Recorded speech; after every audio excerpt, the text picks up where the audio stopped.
بسم الله الرحمن الرحيم. الحمد لله رب العالمين، الرحمن الرحيم، مالك يوم الدين. إياك نعبد وإياك نستعين. اهدنا الصراط المستقيم، صراط الذين أنعمت عليهم غير المغضوب عليهم ولا الضالين.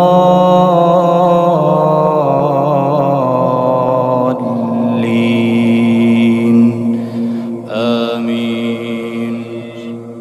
ولقد أوحينا إلى موسى أن أسر بعبادي فاضرب لهم طريقا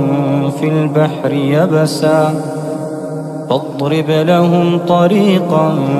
البحر يبسا لا تخاف دركا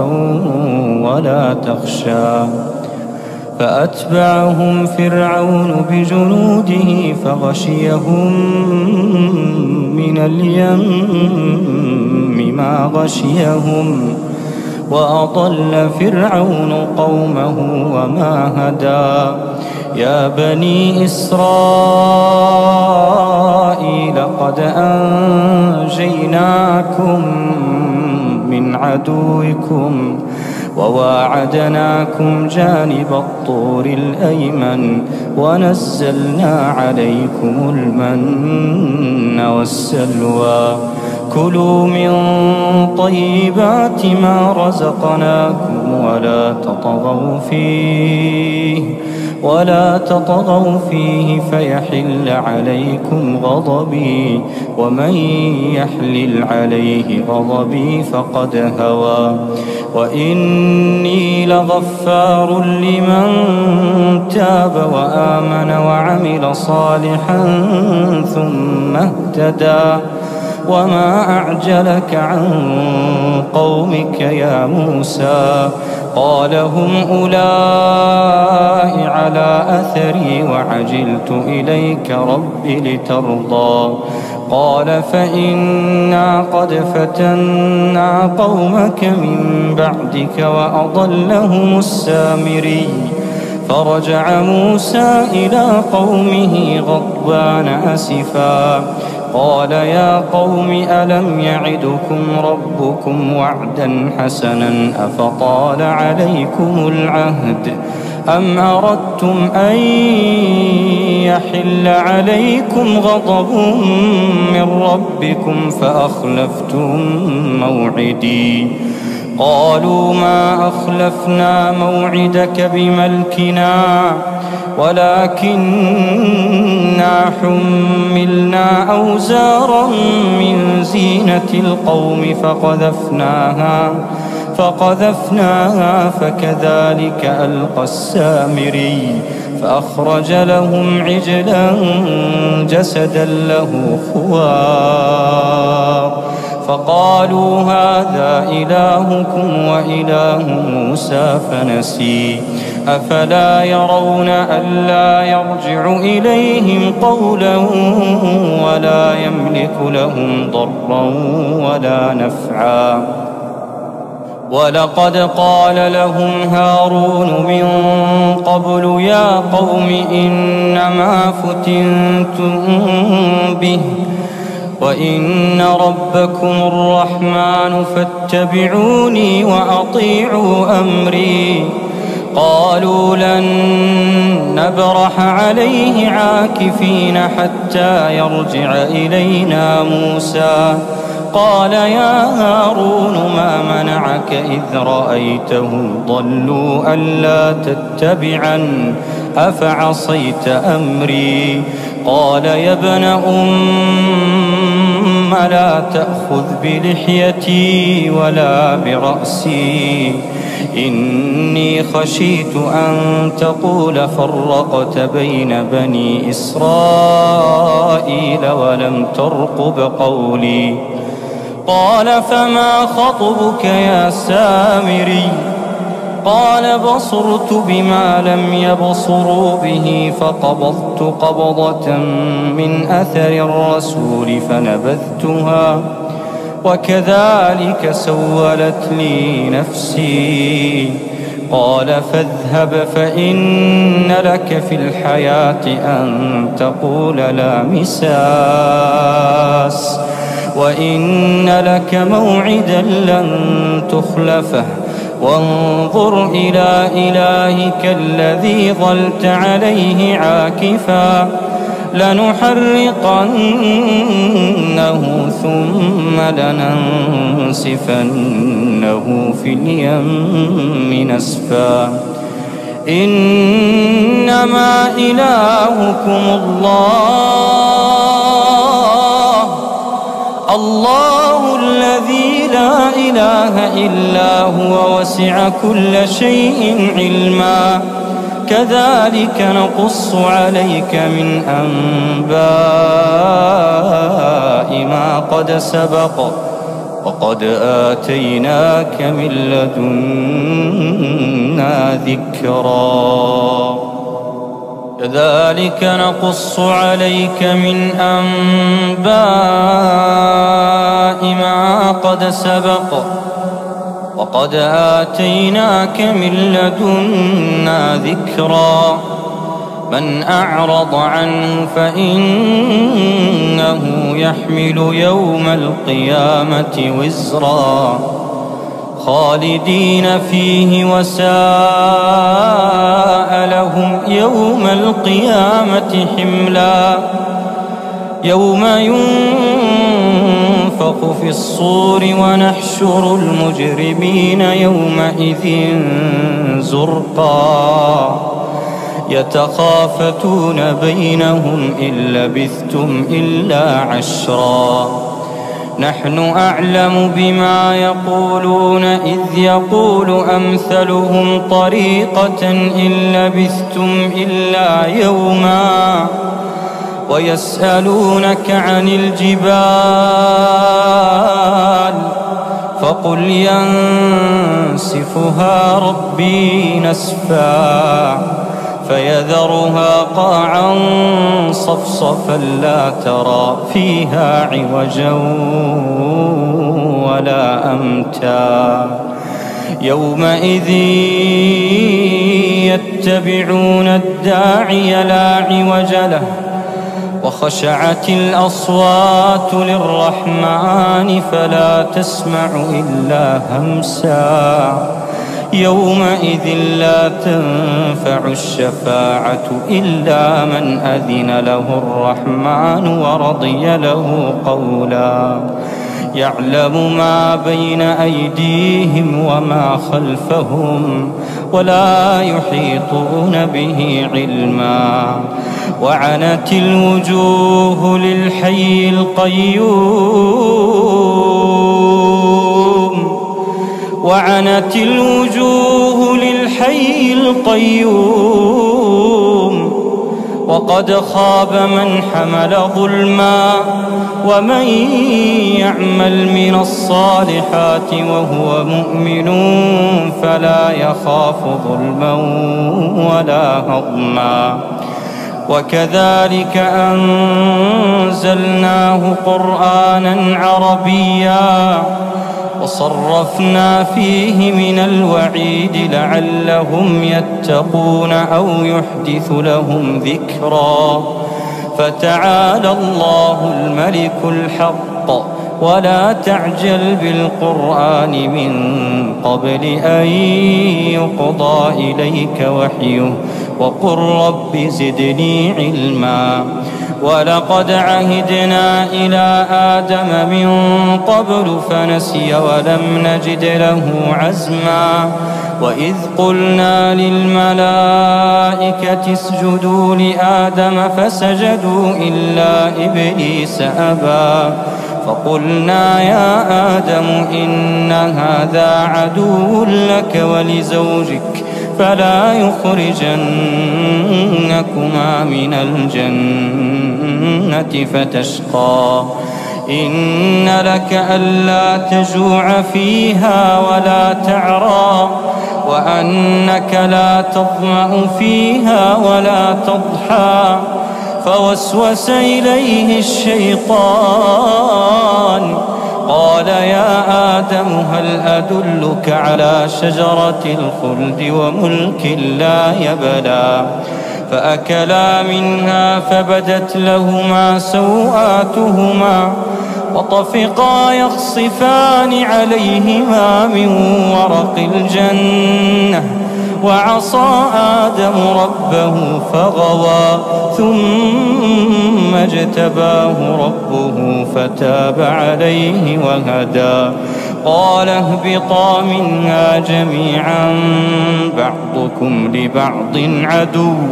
فإما يأتينكم مني هدى فمن اتبع هداي فلا يضل ولا يشقى ومن أعرض عن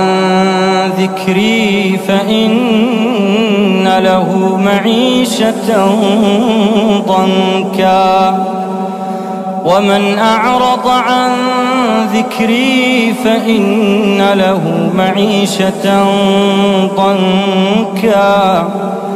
ونحشره يوم القيامة أعمى قال رب لم حشرتني أعمى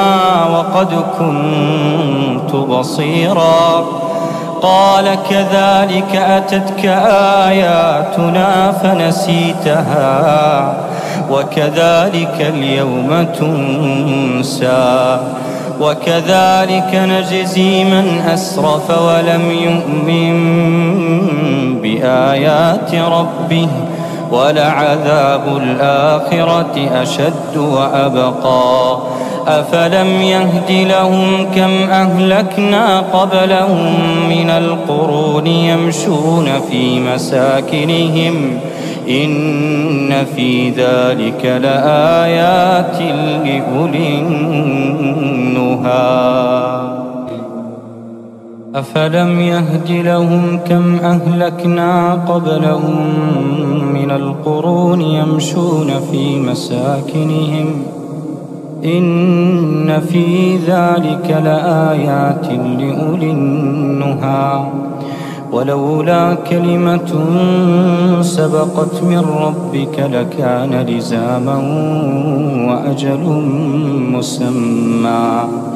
فاصبر على ما يقولون وسبح بحمد ربك قبل طلوع الشمس وقبل غروبها ومن آناء الليل فسبح وأطراف النهار لعلك ترضى ولا تمدن عينيك إلى ما متعنا به أزواجا منهم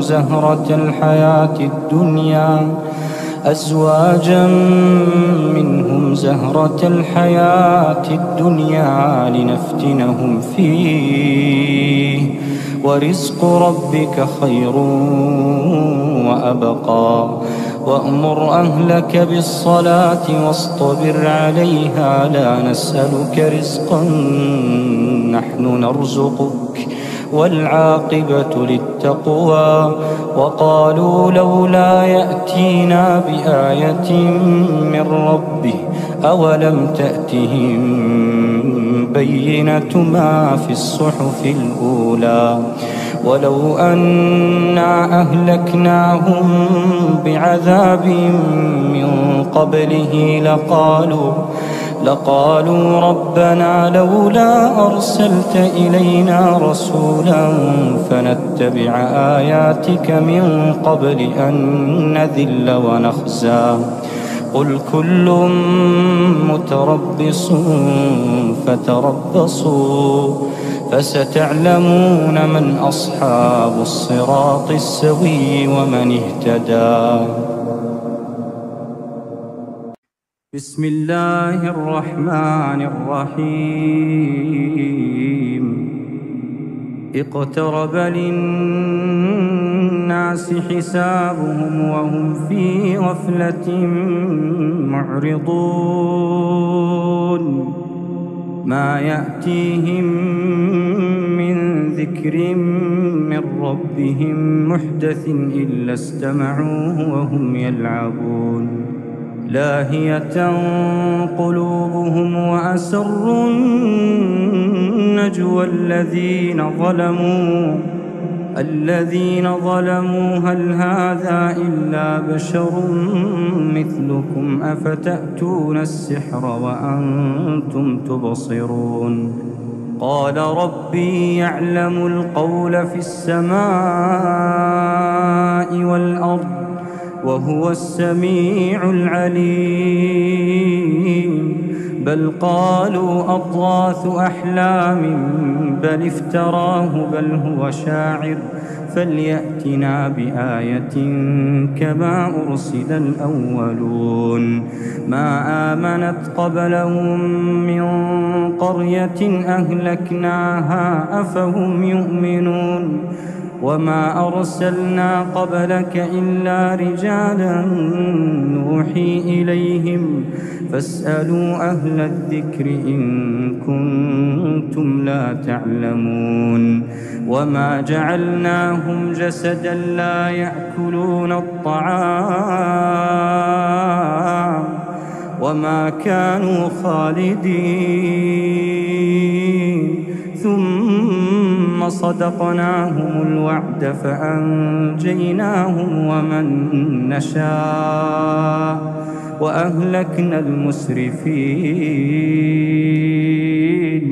لقد أنزلنا إليكم كتابا فيه ذكركم أفلا تعقلون وكم قصمنا من قرية كانت ظالمة وأنشأنا بعدها قوما آخرين فلما أحسوا بأسنا إذا هم منها يركضون لا تركضوا وارجعوا إلى ما أترفتم فيه ومساكنكم لعلكم تسألون قالوا يا ويلنا إنا كنا ظالمين فما زالت تلك دعواهم حتى جعلناهم حصيدا خامدين وما خلقنا السماء والأرض وما بينهما لاعبين لو أردنا أن نتخذ لهوا لاتخذناه من لدنا إن كنا فاعلين بل نقذف بالحق على الباطل فيدمغه فإذا هو زاهق ولكم الويل مما تصفون وله من في السماوات والأرض ومن عنده لا يستكبرون عن عبادته ولا يستحسرون يسبحون الليل والنهار لا يفترون أم اتخذوا آلهة من الأرض هم ينشرون لو كان فيهما آلهة إلا الله لفسدتا فسبحان الله رب العرش عما يصفون لا يسأل عما يفعل وهم يسألون أم اتخذوا من دونه آلهة قل هاتوا برهانكم هذا ذكر من معي وذكر من قبلي بل أكثرهم لا يعلمون الحق فهم معرضون وما أرسلنا من قبلك من رسول إلا نوحي إليه أنه لا إله إلا أنا فاعبدون وقالوا اتخذ الرحمن ولدا سبحانه بل عباد مكرمون لا يسبقونه بالقول وهم بأمره يعملون يعلم ما بين أيديهم وما خلفهم ولا يشفعون إلا لمن ارتضى وهم من خشيته مشفقون ومن يقل منهم إني إله من دونه فذلك نجزيه جهنم كذلك نجزي الظالمين أولم ير الذين كفروا أن السماوات والأرض كانتا رتقا ففتقناهما وجعلنا من الماء كل شيء حي أفلا يؤمنون وجعلنا في الأرض رواسي أن تميد بهم وجعلنا فيها فجاجا سبلا لعلهم يهتدون وجعلنا السماء سقفا محفوظا وهم عن آياتها معرضون وهو الذي خلق الليل والنهار والشمس والقمر كل في فلك يسبحون وما جعلنا لبشر من قبلك الخلد أفإن مت فهم الخالدون كل نفس ذائقة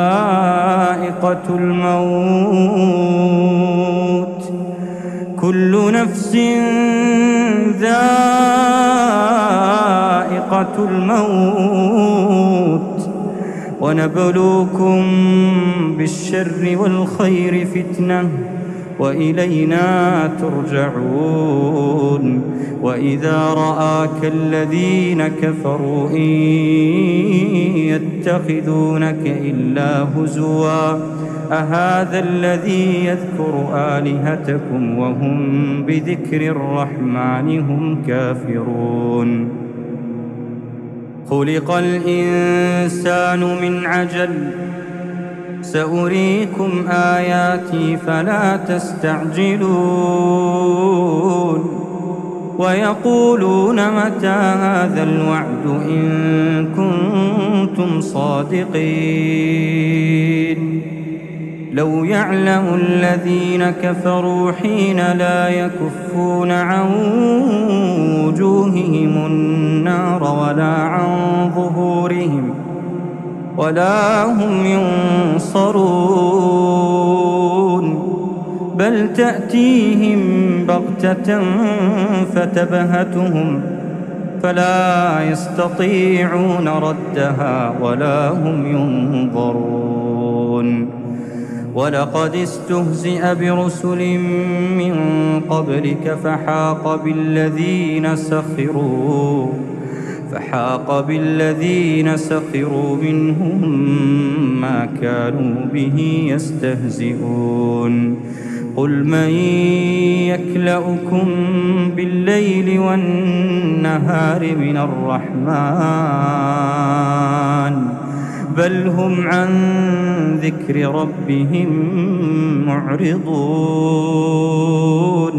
أم لهم آلهة تمنعهم من دوننا لا يستطيعون نصر أنفسهم ولا هم منا يصحبون بل متعنا هؤلاء وآباءهم حتى طال عليهم العمر أفلا يرون أنا نأتي الأرض ننقصها من أطرافها أفهم الغالبون قل إنما أنذركم بالوحي ولا يسمع الصم الدعاء ولا يسمع الصم الدعاء إذا ما ينذرون ولئن مستهم نفحة من عذاب ربك ليقولن يا ويلنا إنا كنا ظالمين ونضع الموازين القسط ليوم القيامة فلا تظلم نفس شيئا وإن كان مثقال حبة من خردل أتينا بها وكفى بنا حاسبين ولقد آتينا موسى وهارون الفرقان وضياء وذكرا للمتقين الذين يخشون ربهم بالغيب وهم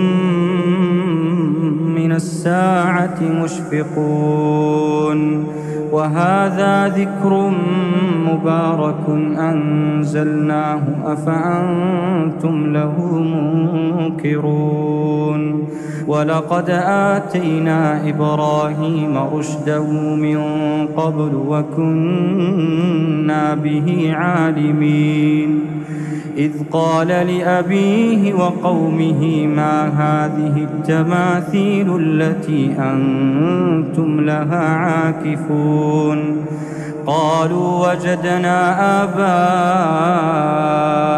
لها عابدين قال لقد كنتم أنتم وآباؤكم في ضلال مبين قالوا أجئتنا بالحق أم أنت من اللاعبين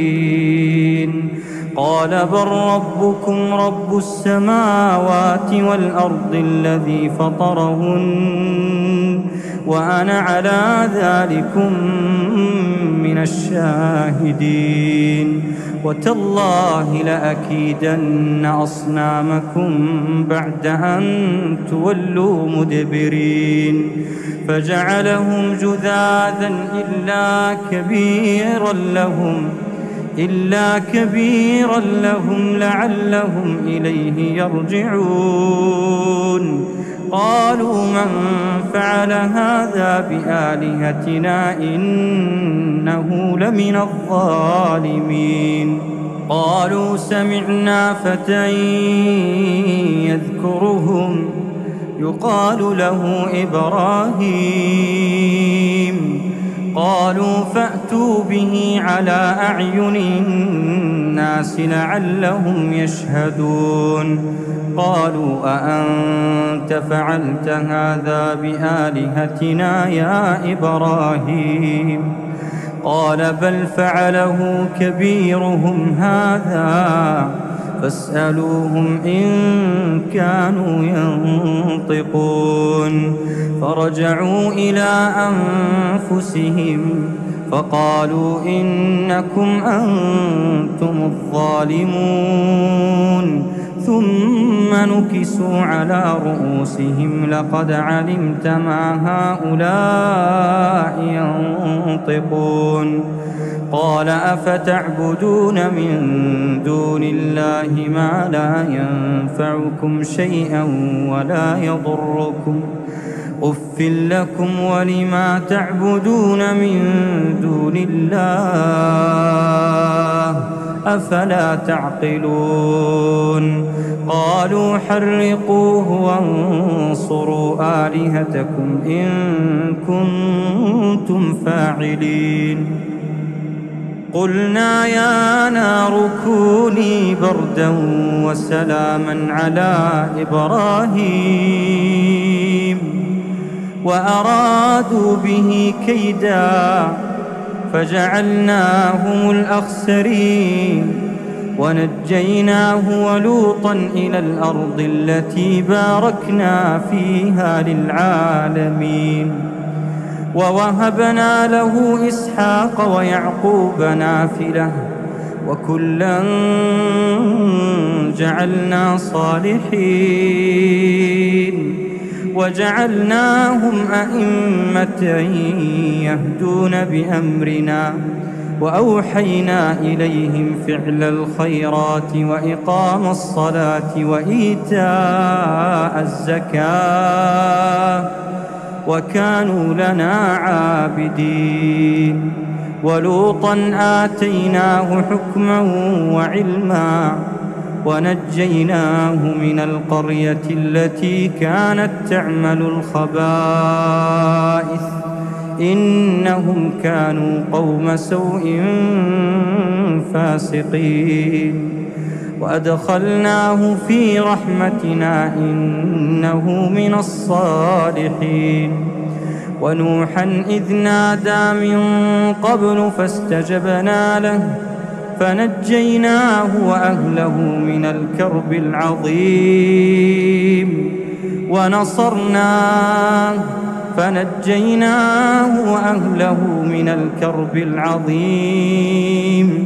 ونصرناه من القوم الذين كذبوا بآياتنا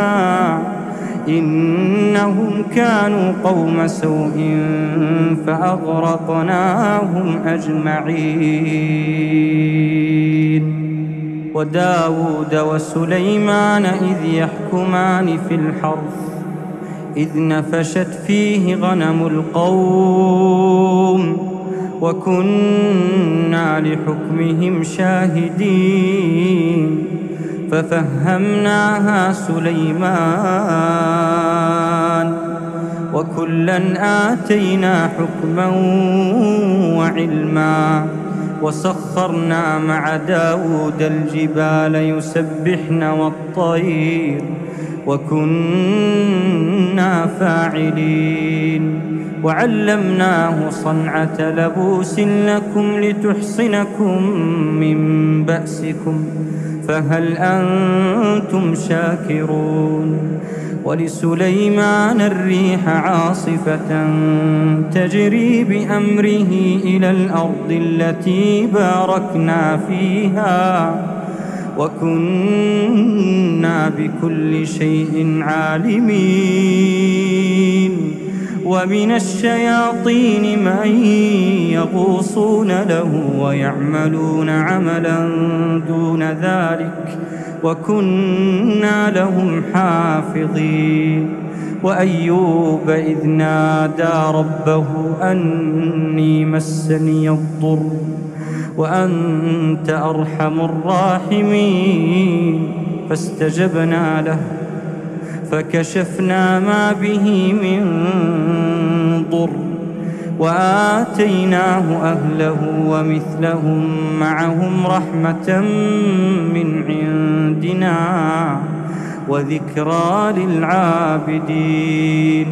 وإسماعيل وإدريس وذا الكفل كل من الصابرين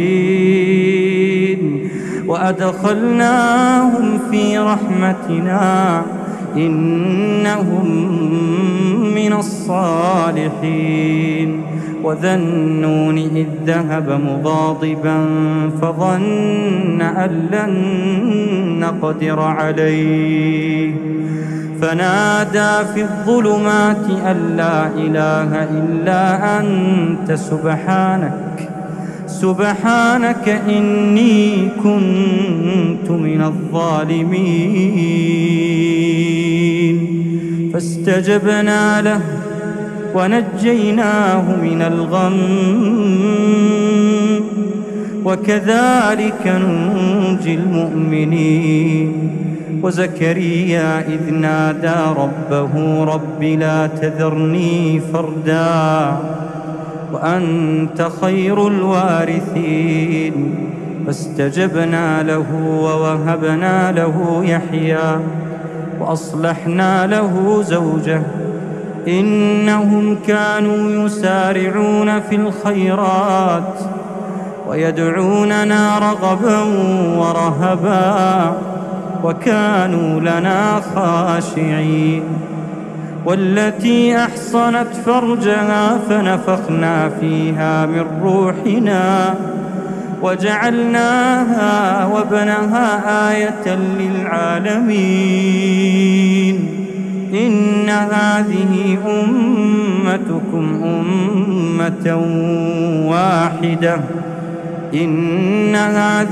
أمتكم أمة واحدة وأنا ربكم فاعبدون وتقطعوا أمرهم بينهم كل إلينا راجعون فمن يعمل من الصالحات وهو مؤمن فلا كفران لسعيه وإنا له كاتبون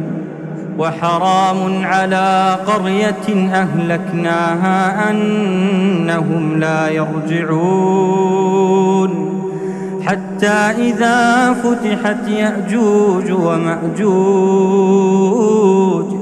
وهم من كل حدب ينسلون واقترب الوعد الحق فإذا هي شاخصة أبصار الذين كفروا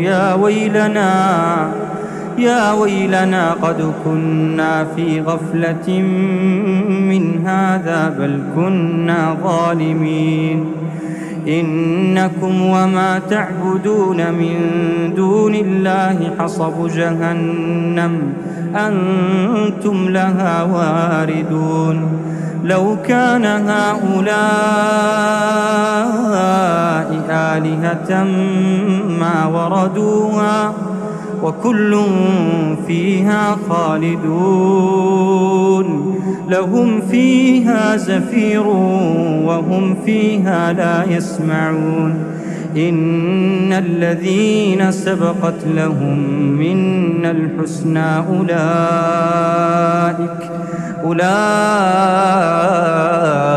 عنها مبعدون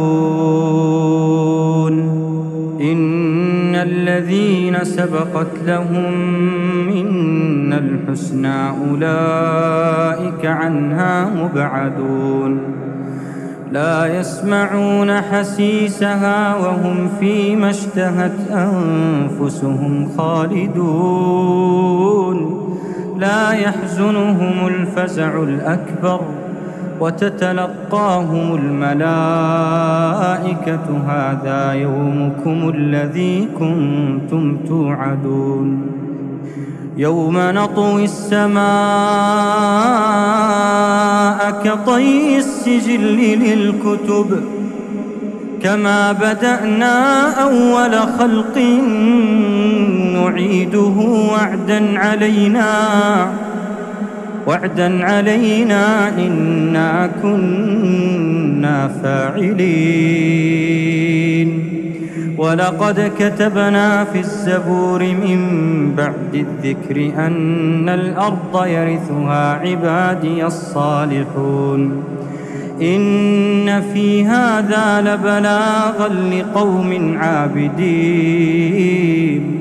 وما أرسلناك إلا رحمة للعالمين قل إنما يوحى إلي أنما إلهكم إله واحد فهل أنتم مسلمون فإن تولوا فقل آذنتكم على سواء وإن أدري أقريب أم بعيد ما توعدون إنه يعلم الجهر من القول ويعلم ما تكتمون وإن أدري لعله فتنة لكم ومتاع إلى حين قال رب احكم بالحق وربنا الرحمن المستعان على ما تصفون. أعوذ بالله من الشيطان الرجيم. وإذا أذقنا الناس رحمة من بعد ضراء مستهم إذا لهم مكر في آياتنا قل الله أسرع مكرا إن رسلنا يكتبون ما تمكرون هو الذي يسيركم في البر والبحر حتى إذا كنتم في الفلك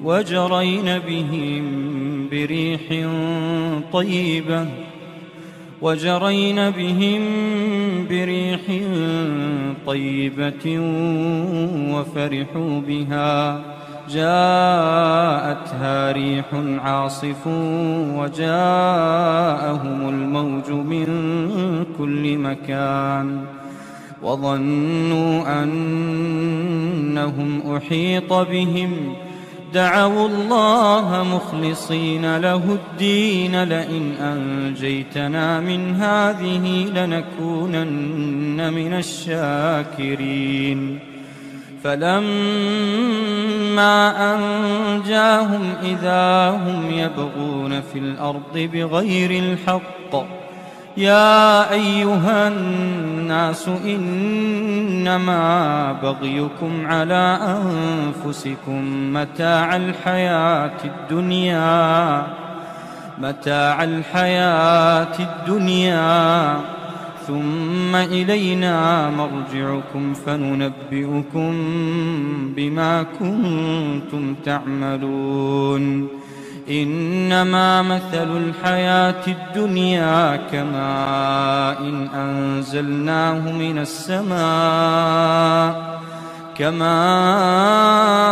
أنزلناه من السماء فاختلط به نبات الأرض مما يأكل الناس والأنعام حتى إذا أخذت الأرض زخرفها وزينت وظن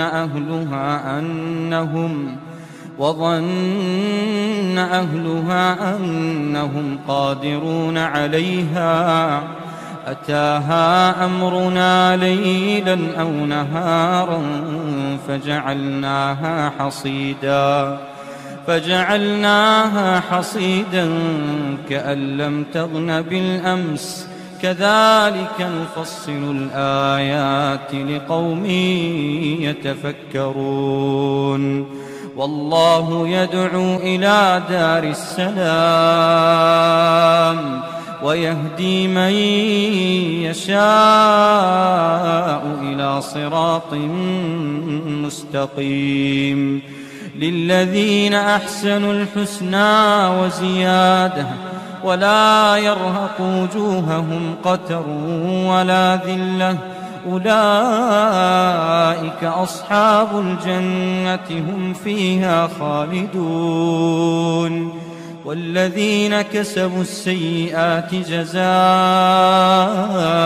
سيئة بمثلها وترهقهم ذلة ما لهم من الله من عاصم كأنما أغشيت وجوههم قطعا من الليل مظلما أولئك أصحاب النار هم فيها خالدون ويوم نحشرهم جميعا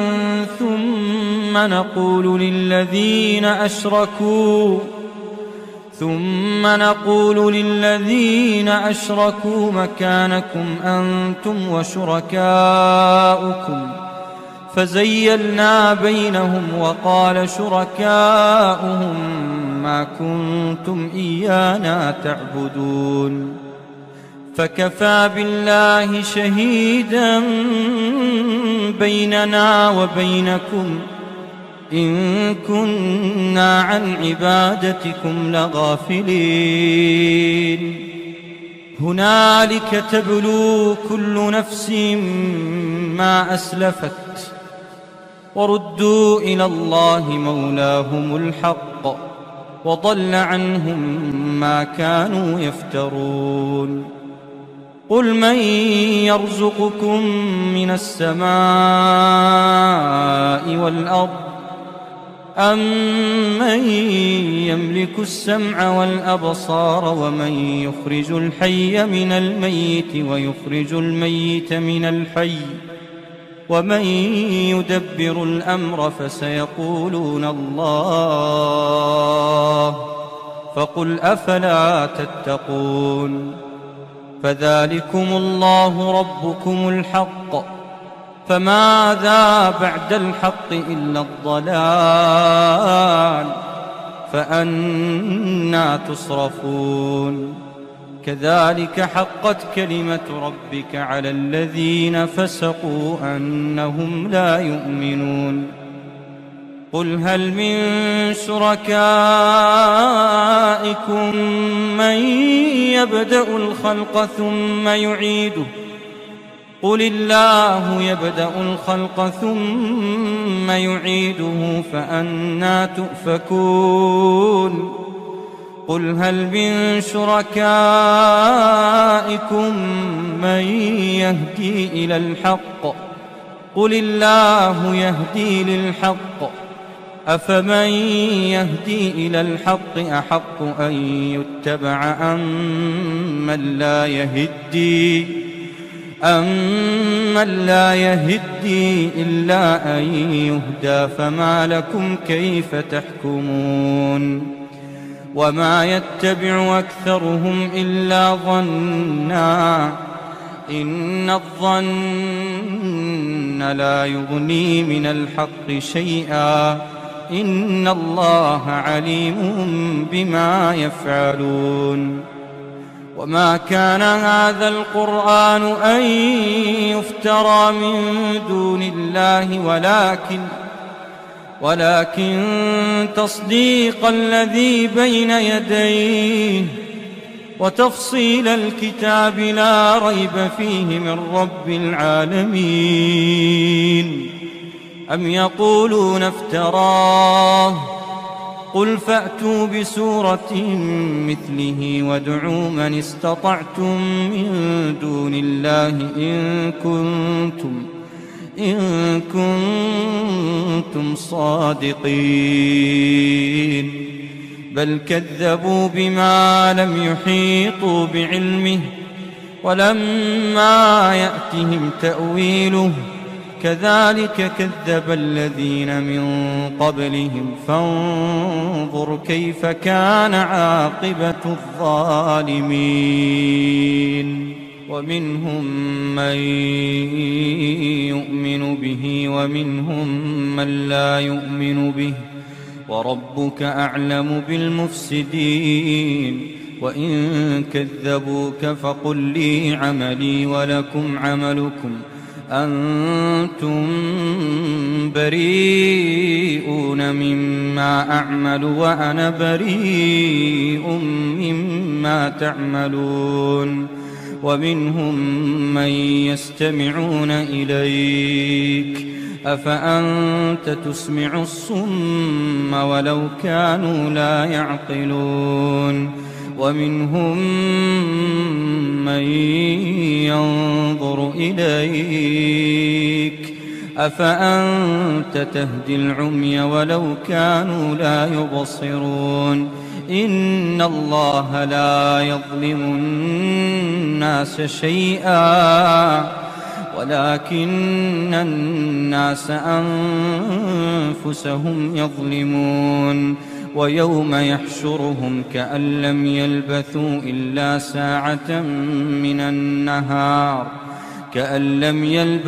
إلا ساعة من النهار يتعارفون بينهم قد خسر الذين كذبوا بلقاء الله وما كانوا مهتدين وإما نرينك بعض الذي نعدهم أو نتوفينك فإلينا مرجعهم ثم الله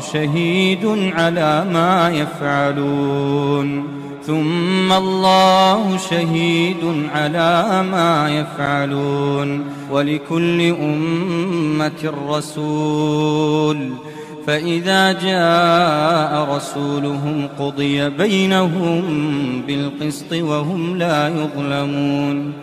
ويقولون متى هذا الوعد إن كنتم صادقين قل لا أملك لنفسي ضرا ولا نفعا إلا ما شاء الله لكل أمة أجل إذا جاء أجلهم فلا يستأخرون ساعة ولا يستقدمون قل أرأيتم إن أتاكم عذابه بياتا أو نهارا ماذا يستعجل منه المجرمون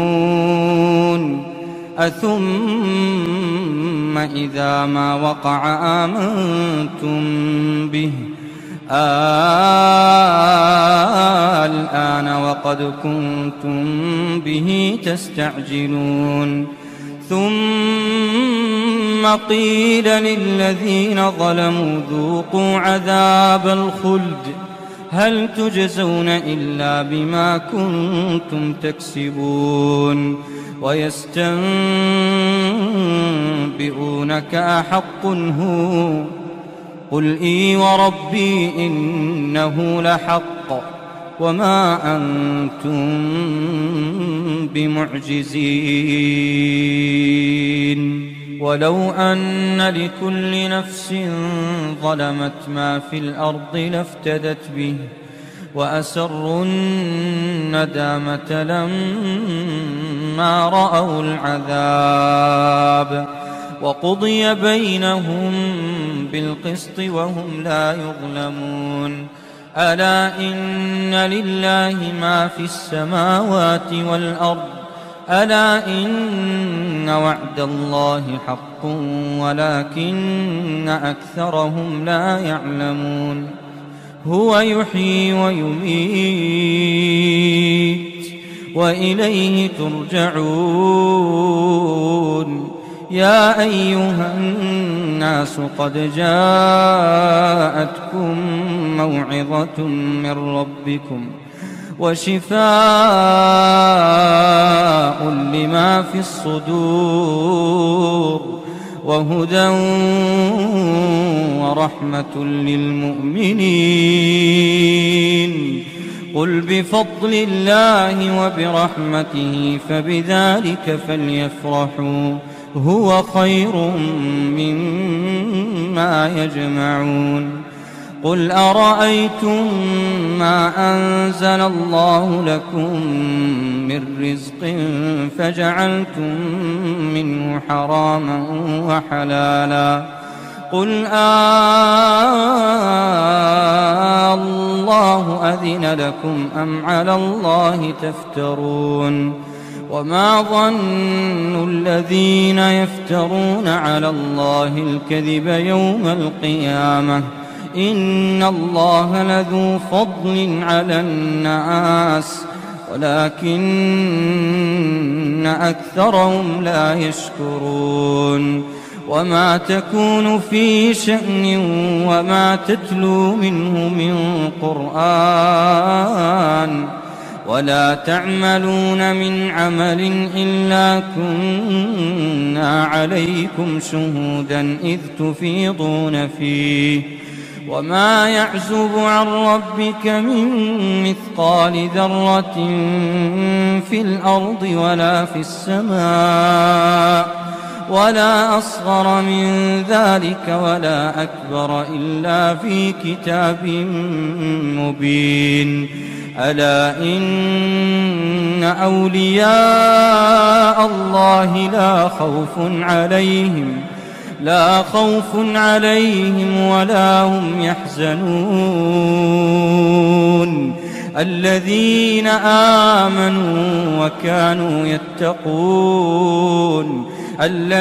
آمنوا وكانوا يتقون لهم البشرى في الحياة الدنيا وفي الآخرة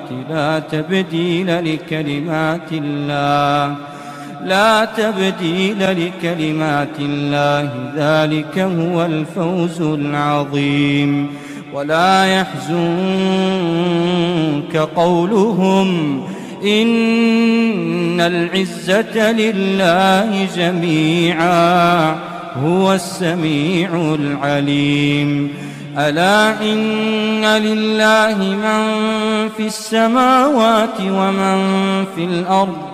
وما يتبع الذين يدعون من دون الله شركاء إن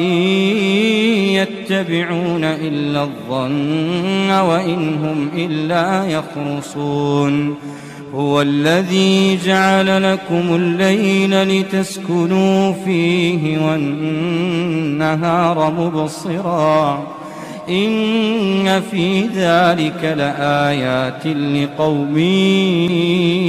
يسمعون قالوا اتخذ الله ولدا سبحانه هو الغني له ما في السماوات وما في الأرض إن عندكم من سلطان بهذا أتقولون على الله ما لا تعلمون قل إن الذين يفترون على الله الكذب لا يفلحون متاع في الدنيا ثم إلينا مرجعهم ثم نذيقهم العذاب الشديد بما كانوا يكفرون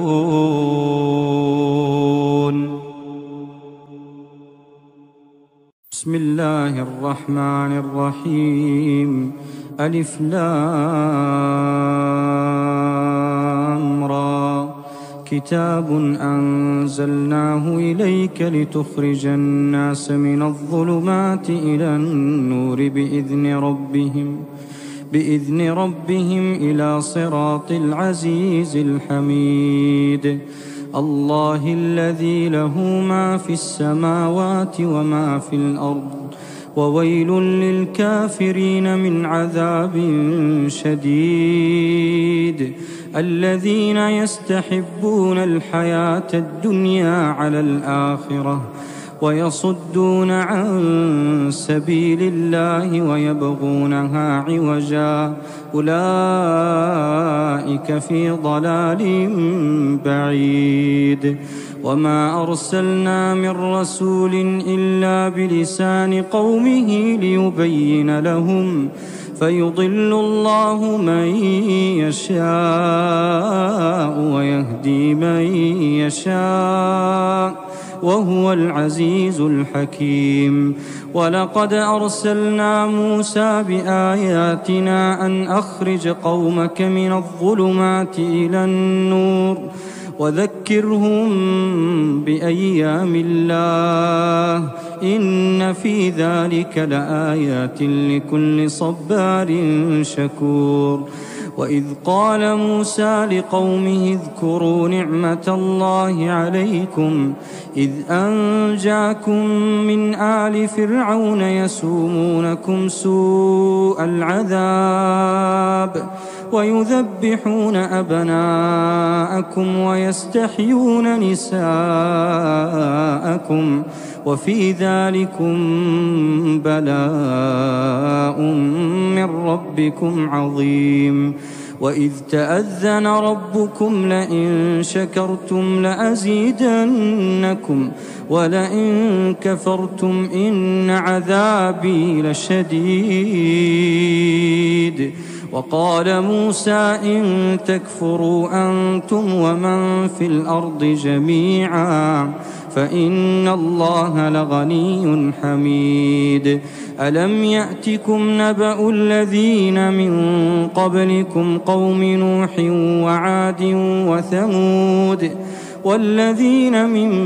بعدهم لا يعلمهم إلا الله جاءتهم رسلهم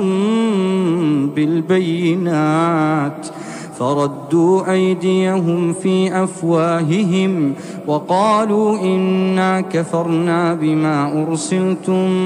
به وإنا لفي شك مما تدعوننا إليه مريب.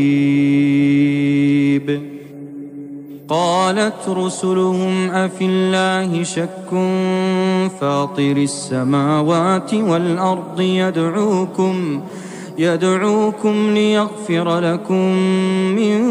ذنوبكم ويؤخركم إلى أجل مسمى قالوا إن أنتم إلا بشر مثلنا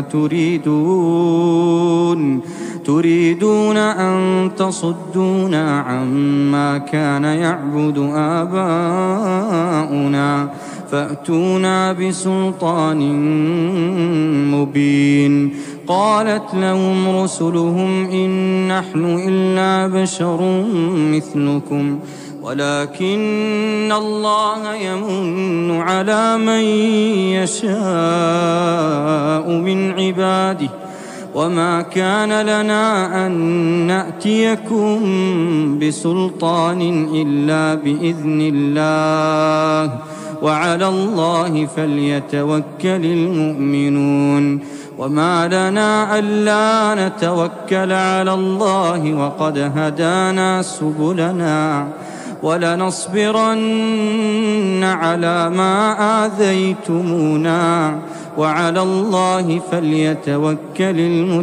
المتوكلون. وقال الذين كفروا لرسلهم لنخرجنكم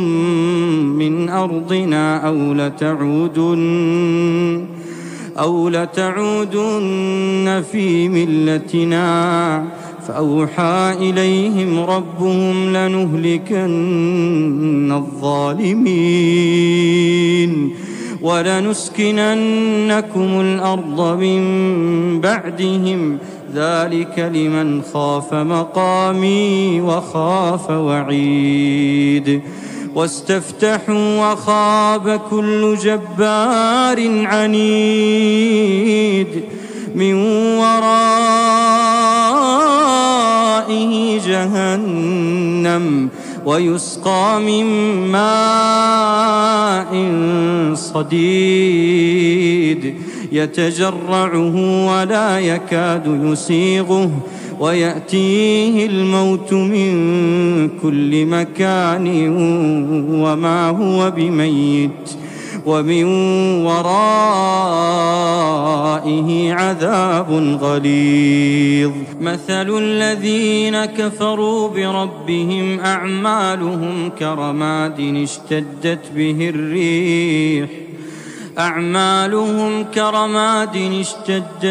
الريح في يوم عاصف لا يقدرون مما كسبوا على شيء ذلك هو الضلال البعيد. ألم تر أن الله خلق السماوات والأرض بالحق إن يشأ يذهبكم ويأت بخلق جديد وما ذلك على الله بعزيز. وبرزوا لله جميعا فقال الضعفاء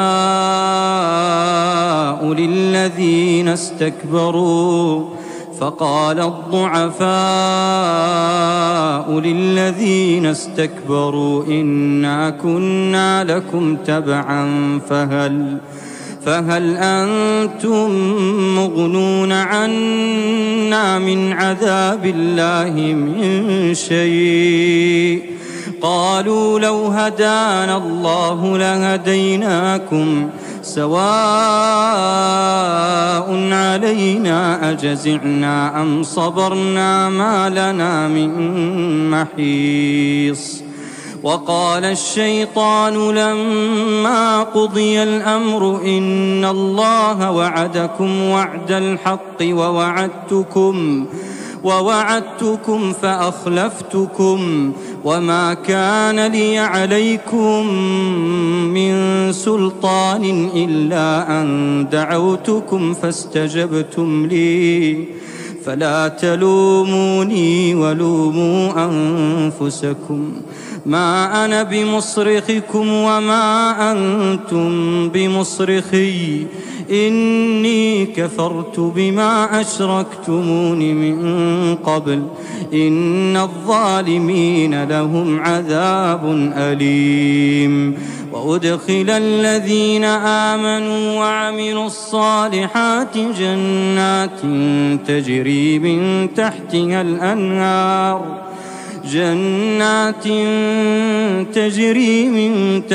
الأنهار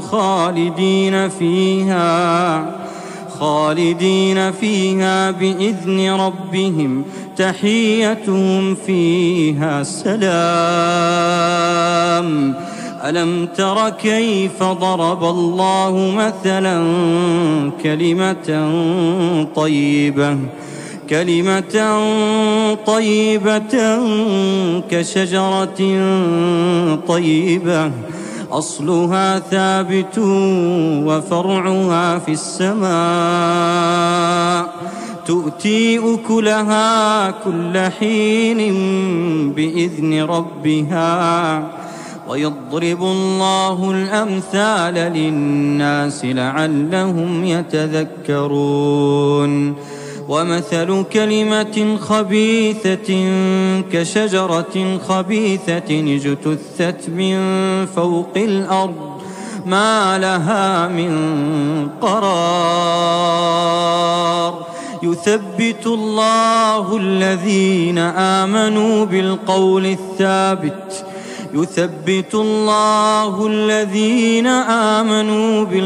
الثابت في الحياة الدنيا وفي الآخرة ويضل الله الظالمين ويفعل الله ما يشاء.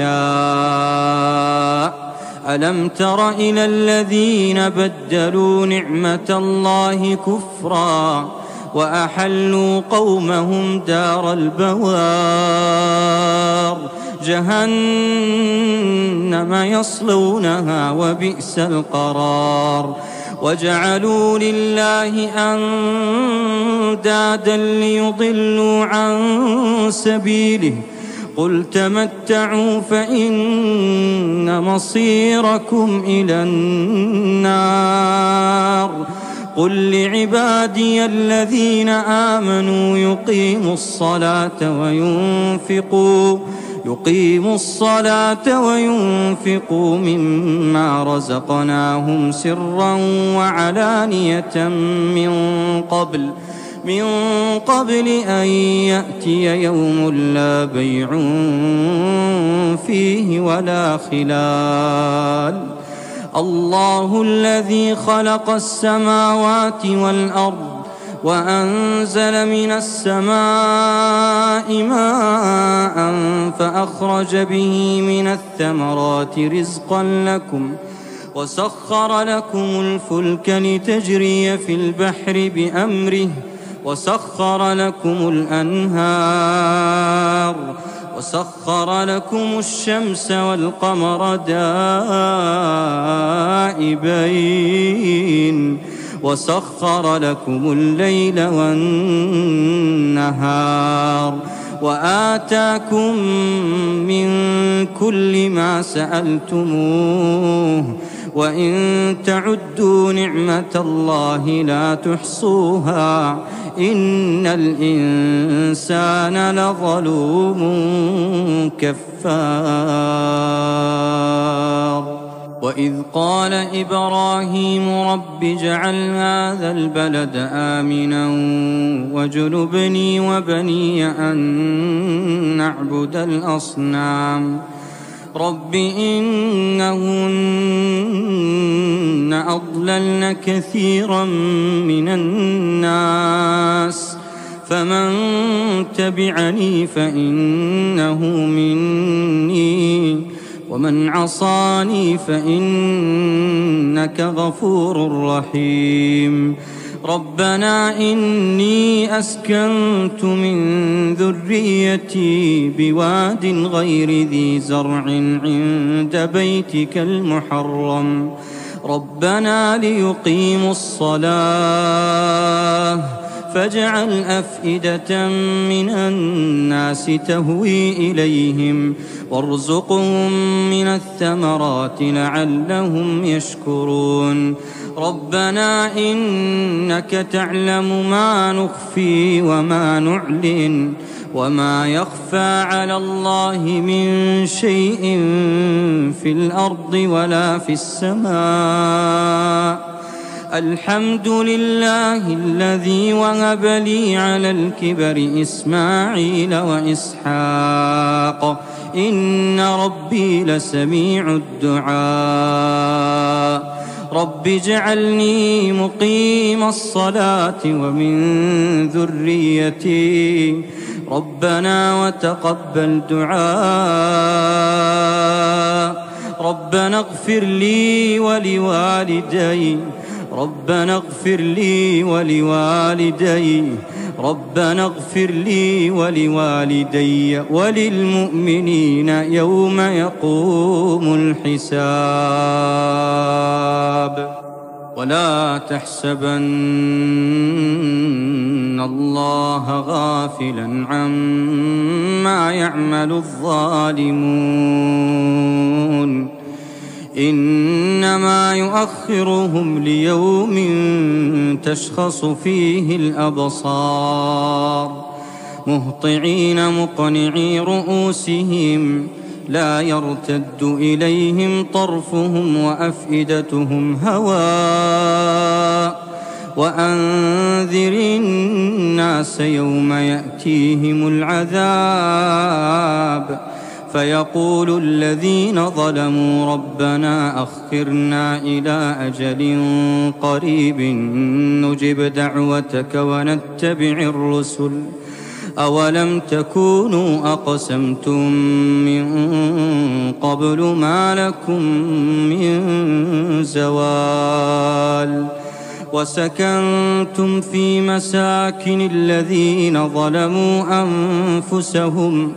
وتبين لكم كيف فعلنا بهم وضربنا لكم الأمثال وقد مكروا مكرهم وعند الله مكرهم وإن كان مكرهم لتزول منه الجبال فلا تحسبن الله مخلف وعده رسله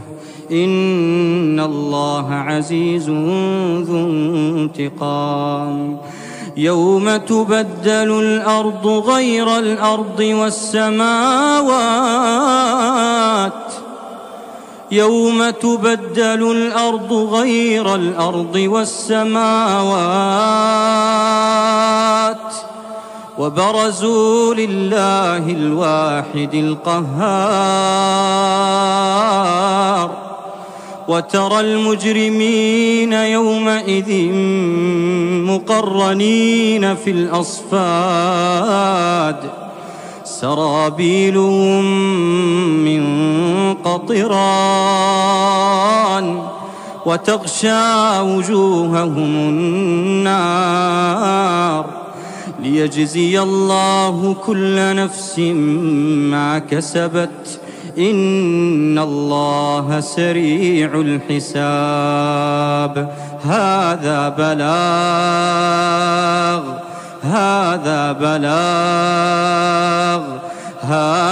بلاغ للناس ولينذروا به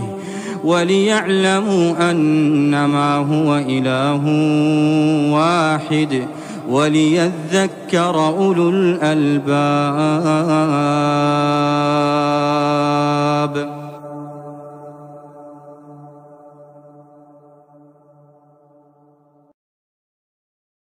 أعوذ بالله من الشيطان الرجيم. وأوحي إلى نوح أنه لن يؤمن من قومك إلا من قد آمن فلا تبتئس بما كانوا يفعلون واصنع الفلك بأعيننا ووحينا ولا تخاطبني في الذين ظلموا إنهم مغرقون ويصنع الفلك وكلما مر عليه ملأ من قومه سخروا منه قال إن تسخروا منا فإنا نسخر منكم كما تسخرون فسوف تعلمون من يأتيه عذاب يخزيه ويحل عليه عذاب مقيم حتى إذا جاء أمرنا وفارت النور قل نحمل فيها من كل زوجين اثنين وأهلك إلا من سبق عليه القول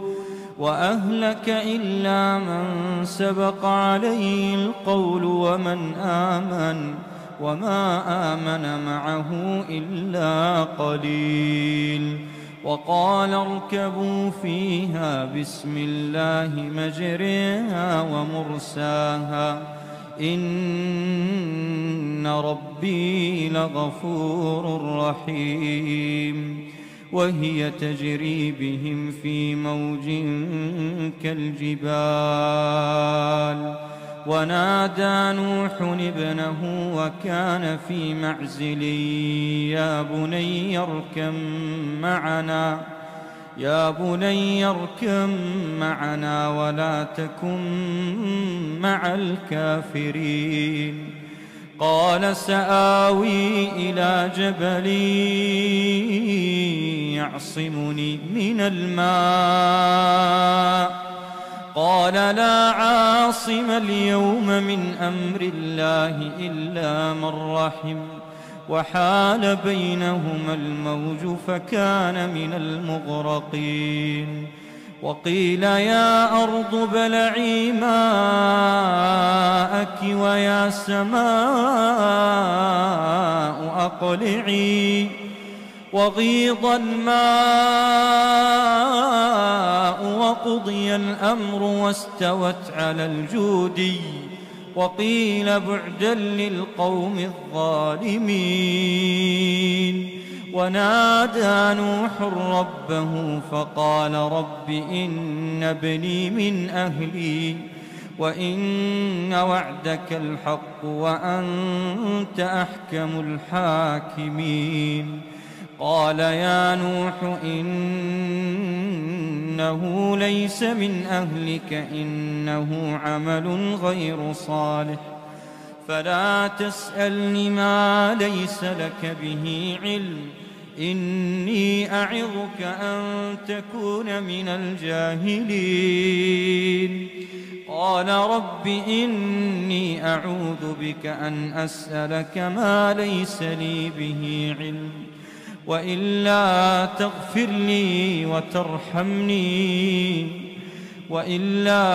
تغفر لي وترحمني أكن من الخاسرين قيل يا نوح اهبط بسلام منا وبركات عليك وعلى ممن معك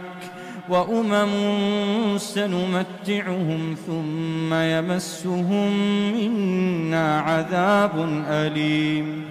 تلك من أنباء الغيب نوحيها إليك ما كنت تعلمها أنت ولا قومك من قبل هذا فاصبر إن العاقبة للمتقين وإلى عاد أخاهم هودا قال يا قوم اعبدوا الله ما لكم من إله غيره إن أنتم إلا مفترون يا قوم لا أسألكم عليه أجرا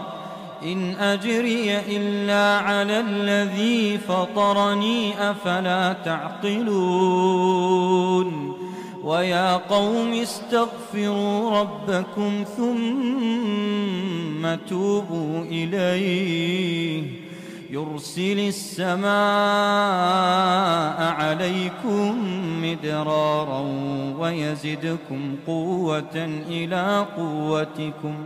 ولا تتولوا مجرمين قالوا يا هود ما جئتنا ببينة وما نحن بتاركي آلهتنا عن قولك وما نحن لك بمؤمنين إن نقول إلا اعتراك بعض آلهتنا بسوء قال إني أشهد الله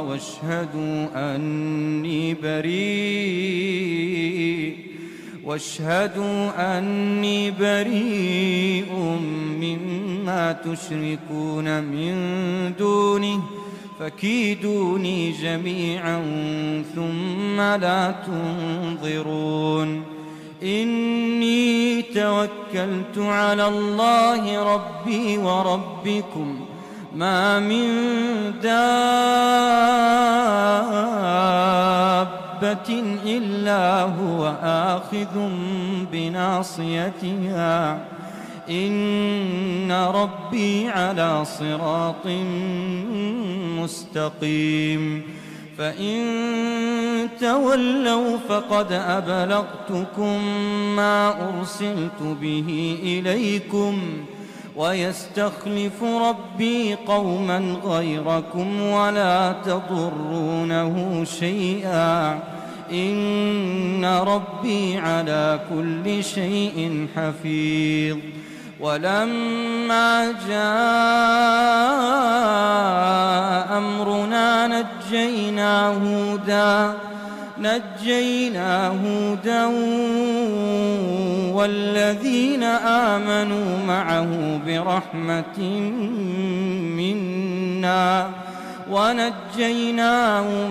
من عذاب غليظ وتلك عاد جحدوا بآيات ربهم وعصوا رسلا واتبعوا أمر كل جبار عنيد وأتبعوا في هذه الدنيا لعنة ويوم القيامة ألا إن عادا كفروا ربهم ألا بعدا لعاد قوم هود وإلى ثمود أخاهم صالحا قال يا قوم اعبدوا الله ما لكم من إله غيره هو أنشأكم من الأرض واستعمركم فيها فاستغفروه ثم توبوا إليه إن ربي قريب مجيب قالوا يا صالح قد كنت فينا مرجوا قبل هذا أتنهانا أن نعبد ما يعبد آباؤنا وإننا لفي شك مما تدعونا إليه مريب قال يا قوم أرأيتم إن كنت على بينة من ربي وآتاني منه رحمة فمن ينصرني من الله إن عصيته فما تزيدونني غير تخسير ويا قوم هذه ناقة الله لكم آية فذروها تأكل في أرض الله ولا تمسوها بسوء فيأخذكم عذاب قريب. فعقروها فقال تمتعوا في داركم 3 أيام ذلك وعد غير مكذوب. فلما جاء أمرنا نجينا صالحا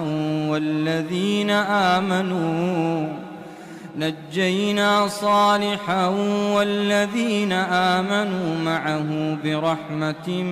منا ومن خزي يومئذ إن ربك هو القوي العزيز.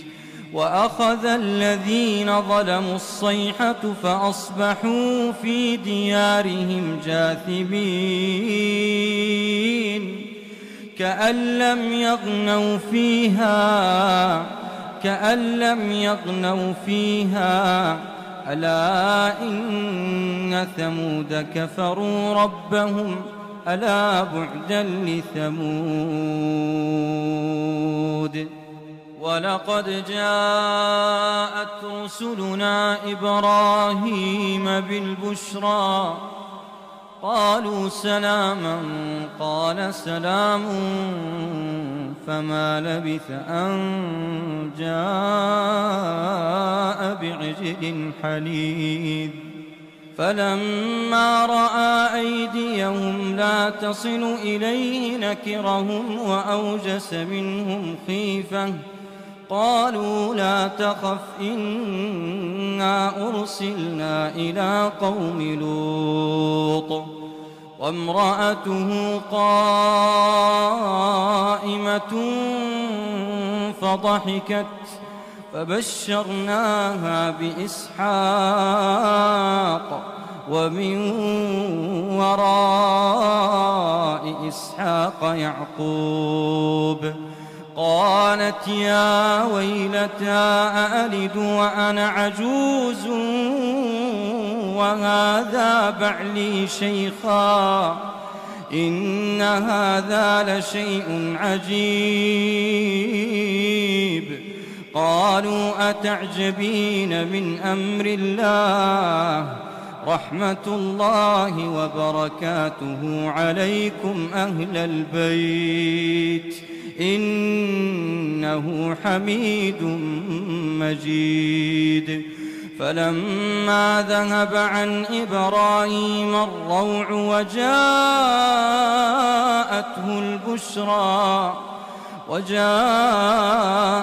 البشرى يجادلنا في قوم لوط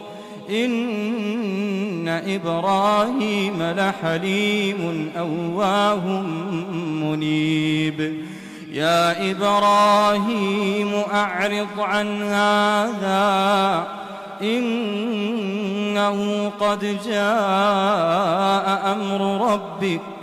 وإنهم آتيهم عذاب غير مردود. ولما جاءت رسلنا لوطا سيء بهم وضاق بهم ذرعا وقال هذا يوم عصيب. وجاءه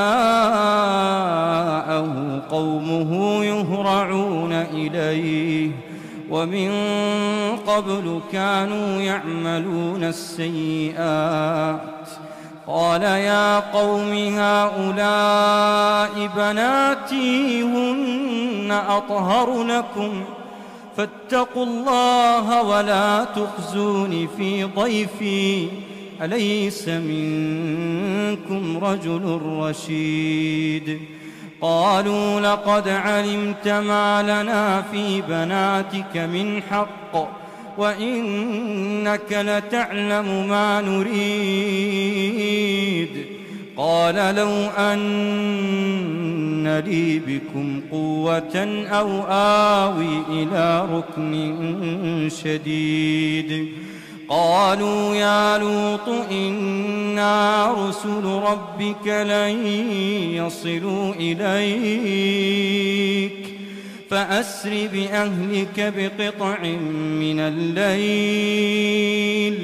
ولا يلتفت منكم أحد إلا امرأتك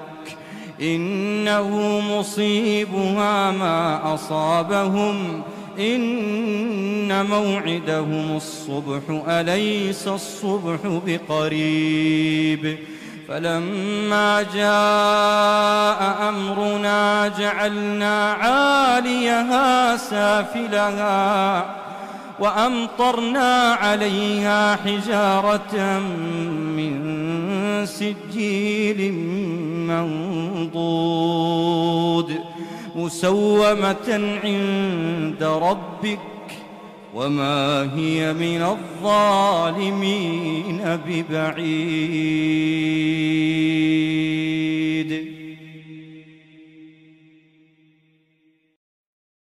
بسم الله الرحمن الرحيم. ألف لام را تلك آيات الكتاب المبين إنا أنزلناه قرآنا عربيا لعلكم تعقلون نحن نقص عليك أحسن القصص بما أوحينا إليك هذا القرآن وإن كنت من قبله لمن الغافلين إذ قال يوسف لأبيه يا أبت إني رأيت 11 كوكبا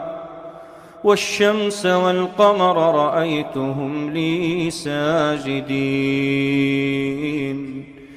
قال يا بني لا تقصص رؤياك على إخوتك فيكيدوا لك كيدا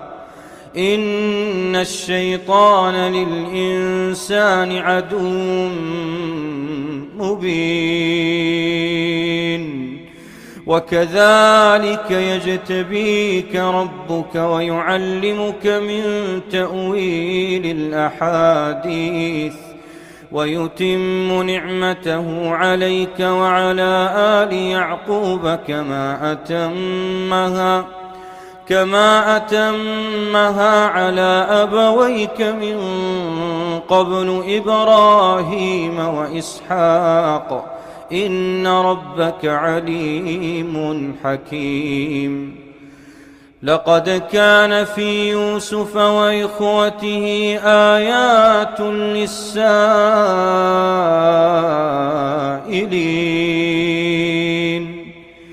إذ قالوا ليوسف وأخوه أحب إلى أبينا منا ونحن عصبة إن أبانا لفي ضلال مبين اقتلوا يوسف أو اطرحوه أرضا يخل لكم وجه أبيكم وتكونوا من بعده قوما صالحين قال قائل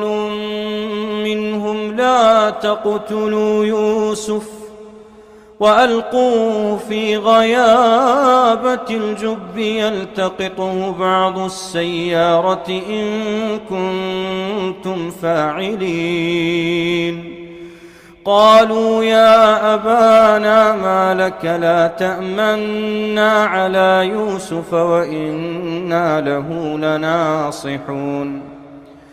أرسله معنا غدا يرتع ويلعب وإنا له لحافظون قال إني ليحزنني أن تذهبوا به وأخاف أن يأكله الذئب وأنتم عنه غافلون قالوا لئن أكله الذئب ونحن عصبة إنا إذا لخاسرون فلما ذهبوا به وأجمعوا أن يجعلوه في غيابة الجب وأوحينا إليه لتنبئنهم بأمرهم هذا وهم لا يشعرون. وجاءوا أباهم عشاء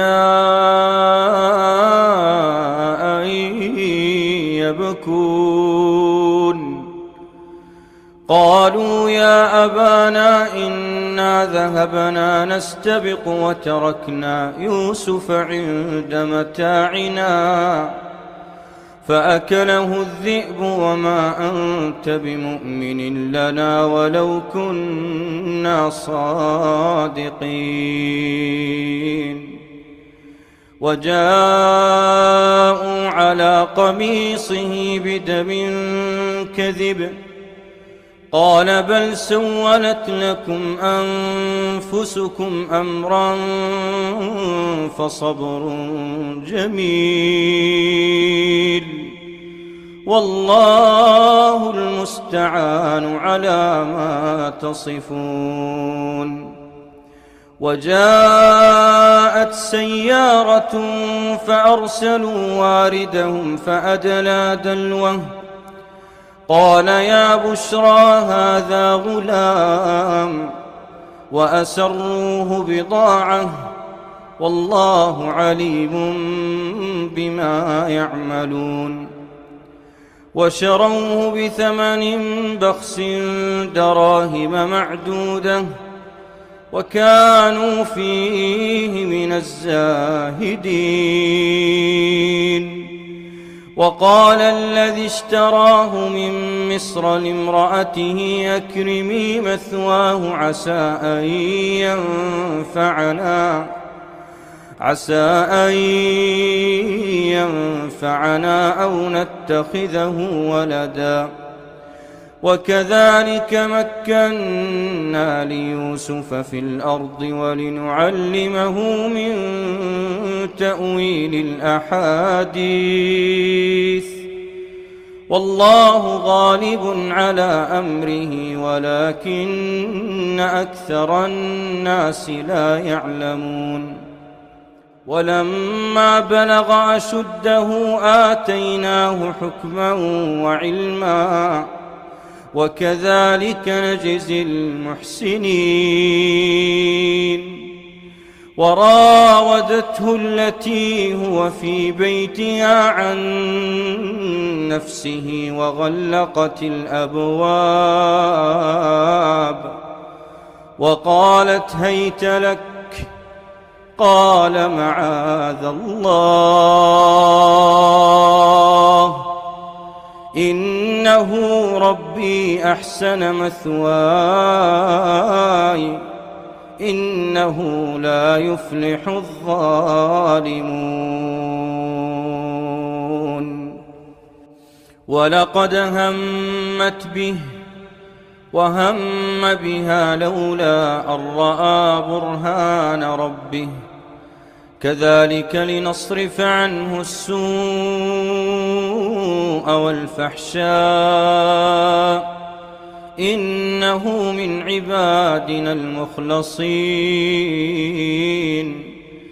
واستبق الباب وقدت قميصه من دبر وألف يا سيدها لدى الباب قالت ما جزاء من أراد بأهلك سوءا إلا أن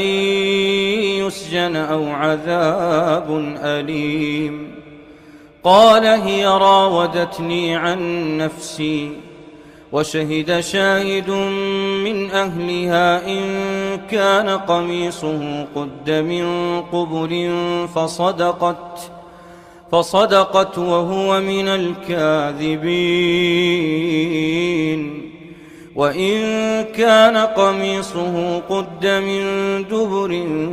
فكذبت وهو من الصادقين. فلما رأى قميصه قد من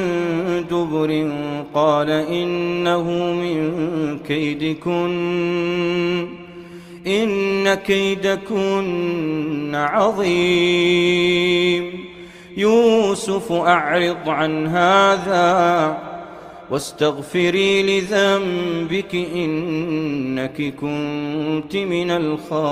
الخاطئين. وقال نسوة في المدينة امرأة العزيز تراود فتاها عن نفسه قد شغفها حبا إنا لنراها في ضلال مبين. فلما سمعت بمكرهن أرسلت إليهن وأعتدت لهن متكئا وآتت كل واحدة منهن سكينا وقالت اخرج عليهن. فلما رأينه أكبرنه وقطعن أيديهن وقلن حاش لله ما هذا بشرا إن هذا إلا ملك كريم. قالت فذلكن الذي لمتنني فيه ولقد راودته عن نفسه فاستعصم ولئن لم يفعل ما آمره ليسجنن وليكونن من الصاغرين. قال رب السجن أحب إلي مما يدعونني إليه وإلا تصرف عني كيدهن أصب إليهن وأكن من الجاهلين. فاستجاب له ربه فصرف عنه كيدهن إنه هو السميع العليم. ثم بدا لهم من بعد ما رأوا الآيات ليسجننه حتى حين. ودخل معه السجن فتيان قال أحدهما إني أراني أعصر خمرا وقال الآخر إني أراني أحمل فوق رأسي خبزا تأكل الطير منه نبئنا بتأويله إنا نراك من المحسنين. قال لا يأتيكما طعام ترزقانه إلا نبأتكما بتأويله قبل أن يأتيكما ذلكما مما علمني ربي إني تركت ملة قوم لا يؤمنون بالله وهم بالآخرة هم كافرون واتبعت ملة آبائي إبراهيم وإسحاق ويعقوب ما كان لنا أن نشرك بالله من شيء ذلك من فضل الله علينا وعلى الناس ولكن أكثر الناس لا يشكرون. يا صاحبي السجن أأرباب متفرقون خير أم الله الواحد القهار. ما تعبدون من دونه إلا أسماء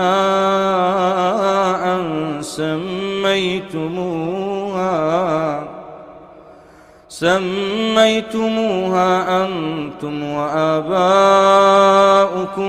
ما أنزل الله بها من سلطان إن الحكم إلا لله أمر ألا تعبدوا إلا إياه ذلك الدين القيم ولكن أكثر الناس لا يعلمون يا صاحبي السجن أما أحدكما فيسقي ربه خمرا وأما الآخر فيصلب فتأكل الطير من رأسه قضي الأمر الذي فيه تستفتيان وقال للذي ظن أنه ناج منهما اذكرني عند ربك فأنساه الشيطان ذكر ربه فلبث في السجن 10 سنين وقال الملك إني أرى 7 بقرات سمان يأكلهن 7 عجاف و7 سنبلات خضر وأخر يابسات يا أيها الملأ أفتوني في رؤياي إن كنتم للرؤيا تعبرون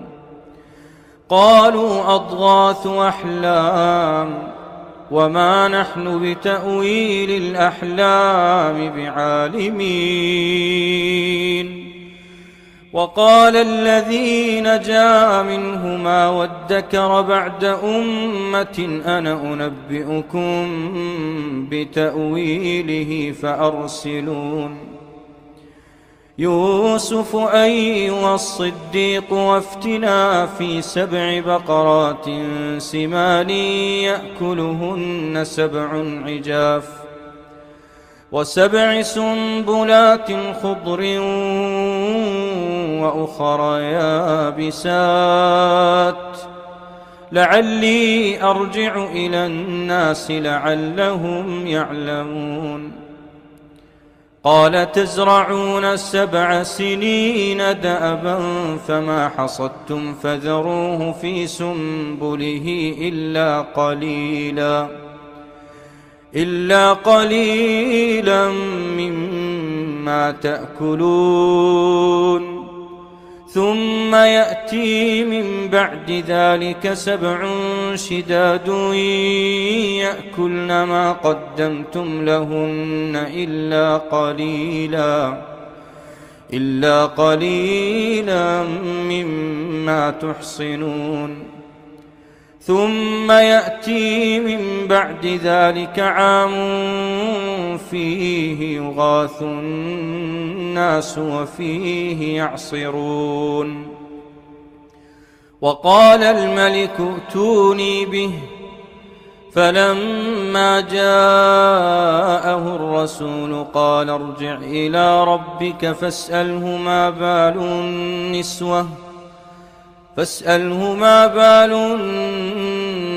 النسوة اللاتي قطعن أيديهن إن ربي بكيدهن عليم قال ما خطبكن إذ راوتن يوسف عن نفسه قلنا حاش لله ما علمنا عليه من سوء قالت امرأة العزيز الآن حصحص الحق أنا راودته عن نفسه وإنه لمن الصادقين ذلك ليعلم أني لم أخنه بالغيب وأن الله لا يهدي كيد الخائنين وما أبرئ نفسي إن النفس لأمارة بالسوء إلا ما رحم ربي إن ربي غفور رحيم وقال الملك ائتوني به أستخلصه لنفسي. فلما كلمه قال إنك اليوم لدينا مكين أمين. قال اجعلني على خزائن الأرض إني حفيظ عليم. وكذلك مكنا ليوسف في الأرض يتبوأ منها حيث يشاء. وكذلك مكنا ليوسف في الأرض يتبوأ منها حيث يشاء نصيب برحمتنا من نشاء ولا نضيع أجر المحسنين. ولأجر الآخرة خير للذين آمنوا وكانوا يتقون. وجاء إخوة يوسف فدخلوا عليه فعرفهم وهم له منكرون. ولما جهزهم بجهازهم قال ائتوني بأخ لكم من أبيكم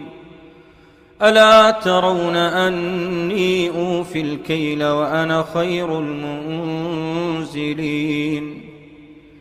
فإن لم تأتوني به فلا كيل لكم عندي ولا تقربون. قالوا سنراود عنه أباه وإنا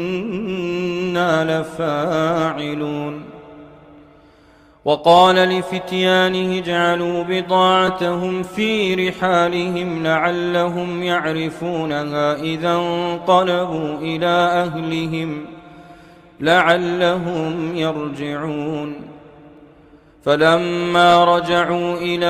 أبيهم قالوا يا أبانا منع منا الكيل فأرسل معنا أخانا نكتل وإنا له لحافظون. قال هل آمنكم عليه إلا كما أمنتكم على أخيه من قبل فالله خير حافظا وهو أرحم الراحمين. ولما فتحوا متاعهم وجدوا بضاعتهم ردت إليهم قالوا يا أبانا ما نبغي هذه بضاعتنا ردت إلينا ونمير أهلنا ونحفظ أخانا ونزداد كيل بعير ذلك كيل يسير. قال لن أرسله معكم حتى تؤتوني موثقا من الله لتأتونني به إلا أن يحاط بكم. فلما آتوه موثقهم قال الله على ما نقول وكيل. وقال يا بني لا تدخلوا من باب واحد وادخلوا من أبواب متفرقة وما أغني عنكم من الله من شيء إن الحكم إلا لله عليه توكلت وعليه فليتوكل المتوكلون. ولما دخلوا من حيث أمرهم أبوهم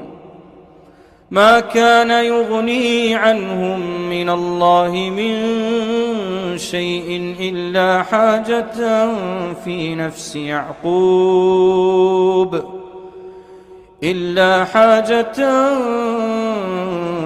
نفس يعقوب قضاها وإنه لذو علم لما علمناه ولكن أكثر الناس لا يعلمون ولما دخلوا على يوسف آوى إليه أخاه قال إني أنا أخوك فلا تبتئس بما كانوا يعملون فلما جهزهم بجهازهم جعل السقاية في رحل أخيه ثم أذن مؤذن أيتها العير إنكم لسارقون قالوا وأقبلوا عليهم ماذا تفقدون قالوا نفقد صواع الملك ولمن جاء به حمل بعير وأنا به زعيم قالوا تالله لقد علمتم ما جئنا لنفسد في الأرض وما كنا سارقين قالوا فما جزاؤه إن كنتم كاذبين قالوا جزاؤه من وجد في رحله فهو جزاؤه كذلك نجزي الظالمين فبدأ بأوعيتهم قبل وعاء أخيه ثم استخرجها من وعاء أخيه كذلك كدنا ليوسف ما كان ليأخذ أخاه في دين الملك إلا أن يشاء الله نرفع درجات من نشاء وفوق كل ذي علم عليم قالوا إن يسرق فقد سرق أخ له من قبل فأسرها يوسف في نفسه ولم يبدها لهم قال أنتم شر مكانا والله أعلم بما تصفون قالوا يا أيها العزيز إن له أبا شيخا كبيرا فخذ أحدنا مكانه إنا نراك من المحسنين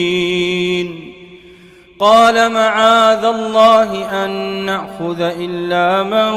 وجدنا متاعنا عنده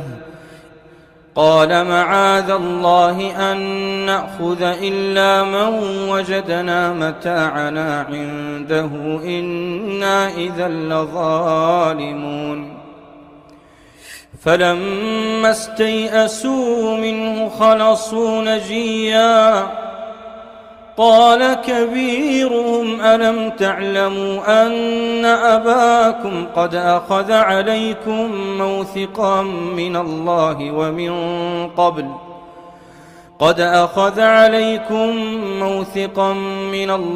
ومن قبل ما فرطتم في يوسف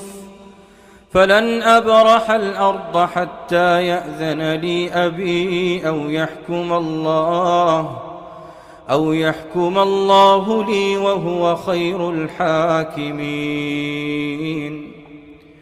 ارجعوا إلى أبيكم فقولوا يا أبانا إن ابنك سرق وما شهدنا إلا بما علمنا وما كنا للغيب حافظين واسأل القرية التي كنا فيها والعير التي أقبلنا فيها وإنا لصادقون قال بل سولت لكم أنفسكم أمرا فصبر جميل عسى الله أن يأتيني بهم جميعا إنه هو العليم الحكيم. وتولى عنهم وقال يا أسفى على يوسف وابيضت عيناه من الحزن فهو كظيم.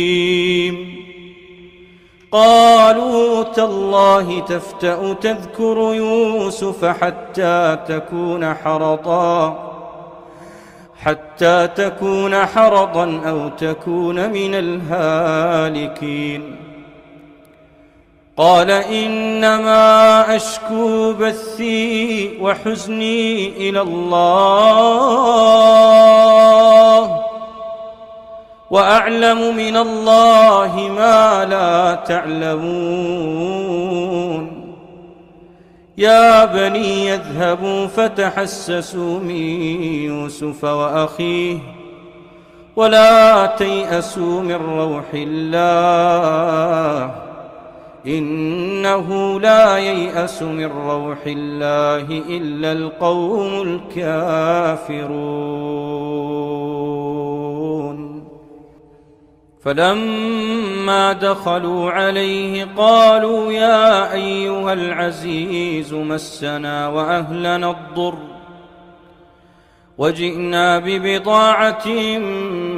مزجاة فأوف لنا الكيل وتصدق علينا إن الله يجزي المتصدقين. قال هل علمتم ما فعلتم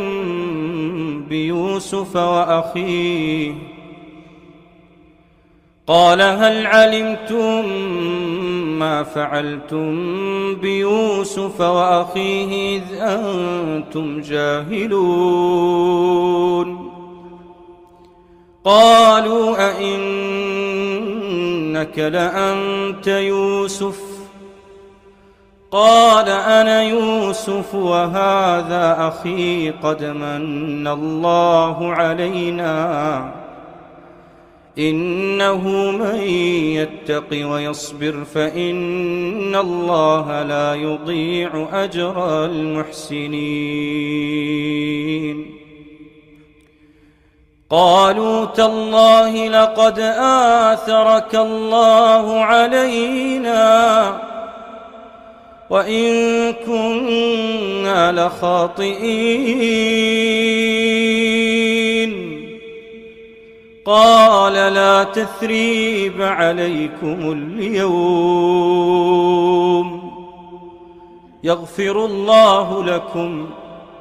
وهو أرحم الراحمين. اذهبوا بقميصي هذا فألقوه على وجه أبي يأت بصيرا وأتوني بأهلكم أجمعين. ولما فصلت العير قال أبوهم إني لأجد ريح يوسف لولا أن تفندون. قالوا تالله إنك لفي ضلالك القديم. فلما أن جاء البشير ألقاه على وجهه فارتد بصيرا قال ألم أقل لكم إني أعلم من الله ما لا تعلمون. قالوا يا أبانا استغفر لنا ذنوبنا إنا كنا خاطئين. قال سوف أستغفر لكم ربي إنه هو الغفور الرحيم. فلما دخلوا على يوسف آوى إليه أبويه وقال ادخلوا مصر إن شاء الله آمنين ورفع أبويه على العرش وخروا له سجدا وقال يا أبت هذا تأويل رؤياي من قبل قد جعلها ربي حقا وقد أحسن بي إذ أخرجني من السجن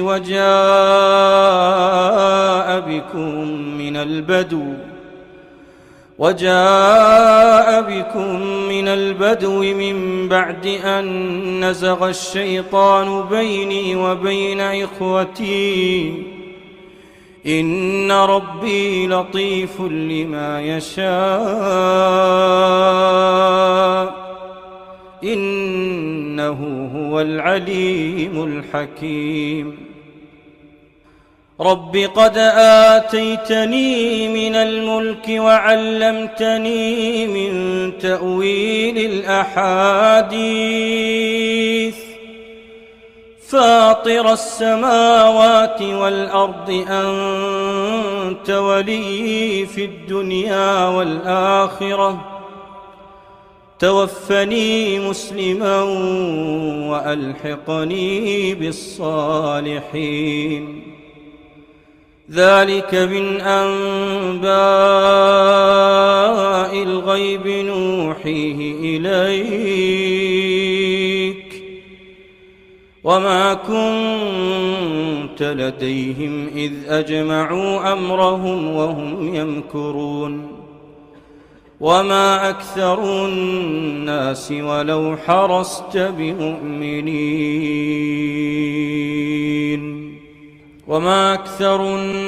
ولو حرصت بمؤمنين وما تسألهم عليه من أجر إن هو إلا ذكر للعالمين وكأي من آية في السماوات والأرض يمرون عليها وهم عنها معرضون وما يؤمن أكثرهم بالله إلا وهم مشركون أفأمنوا أن تأتيهم غاشية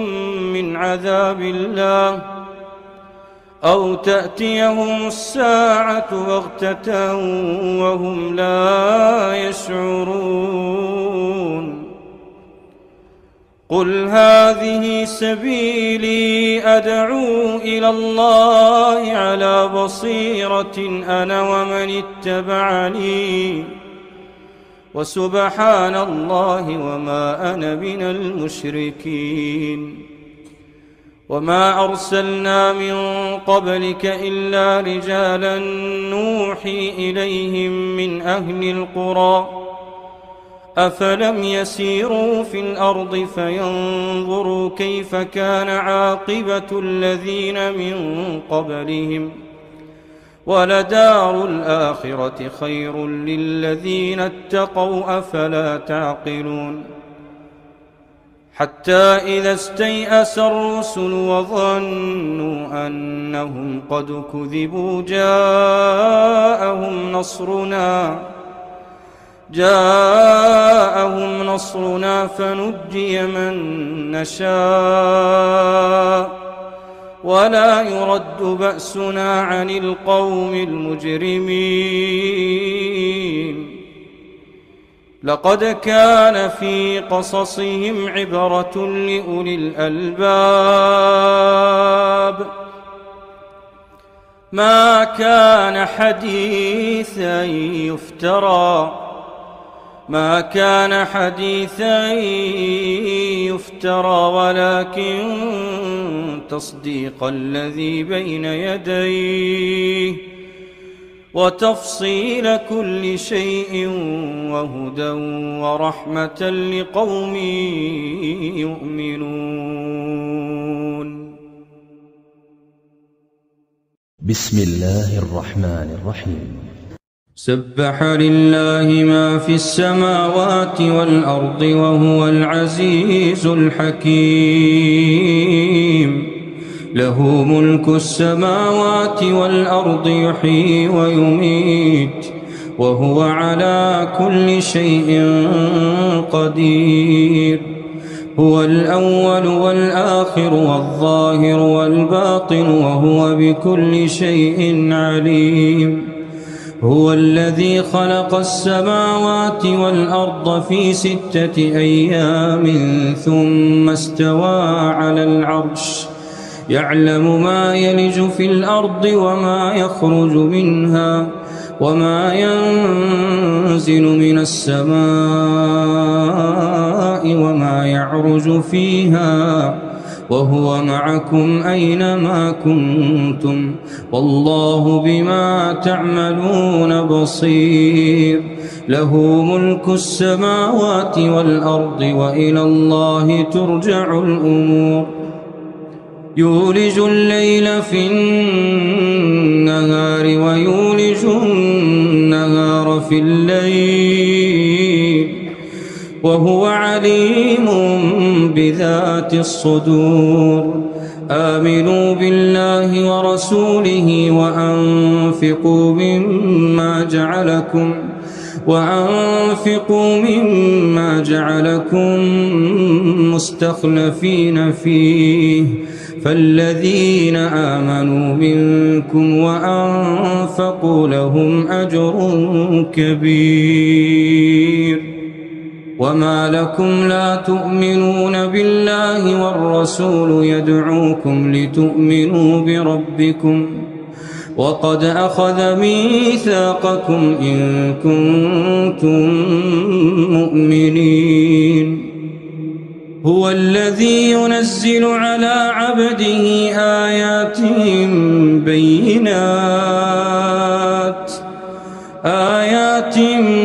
بينات ليخرجكم من الظلمات إلى النور وإن الله بكم لرءوف رحيم. وما لكم ألا تنفقوا في سبيل الله ولله ميراث السماوات والأرض لا يستوي منكم من أنفق من قبل الفتح وقاتل أولئك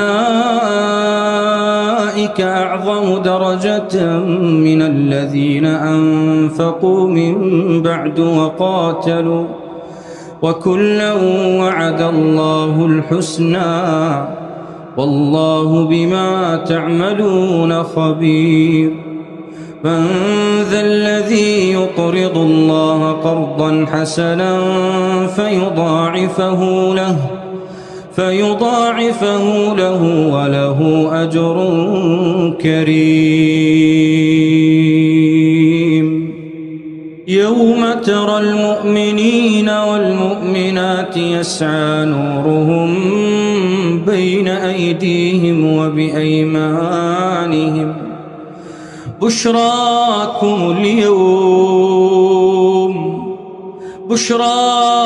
اليوم جنات تجري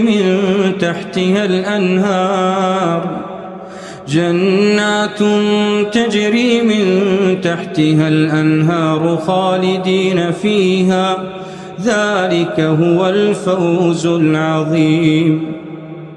يوم يقول المنافقون والمنافقات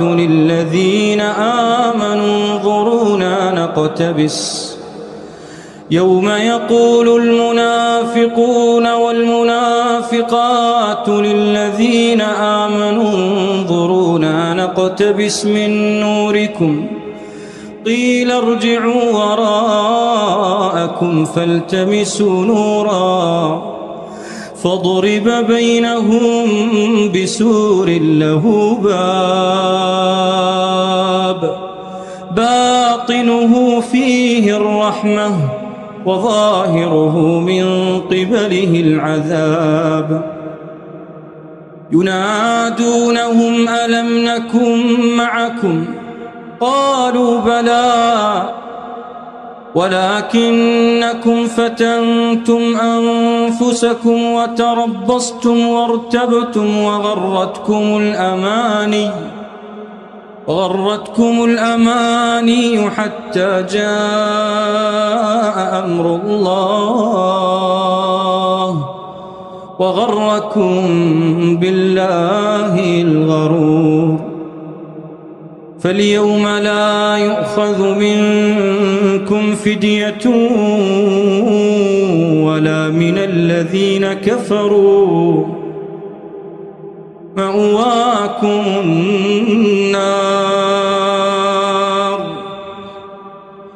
مأواكم النار هي مولاكم وبئس المصير. ألم يأن للذين آمنوا أن تخشع قلوبهم لذكر الله ألم يأن للذين آمنوا أن تخشع قلوبهم لذكر الله وما نزل من الحق ولا يكونوا كالذين أوتوا الكتاب من قبل فطال عليهم الأمد فقست قلوبهم وكثير منهم فاسقون. اعلموا أن الله يحيي الأرض بعد موتها قد بينا لكم الآيات لعلكم تعقلون. إن المصدقين والمصدقات وأقرضوا الله قرضا حسنا يضاعف لهم ولهم أجر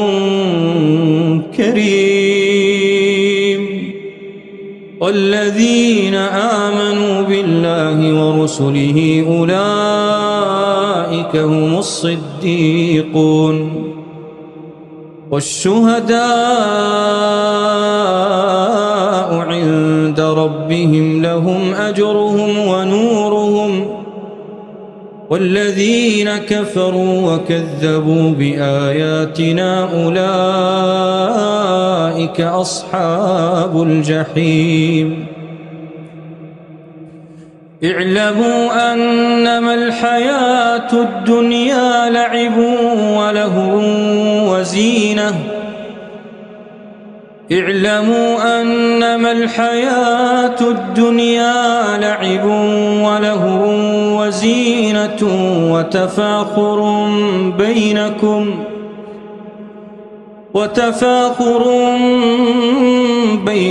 وتكاثر في الأموال والأولاد كمثل غيث أعجب الكفار نباته ثم يهيج فتراه مصفرا ثم يكون حطاما وفي الآخرة عذاب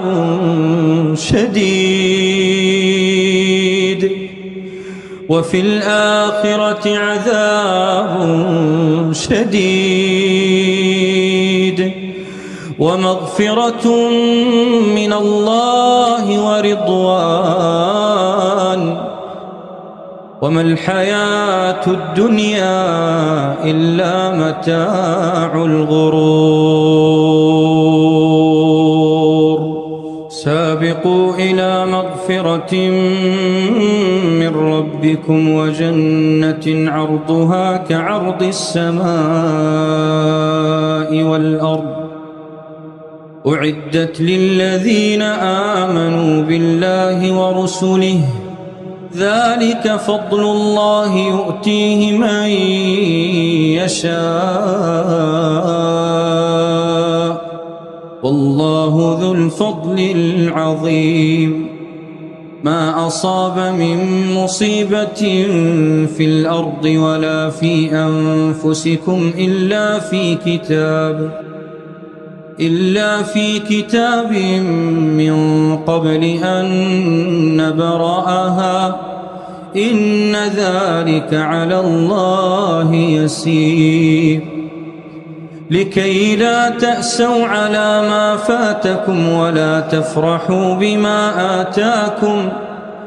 والله لا يحب كل مختال فخور الذين يبخلون ويأمرون الناس بالبخل ومن يتول فإن الله هو الغني الحميد لقد أرسلنا رسلنا بالبينات وأنزلنا معهم الكتاب والميزان ليقوم الناس بالقسط وأنزلنا الحديد فيه بأس شديد ومنافع للناس وليعلم الله من ينصره ورسله بالغيب إن الله قوي عزيز ولقد أرسلنا نوحا وإبراهيم وجعلنا في ذريتهما النبوة والكتاب فمنهم مهتد وكثير منهم فاسقون ثم قفينا على آثارهم برسلنا وقفينا بعيسى ابن مريم وآتيناه الإنجيل وجعلنا في قلوب الذين اتبعوه رأفة ورحمة ورهبانية ابتدعوها ما كتبناها عليهم إلا ابتغاء رضوان الله فما رعوها حق رعايتها فآتينا الذين آمنوا منهم أجرهم وكثير منهم فاسقون يا أيها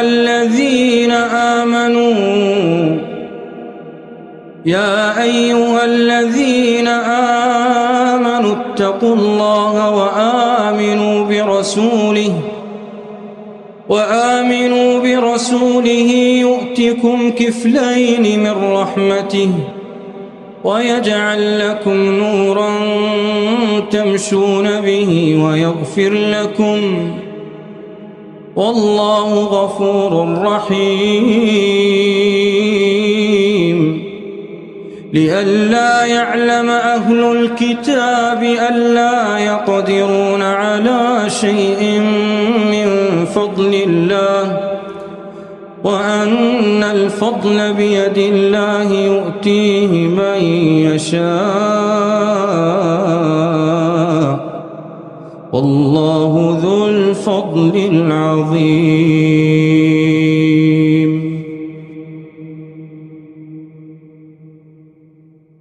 بسم الله الرحمن الرحيم. الرحمن علم القرآن خلق الإنسان علمه البيان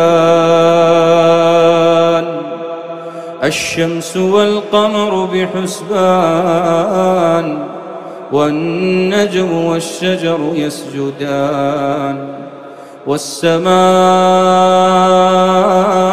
رفعها ووضع الميزان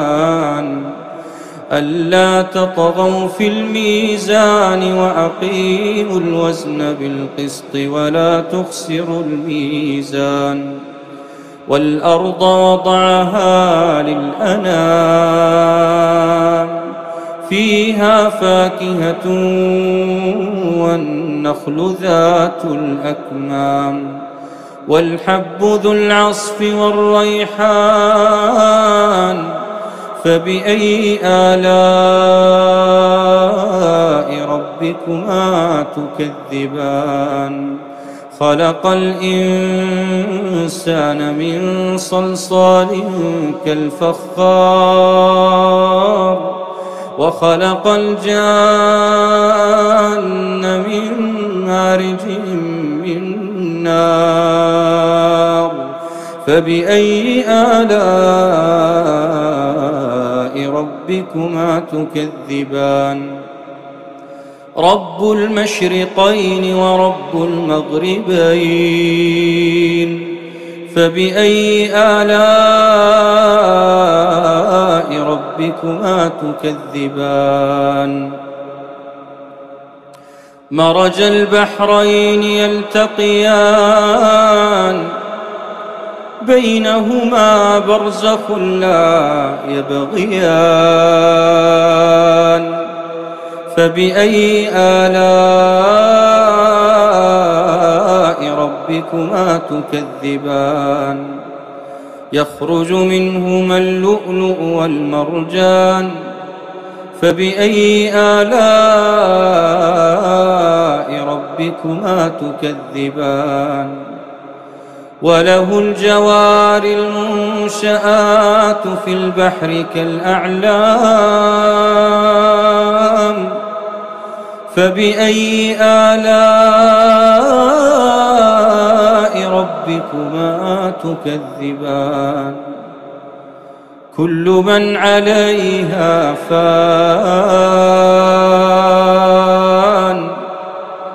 كل من عليها فان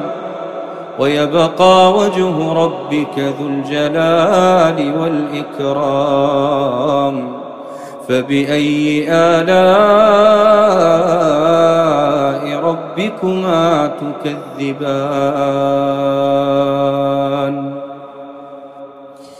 يسأله من في السماوات والأرض كل يوم هو في شأن فبأي آلاء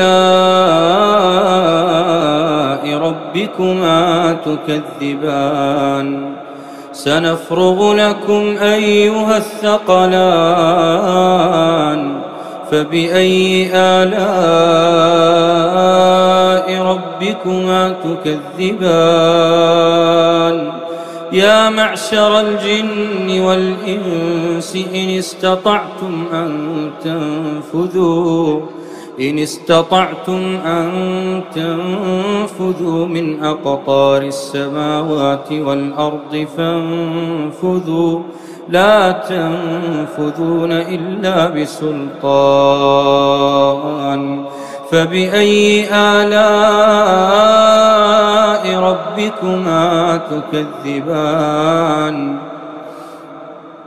يرسل عليكما شواظ من نار ونحاس فلا تنتصران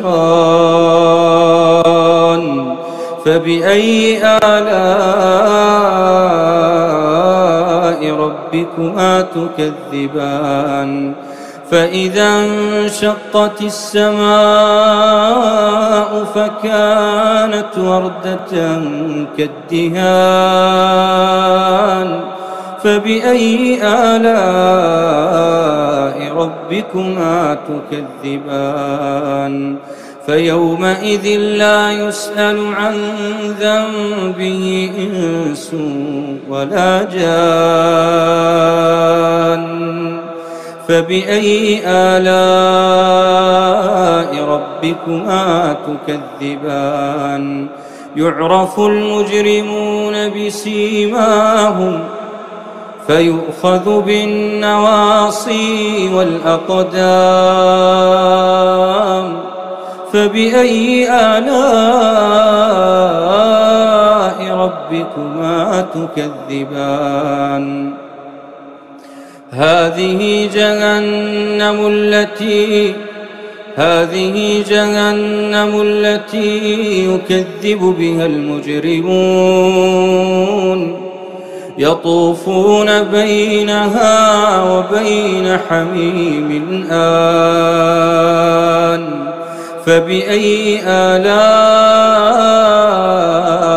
ربكما تكذبان ولمن خاف مقام ربه جنتان فبأي آلاء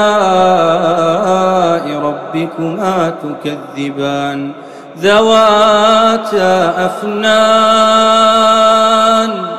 فبأي آلاء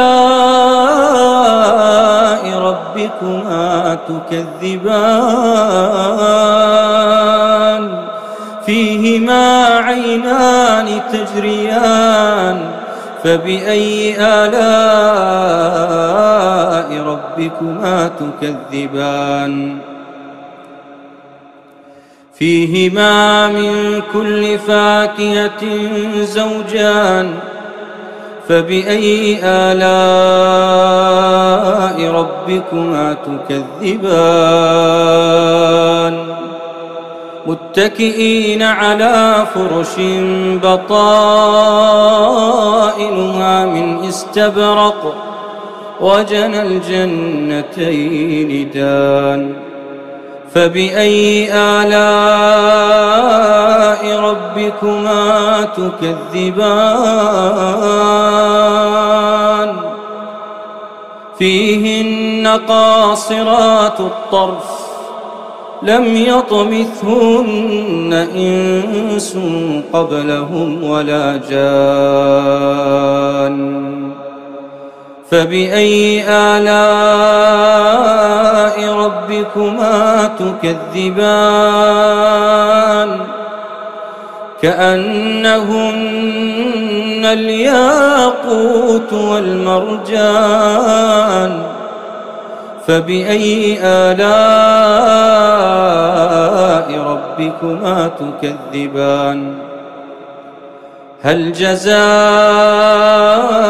الإحسان إلا الإحسان فبأي آلاء ربكما تكذبان ومن دونهما جنتان فبأي آلاء ربكما تكذبان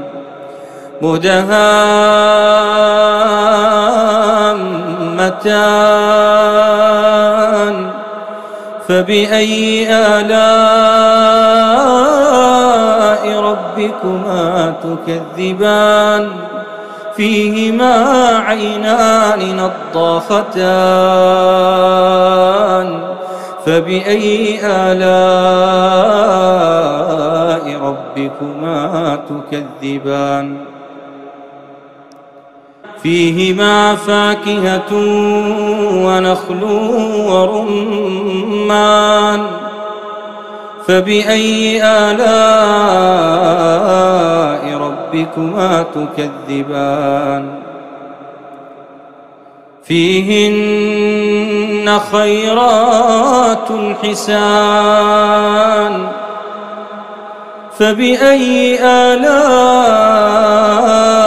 ربكما تكذبان حور مقصورات في الخيام فبأي آلاء ربكما تكذبان لم يطمثهن إنس قبلهم ولا جان فبأي آلاء ربكما تكذبان متكئين على رفرف خضر وعبقري حسان فبأي آلاء ربكما تكذبان تبارك اسم ربك ذي الجلال والإكرام.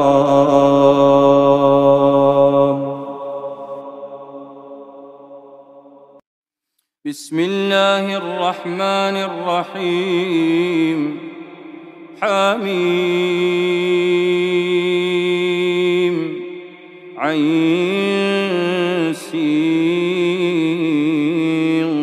قاف كذلك يوحي إليك وإلى الذين من قبلك الله العزيز الحكيم له ما في السماوات وما في الأرض وهو العلي العظيم تكاد السماوات يتفطرن من فوقهن والملائكة يسبحون بحمد ربهم ويستغفرون لمن في الأرض ألا إن الله هو الغفور الرحيم والذين اتخذوا من دونه أولياء الله حفيظ عليهم وما أنت عليهم بوكيل وكذلك أوحينا إليك قرآنا عربيا لتنذر أم القرى ومن حولها وتنذر يوم الجمع لا ريب فيه فريق في الجنة وفريق في السعير ولو شاء الله لجعلهم أمة واحدة ولكن يدخل من يشاء في رحمته والظالمون ما لهم من ولي ولا نصير أم اتخذوا من دونه أولياء فالله هو الولي وهو يحيي الموتى وهو على كل شيء قدير وما اختلفتم فيه من شيء فحكمه إلى الله ذلكم الله ربي عليه توكلت وإليه أنيب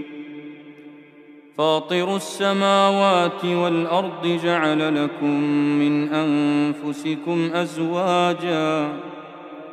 ومن الأنعام أزواجا يذرأكم فيه ليس كمثله شيء وهو السميع البصير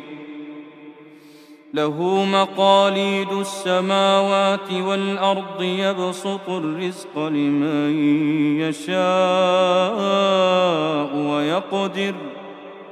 إنه بكل شيء عليم شرع لكم من الدين ما وصى به نوحا والذي أوحينا إليك وما وصينا به إبراهيم وموسى وعيسى أن أقيموا الدين ولا تتفرقوا فيه كبر على المشركين ما تدعوهم إليه الله يجتبي إليه من يشاء ويهدي إليه من ينيب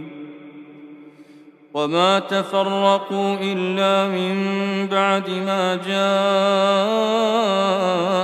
العلم بغيا بينهم ولولا كلمة سبقت من ربك إلى أجل مسمى لقضي بينهم وإن الذين أورثوا الكتاب من بعدهم لفي شك منه مريب فلذلك فادع واستقم كما أمرت ولا تتبع أهواءهم وقل آمنت بما أنزل الله من كتاب وأمرت لأعدل بينكم الله ربنا وربكم لنا أعمالنا ولكم أعمالكم لا حجة بيننا وبينكم الله يجمع بيننا وإليه المصير والذين يحاجون في الله من بعد ما استجيب له حجتهم داحضة عند ربهم وعليهم غضب ولهم عذاب شديد الله الذي أنزل الكتاب بالحق والميزان وما يدريك لعل الساعة قريب يستعجل بها الذين لا يؤمنون بها والذين آمنوا مشفقون منها ويعلمون أنها الحق ألا إن الذين يمارون في الساعة لفي ضلال بعيد الله لطيف بعباده يرزق من يشاء الله لطيف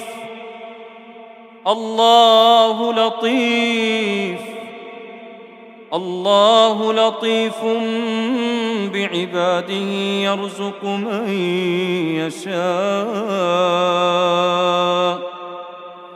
يرزق من يشاء وهو القوي العزيز من كان يريد حرث الآخرة نزد له في حرثه ومن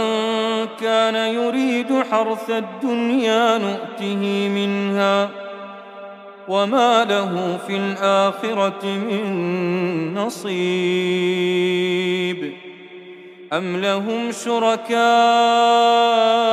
شرعوا لهم من الدين ما لم يأذن به الله ولولا كلمة الفصل لقضي بينهم وإن الظالمين لهم عذاب أليم ترى الظالمين مشفقين مما كسبوا وهو واقع بهم والذين آمنوا وعملوا الصالحات في روضات الجنات لهم ما يشاءون عند ربهم ذلك هو الفضل الكبير ذلك الذي يبشر الله عباده الذين آمنوا وعملوا الصالحات قل لا أسألكم عليه أجرا إلا المودة في القربى ومن يقترف حسنة نزد له فيها حسنا إن الله غفور شكور أم يقولون افترى على الله كذبا فإن يشأ الله يختم على قلبك ويمحو الله الباطل ويحق الحق بكلماته إنه عليم بذات الصدور وهو الذي يقبل التوبة عن عباده ويعفو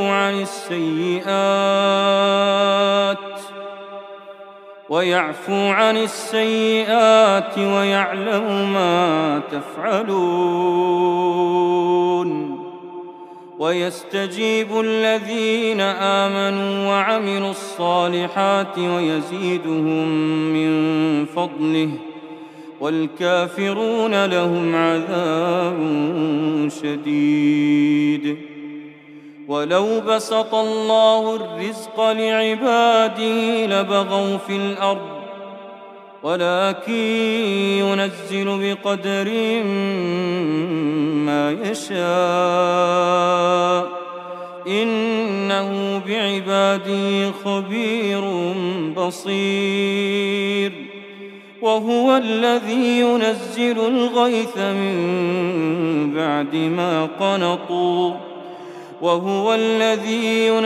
الغيث من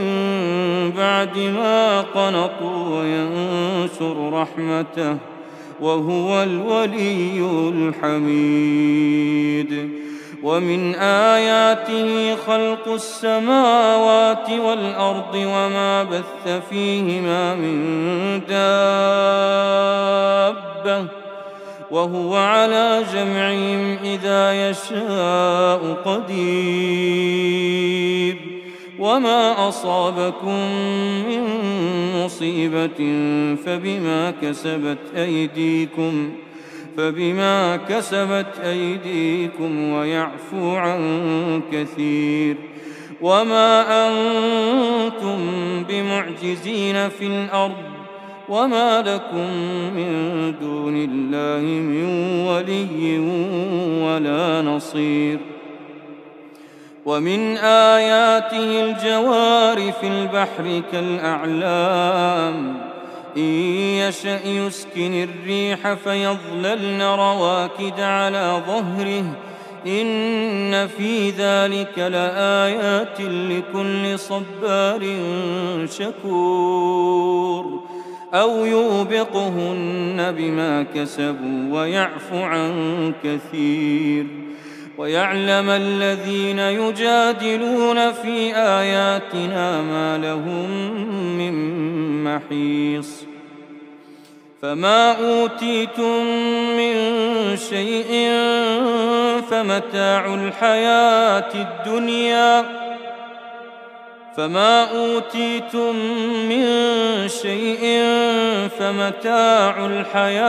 الدنيا وما عند الله خير وأبقى للذين آمنوا وعلى ربهم يتوكلون والذين يجتنبون كبائر الإثم والفواحش وإذا ما غضبوا هم يغفرون والذين استجابوا لربهم وأقاموا الصلاة وأمرهم شورى بينهم ومما رزقناهم ينفقون والذين إذا أصابهم البغي هم ينتصرون وجزاء سيئة مثلها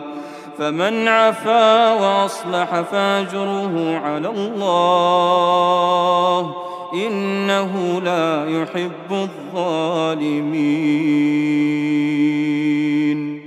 وجزاء سيئة مثلها فمن عفا وأصلح فأجره على الله إنه لا يحب الظالمين ولمن انتصر بعد ظلمه فأولئك ما عليهم من سبيل إنما السبيل على الذين يظلمون الناس ويبغون في الأرض بغير الحق أولئك لهم عذاب أليم ولمن صبر وغفر إن ذلك لمن عزم الأمور ومن يضلل الله فما له من ولي من بعده وترى الظالمين لما رأوا العذاب يقولون هل إلى مرد من سبيل وتراهم يعرضون عليها خاشعين من الذل ينظرون من طرف خفي. وقال الذين آمنوا إن الخاسرين الذين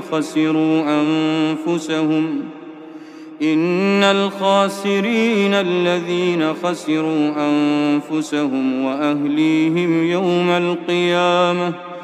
ألا إن الظالمين في عذاب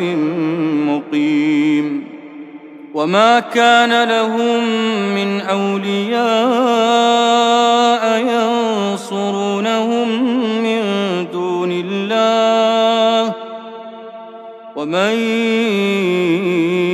يضلل الله فما له من سبيل. استجيبوا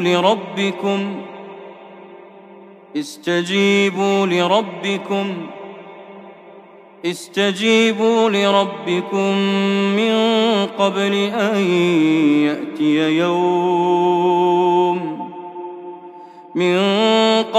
أن يأتي يوم لا مرد له من الله ما لكم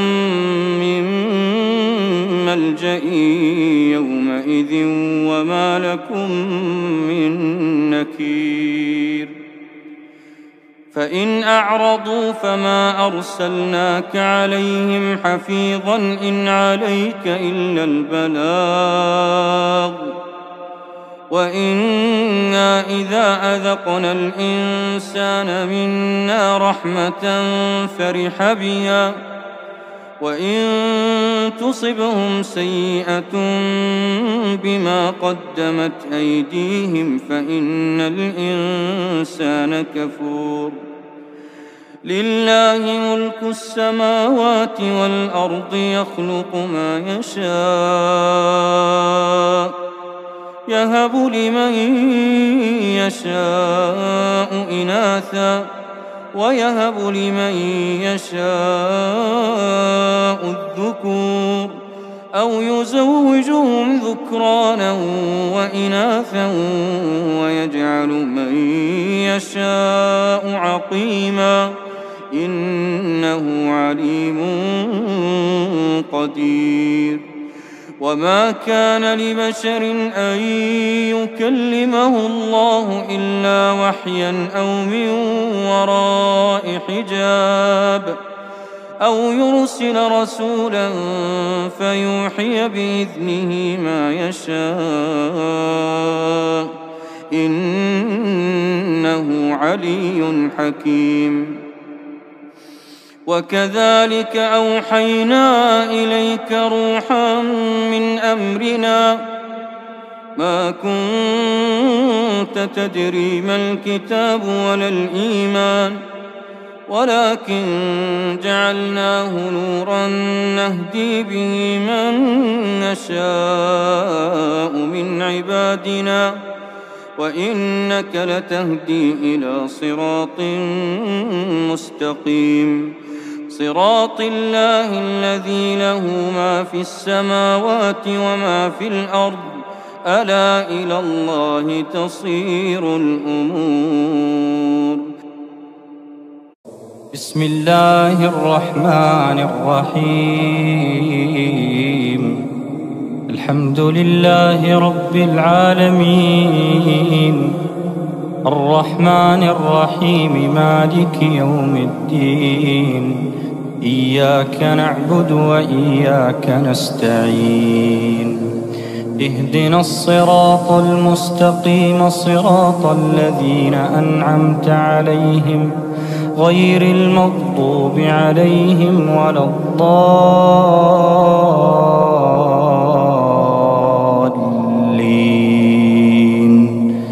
آمين. ولقد أوحينا إلى موسى أن أسر بعبادي فاضرب لهم طريقا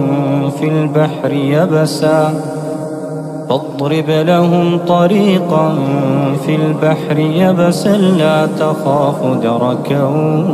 ولا تخشى فأتبعهم فرعون بجنوده فغشيهم من اليم ما غشيهم وأضل فرعون قومه وما هدى يا بني إسرائيل قد أنجيناكم من عدوكم وواعدناكم جانب الطور الأيمن ونزلنا عليكم المن والسلوى كلوا من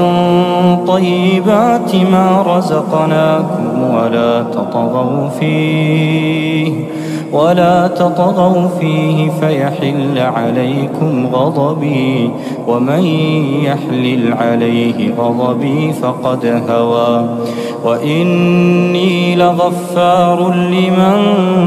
تاب وآمن وعمل صالحا ثم اهتدى وما أعجلك عن قومك يا موسى قال هم أولئك على أثري وعجلت إليك رب لترضى قال فإنا قد فتنا قومك من بعدك وأضلهم السامري فرجع موسى إلى قومه غضبان أسفا قال يا قوم ألم يعدكم ربكم وعدا حسنا أفطال عليكم العهد أم أردتم أن يحل عليكم غضب من ربكم فأخلفتم موعدي قالوا ما أخلفنا موعدك بملكنا ولكننا حملنا أوزارا من زينة القوم فقذفناها فكذلك ألقى السامري فأخرج لهم عجلا جسدا له خوار فقالوا هذا إلهكم وإله موسى فنسي أفلا يرون ألا يرجع إليهم قولا ولا يملك لهم ضرا ولا نفعا ولقد قال لهم هارون من قبل يا قوم إنما فتنتم به وإن ربكم الرحمن فاتبعوني وأطيعوا أمري قالوا لن نبرح عليه عاكفين حتى يرجع إلينا موسى قال يا هارون ما منعك إذ رأيتهم ضلوا ألا تتبعن أفعصيت أمري قال يا ابن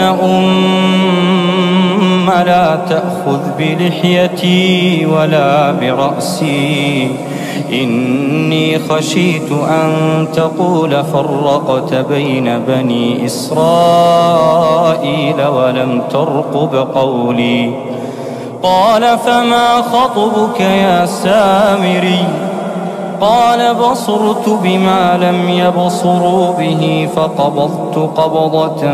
من أثر الرسول فنبذتها وكذلك سولت لي نفسي قال فاذهب فإن لك في الحياة أن تقول لا مساس وإن لك موعدا لن تخلفه وانظر إلى إلهك الذي ظلت عليه عاكفا لنحرقنه ثم لننسفنه في اليم نسفا إنما إلهكم الله الذي لا إله إلا هو وسع كل شيء علما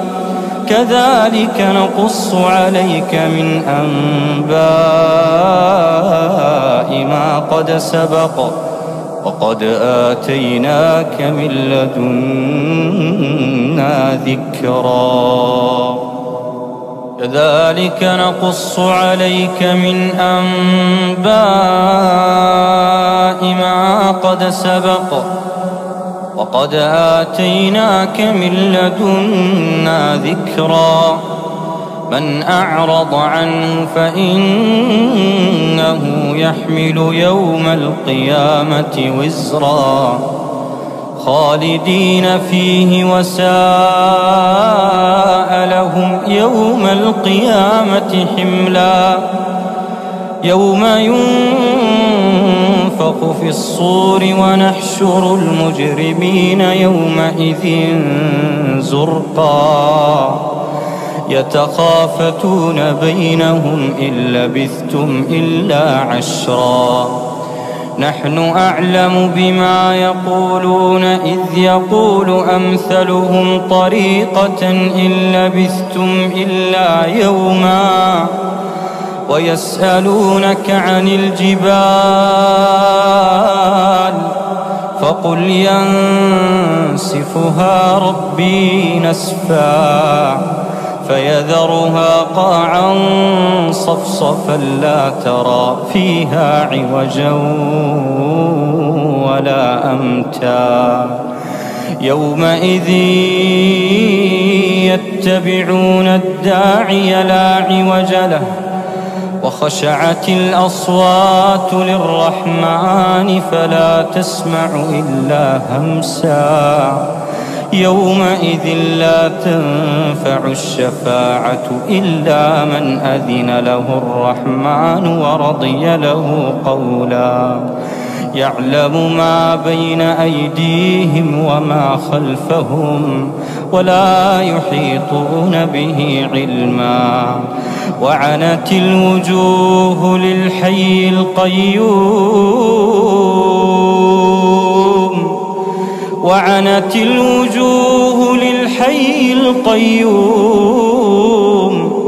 وقد خاب من حمل ظلما ومن يعمل من الصالحات وهو مؤمن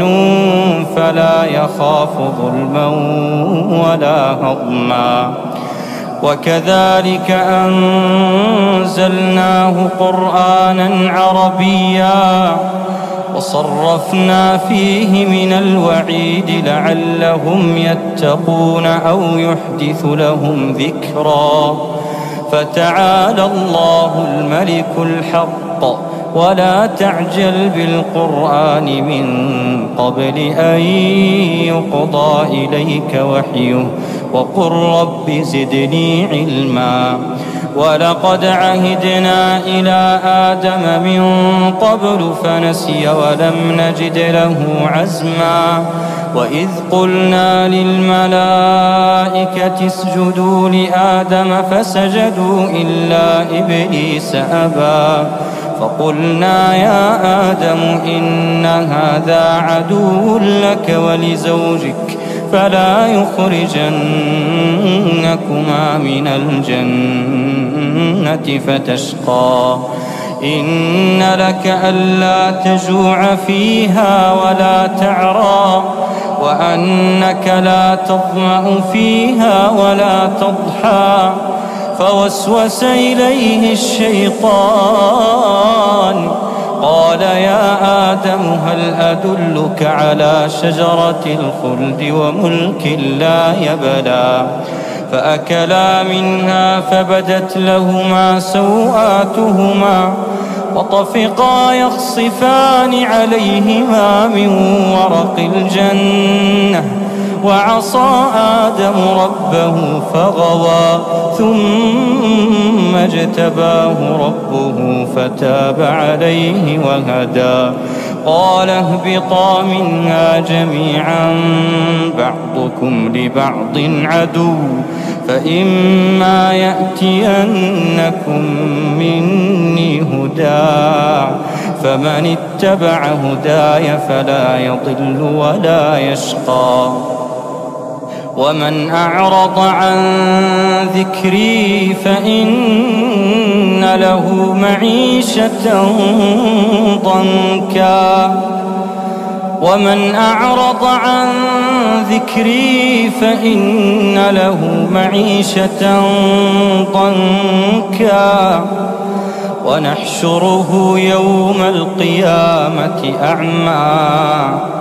قال رب لم حشرتني أعمى وقد كنت بصيرا قال كذلك أتتك آياتنا فنسيتها وكذلك اليوم تنسى وكذلك نجزي من أسرف ولم يؤمن بآيات ربه ولعذاب الآخرة أشد وأبقى أفلم يهد لهم كم أهلكنا قبلهم من القرون يمشون في مساكنهم إن في ذلك لآيات لأولي النهى أفلم يهد لهم كم أهلكنا قبلهم من القرون يمشون في مساكنهم إن في ذلك لآيات لأولي النهى ولولا كلمة سبقت من ربك لكان لزاما وأجل مسمى فاصبر على ما يقولون وسبح بحمد ربك قبل طلوع الشمس وقبل غروبها ومن آناء الليل فسبح وأطراف النهار لعلك ترضى ولا تمدن عينيك إلى ما متعنا به أزواجا منهم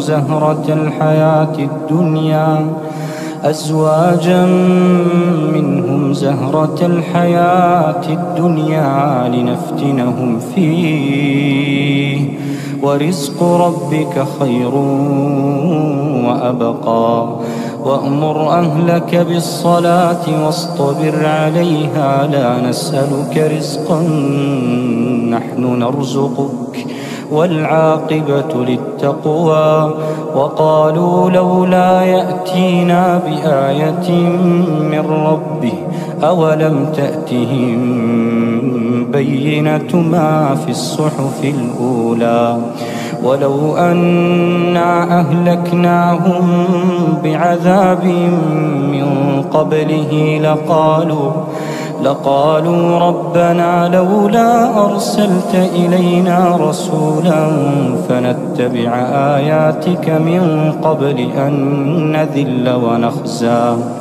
قل كل متربص فتربصوا فستعلمون من أصحاب الصراط السوي ومن اهتدى بسم الله الرحمن الرحيم اقترب للناس حسابهم وهم في غفلة معرضون ما يأتيهم من ذكر من ربهم محدث إلا استمعوه وهم يلعبون لاهية قلوبهم وأسروا النجوى الذين ظلموا هل هذا إلا بشر مثلكم أفتأتون السحر وأنتم تبصرون قال ربي يعلم القول في السماء والأرض وهو السميع العليم بل قالوا أضغاث أحلام بل افتراه بل هو شاعر فليأتنا بآية كما أرسل الأولون ما آمنت قبلهم من قرية أهلكناها أفهم يؤمنون وما أرسلنا قبلك إلا رجالا نوحي إليهم فاسألوا أهل أهل الذكر إن كنتم لا تعلمون وما جعلناهم جسدا لا يأكلون الطعام وما كانوا خالدين ثم صدقناهم الوعد فأنجيناهم ومن نشاء وأهلكنا المسرفين لقد أنزلنا إليكم كتابا فيه ذكركم أفلا تعقلون وكم قصمنا من قرية كانت ظالمة وأنشأنا بعدها قوما آخرين فلما أحسوا بأسنا إذا هم منها يركضون لا تركضوا وارجعوا إلى ما أترفتم فيه ومساكنكم لعلكم تسألون قالوا يا ويلنا إنا كنا ظالمين فما زالت تلك دعواهم حتى جعلناهم حصيدا خامدين وما خلقنا السماء والأرض وما بينهما لاعبين لو أردنا أن نتخذ لهوا لاتخذناه من لدنا إن كنا فاعلين بل نقذف بالحق على الباطل فيدمغه فإذا هو زاهق ولكم الويل مما تصفون وله من في السماوات والأرض ومن عنده لا يستكبرون عن عبادته ولا يستحسرون يسبحون الليل والنهار لا يفترون أم اتخذوا آلهة من الأرض هم ينشرون لو كان فيهما آلهة إلا الله لفسدتا فسبحان الله رب العرش عما يصفون لا يسأل عما يفعل وهم يسألون أم اتخذوا من دونه آلهة قل هاتوا برهانكم هذا ذكر من معي وذكر من قبلي بل أكثرهم لا يعلمون الحق فهم معرضون وما أرسلنا من قبلك من رسول إلا نوحي إليه أنه لا إله إلا أنا فاعبدون وقالوا اتخذ الرحمن ولدا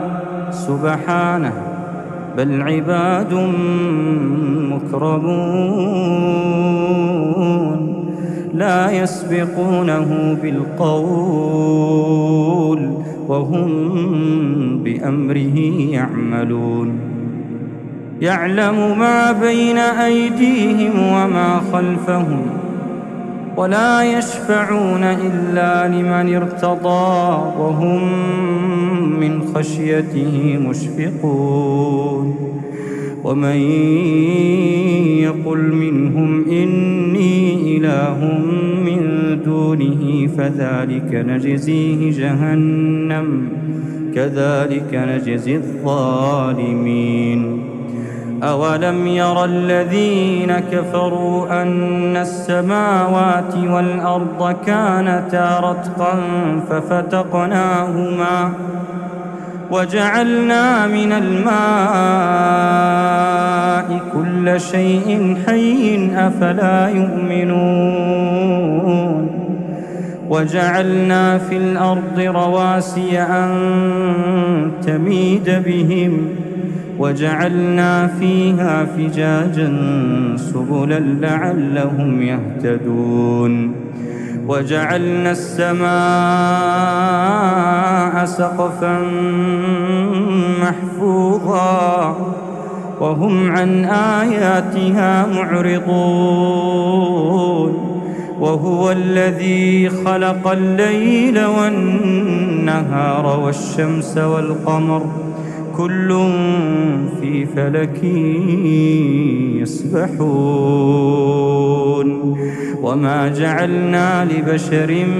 من قبلك الخلد أفإن مت فهم الخالدون كل نفس ذائقة الموت كل نفس ذائقة الموت ونبلوكم بالشر والخير فتنة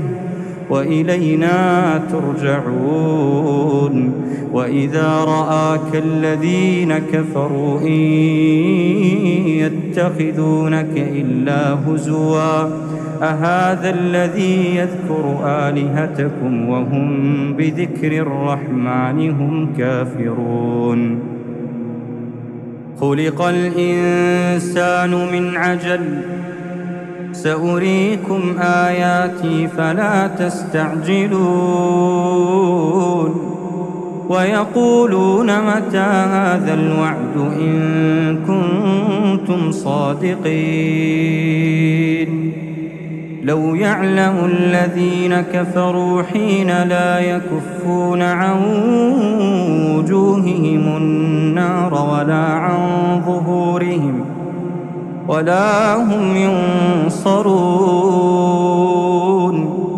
بل تأتيهم بغتة فتبهتهم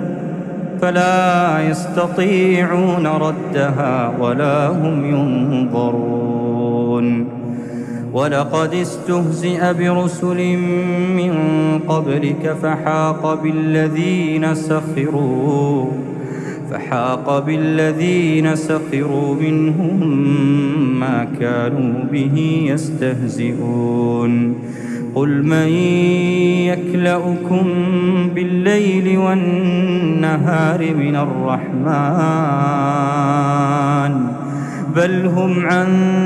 ذكر ربهم معرضون أم لهم آلهة تمنعهم من دوننا لا يستطيعون نصر أنفسهم ولا هم منا يصحبون بل متعنا هؤلاء وآباءهم حتى طال عليهم العمر أفلا يرون أنا نأتي الأرض ننقصها من أطرافها أفهم الغالبون قل إنما أنذركم بالوحي ولا يسمع الصم الدعاء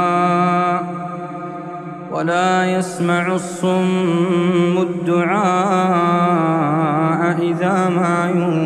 ينذرون ولئن مستهم نفحة من عذاب ربك ليقولن يا ويلنا إنا كنا ظالمين ونضع الموازين القسط ليوم القيامة فلا تظلم نفس شيئا وإن كان مثقال حبة من خردل أتينا بها وكفى بنا حاسبين ولقد آتينا موسى وهارون الفرقان وضياء وذكرا للمتقين الذين يخشون ربهم بالغيب وهم من الساعة مشفقون وهذا ذكر مبارك أنزلناه أفأنتم له منكرون ولقد آتينا إبراهيم رشده من قبل وكنا به عالمين إذ قال لأبيه وقومه ما هذه التماثيل التي أنتم لها عاكفون قالوا وجدنا آباءنا لها عابدين قال لقد كنتم أنتم وآباؤكم في ضلال مبين قالوا أجئتنا بالحق أم أنت من اللاعبين قال بل ربكم رب السماوات والأرض الذي فطرهن وأنا على ذلكم من الشاهدين وتالله لأكيدن أصنامكم بعد أن تولوا مدبرين فجعلهم جذاذا إلا كبيرا لهم لعلهم إليه يرجعون قالوا من فعل هذا بآلهتنا إنه لمن الظالمين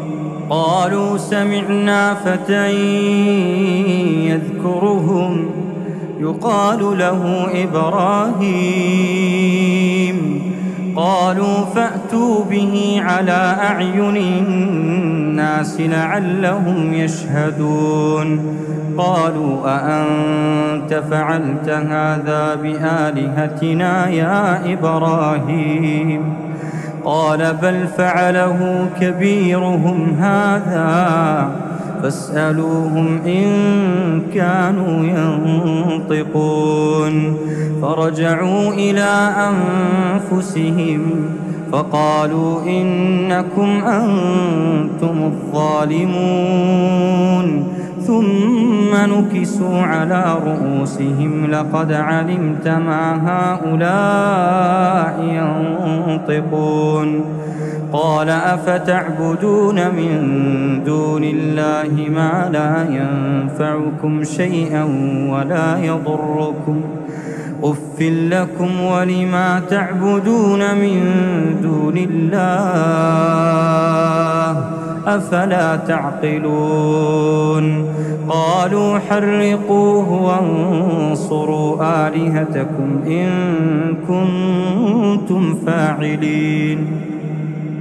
قلنا يا نار كوني بردا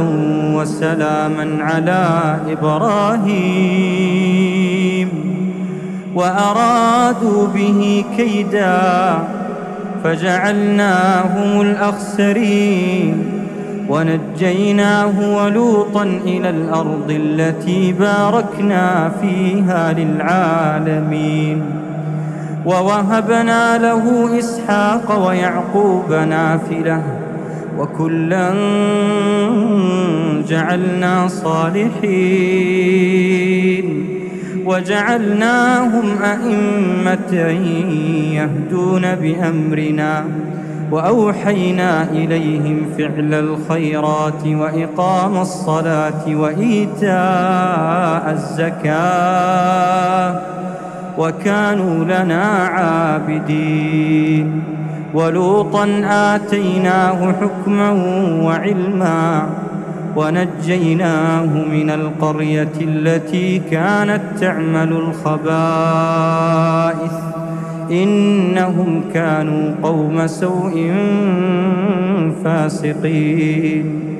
وأدخلناه في رحمتنا إنه من الصالحين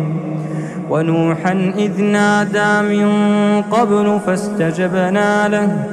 فنجيناه وأهله من الكرب العظيم ونصرناه فنجيناه وأهله من الكرب العظيم ونصرناه من القوم الذين كذبوا بآياتنا إنهم كانوا قوم سوء فأغرقناهم أجمعين. وداود وسليمان إذ يحكمان في الحرث إذ نفشت فيه غنم القوم وكنا لحكمهم شاهدين ففهمناها سليمان وكلا آتينا حكما وعلما وسخرنا مع داود الجبال يسبحن والطير وكنا فاعلين وعلمناه صنعة لبوس لكم لتحصنكم من بأسكم فهل أنتم شاكرون. ولسليمان الريح عاصفة تجري بأمره إلى الأرض التي باركنا فيها وكنا بكل شيء عالمين. ومن الشياطين من يغوصون له ويعملون عملا دون ذلك وكنا لهم حافظين. وأيوب إذ نادى ربه أني مسني الضر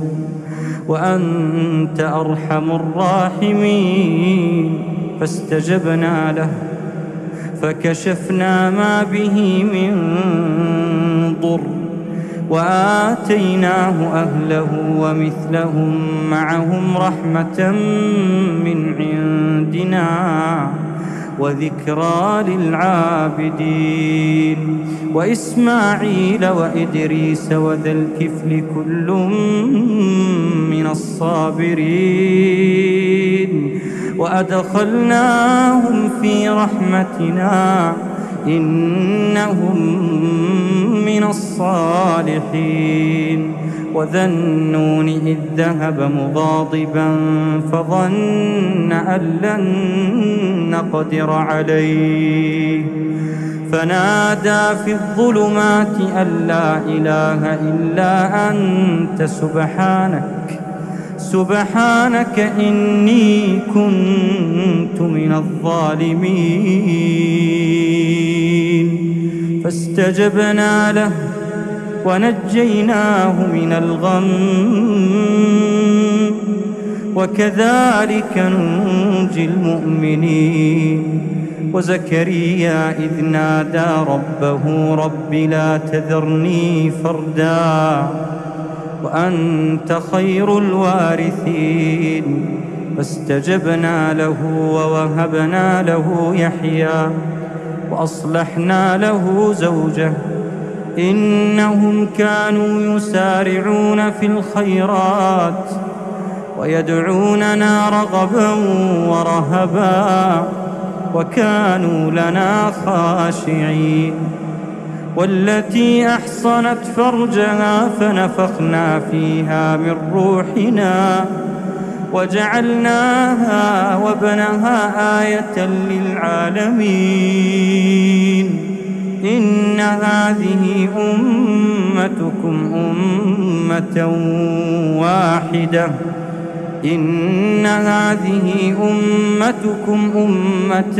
واحدة وأنا ربكم فاعبدون. وتقطعوا أمرهم بينهم كل إلينا راجعون. فمن يعمل من الصالحات وهو مؤمن فلا كفران لسعيه وإنا له كاتبون. وحرام على قرية أهلكناها أنهم لا يرجعون حتى إذا فتحت يأجوج ومأجوج وهم من كل حدب ينسلون. واقترب الوعد الحق فإذا هي شاخصة أبصار الذين كفروا يا ويلنا قد كنا في غفلة من هذا بل كنا ظالمين إنكم وما تعبدون من دون الله حصب جهنم أنتم لها واردون لو كان هؤلاء آلهة ما وردوها وكل فيها خالدون لهم فيها زفير وهم فيها لا يسمعون إن الذين سبقت لهم منا الحسنى أولئك عنها مبعدون إن الذين سبقت لهم منا الحسنى أولئك عنها مبعدون لا يسمعون حسيسها وهم فيما اشتهت أنفسهم خالدون لا يحزنهم الفزع الأكبر وتتلقاهم الملائكة هذا يومكم الذي كنتم توعدون يوم نطوي السماء كطي السجل للكتب كما بدأنا أول خلق نعيده وعدا علينا إنا كنا فاعلين ولقد كتبنا في الزبور من بعد الذكر أن الأرض يرثها عبادي الصالحون إن في هذا لبلاغا لقوم عابدين وما أرسلناك إلا رحمة للعالمين قل إنما يوحى إلي أنما إلهكم إله واحد فهل أنتم مسلمون فإن تولوا فقل آذنتكم على سواء وإن أدري أقريب أم بعيد ما توعدون إنه يعلم الجهر من القول ويعلم ما تكتمون وإن أدري لعله فتنة لكم ومتاع إلى حين قال رب احكم بالحق وربنا الرحمن المستعان على ما تصفون. أعوذ بالله من الشيطان الرجيم. وإذا أذقنا الناس رحمة من بعد ضراء مستهم إذا لهم مكر في آياتنا قل الله أسرع مكرا إن رسلنا يكتبون ما تمكرون هو الذي يسيركم في البر والبحر حتى إذا كنتم في الفلك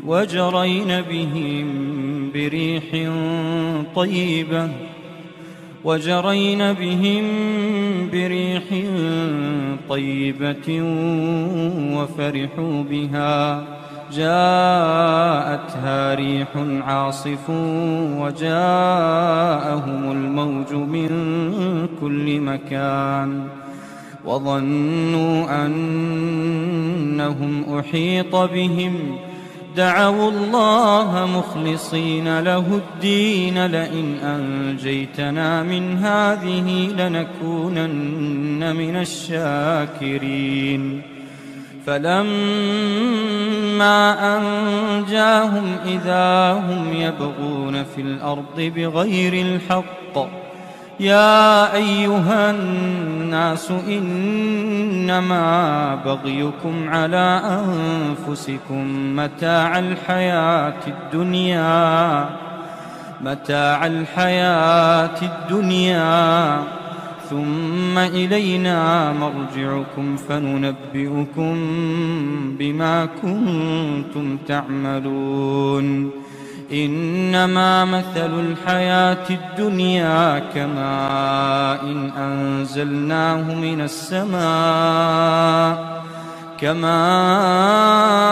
أنزلناه من السماء فاختلط به نبات الأرض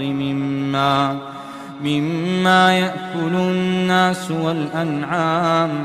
حتى إذا أخذت الأرض زخرفها وزينت وظن أهلها أنهم قادرون عليها أتاها أمرنا ليلا أو نهارا فجعلناها حصيدا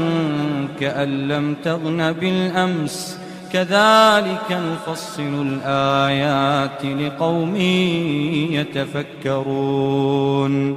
والله يدعو إلى دار السلام ويهدي من يشاء إلى صراط مستقيم للذين أحسنوا الحسنى وزيادة ولا يرهق وجوههم قتر ولا ذلة أولئك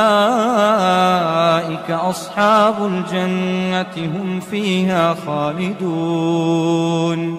والذين كسبوا السيئات جزاء سيئة بمثلها وترهقهم ذلة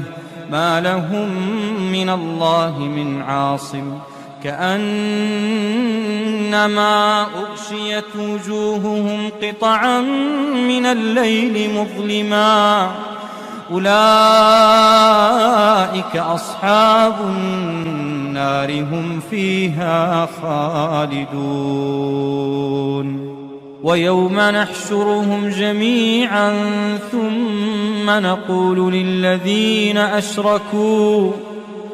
ثم نقول للذين أشركوا مكانكم أنتم وشركاؤكم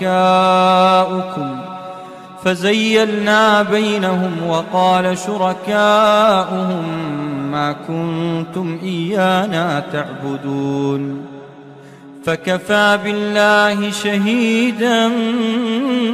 بيننا وبينكم إن كنا عن عبادتكم لغافلين هنالك تبلو كل نفس ما أسلفت وردوا إلى الله مولاهم الحق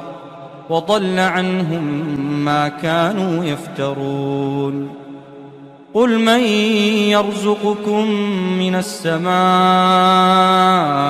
والأرض أمن يملك السمع والأبصار ومن يخرج الحي من الميت ويخرج الميت من الحي ومن يدبر الأمر فسيقولون الله فقل أفلا تتقون فذلكم الله ربكم الحق فماذا بعد الحق إلا الضلال فأنى تصرفون كذلك حقت كلمة ربك على الذين فسقوا أنهم لا يؤمنون قل هل من شركائكم من يبدأ الخلق ثم يعيده قل الله يبدأ الخلق ثم يعيده فأنى تؤفكون قل هل من شركائكم من يهدي إلى الحق قل الله يهدي للحق أفمن يهدي إلى الحق أحق أن يتبع أمن لا يهدي إلا أن يهدى فما لكم كيف تحكمون وما يتبع أكثرهم إلا ظنا إن الظن لا يغني من الحق شيئا إن الله عليم بما يفعلون وما كان هذا القرآن أن يفترى من دون الله ولكن تصديق الذي بين يديه وتفصيل الكتاب لا ريب فيه من رب العالمين أم يقولون افتراه قل فأتوا بسورة مثله وادعوا من استطعتم من دون الله إن كنتم صادقين بل كذبوا بما لم يحيطوا بعلمه ولما يأتهم تأويله كذلك كذب الذين من قبلهم فانظر كيف كان عاقبة الظالمين ومنهم من يؤمن به ومنهم من لا يؤمن به وربك أعلم بالمفسدين وإن كذبوك فقل لي عملي ولكم عملكم أنتم بريئون مما أعمل وأنا بريء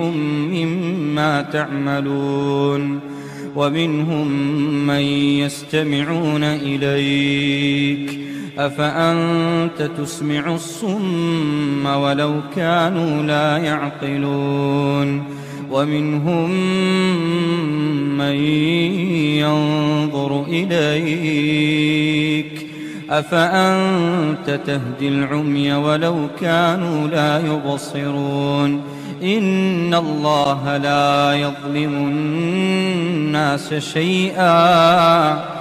ولكن الناس أنفسهم يظلمون ويوم يحشرهم كأن لم يلبثوا إلا ساعة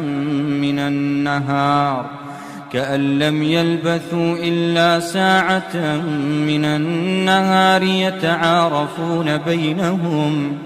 قد خسر الذين كذبوا بلقاء الله وما كانوا مهتدين وإما نرينك بعض الذي نعدهم أو نتوفينك فإلينا مرجعهم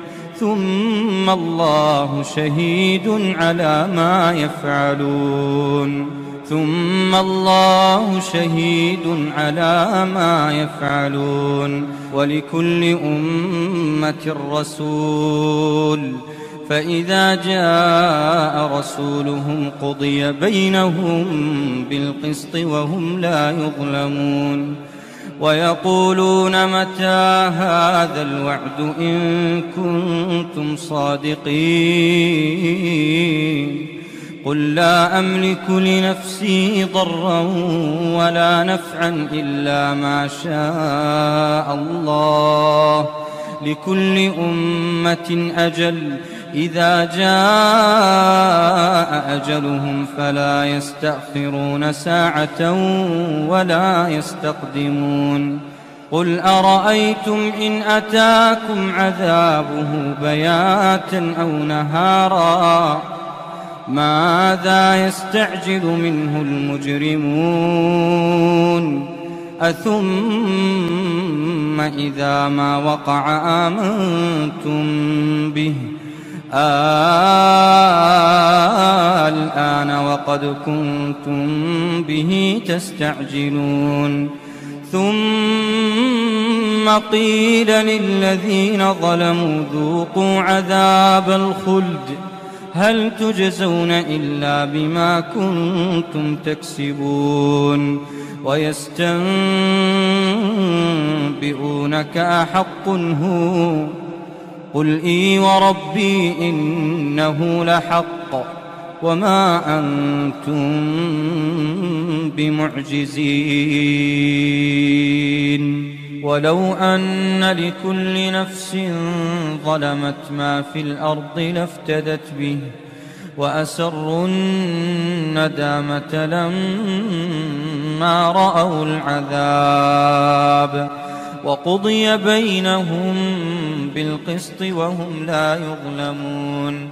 ألا إن لله ما في السماوات والأرض ألا إن وعد الله حق ولكن أكثرهم لا يعلمون هو يحيي ويميت وإليه ترجعون يا أيها الناس قد جاءتكم موعظة من ربكم وشفاء لما في الصدور وهدى ورحمة للمؤمنين قل بفضل الله وبرحمته فبذلك فليفرحوا هو خير مما يجمعون قل أرأيتم ما أنزل الله لكم من رزق فجعلتم منه حراما وحلالا قل الله أذن لكم أم على الله تفترون وما ظن الذين يفترون على الله الكذب يوم القيامة إن الله لذو فضل على الناس ولكن أكثرهم لا يشكرون وما تكون في شأن وما تتلو منه من قرآن ولا تعملون من عمل إلا كنا عليكم شهودا إذ تفيضون فيه وما يعزب عن ربك من مثقال ذرة في الأرض ولا في السماء ولا أصغر من ذلك ولا أكبر إلا في كتاب مبين ألا إن أولياء الله لا خوف عليهم ولا هم يحزنون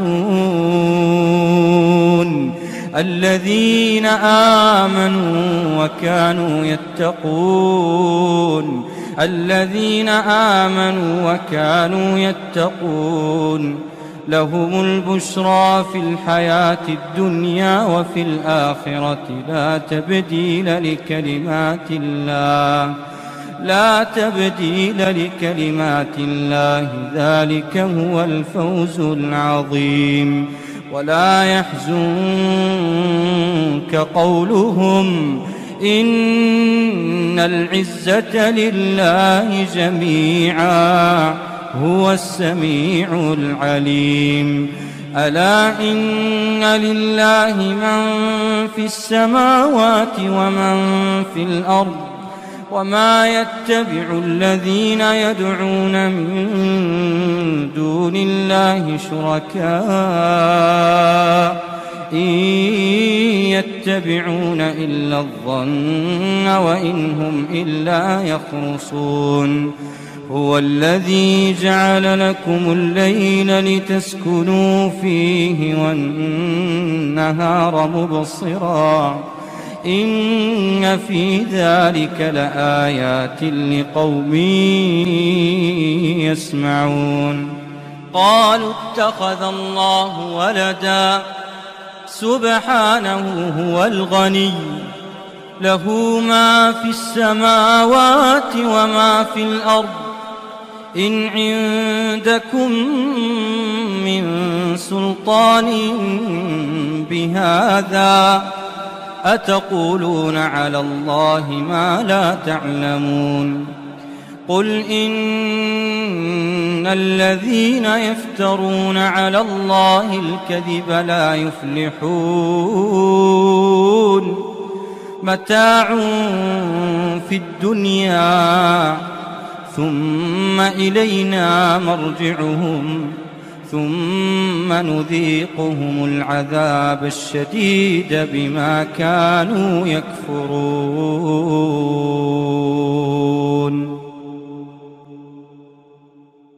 بسم الله الرحمن الرحيم. ألف لام را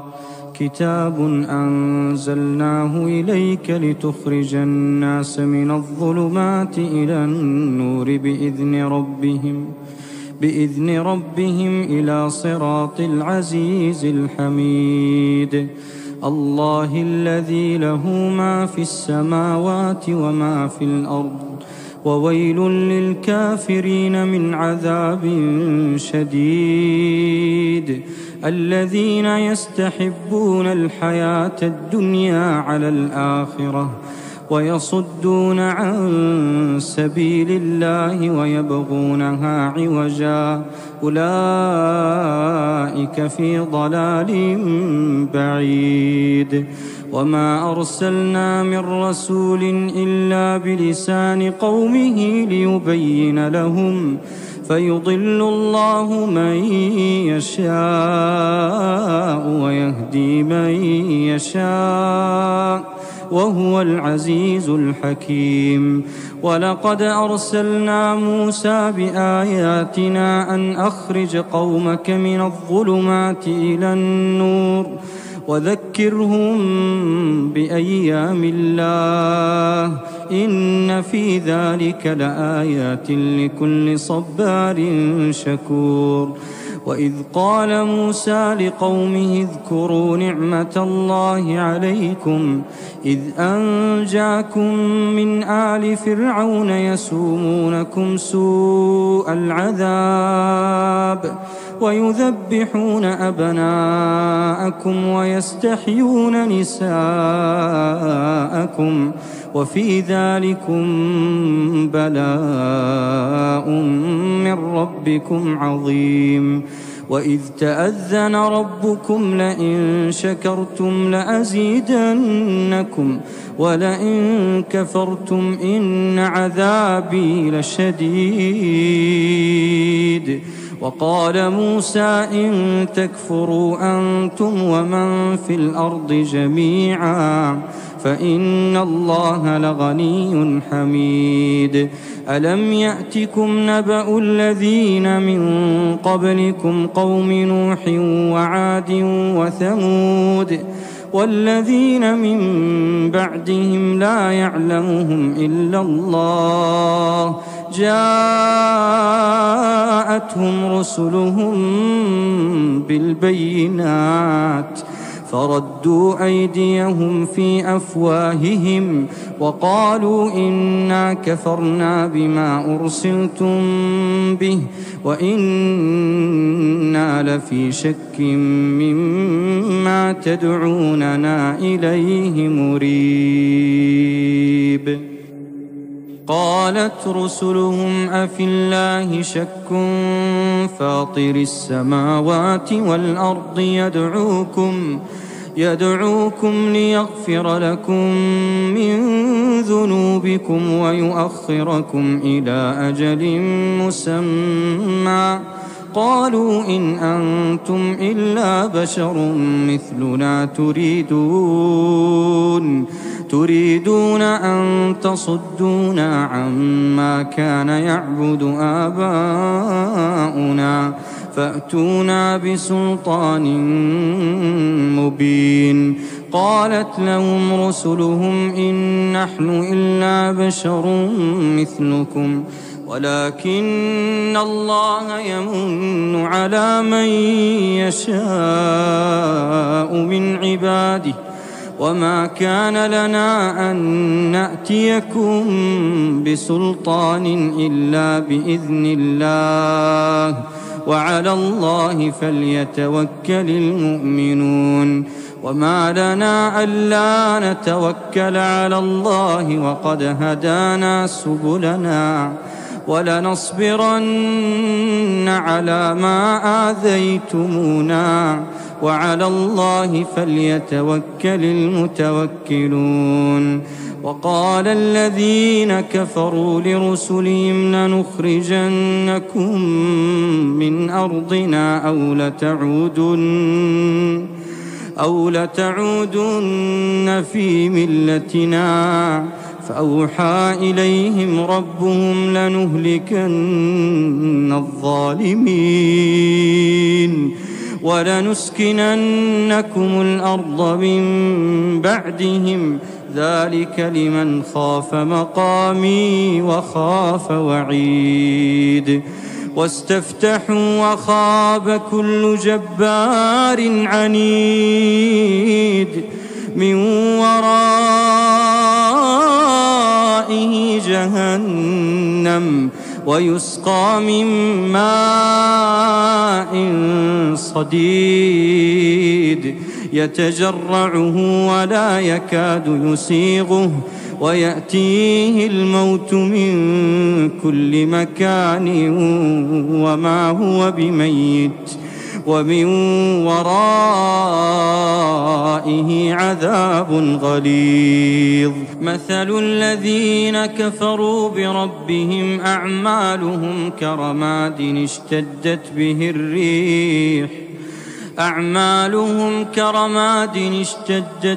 الريح في يوم عاصف لا يقدرون مما كسبوا على شيء ذلك هو الضلال البعيد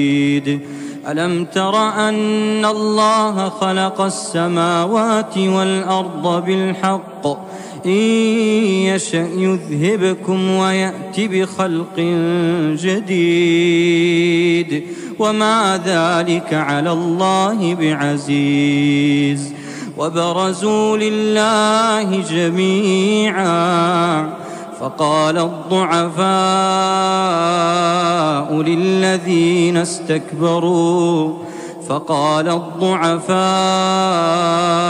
للذين استكبروا إنا كنا لكم تبعا فهل أنتم مغنون عنا من عذاب الله من شيء قالوا لو هدانا الله لهديناكم سواء علينا أجزعنا أم صبرنا ما لنا من محيص وقال الشيطان لما قضي الأمر إن الله وعدكم وعد الحق ووعدتكم فأخلفتكم وما كان لي عليكم من سلطان إلا أن دعوتكم فاستجبتم لي فلا تلوموني ولوموا أنفسكم ما أنا بمصرخكم وما أنتم بمصرخي إني كفرت بما أشركتمون من قبل إن الظالمين لهم عذاب أليم وأدخل الذين آمنوا وعملوا الصالحات جنات تجري من تحتها الأنهار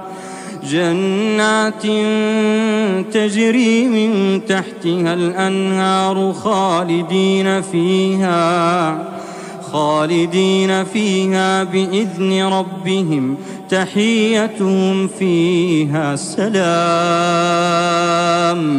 ألم تر كيف ضرب الله مثلا كلمة طيبة كشجرة طيبة أصلها ثابت وفرعها في السماء تؤتي أكلها كل حين بإذن ربها ويضرب الله الأمثال للناس لعلهم يتذكرون ومثل كلمة خبيثة كشجرة خبيثة اجتثت من فوق الأرض ما لها من قرار يثبت الله الذين آمنوا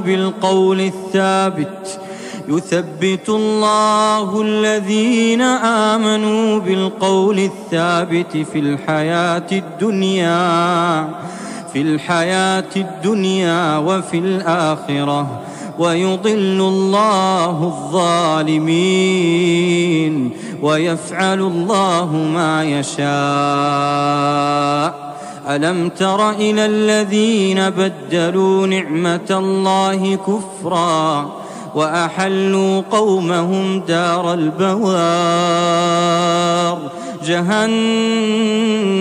يصلونها وبئس القرار وجعلوا لله أندادا ليضلوا عن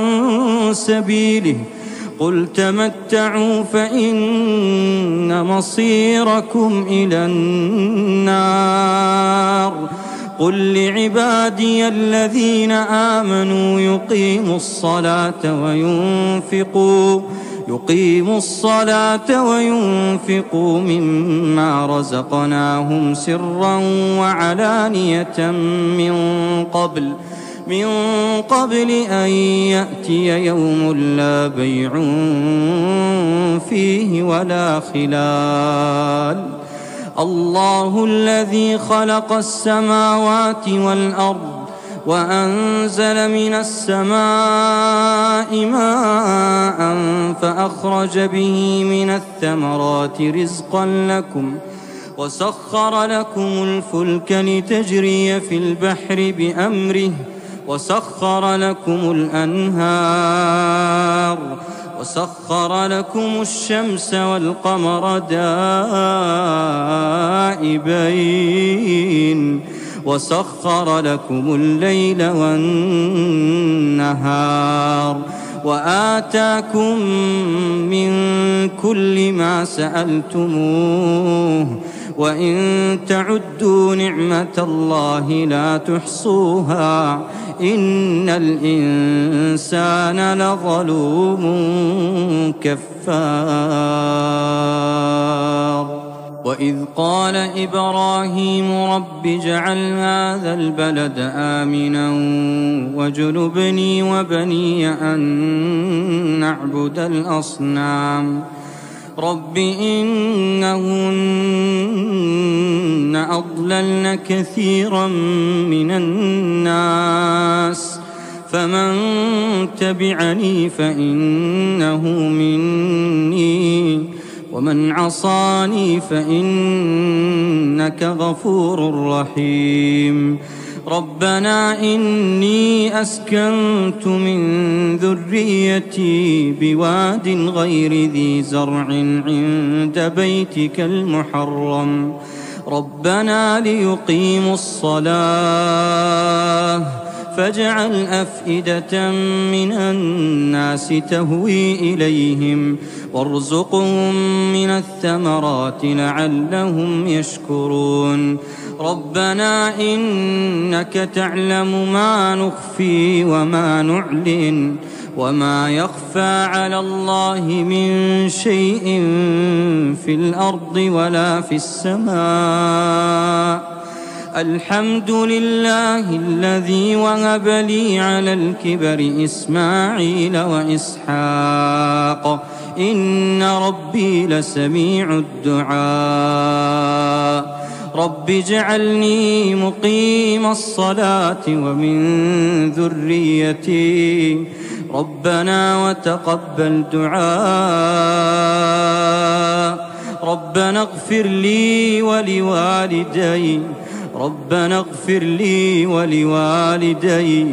ربنا اغفر لي ولوالدي وللمؤمنين يوم يقوم الحساب. ولا تحسبن الله غافلا عما يعمل الظالمون، إنما يؤخرهم ليوم تشخص فيه الأبصار مهطعين مقنعي رؤوسهم لا يرتد إليهم طرفهم وأفئدتهم هواء. وأنذر الناس يوم يأتيهم العذاب فيقول الذين ظلموا ربنا أخرنا إلى أجل قريب نجب دعوتك ونتبع الرسل أولم تكونوا أقسمتم من قبل ما لكم من زوال. وسكنتم في مساكن الذين ظلموا أنفسهم وتبين لكم كيف فعلنا بهم وضربنا لكم الأمثال. وقد مكروا مكرهم وعند الله مكرهم وإن كان مكرهم لتزول منه الجبال. فلا تحسبن الله مخلف وعده رسله إن الله عزيز ذو انتقام. يوم تبدل الأرض غير الأرض والسماوات يوم تبدل الأرض غير الأرض والسماوات وبرزوا لله الواحد القهار. وترى المجرمين يومئذ مقرنين في الأصفاد سرابيلهم من قطران وتغشى وجوههم النار ليجزي الله كل نفس ما كسبت إن الله سريع الحساب. هذا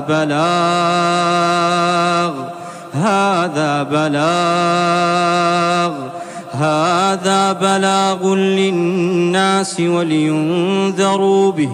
وليعلموا أنما هو إله واحد وليذكر أولو الألباب.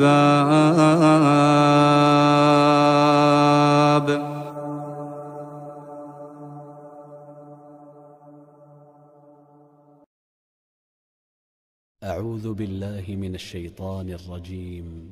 وأوحي إلى نوح أنه لن يؤمن من قومك إلا من قد آمن فلا تبتئس بما كانوا يفعلون. واصنع الفلك بأعيننا ووحينا ولا تخاطبني في الذين ظلموا إنهم مغرقون. ويصنع الفلك وكلما مر عليه ملأ من قومه سخروا منه قال إن تسخروا منا فإنا نسخر منكم كما تسخرون. فسوف تعلمون من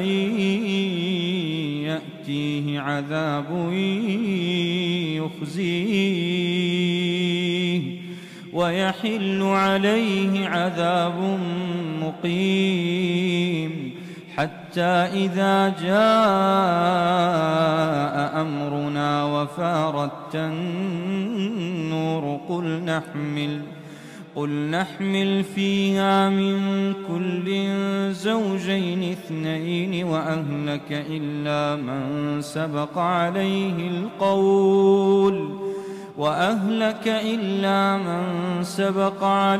القول ومن آمن وما آمن معه إلا قليل. وقال اركبوا فيها بسم الله مجريها ومرساها إن ربي لغفور رحيم. وهي تجري بهم في موج كالجبال. ونادى نوح ابنه وكان في معزل يا بني اركم معنا ولا تكن مع الكافرين. قال سآوي إلى جبل يعصمني من الماء. قال لا عاصم اليوم من أمر الله إلا من رحم. وحال بينهما الموج فكان من المغرقين. وقيل يا أرض ابلعي ماءك ويا سماء أقلعي. وغيض الماء وقضي الأمر واستوت على الجودي. وقيل بعدا للقوم الظالمين. ونادى نوح ربه فقال رب إن ابني من أهلي وإن وعدك الحق وأنت أحكم الحاكمين. قال يا نوح إنه ليس من أهلك إنه عمل غير صالح فلا تسألني ما ليس لك به علم إني أعظك أن تكون من الجاهلين. قال رب إني أعوذ بك أن أسألك ما ليس لي به علم وإلا تغفر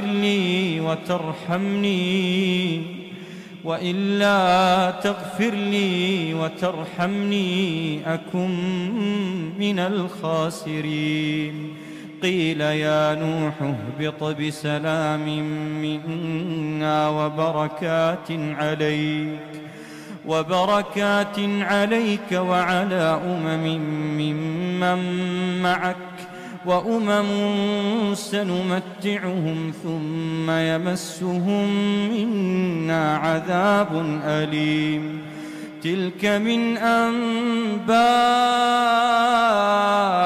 الغيب نوحيها إليك ما كنت تعلمها أنت ولا قومك من قبل هذا فاصبر إن العاقبة للمتقين. وإلى عاد أخاهم هودا قال يا قوم اعبدوا الله ما لكم من إله غيره إن أنتم إلا مفترون. يا قوم لا أسألكم عليه أجرا إن أجري إلا على الذي فطرني أفلا تعقلون. ويا قوم استغفروا ربكم ثم توبوا إليه يرسل السماء عليكم مدرارا ويزدكم قوة إلى قوتكم ولا تتولوا مجرمين. قالوا يا هود ما جئتنا ببينة وما نحن بتاركي آلهتنا عن قولك وما نحن لك بمؤمنين إن نقول إلا اعتراك بعض آلهتنا بسوء. قال إني أشهد الله واشهدوا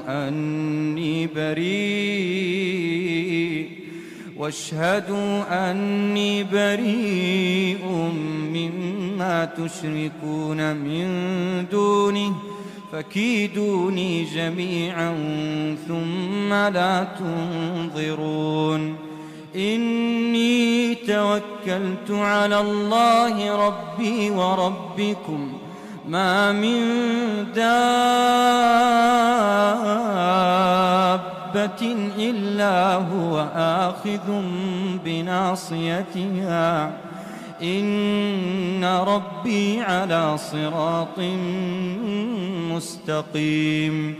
فإن تولوا فقد أبلغتكم ما أرسلت به إليكم ويستخلف ربي قوما غيركم ولا تضرونه شيئا إن ربي على كل شيء حفيظ ولما جاء أمرنا نجينا هودا والذين آمنوا معه برحمة منا ونجيناهم من عذاب غليظ وتلك عاد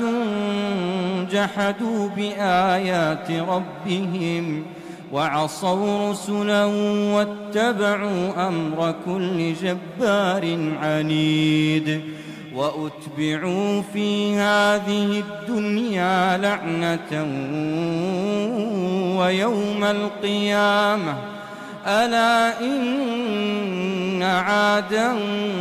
كفروا ربهم ألا بعدا لعاد قوم هود وإلى ثمود أخاهم صالحا قال يا قوم اعبدوا الله ما لكم من إله غيره هو أنشأكم من الأرض واستعمركم فيها فاستغفروه ثم توبوا إليه إن ربي قريب مجيب قالوا يا صالح قد كنت فينا مرجوا قبل هذا أتنهانا أن نعبد ما يعبد آباؤنا وإننا لفي شك مما تدعونا إليه مريب قال يا قوم أرأيتم إن كنت على بينة من ربي وآتاني منه رحمة فمن ينصرني من الله إن عصيته فما تزيدونني غير تخسير ويا قوم هذه ناقة الله لكم آية فذروها تأكل في أرض الله ولا تمسوها بسوء فيأخذكم عذاب قريب فعقروها فقال تمتعوا في داركم 3 أيام ذلك وعد غير مكذوب فلما جاء أمرنا نجينا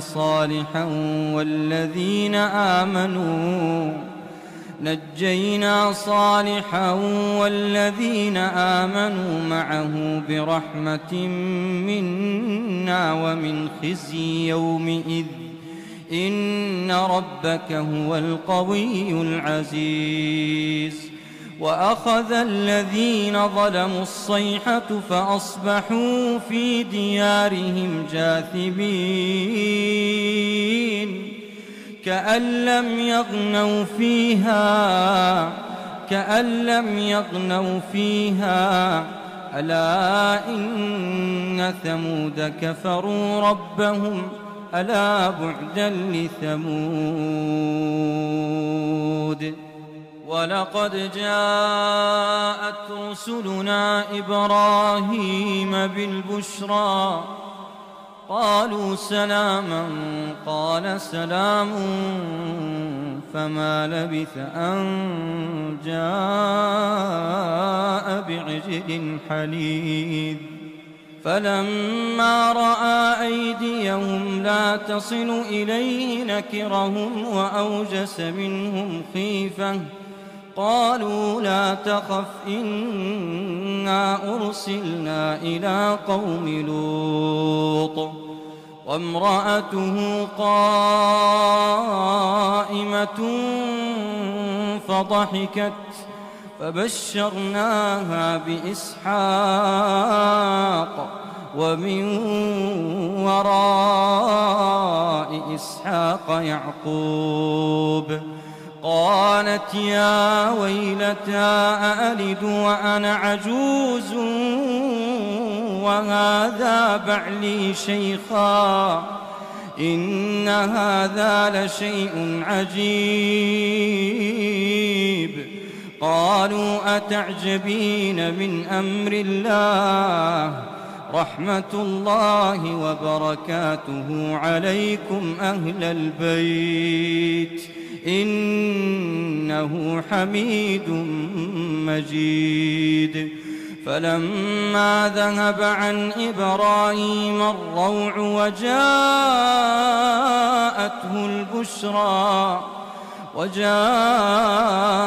البشرى يجادلنا في قوم لوط إن إبراهيم لحليم أواه منيب يا إبراهيم أعرض عن هذا إنه قد جاء أمر ربك وإنهم آتيهم عذاب غير مردود ولما جاءت رسلنا لوطا سيء بهم وضاق بهم ذرعا وقال هذا يوم عصيب وجاءه قومه يهرعون إليه ومن قبل كانوا يعملون السيئات قال يا قوم هؤلاء بناتي هن أطهر لكم فاتقوا الله ولا تخزوني في ضيفي أليس منكم رجل رشيد قالوا لقد علمت ما لنا في بناتك من حق وإنك لتعلم ما نريد قال لو أن لي بكم قوة أو آوي إلى ركن شديد قالوا يا لوط إنا رسل ربك لن يصلوا إليك فأسر بأهلك بقطع من الليل ولا يلتفت منكم أحد إلا امرأتك إنه مصيبها ما أصابهم إن موعدهم الصبح أليس الصبح بقريب فلما جاء أمرنا جعلنا عاليها سافلها وأمطرنا عليها حجارة من سجيل منضود مسومة عند ربك وما هي من الظالمين ببعيد.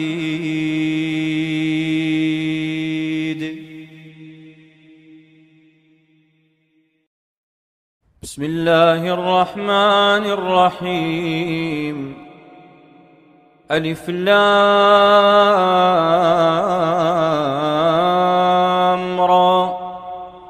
تلك آيات الكتاب المبين إنا أنزلناه قرآنا عربيا لعلكم تعقلون نحن نقص عليك أحسن القصص بما أوحينا إليك هذا القرآن وإن كنت من قبله لمن الغافلين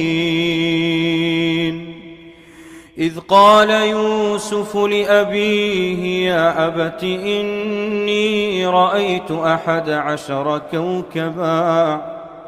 والشمس والقمر رأيتهم لي ساجدين قال يا بني لا تقصص رؤياك على إخوتك فيكيدوا لك كيدا إن الشيطان للإنسان عدو مبين وكذلك يجتبيك ربك ويعلمك من تأويل الأحاديث ويتم نعمته عليك وعلى آل يعقوب كما أتمها على أبويك من قبل إبراهيم وإسحاق إن ربك عليم حكيم لقد كان في يوسف وإخوته آيات للسائلين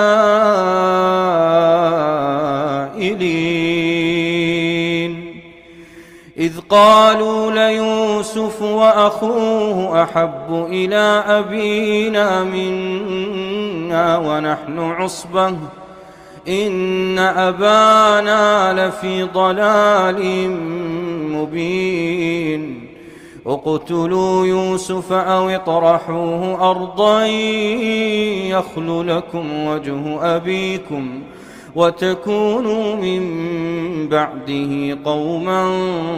صالحين قال قائل منهم لا تقتلوا يوسف وألقوه في غيابة الجب يلتقطه بعض السيارة إن كنتم فاعلين قالوا يا أبانا ما لك لا تأمنا على يوسف وإنا له لناصحون أرسله معنا غدا يرتع ويلعب وإنا له لحافظون قال إني ليحزنني أن تذهبوا به وأخاف أن يأكله الذئب وأنتم عنه غافلون قالوا لئن أكله الذئب ونحن عصبة إنا إذا لخاسرون فلما ذهبوا به وأجمعوا أن يجعلوه في غيابة الجب وأوحينا إليه لتنبئنهم بأمرهم هذا وهم لا يشعرون وجاءوا أباهم عشاء يبكون قالوا يا أبانا إنا ذهبنا نستبق وتركنا يوسف عند متاعنا فأكله الذئب وما أنت بمؤمن لنا ولو كنا صادقين وجاءوا على قميصه بدم كذب قال بل سولت لكم أنفسكم أمرا فصبر جميل والله المستعان على ما تصفون.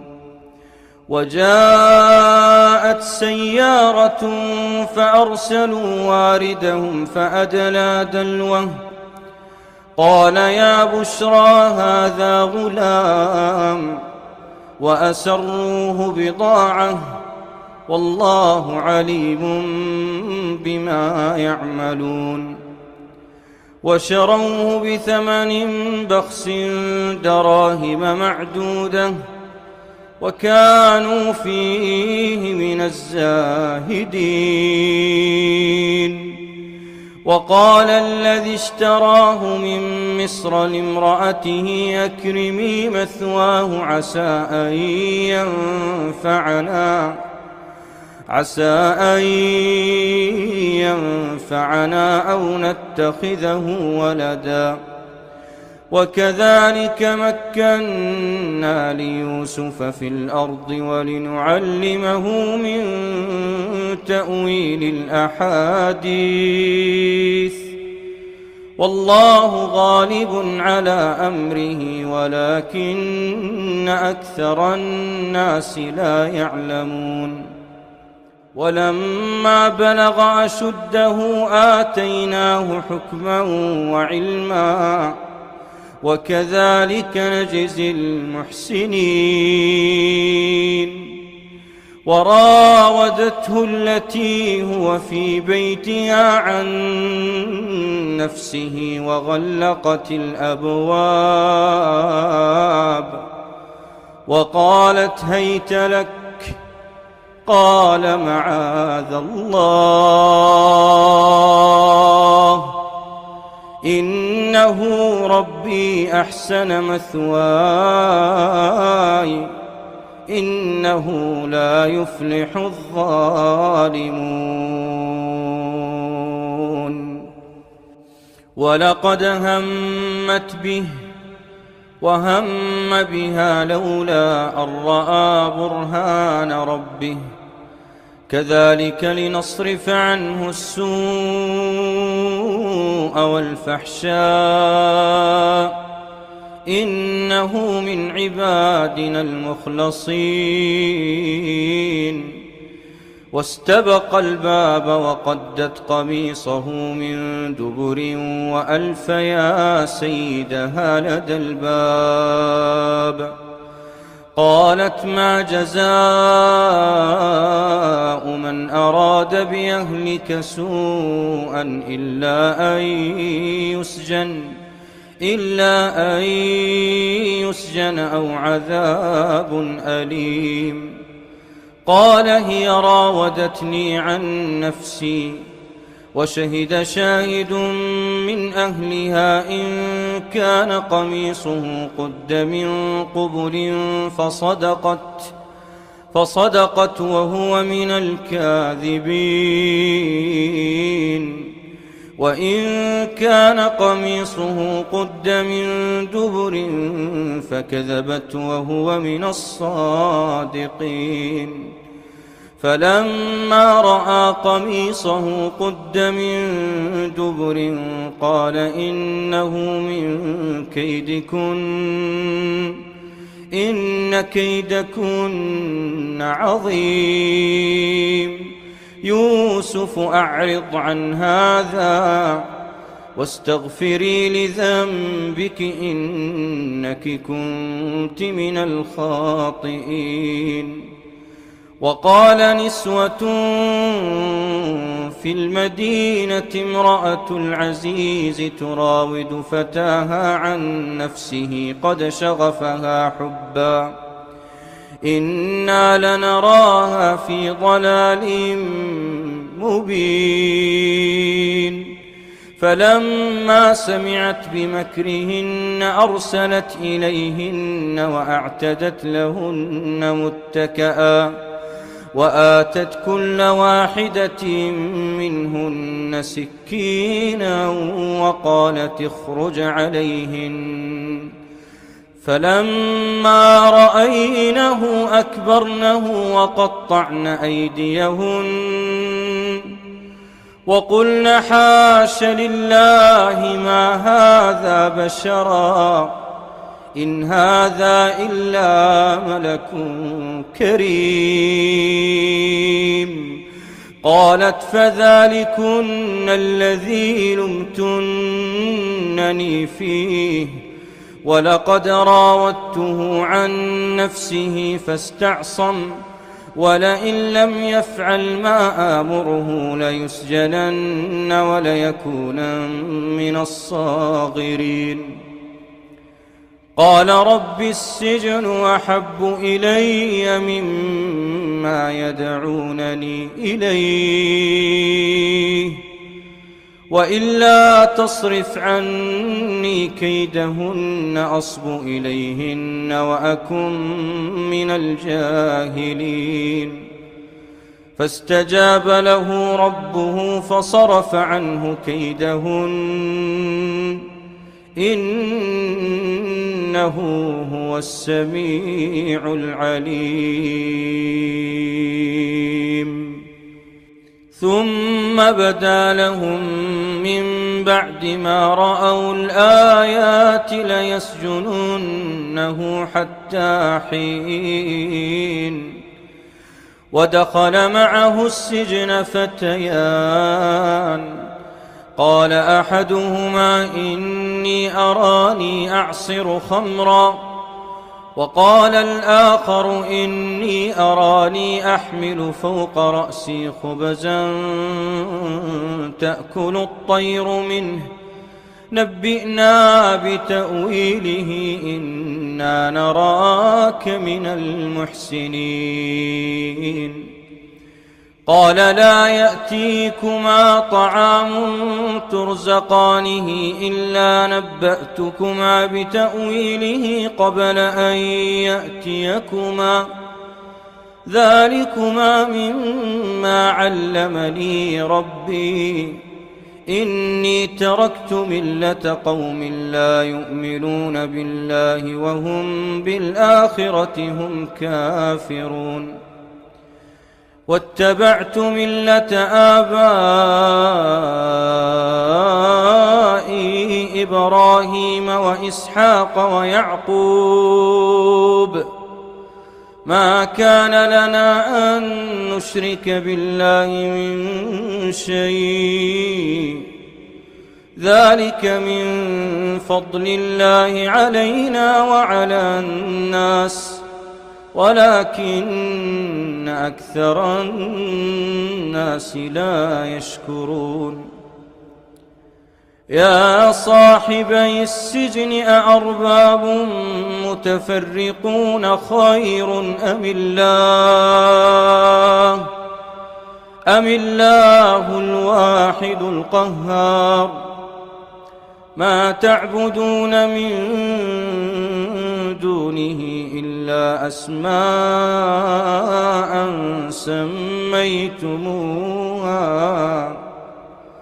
سميتموها أنتم وآباؤكم ما أنزل الله بها من سلطان إن الحكم إلا لله أمر ألا تعبدوا إلا إياه ذلك الدين القيم ولكن أكثر الناس لا يعلمون.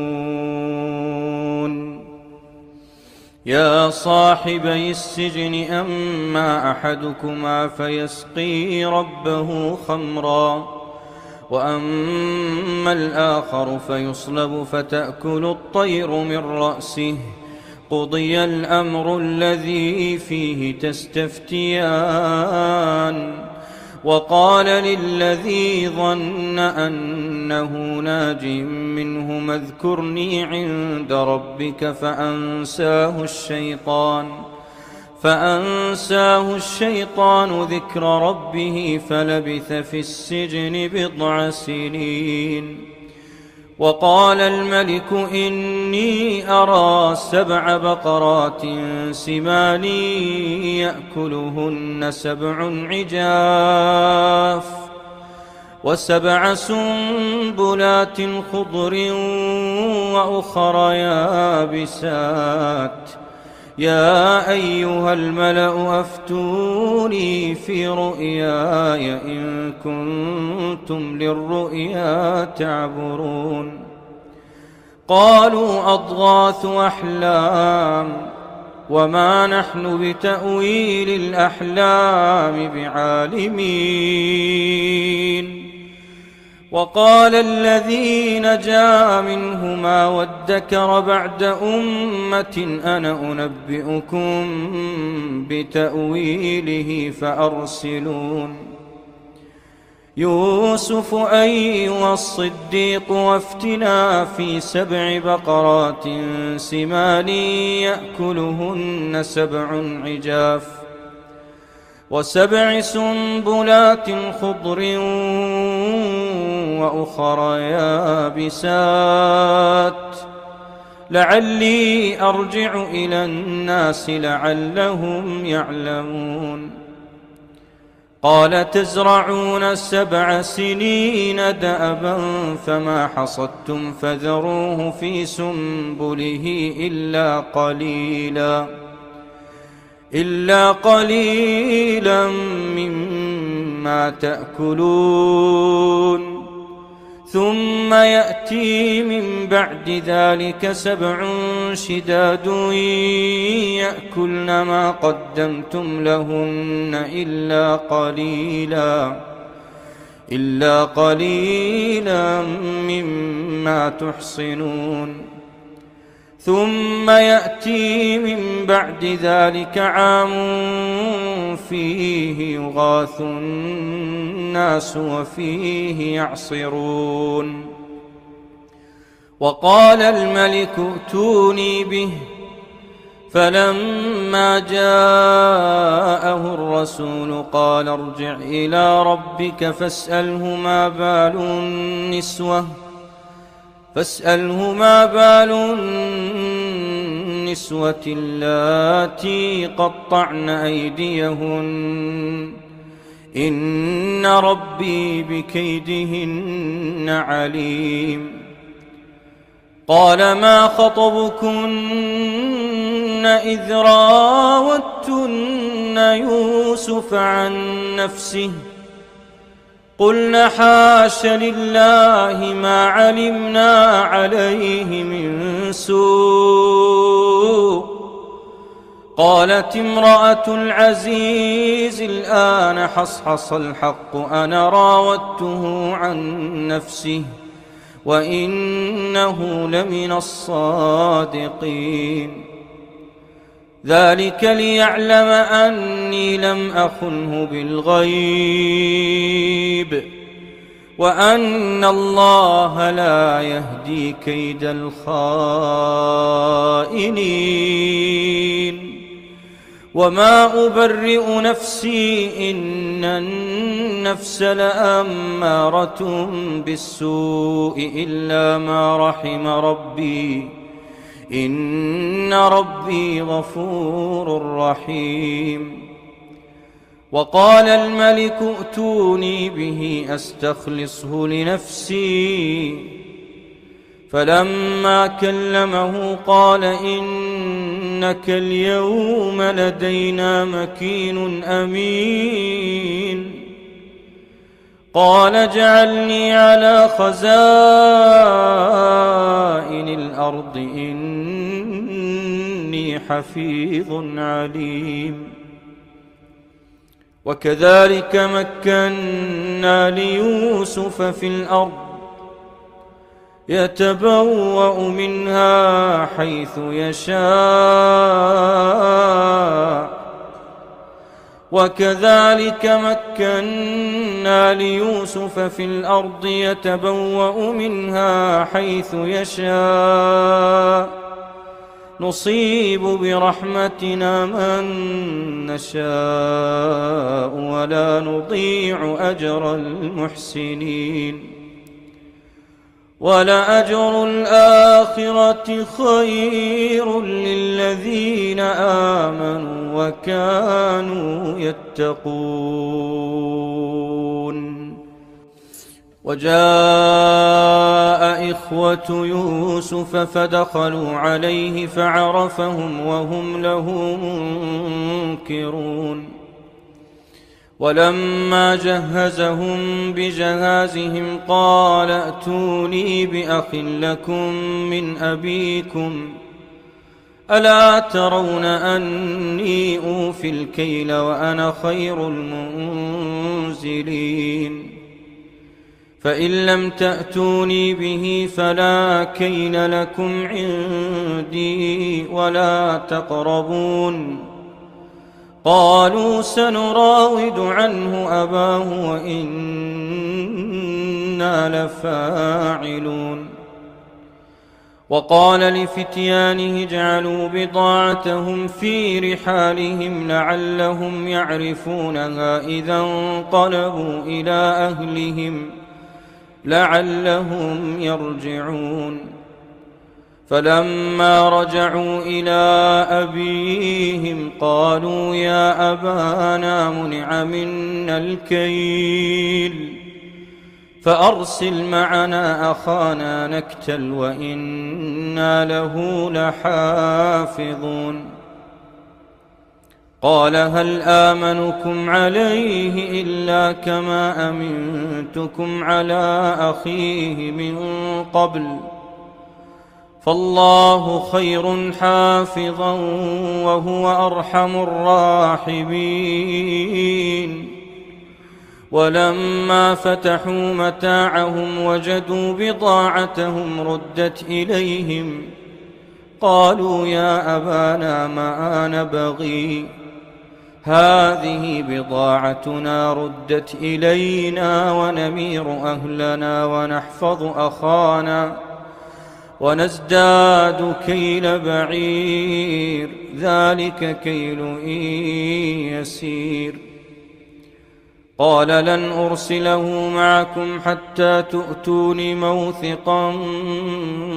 من الله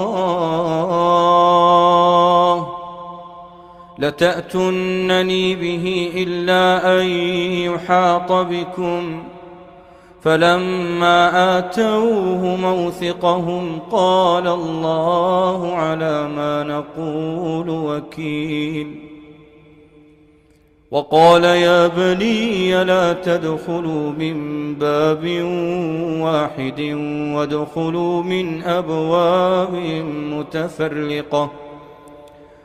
وما أغني عنكم من الله من شيء إن الحكم إلا لله عليه توكلت وعليه فليتوكل المتوكلون ولما دخلوا من حيث أمرهم أبوهم ما كان يغني عنهم من الله من شيء إلا حاجة في نفس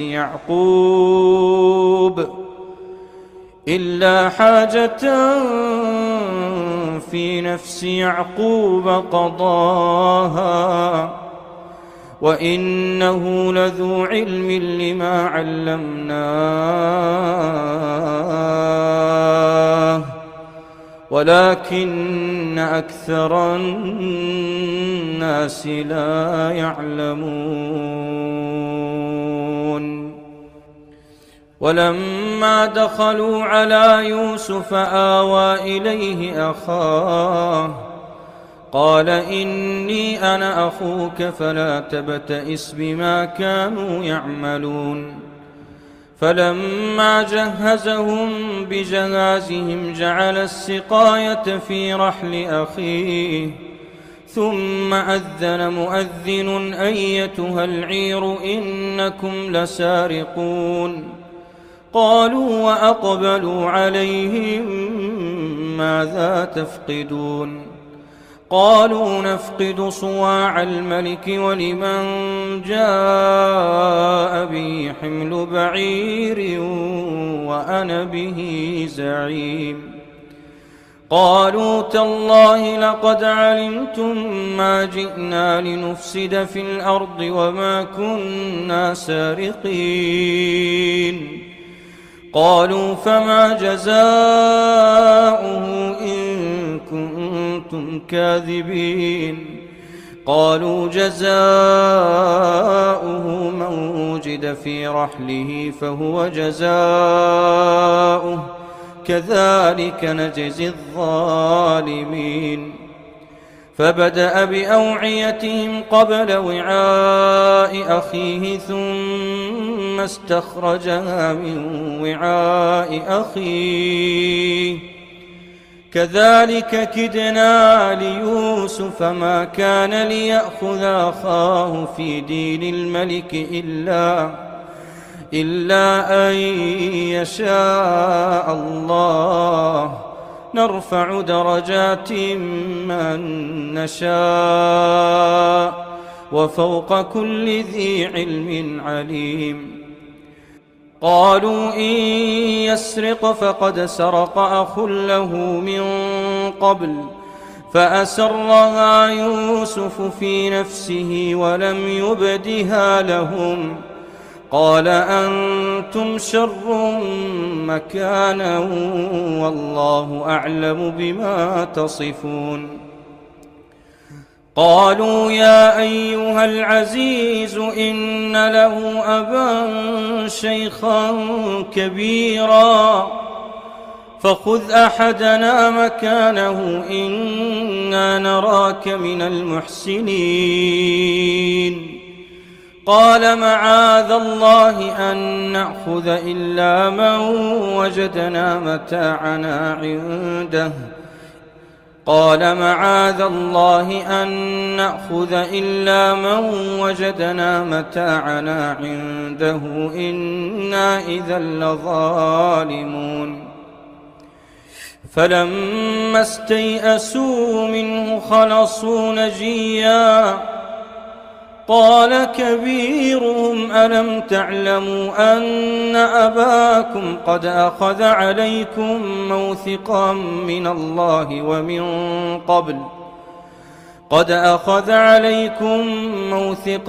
من الله ومن قبل ما فرطتم في يوسف فلن أبرح الأرض حتى يأذن لي أبي أو يحكم الله لي وهو خير الحاكمين ارجعوا إلى أبيكم فقولوا يا أبانا إن ابنك سرق وما شهدنا إلا بما علمنا وما كنا للغيب حافظين واسأل القرية التي كنا فيها والعير التي أقبلنا فيها وإنا لصادقون قال بل سولت لكم أنفسكم أمرا فصبر جميل عسى الله أن يأتيني بهم جميعا إنه هو العليم الحكيم وتولى عنهم وقال يا أسفا على يوسف وابيضت عيناه من الحزن فهو كظيم قالوا تالله تفتأ تذكر يوسف حتى تكون حرضا أو تكون من الهالكين قال إنما أشكو بثي وحزني إلى الله وأعلم من الله ما لا تعلمون يا بني يذهبوا فتحسسوا من يوسف وأخيه ولا تيأسوا من روح الله إنه لا ييأس من روح الله إلا القوم الكافرون فلما دخلوا عليه قالوا يا أيها العزيز مسنا وأهلنا الضر وجئنا ببضاعة مزجاة فأوف لنا الكيل وتصدق علينا إن الله يجزي المتصدقين.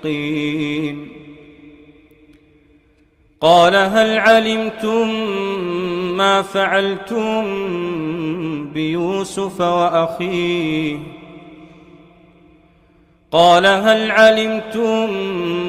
ما فعلتم بيوسف وأخيه إذ أنتم جاهلون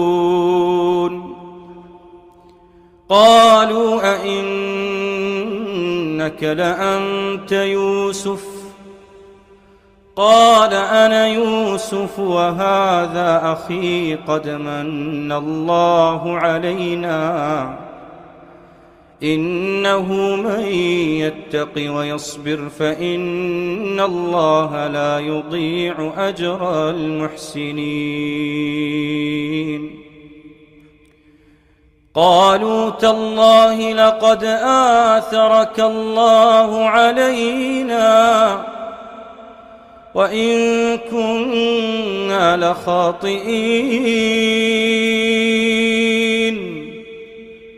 قال لا تثريب عليكم اليوم يغفر الله لكم وهو أرحم الراحمين. اذهبوا بقميصي هذا فألقوه على وجه أبي يأت بصيرا وأتوني بأهلكم أجمعين. ولما فصلت العير قال أبوهم إني لأجد ريح يوسف لولا أن تفندون قالوا تالله إنك لفي ضلالك القديم. فلما أن جاء البشير ألقاه على وجهه فارتد بصيرا قال ألم أقل لكم إني أعلم من الله ما لا تعلمون قالوا يا أبانا استغفر لنا ذنوبنا إنا كنا خاطئين قال سوف أستغفر لكم ربي إنه هو الغفور الرحيم. فلما دخلوا على يوسف آوى إليه أبويه وقال ادخلوا مصر إن شاء الله آمنين ورفع أبويه على العرش وخروا له سجدا وقال يا أبت هذا تأويل رؤياي من قبل قد جعلها ربي حقا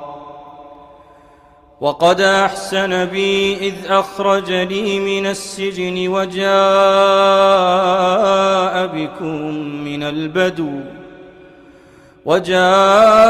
بكم من البدو من بعد أن نزغ الشيطان بيني وبين إخوتي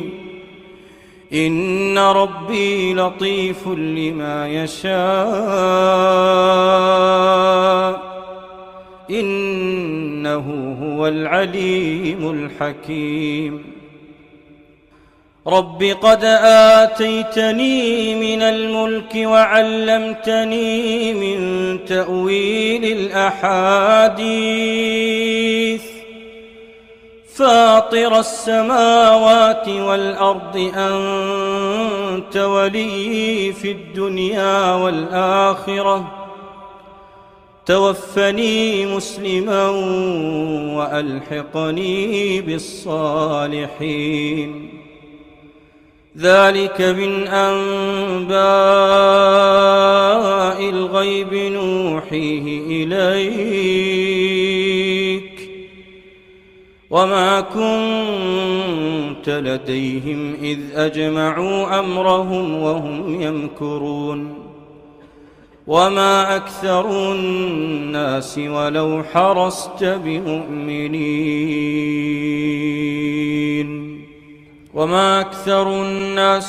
حرصت بمؤمنين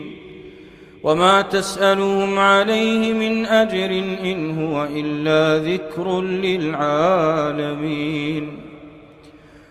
وكأي من آية في السماوات والأرض يمرون عليها وهم عنها معرضون وما يؤمن أكثرهم بالله إلا وهم مشركون أفأمنوا أن تأتيهم غاشية من عذاب الله أو تأتيهم الساعة بغتة وهم لا يشعرون قل هذه سبيلي أدعو إلى الله على بصيرة أنا ومن اتبعني وسبحان الله وما أنا من المشركين وما أرسلنا من قبلك إلا رجالا نوحي إليهم من أهل القرى أفلم يسيروا في الأرض فينظروا كيف كان عاقبة الذين من قبلهم ولدار الآخرة خير للذين اتقوا أفلا تعقلون حتى إذا استيأس الرسل وظنوا أنهم قد كذبوا جاءهم نصرنا فنجي من نشاء ولا يرد بأسنا عن القوم المجرمين لقد كان في قصصهم عبرة لأولي الألباب ما كان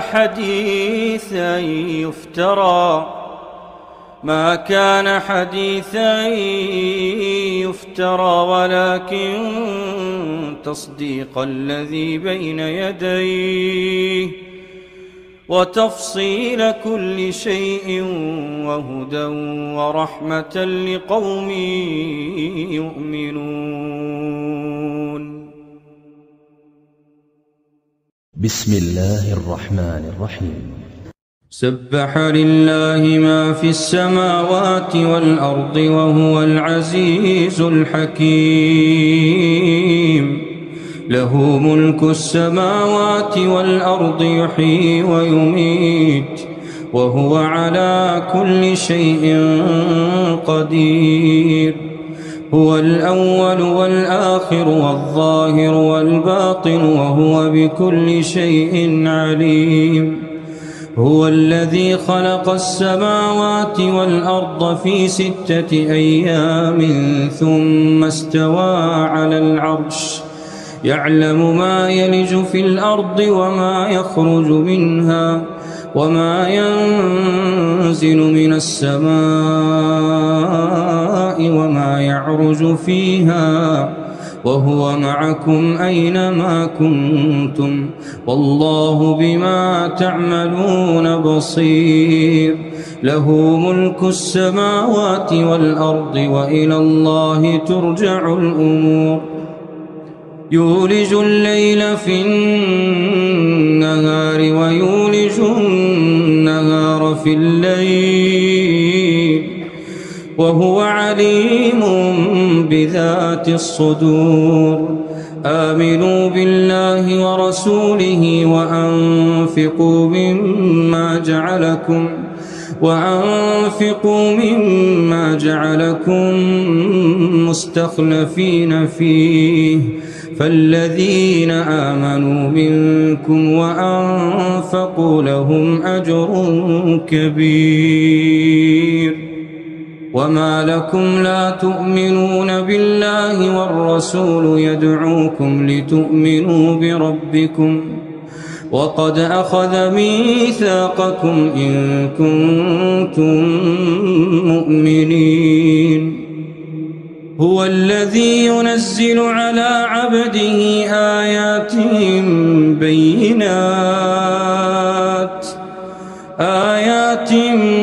بينات ليخرجكم من الظلمات إلى النور وإن الله بكم لرؤوف رحيم. وما لكم ألا تنفقوا في سبيل الله ولله ميراث السماوات والأرض لا يستوي منكم من أنفق من قبل الفتح وقاتل أولئك أعظم درجة من الذين أنفقوا من بعد وقاتلوا وكلا وعد الله الحسنى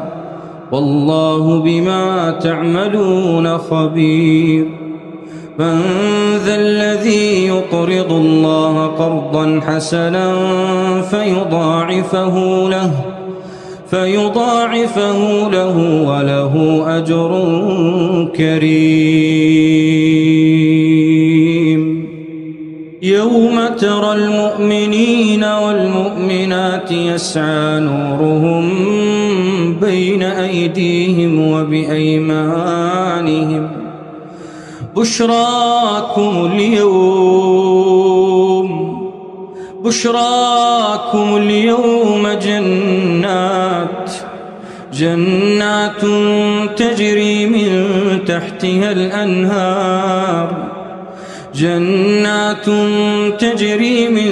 تحتها الأنهار خالدين فيها ذلك هو الفوز العظيم. يوم يقول المنافقون والمنافقات للذين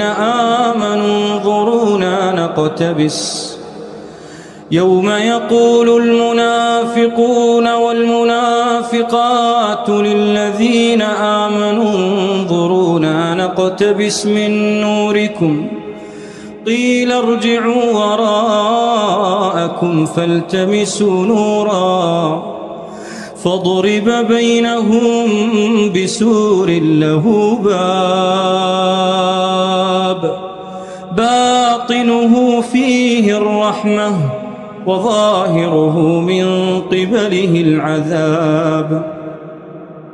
ينادونهم ألم نكن معكم قالوا بلى ولكنكم فتنتم أنفسكم وتربصتم وارتبتم وغرتكم الأماني حتى جاء أمر الله وغركم بالله الغرور. فاليوم لا يؤخذ منكم فدية ولا من الذين كفروا مأواكم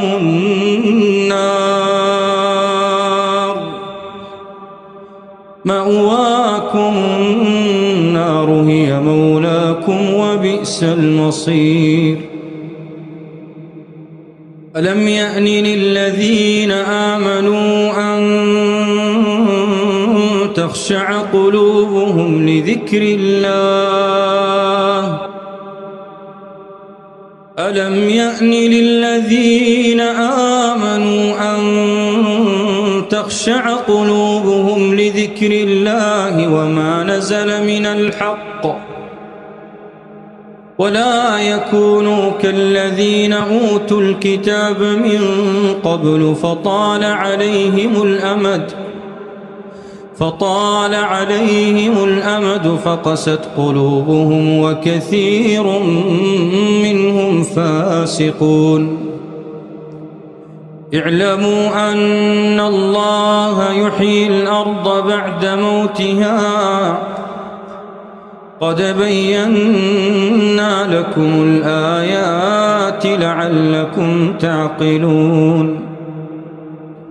إن المصدقين والمصدقات وأقرضوا الله قرضا حسنا يضاعف لهم ولهم أجر كريم. والذين آمنوا بالله ورسله أولئك هم الصديقون والشهداء عند ربهم لهم أجرهم ونورهم. والذين كفروا وكذبوا بآياتنا أولئك أصحاب الجحيم. اعلموا أنما الحياة الدنيا لعب ولهو وزينة. اعلموا أنما الحياة الدنيا لعب ولهو وزينة وتفاخر بينكم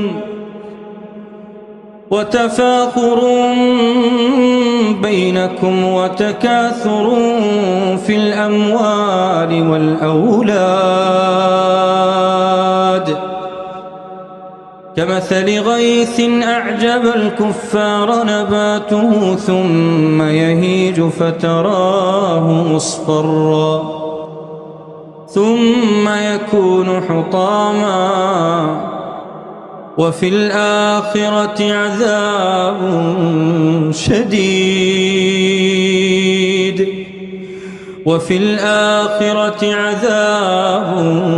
شديد ومغفرة من الله ورضوان وما الحياة الدنيا إلا متاع الغرور. سابقوا إلى مغفرة من ربكم وجنة عرضها كعرض السماء والأرض أعدت للذين آمنوا بالله ورسله ذلك فضل الله يؤتيه من يشاء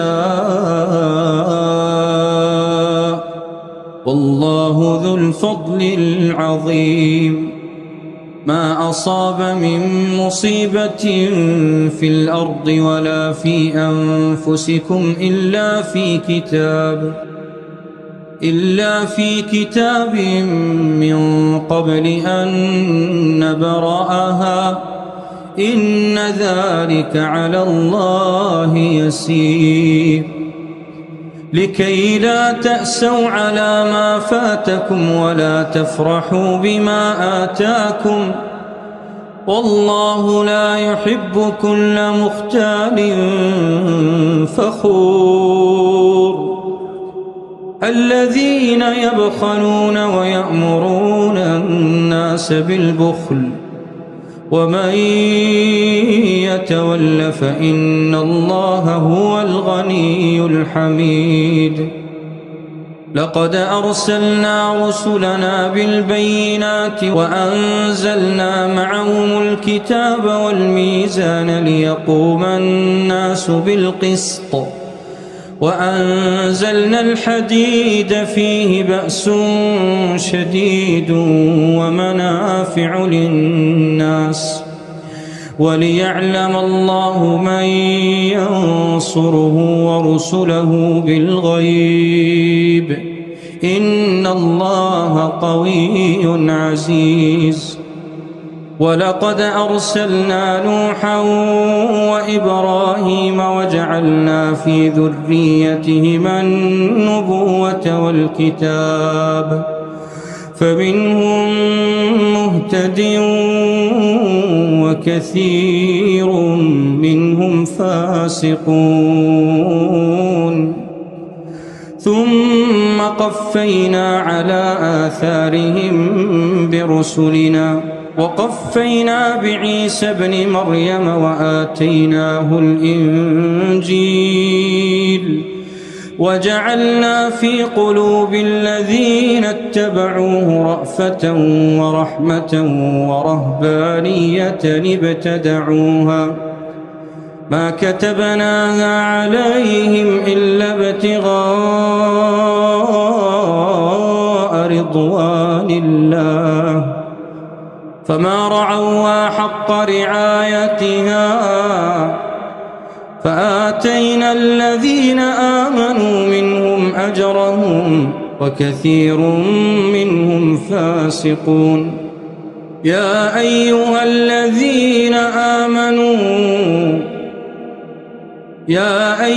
الذين آمنوا اتقوا الله وآمنوا برسوله يؤتكم كفلين من رحمته ويجعل لكم نورا تمشون به ويغفر لكم والله غفور رحيم لئلا يعلم أهل الكتاب ألا يقدرون على شيء من فضل الله وأن الفضل بيد الله يؤتيه من يشاء والله ذو الفضل العظيم.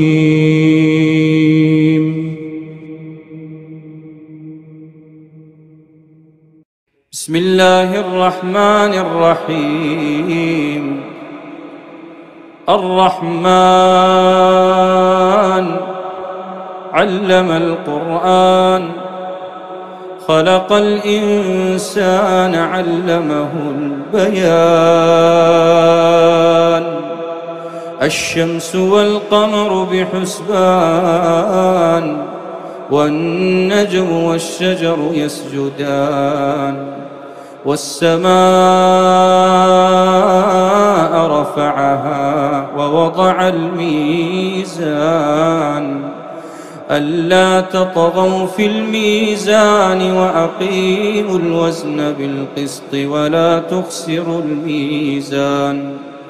والأرض وضعها للأنام فيها فاكهة والنخل ذات الأكمام والحب ذو العصف والريحان فبأي آلاء ربكما تكذبان خلق الإنسان من صلصال كالفخار وخلق الجان من مارج من نار فبأي آلاء ربكما تكذبان رب المشرقين ورب المغربين فبأي آلاء ربكما تكذبان مرج البحرين يلتقيان بينهما برزخ لا يبغيان فبأي آلاء ربكما تكذبان يخرج منهما اللؤلؤ والمرجان فبأي آلاء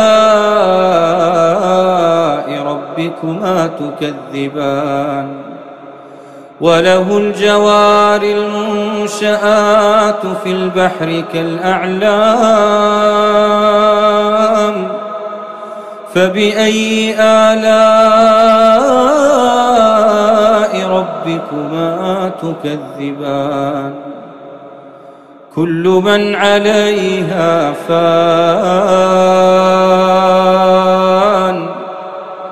كل من عليها فان ويبقى وجه ربك ذو الجلال والإكرام فبأي آلاء ربكما تكذبان يسأله من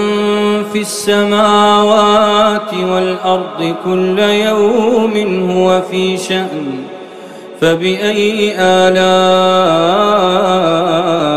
ربكما تكذبان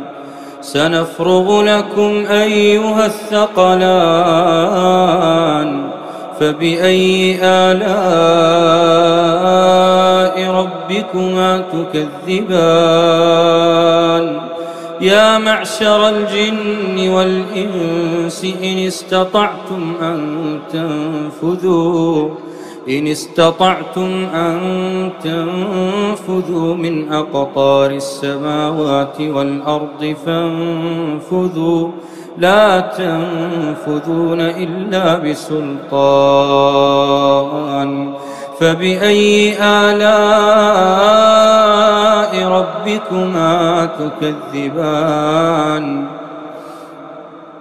يرسل عليكما شواظ من نار ونحاس فلا تنتصران فبأي آلاء ربكما تكذبان فإذا انشقت السماء فكانت وردة كالدهان فبأي آلاء ربكما تكذبان فيومئذ لا يسأل عن ذنبه إنس ولا جان فبأي آلاء ربكما تكذبان يعرف المجرمون بسيماهم فيؤخذ بالنواصي والأقدام فبأي آلاء ربكما تكذبان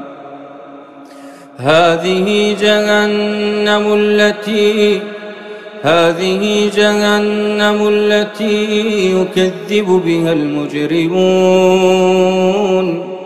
يطوفون بينها وبين حميم آن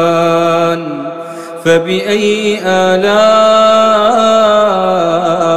ربكما تكذبان ولمن خاف مقام ربه جنتان فبأي آلاء ربكما تكذبان ذواتا أفنان فبأي آلاء ربكما تكذبان فيهما عينان تجريان فبأي آلاء ربكما تكذبان فيهما من كل فاكهة زوجان فبأي آلاء ربكما تكذبان متكئين على فرش بطائنها من استبرق وجنى الجنتين دان فبأي آلاء ربكما تكذبان فيهن قاصرات الطرف لم يطمثهن إنس قبلهم ولا جان فبأي آلاء ربكما تكذبان كأنهن الياقوت والمرجان فبأي آلاء ربكما تكذبان هل جزاء الإحسان إلا الإحسان فبأي آلاء ربكما تكذبان ومن دونهما جنتان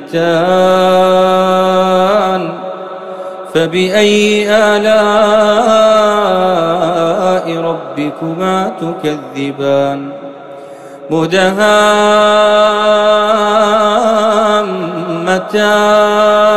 مدهامتان فبأي آلاء ربكما تكذبان فيهما عينان نضاختان فبأي آلاء ربكما تكذبان فيهما فاكهة ونخل ورمان فبأي آلاء ربكما تكذبان فيهن خيرات حسان فبأي آلاء ربكما تكذبان حور مقصورات في الخيام فبأي آلاء ربكما تكذبان لم يطمثهن إنس قبلهم ولا جان فبأي آلاء ربكما تكذبان متكئين على رفرف خضر وعبقري حسان فبأي آلاء ربكما تكذبان تبارك اسم ربك ذي الجلال والإكرام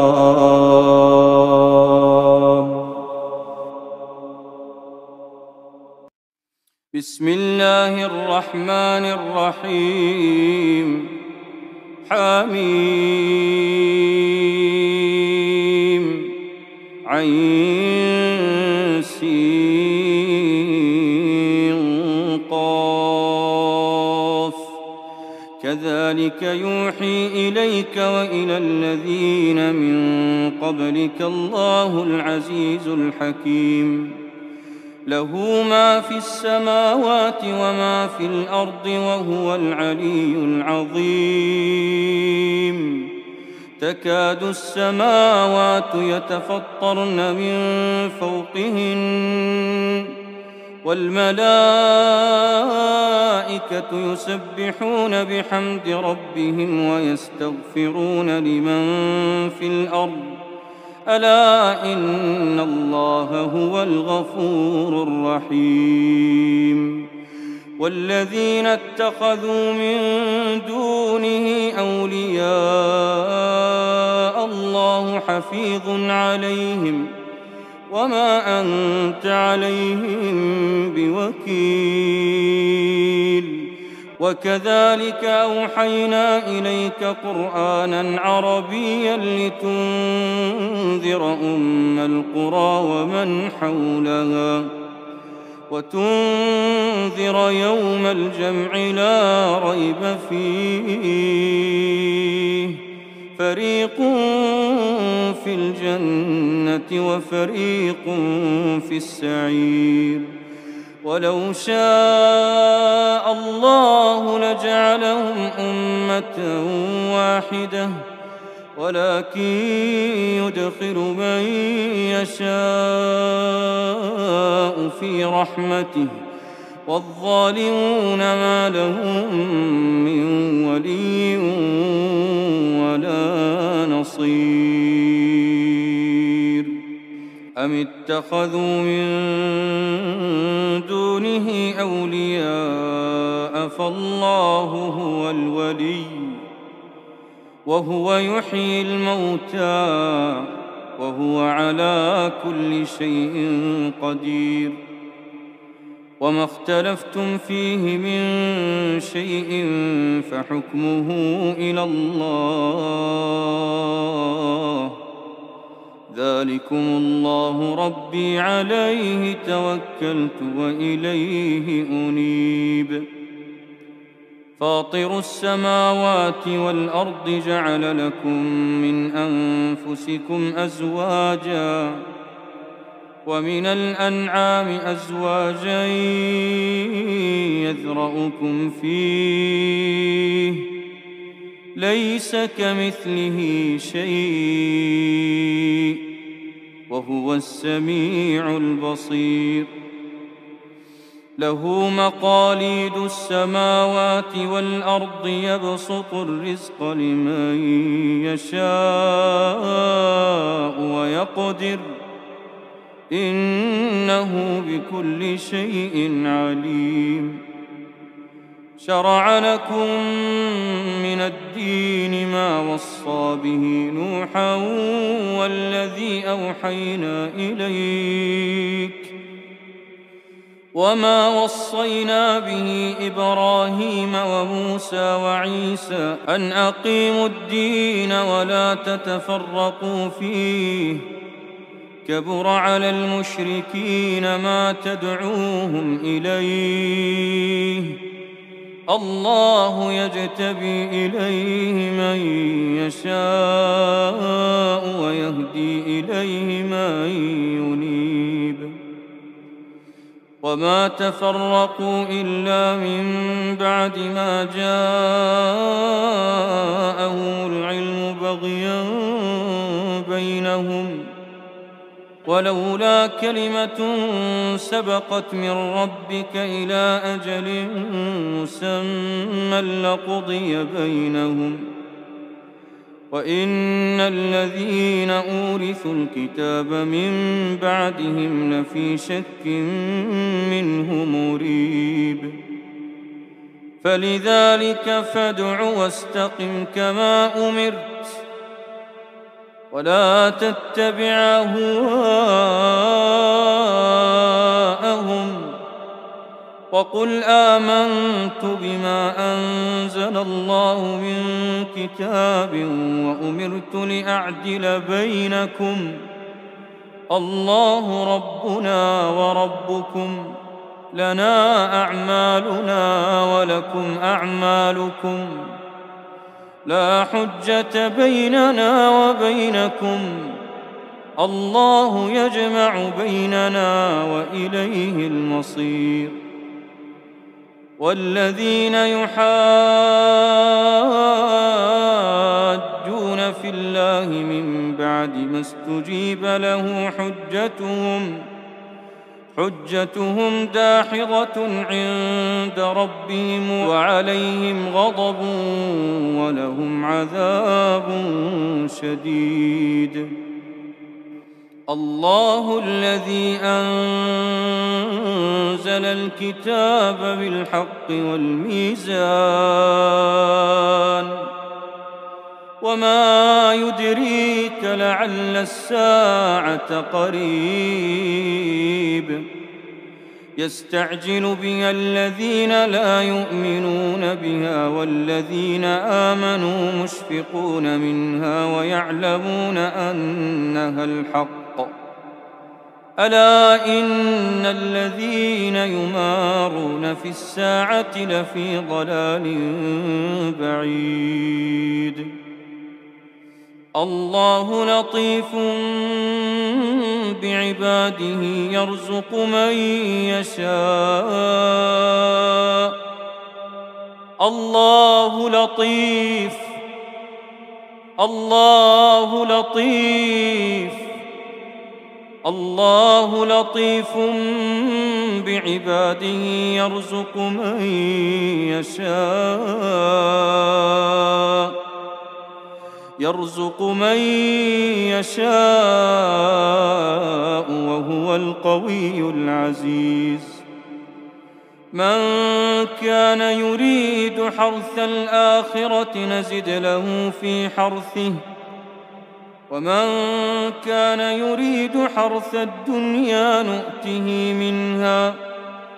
وما له في الآخرة من نصيب. أم لهم شركاء شرعوا لهم من الدين ما لم يأذن به الله، ولولا كلمة الفصل لقضي بينهم وإن الظالمين لهم عذاب أليم. ترى الظالمين مشفقين مما كسبوا وهو واقع بهم، والذين آمنوا وعملوا الصالحات في روضات الجنات لهم ما يشاءون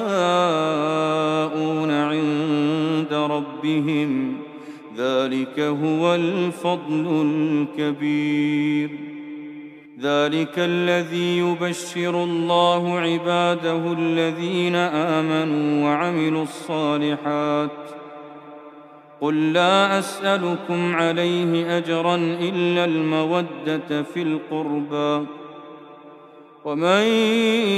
يقترف حسنة نزد له فيها حسنا إن الله غفور شكور. أم يقولون افترى على الله كذبا، فإن يشأ الله يختم على قلبك ويمحو الله الباطل ويحق الحق بكلماته إنه عليم بذات الصدور. وهو الذي يقبل التوبة عن عباده ويعفو عن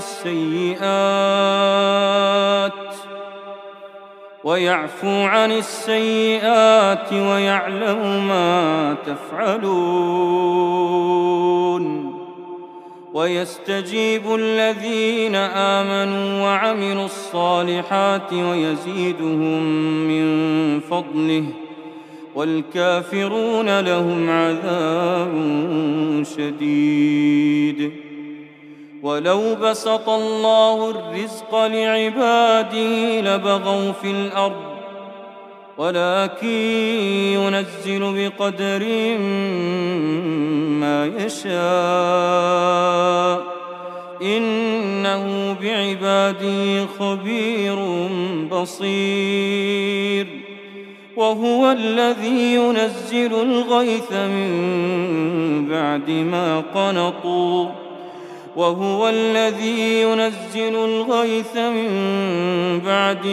قنطوا وينشر رحمته وهو الولي الحميد. ومن آياته خلق السماوات والأرض وما بث فيهما من دابة وهو على جمعهم إذا يشاء قدير. وما أصابكم من مصيبة فبما كسبت أيديكم ويعفو عن كثير. وما أنتم بمعجزين في الأرض وما لكم من دون الله من ولي ولا نصير. ومن آياته الجوار في البحر كالأعلام إن يشأ يسكن الريح فيظللن رواكد على ظهره إن في ذلك لآيات لكل صبار شكور أو يوبقهن بما كسبوا ويعفو عن كثير ويعلم الذين يجادلون في آياتنا ما لهم من محيص فما أوتيتم من شيء فمتاع الحياة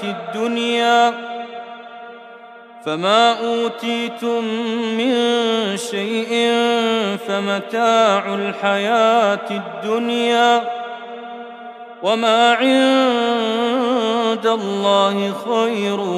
وأبقى للذين آمنوا وعلى ربهم يتوكلون والذين يجتنبون كبائر الإثم والفواحش وإذا ما غضبوا هم يغفرون والذين استجابوا لربهم وأقاموا الصلاة وأمرهم شورى بينهم ومما رزقناهم ينفقون والذين إذا أصابهم البغي هم ينتصرون وجزاء سيئة مثلها فمن عفا وأصلح فأجره على الله إنه لا يحب الظالمين وجزاء سيئة مثلها فمن عفا وأصلح فأجره على الله إنه لا يحب الظالمين ولمن انتصر بعد ظلمه فأولئك ما عليهم من سبيل إنما السبيل على الذين يظلمون الناس ويبغون في الأرض بغير الحق أولئك لهم عذاب أليم ولمن صبر وغفر إن ذلك لمن عزم الأمور ومن يضلل الله فما له من ولي من بعده وترى الظالمين لما رأوا العذاب يقولون هل إلى مرد من سبيل وتراهم يعرضون عليها خاشعين من الذل ينظرون من طرف خفي وقال الذين آمنوا إن الخاسرين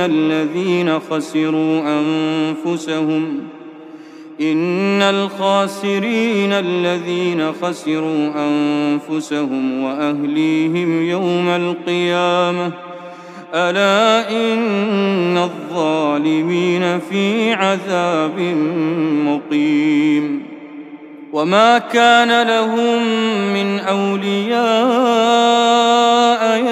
ينصرونهم من دون الله ومن يضلل الله فما له من سبيل استجيبوا لربكم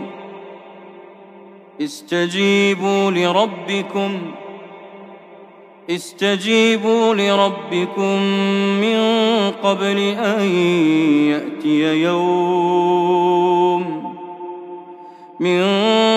أن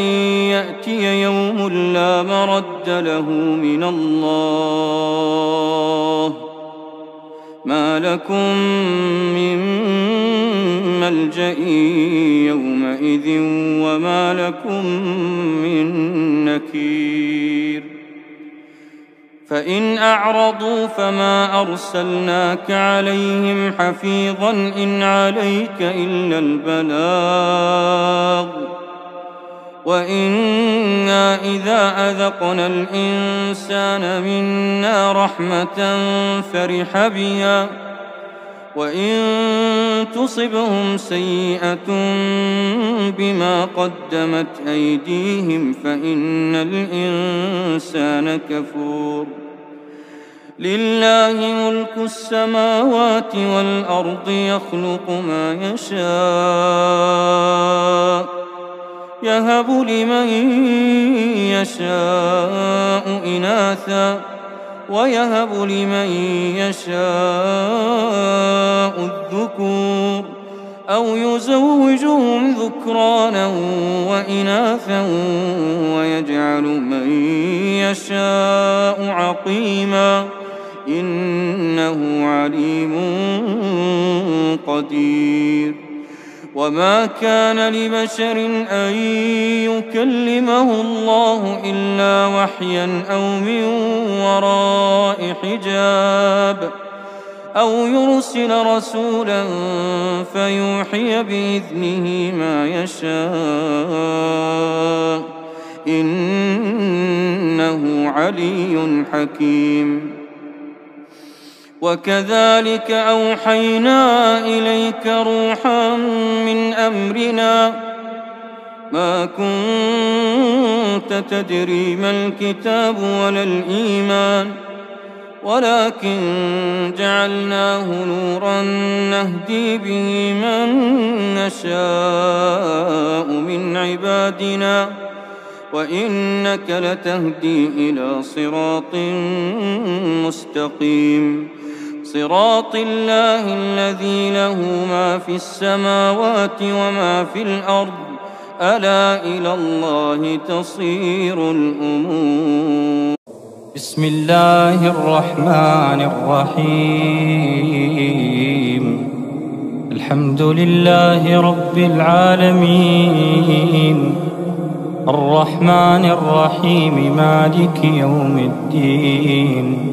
إياك نعبد وإياك نستعين اهدنا الصراط المستقيم صراط الذين أنعمت عليهم غير المغضوب عليهم ولا الضالين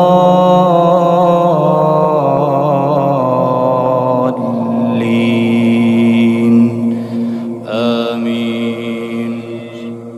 ولقد أوحينا إلى موسى أن أسر بعبادي فاضرب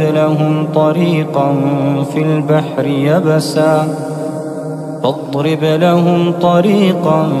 في البحر يبسا لا تخاف دركا ولا تخشى فأتبعهم فرعون بجنوده فغشيهم من اليم ما غشيهم وأضل فرعون قومه وما هدى يا بني إسرائيل قد أنجيناكم من عدوكم وواعدناكم جانب الطور الأيمن ونزلنا عليكم المن والسلوى كلوا من طيبات ما رزقناكم ولا تطغوا فيه فيحل عليكم غضبي ومن يحلل عليه غضبي فقد هوى وإني لغفار لمن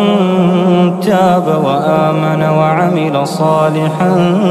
ثم اهتدى وما أعجلك عن قومك يا موسى قال هم أولئك على أثري وعجلت إليك رب لترضى قال فإنا قد فتنا قومك من بعدك وأضلهم السامري فرجع موسى إلى قومه غضبان أسفا قال يا قوم ألم يعدكم ربكم وعدا حسنا أفطال عليكم العهد أم أردتم أن يحل عليكم غضب من ربكم فأخلفتم موعدي قالوا ما أخلفنا موعدك بملكنا ولكننا حملنا أوزارا من زينة القوم فقذفناها فكذلك ألقى السامري فأخرج لهم عجلا جسدا له خوار فقالوا هذا إلهكم وإله موسى فنسي أفلا يرون ألا يرجع إليهم قولا ولا يملك لهم ضرا ولا نفعا ولقد قال لهم هارون من قبل يا قوم إنما فتنتم به وإن ربكم الرحمن فاتبعوني وأطيعوا أمري قالوا لن نبرح عليه عاكفين حتى يرجع إلينا موسى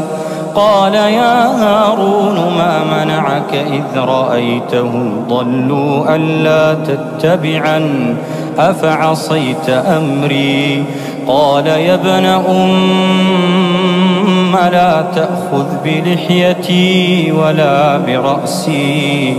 إني خشيت أن تقول فرقت بين بني إسرائيل ولم ترقب قولي قال فما خطبك يا سامري قال بصرت بما لم يبصروا به فقبضت قبضة من أثر الرسول فنبذتها وكذلك سولت لي نفسي قال فاذهب فإن لك في الحياة أن تقول لا مساس وإن لك موعدا لن تخلفه وانظر إلى إلهك الذي ظلت عليه عاكفا لنحرقنه ثم لننسفنه في اليم نسفا إنما إلهكم الله الذي لا إله إلا هو وسع كل شيء علما كذلك نقص عليك من أنباء ما قد سبق وقد آتيناك من لدنا ذكرا كذلك نقص عليك من أنباء ما قد سبق وقد آتيناك من لدنا ذكرا من أعرض عنه فإنه يحمل يوم القيامة وزرا خالدين فيه وساء لهم يوم القيامة حملا يوم ينفخ في الصور ونحشر المجرمين يومئذ زرقا يتخافتون بينهم إن لبثتم إلا عشرا نحن أعلم بما يقولون إذ يقول أمثلهم طريقة إن لبثتم إلا يوما ويسألونك عن الجبال فقل ينسفها ربي نسفا فيذرها قاعا صفصفا لا ترى فيها عوجا ولا أمتا يومئذ يتبعون الداعي لا عوج له وخشعت الأصوات للرحمن فلا تسمع إلا همسا يومئذ لا تنفع الشفاعة إلا من أذن له الرحمن ورضي له قولا يعلم ما بين أيديهم وما خلفهم ولا يحيطون به علما وعنت الوجوه للحي القيوم وعنت الوجوه للحي القيوم وقد خاب من حمل ظلما ومن يعمل من الصالحات وهو مؤمن فلا يخاف ظلما ولا هضما وكذلك أنزلناه قرآنا عربيا وصرفنا فيه من الوعيد لعلهم يتقون أو يحدث لهم ذكرا فتعالى الله الملك الحق ولا تعجل بالقرآن من قبل أن يقضى إليك وحيه وقل رب زدني علما ولقد عهدنا إلى آدم من قبل فنسي ولم نجد له عزما وإذ قلنا للملائكة اسجدوا لآدم فسجدوا إلا إبليس أبى فقلنا يا آدم إن هذا عدو لك ولزوجك فلا يخرجنكما من الجنة فتشقى إن لك ألا تجوع فيها ولا تعرى وأنك لا تظمأ فيها ولا تضحى فوسوس إليه الشيطان قال يا آدم هل أدلك على شجرة الخلد وملك لا يبلى فأكلا منها فبدت لهما سوآتهما وطفقا يخصفان عليهما من ورق الجنة وعصى آدم ربه فغوى ثم اجتباه ربه فتاب عليه وهدى قال اهبطا منها جميعا بعضكم لبعض عدو فإما يأتينكم مني هدى فمن اتبع هداي فلا يضل ولا يشقى ومن أعرض عن ذكري فإن له معيشة ضنكا ومن أعرض عن ذكري فإن له معيشة ضنكا ونحشره يوم القيامة أعمى قال رب لم حشرتني أعمى وقد كنت بصيرا قال كذلك أتتك آياتنا فنسيتها وكذلك اليوم تنسى وكذلك نجزي من أسرف ولم يؤمن بآيات ربه ولعذاب الآخرة أشد وأبقى أفلم يهد لهم كم أهلكنا قبلهم من القرون يمشون في مساكنهم إن في ذلك لآيات لأولي النهى أفلم يهد لهم كم أهلكنا قبلهم من القرون يمشون في مساكنهم إن في ذلك لآيات لأولي النهى ولولا كلمة سبقت من ربك لكان لزاما وأجل مسمى فاصبر على ما يقولون وسبح بحمد ربك قبل طلوع الشمس وقبل غروبها ومن آناء الليل فسبح وأطراف النهار لعلك ترضى ولا تمدن عينيك إلى ما متعنا به أزواجا منهم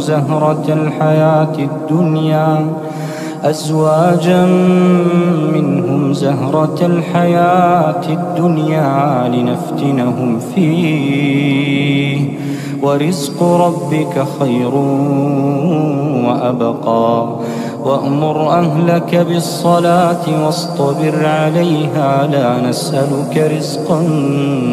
نحن نرزقك والعاقبة للتقوى وقالوا لولا يأتينا بآية من ربه أولم تأتهم بينة ما في الصحف الأولى ولو أنا أهلكناهم بعذاب من قبله لقالوا ربنا لولا أرسلت إلينا رسولا فنتبع آياتك من قبل أن نذل ونخزى قل كل متربص فتربصوا فستعلمون من أصحاب الصراط السوي ومن اهتدى. بسم الله الرحمن الرحيم اقترب للناس حسابهم وهم في غفلة معرضون ما يأتيهم من ذكر من ربهم محدث إلا استمعوه وهم يلعبون لاهية قلوبهم وأسروا النجوى الذين ظلموا هل هذا إلا بشر مثلكم أفتأتون السحر وأنتم تبصرون قال ربي يعلم القول في السماء والأرض وهو السميع العليم بل قالوا أضغاث أحلام بل افتراه بل هو شاعر فليأتنا بآية كما أرسل الأولون ما آمنت قبلهم من قرية أهلكناها أفهم يؤمنون وما أرسلنا قبلك إلا رجالا نوحي إليهم فاسألوا أهل الذكر إن كنتم لا تعلمون وما جعلناهم جسدا لا يأكلون الطعام وما كانوا خالدين ثم صدقناهم الوعد فأنجيناهم ومن نشاء وأهلكنا المسرفين لقد أنزلنا إليكم كتابا فيه ذكركم أفلا تعقلون وكم قصمنا من قرية كانت ظالمة وأنشأنا بعدها قوما آخرين فلما أحسوا بأسنا إذا هم منها يركضون لا تركضوا وارجعوا إلى ما أترفتم فيه ومساكنكم لعلكم تسألون قالوا يا ويلنا إنا كنا ظالمين فما زالت تلك دعواهم حتى جعلناهم حصيدا خامدين وما خلقنا السماء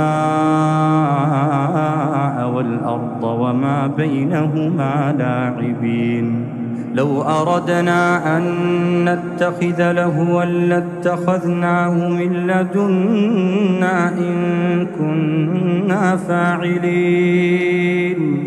بل نقذف بالحق على الباطل فيدمغه فإذا هو زاهق ولكم الويل مما تصفون وله من في السماوات والأرض ومن عنده لا يستكبرون عن عبادته ولا يستحسرون يسبحون الليل والنهار لا يفترون أم اتخذوا آلهة من الأرض هم ينشرون لو كان فيهما آلهة إلا الله لفسدتا فسبحان الله رب العرش عما يصفون لا يسأل عما يفعل وهم يسألون أم اتخذوا من دونه آلهة قل هاتوا برهانكم هذا ذكر من معي وذكر من قبلي بل أكثرهم لا يعلمون الحق فهم معرضون وما أرسلنا من قبلك من رسول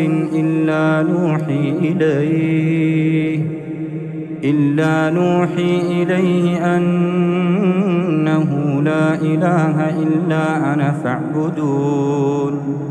وقالوا اتخذ الرحمن ولدا سبحانه بل عباد مكرمون لا يسبقونه بالقول وهم بأمره يعملون يعلم ما بين أيديهم وما خلفهم ولا يشفعون إلا لمن ارتضى وهم من خشيته مشفقون ومن يقل منهم إني إله من دونه فذلك نجزيه جهنم كذلك نجزي الظالمين أولم ير الذين كفروا أن السماوات والأرض كانتا رتقا ففتقناهما وجعلنا من الماء كل شيء حي أفلا يؤمنون وجعلنا في الأرض رواسي أن تميد بهم وجعلنا فيها فجاجا سبلا لعلهم يهتدون وجعلنا السماء سقفا محفوظا وهم عن آياتها معرضون وهو الذي خلق الليل والنهار والشمس والقمر كل في فلك يسبحون وما جعلنا لبشر من قبلك الخلد أفإن مت فهم الخالدون كل نفس ذائقة الموت كل نفس ذائقة الموت ونبلوكم بالشر والخير فتنة وإلينا ترجعون وإذا رآك الذين كفروا إن يتخذونك إلا هزوا أهذا الذي يذكر آلهتكم وهم بذكر الرحمن هم كافرون خلق الإنسان من عجل سأريكم آياتي فلا تستعجلون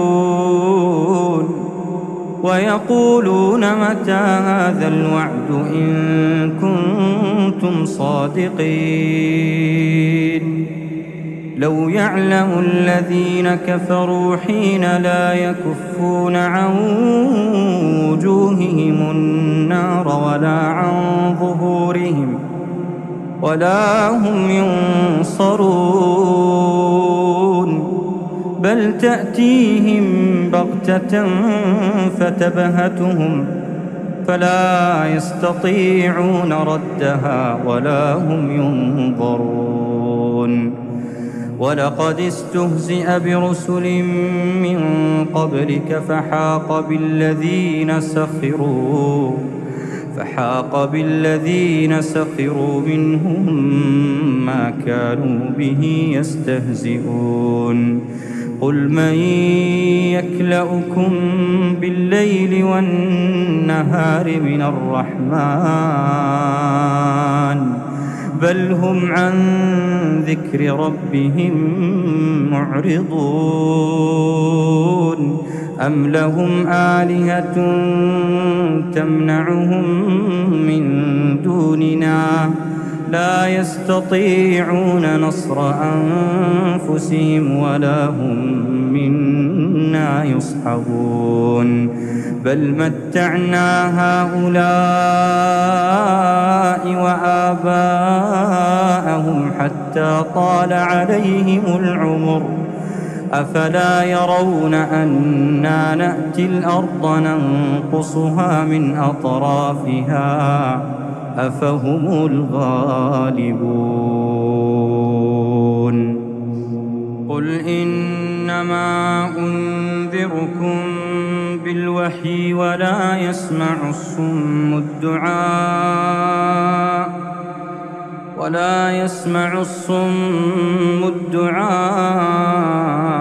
إذا ما ينذرون ولئن مستهم نفحة من عذاب ربك ليقولن يا ويلنا إنا كنا ظالمين ونضع الموازين القسط ليوم القيامة فلا تظلم نفس شيئا وإن كان مثقال حبة من خردل أتينا بها وكفى بنا حاسبين ولقد آتينا موسى وهارون الفرقان وضياء وذكرا للمتقين الذين يخشون ربهم بالغيب وهم من الساعة مشفقون وهذا ذكر مبارك أنزلناه أفأنتم له منكرون ولقد آتينا إبراهيم رشده من قبل وكنا به عالمين إذ قال لأبيه وقومه ما هذه التماثيل التي أنتم لها عاكفون قالوا وجدنا آباءنا لها عابدين قال لقد كنتم أنتم وآباؤكم في ضلال مبين قالوا أجئتنا بالحق أم أنت من اللاعبين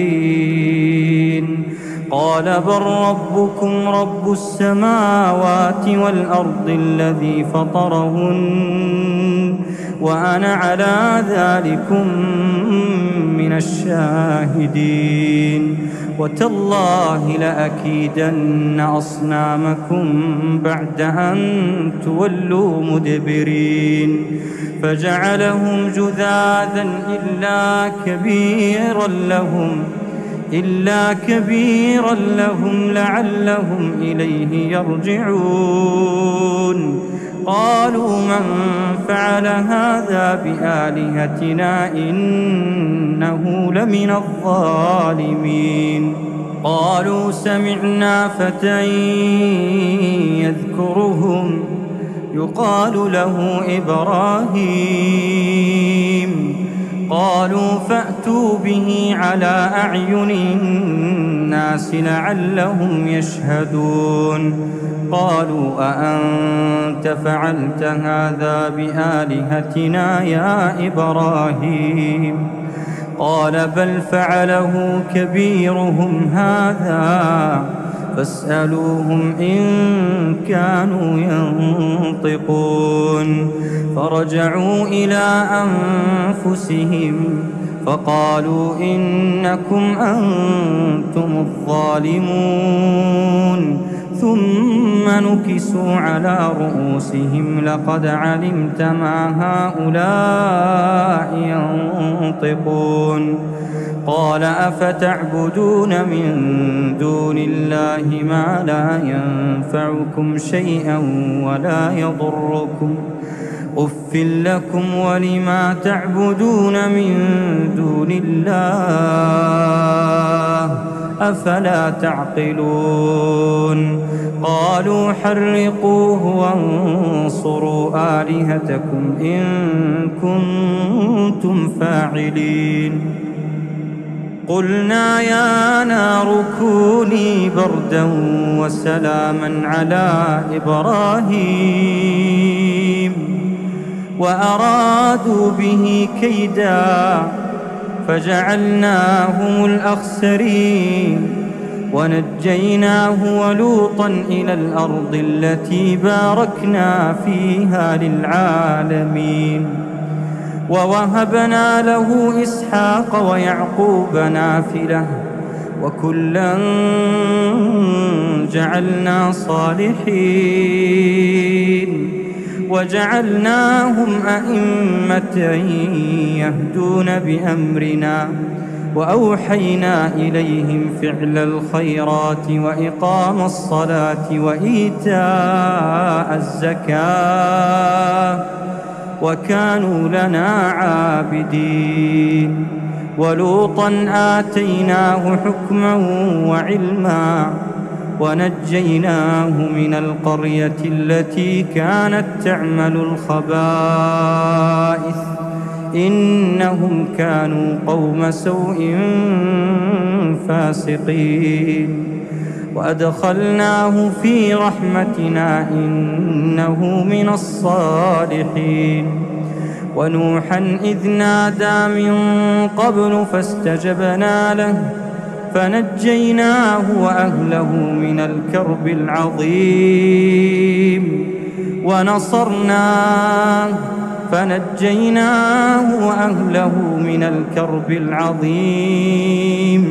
ونصرناه من القوم الذين كذبوا بآياتنا إنهم كانوا قوم سوء فأغرقناهم أجمعين. وداود وسليمان إذ يحكمان في الحرث إذ نفشت فيه غنم القوم وكنا لحكمهم شاهدين. ففهمناها سليمان وكلا آتينا حكما وعلما. وسخرنا مع داود الجبال يسبحن والطير وكنا فاعلين. وعلمناه صنعة لبوس لكم لتحصنكم من بأسكم فهل أنتم شاكرون. ولسليمان الريح عاصفة تجري بأمره إلى الأرض التي باركنا فيها وكنا بكل شيء عالمين. ومن الشياطين من يغوصون له ويعملون عملا دون ذلك وكنا لهم حافظين. وأيوب إذ نادى ربه أني مسني الضر وأنت أرحم الراحمين فاستجبنا له فكشفنا ما به من ضر وآتيناه أهله ومثلهم معهم رحمة من عندنا وذكرى للعابدين. وإسماعيل وإدريس وذا الكفل كل من الصابرين وأدخلناهم في رحمتنا إنهم من الصالحين. وذا النون إذ ذهب مغاضبا فظن أن لن نقدر عليه فنادى في الظلمات أن لا إله إلا أنت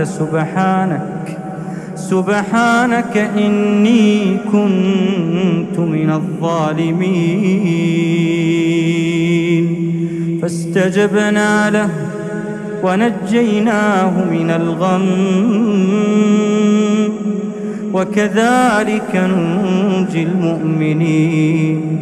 وزكريا إذ نادى ربه رب لا تذرني فردا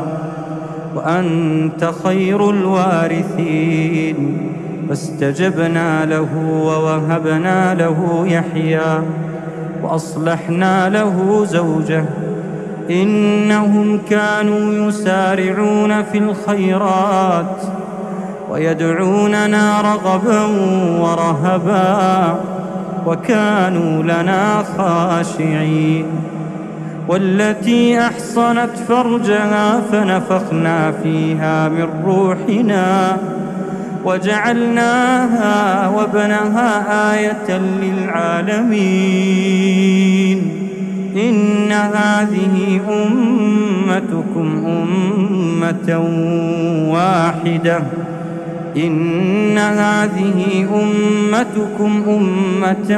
واحدة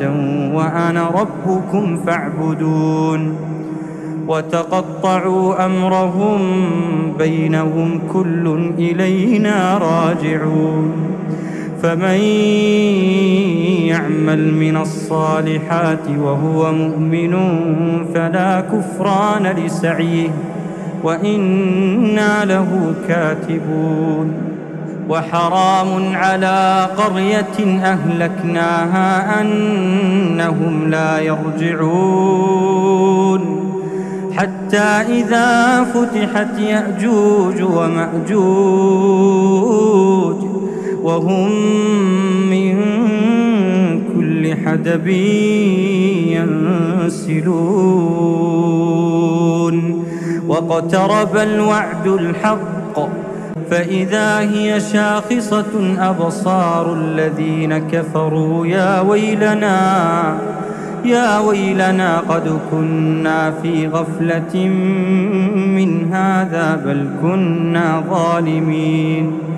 إنكم وما تعبدون من دون الله حصب جهنم أنتم لها واردون. لو كان هؤلاء آلهة ما وردوها وكل فيها خالدون. لهم فيها زفير وهم فيها لا يسمعون.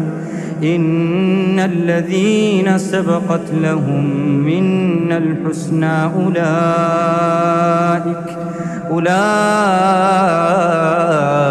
عنها مبعدون. إن الذين سبقت لهم منا الحسنى أولئك عنها مبعدون لا يسمعون حسيسها وهم فيما اشتهت أنفسهم خالدون لا يحزنهم الفزع الأكبر وتتلقاهم الملائكة هذا يومكم الذي كنتم توعدون يوم نطوي السماء كطي السجل للكتب كما بدأنا أول خلق نعيده وعدا علينا إنا كنا فاعلين ولقد كتبنا في الزبور من بعد الذكر أن الأرض يرثها عبادي الصالحون إن في هذا لبلاغا لقوم عابدين وما أرسلناك إلا رحمة للعالمين قل إنما يوحى إلي أنما إلهكم إله واحد فهل أنتم مسلمون فإن تولوا فقل آذنتكم على سواء وإن أدري أقريب أم بعيد ما توعدون إنه يعلم الجهر من القول ويعلم ما تكتمون وإن أدري لعله فتنة لكم ومتاع إلى حين قال رب احكم بالحق وربنا الرحمن المستعان على ما تصفون. أعوذ بالله من الشيطان الرجيم. وإذا أذقنا الناس رحمة من بعد ضراء مستهم إذا لهم مكر في آياتنا قل الله أسرع مكرا إن رسلنا يكتبون ما تمكرون هو الذي يسيركم في البر والبحر حتى إذا كنتم في الفلك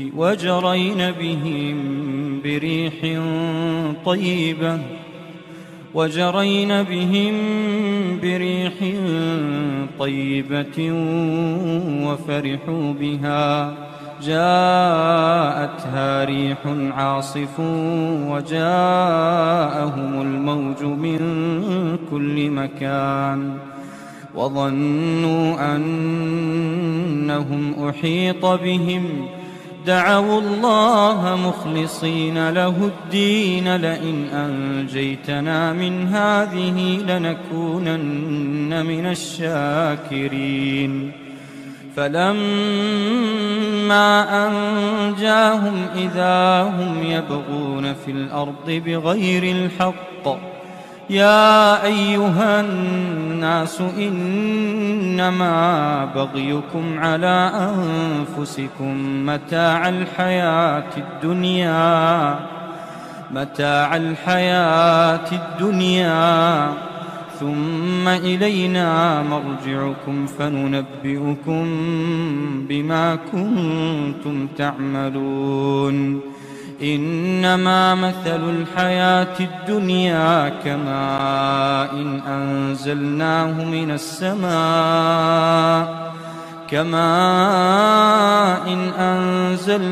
من السماء فاختلط به نبات الأرض مما يأكل الناس والأنعام حتى إذا أخذت الأرض زخرفها وزينت وظن أهلها أنهم قادرون عليها أتاها أمرنا ليلا أو نهارا فجعلناها حصيدا كأن لم تغن بالأمس كذلك نفصل الآيات لقوم يتفكرون والله يدعو إلى دار السلام ويهدي من يشاء إلى صراط مستقيم للذين أحسنوا الحسنى وزيادة ولا يرهق وجوههم قتر ولا ذلة أولئك أصحاب الجنة هم فيها خالدون والذين كسبوا السيئات جزاء سيئة بمثلها وترهقهم ذلة ما لهم من الله من عاصم كأنما أغشيت وجوههم قطعا من الليل مظلما أولئك أصحاب النار هم فيها خالدون ويوم نحشرهم جميعا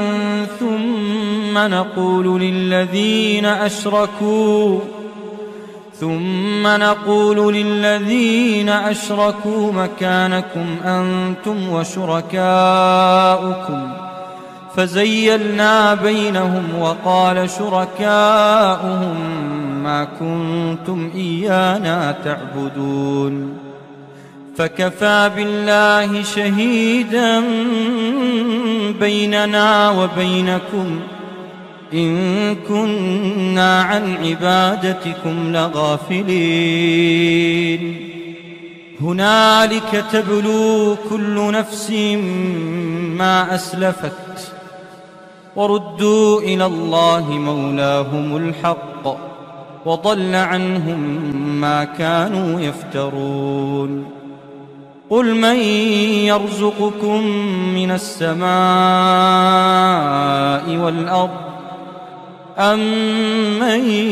يملك السمع والأبصار ومن يخرج الحي من الميت ويخرج الميت من الحي ومن يدبر الأمر فسيقولون الله فقل أفلا تتقون فذلكم الله ربكم الحق فماذا بعد الحق إلا الضلال فأنى تصرفون كذلك حقت كلمة ربك على الذين فسقوا أنهم لا يؤمنون قل هل من شركائكم من يبدأ الخلق ثم يعيده قل الله يبدأ الخلق ثم يعيده فأنى تؤفكون قل هل من شركائكم من يهدي إلى الحق قل الله يهدي للحق أفمن يهدي إلى الحق أحق أن يتبع أمن لا يهدي إلا أن يهدى فما لكم كيف تحكمون وما يتبع أكثرهم إلا ظنا إن الظن لا يغني من الحق شيئا إن الله عليم بما يفعلون وما كان هذا القرآن أن يفترى من دون الله ولكن تصديق الذي بين يديه وتفصيل الكتاب لا ريب فيه من رب العالمين أم يقولون افتراه قل فأتوا بسورة مثله وادعوا من استطعتم من دون الله إن كنتم صادقين بل كذبوا بما لم يحيطوا بعلمه ولما يأتهم تأويله كذلك كذب الذين من قبلهم فانظر كيف كان عاقبة الظالمين ومنهم من يؤمن به ومنهم من لا يؤمن به وربك أعلم بالمفسدين وإن كذبوك فقل لي عملي ولكم عملكم أنتم بريئون مما أعمل وأنا بريء مما تعملون ومنهم من يستمعون إليك أفأنت تسمع الصم ولو كانوا لا يعقلون ومنهم من ينظر إليك أفأنت تهدي العمي ولو كانوا لا يبصرون إن الله لا يظلم الناس شيئا ولكن الناس أنفسهم يظلمون ويوم يحشرهم كأن لم يلبثوا إلا ساعة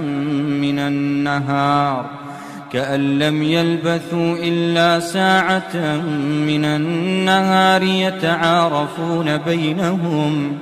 قد خسر الذين كذبوا بلقاء الله وما كانوا مهتدين وإما نرينك بعض الذي نعدهم أو نتوفينك فإلينا مرجعهم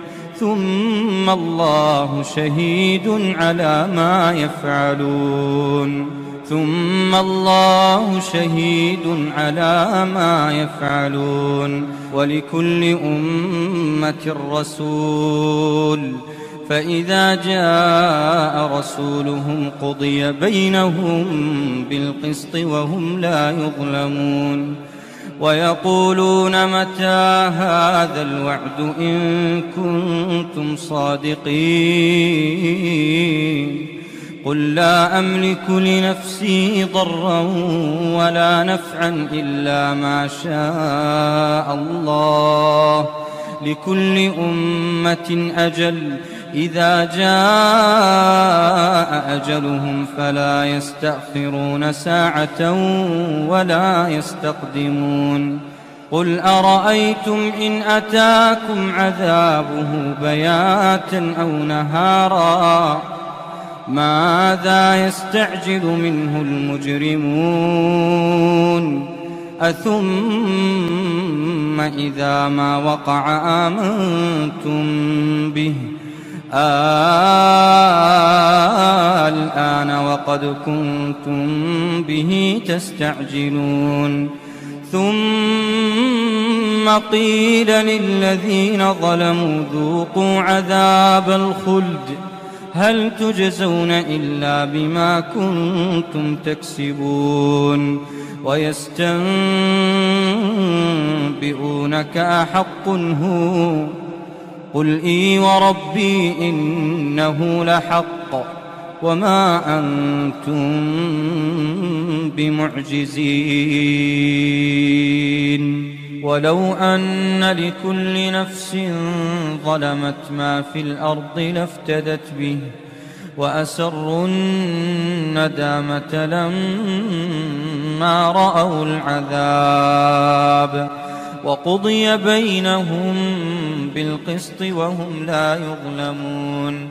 ألا إن لله ما في السماوات والأرض ألا إن وعد الله حق ولكن أكثرهم لا يعلمون هو يحيي ويميت وإليه ترجعون. يا أيها الناس قد جاءتكم موعظة من ربكم وشفاء لما في الصدور وهدى ورحمة للمؤمنين. قل بفضل الله وبرحمته فبذلك فليفرحوا هو خير مما يجمعون. قل أرأيتم ما أنزل الله لكم من رزق فجعلتم منه حراما وحلالا قل الله أذن لكم أم على الله تفترون. وما ظن الذين يفترون على الله الكذب يوم القيامة إن الله لذو فضل على الناس ولكن أكثرهم لا يشكرون. وما تكون في شأن وما تتلو منه من قرآن ولا تعملون من عمل إلا كنا عليكم شهودا إذ تفيضون فيه. وما يعزب عن ربك من مثقال ذرة في الأرض ولا في السماء ولا أصغر من ذلك ولا أكبر إلا في كتاب مبين. ألا إن أولياء الله لا خوف عليهم ولا هم يحزنون. الذين آمنوا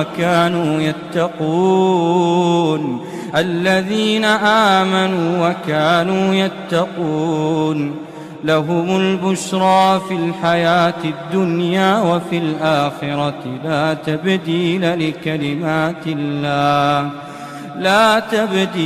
لكلمات الله ذلك هو الفوز العظيم. ولا يحزنك قولهم إن العزة لله جميعا هو السميع العليم. ألا إن لله من في السماوات ومن في الأرض وما يتبع الذين يدعون من دون الله شركاء إن يتبعون إلا الظن وإن هم إلا يخرصون. هو الذي جعل لكم الليل لتسكنوا فيه والنهار مبصرا إن في ذلك لآيات لقوم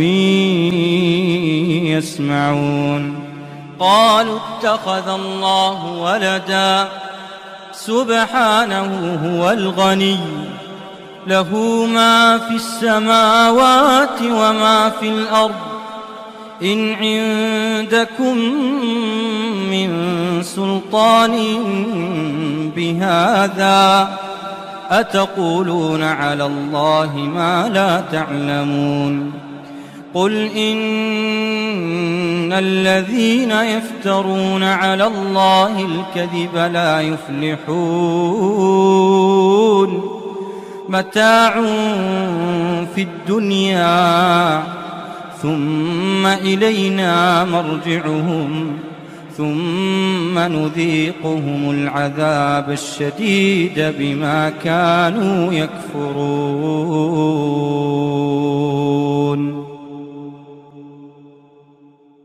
بسم الله الرحمن الرحيم. ألف لام را كتاب أنزلناه إليك لتخرج الناس من الظلمات إلى النور بإذن ربهم إلى صراط العزيز الحميد. الله الذي له ما في السماوات وما في الأرض، وويل للكافرين من عذاب شديد. الذين يستحبون الحياة الدنيا على الآخرة ويصدون عن سبيل الله ويبغونها عوجا، أولئك في ضلال بعيد. وما أرسلنا من رسول إلا بلسان قومه ليبين لهم، فيضل الله من يشاء ويهدي من يشاء، وهو العزيز الحكيم. ولقد أرسلنا موسى بآياتنا أن أخرج قومك من الظلمات إلى النور وذكرهم بأيام الله، إن في ذلك لآيات لكل صبار شكور. وإذ قال موسى لقومه اذكروا نعمة الله عليكم إذ أنجاكم من آل فرعون يسومونكم سوء العذاب ويذبحون أبناءكم ويستحيون نساءكم وفي ذلكم بلاء من ربكم عظيم. وإذ تأذن ربكم لئن شكرتم لأزيدنكم ولئن كفرتم إن عذابي لشديد. وقال موسى إن تكفروا أنتم ومن في الأرض جميعا فإن الله لغني حميد. ألم يأتكم نبأ الذين من قبلكم قوم نوح وعاد وثمود والذين من بعدهم لا يعلمهم إلا الله، جاءتهم رسلهم بالبينات فردوا أيديهم في أفواههم وقالوا إنا كفرنا بما أرسلتم به وإنا لفي شك مما تدعوننا إليه مريب. قالت رسلهم أفي الله شك فاطر السماوات والأرض يدعوكم ليغفر لكم من ذنوبكم ويؤخركم إلى أجل مسمى. قالوا إن أنتم إلا بشر مثلنا تريدون أن تصدونا عما كان يعبد آباؤنا فأتونا بسلطان مبين. قالت لهم رسلهم إن نحن إلا بشر مثلكم ولكن الله يمن على من يشاء من عباده وما كان لنا أن نأتيكم بسلطان إلا بإذن الله وعلى الله فليتوكل المؤمنون. وما لنا ألا نتوكل على الله وقد هدانا سبلنا ولنصبرن على ما آذيتمونا وعلى الله فليتوكل المتوكلون. وقال الذين كفروا لرسلهم لنخرجنكم من أرضنا أو لتعودن في ملتنا فأوحى إليهم ربهم لنهلكن الظالمين ولنسكننكم الأرض من بعدهم ذلك لمن خاف مقامي وخاف وعيد. واستفتحوا وخاب كل جبار عنيد من ورائه جهنم ويسقى من ماء صديد يتجرعه ولا يكاد يسيغه ويأتيه الموت من كل مكان وما هو بميت ومن ورائه عذاب غليظ. مثل الذين كفروا بربهم أعمالهم كرماد اشتدت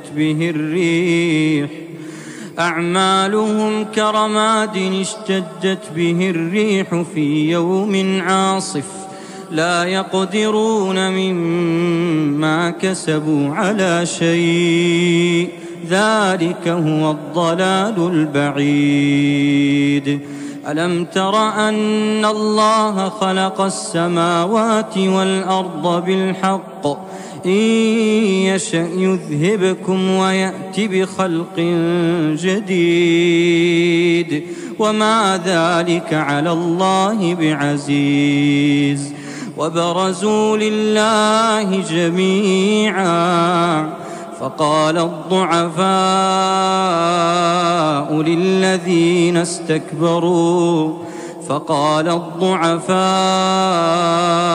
للذين استكبروا إنا كنا لكم تبعا فهل أنتم مغنون عنا من عذاب الله من شيء قالوا لو هدانا الله لهديناكم سواء علينا أجزعنا أم صبرنا ما لنا من محيص.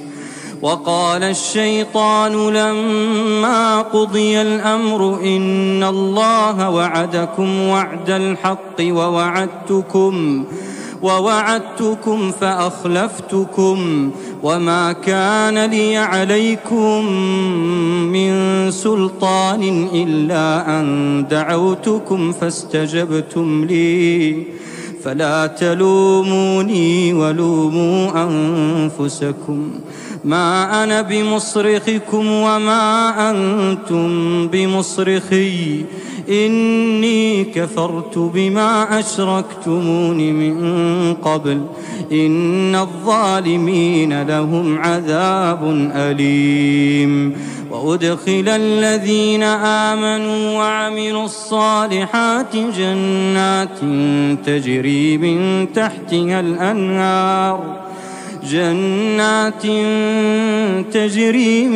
تحتها الأنهار خالدين فيها بإذن ربهم تحيتهم فيها سلام. ألم تر كيف ضرب الله مثلا كلمة طيبة كشجرة طيبة أصلها ثابت وفرعها في السماء تؤتي أكلها كل حين بإذن ربها ويضرب الله الأمثال للناس لعلهم يتذكرون. ومثل كلمة خبيثة كشجرة خبيثة اجتثت من فوق الأرض ما لها من قرار. يثبت الله الذين آمنوا بالقول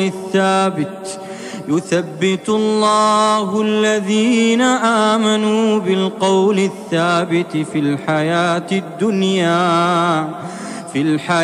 الدنيا وفي الآخرة ويضل الله الظالمين ويفعل الله ما يشاء.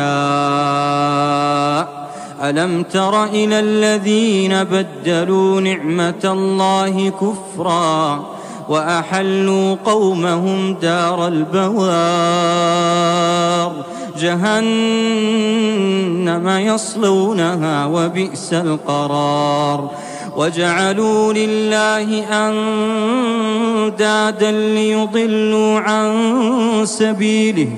قل تمتعوا فإن مصيركم إلى النار قل لعبادي الذين آمنوا يقيموا الصلاة وينفقوا مما رزقناهم سرا وعلانية من قبل أن يأتي يوم لا بيع فيه ولا خلال الله الذي خلق السماوات والأرض وأنزل من السماء ماء فأخرج به من الثمرات رزقا لكم وسخر لكم الفلك لتجري في البحر بأمره وسخر لكم الأنهار وسخر لكم الشمس والقمر دائبين وسخر لكم الليل والنهار وآتاكم من كل ما سألتموه وإن تعدوا نعمة الله لا تحصوها إن الإنسان لظلوم كفار وإذ قال إبراهيم رب اجعل هذا البلد آمنا واجنبني وبني أن نعبد الأصنام رب إنهن أضللن كثيرا من الناس فمن تبعني فإنه مني ومن عصاني فإنك غفور رحيم ربنا إني أسكنت من ذريتي بواد غير ذي زرع عند بيتك المحرم ربنا ليقيموا الصلاة فاجعل أفئدة من الناس تهوي إليهم وارزقهم من الثمرات لعلهم يشكرون ربنا إنك تعلم ما نخفي وما نعلن وما يخفى على الله من شيء في الأرض ولا في السماء الحمد لله الذي وهب لي على الكبر إسماعيل وإسحاق إن ربي لسميع الدعاء رب اجعلني مقيم الصلاة ومن ذريتي ربنا وتقبل دعاء ربنا اغفر لي ولوالدي ربنا اغفر لي ولوالدي ربنا اغفر لي ولوالدي وللمؤمنين يوم يقوم الحساب ولا تحسبن الله غافلا عما يعمل الظالمون إنما يؤخرهم ليوم تشخص فيه الأبصار مهطعين مقنعي رؤوسهم لا يرتد إليهم طرفهم وأفئدتهم هواء وأنذر الناس يوم يأتيهم العذاب فيقول الذين ظلموا ربنا أخرنا إلى أجل قريب نجب دعوتك ونتبع الرسل أولم تكونوا أقسمتم من قبل ما لكم من زوال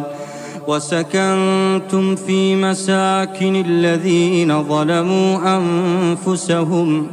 وتبين لكم كيف فعلنا بهم وضربنا لكم الأمثال وقد مكروا مكرهم وعند الله مكرهم وإن كان مكرهم لتزول منه الجبال فلا تحسبن الله مخلف وعده رسله إن الله عزيز ذو انتقام يوم تبدل الأرض غير الأرض والسماوات يوم تبدل الأرض غير الأرض والسماوات وبرزوا لله الواحد القهار وترى المجرمين يومئذ مقرنين في الأصفاد سرابيلهم من قطران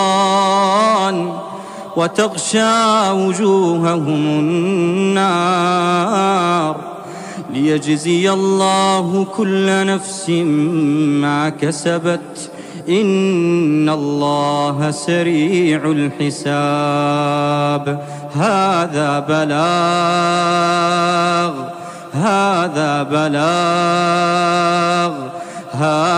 بلاغ للناس ولينذروا به وليعلموا أنما هو إله واحد وليذكر أولو الألباب.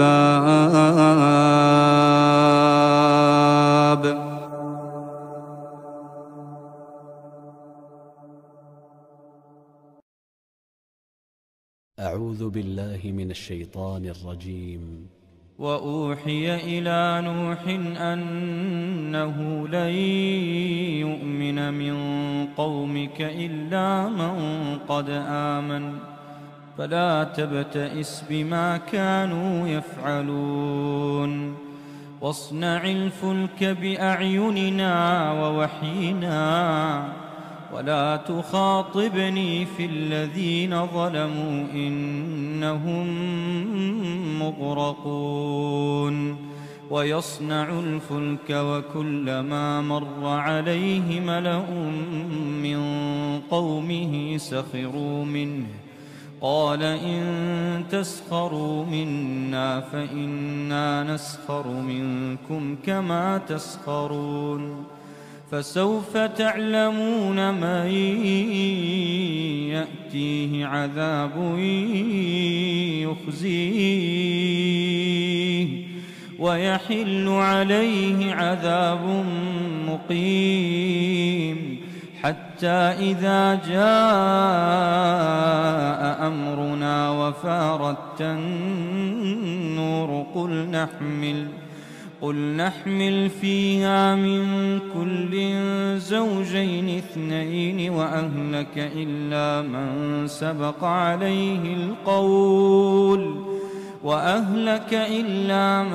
سبق عليه القول ومن آمن وما آمن معه إلا قليل وقال اركبوا فيها بسم الله مجريها ومرساها إن ربي لغفور رحيم وهي تجري بهم في موج كالجبال ونادى نوح ابنه وكان في معزل يا بني اركم معنا ولا تكن مع الكافرين قال سآوي إلى جبل يعصمني من الماء قال لا عاصم اليوم من أمر الله إلا من رحم وحال بينهما الموج فكان من المغرقين وقيل يا أرض ابلعي ماءك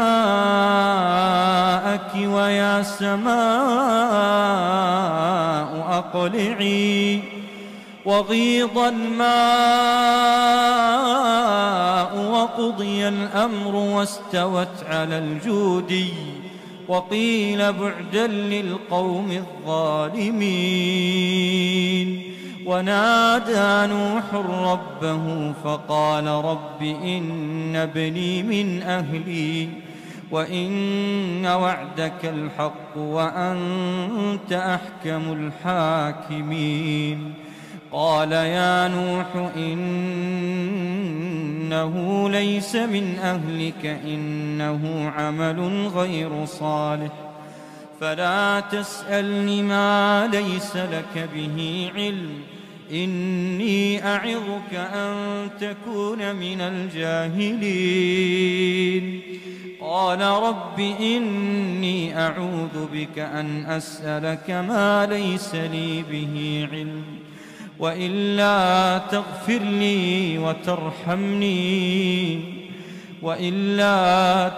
لي وترحمني أكن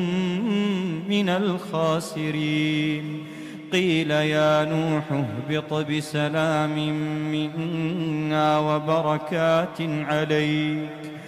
وبركات عليك وعلى ممن معك وأمم سنمتعهم ثم يمسهم منا عذاب أليم. تلك من أنباء الغيب نوحيها إليك ما كنت تعلمها أنت ولا قومك من قبل هذا فاصبر إن العاقبة للمتقين. وإلى عاد أخاهم هودا قال يا قوم اعبدوا الله ما لكم من إله غيره إن أنتم إلا مفترون. يا قوم لا أسألكم عليه أجرا إن أجري إلا على الذي فطرني أفلا تعقلون. ويا قوم استغفروا ربكم ثم توبوا إليه يرسل السماء عليكم مدرارا ويزدكم قوة إلى قوتكم ولا تتولوا مجرمين. قالوا يا هود ما جئتنا ببينة وما نحن بتاركي آلهتنا عن قولك وما نحن لك بمؤمنين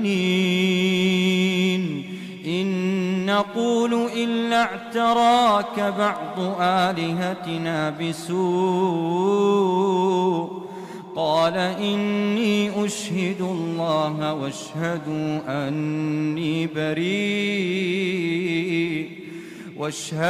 أني بريء مما تشركون من دونه فكيدوني جميعا ثم لا تنظرون. إني توكلت على الله ربي وربكم ما من دابة إلا هو آخذ بناصيتها إن ربي على صراط مستقيم. فإن تولوا فقد أبلغتكم ما أرسلت به إليكم ويستخلف ربي قوما غيركم ولا تضرونه شيئا إن ربي على كل شيء حفيظ. ولما جاء أمرنا نجينا هودا والذين آمنوا معه برحمة منا ونجيناهم من عذاب غليظ. وتلك عاد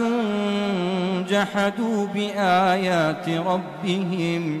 وعصوا رسلا واتبعوا أمر كل جبار عنيد. وأتبعوا في هذه الدنيا لعنة ويوم القيامة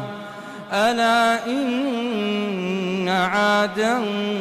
كفروا ربهم ألا بعدا لعاد قوم هود. وإلى ثمود أخاهم صالحا قال يا قوم اعبدوا الله ما لكم من إله غيره هو أنشأكم من الأرض واستعمركم فيها فاستغفروه ثم توبوا إليه إن ربي قريب مجيب. قالوا يا صالح قد كنت فينا مرجوا قبل هذا أتنهانا أن نعبد ما يعبد آباؤنا وإننا لفي شك مما تدعونا إليه مريب. قال يا قوم أرأيتم إن كنت على بينة من ربي وآتاني منه رحمة فمن ينصرني من الله إن عصيته فما تزيدونني غير تخسير. ويا قوم هذه ناقة الله لكم آية فذروها تأكل في أرض الله ولا تمسوها بسوء فيأخذكم عذاب قريب. فعقروها فقال تمتعوا في داركم 3 أيام ذلك وعد غير مكذوب. فلما جاء أمرنا نجينا صالحا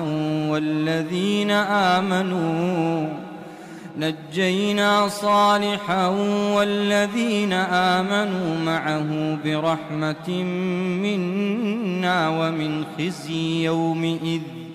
إن ربك هو القوي العزيز. وأخذ الذين ظلموا الصيحة فأصبحوا في ديارهم جاثمين كأن لم يغنوا فيها ألا إن ثمود كفروا ربهم ألا بعدا لثمود. ولقد جاءت رسلنا إبراهيم بالبشرى قالوا سلاما قال سلام فما لبث أن جاء بعجل حنيذ. فلما رأى أيديهم لا تصل إليه نكرهم وأوجس منهم خيفة قالوا لا تخف إنا أرسلنا إلى قوم لوط وامرأته قائمة فضحكت فبشرناها بإسحاق ومن وراء إسحاق يعقوب. قالت يا ويلتى أألد وأنا عجوز وهذا بعلي شيخا إن هذا لشيء عجيب قالوا أتعجبين من أمر الله رحمة الله وبركاته عليكم أهل البيت إنه حميد مجيد فلما ذهب عن إبراهيم الروع وجاءته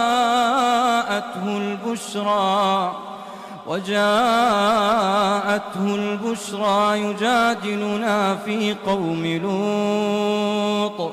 إن إبراهيم لحليم أواه منيب يا إبراهيم أعرض عن هذا إنه قد جاء أمر ربك وإنهم آتيهم عذاب غير مردود ولما جاءت رسلنا لوطا سيء بهم وضاق بهم ذرعا وقال هذا يوم عصيب وجاءه قومه يهرعون إليه ومن قبل كانوا يعملون السيئات قال يا قوم هؤلاء بناتي هن أطهر لكم فاتقوا الله ولا تخزوني في ضيفي أليس منكم رجل رشيد قالوا لقد علمت ما لنا في بناتك من حق وإنك لتعلم ما نريد قال لو أن لي بكم قوة أو آوي إلى ركن شديد قالوا يا لوط إنا رسل ربك لن يصلوا إليك فأسر بأهلك بقطع من الليل ولا يلتفت منكم أحد إلا امرأتك إنه مصيبها ما أصابهم إن موعدهم الصبح أليس الصبح بقريب فلما جاء أمرنا جعلنا عاليها سافلها وأمطرنا عليها حجارة من سجيل منضود مسومة عند ربك وما هي من الظالمين ببعيد.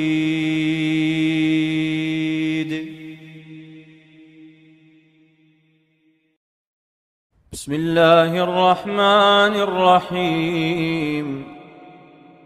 ألف لام را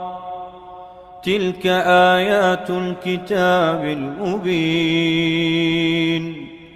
إنا أنزلناه قرآنا عربيا لعلكم تعقلون نحن نقص عليك أحسن القصص بما أوحينا إليك هذا القرآن وإن كنت من قبله لمن الغافلين إذ قال يوسف لأبيه يا أبت إني رأيت 11 كوكبا والشمس والقمر رأيتهم لي ساجدين قال يا بني لا تقصص رؤياك على إخوتك فيكيدوا لك كيدا إن الشيطان للإنسان عدو مبين وكذلك يجتبيك ربك ويعلمك من تأويل الأحاديث ويتم نعمته عليك وعلى آل يعقوب كما أتمها على أبويك من قبل إبراهيم وإسحاق إن ربك عليم حكيم لقد كان في يوسف وإخوته آيات للسائلين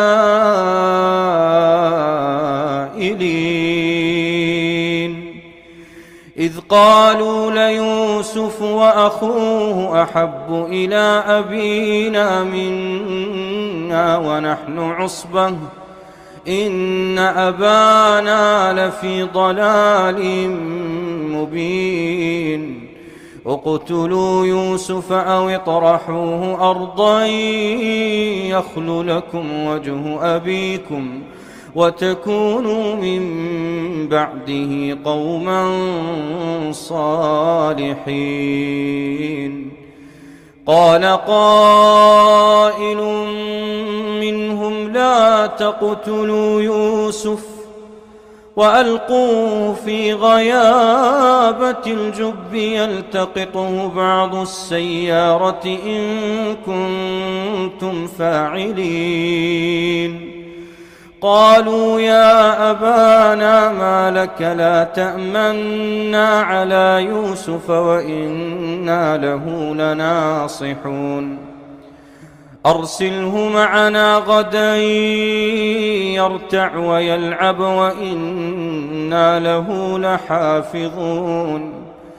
قال إني ليحزنني أن تذهبوا به وأخاف أن يأكله الذئب وأنتم عنه غافلون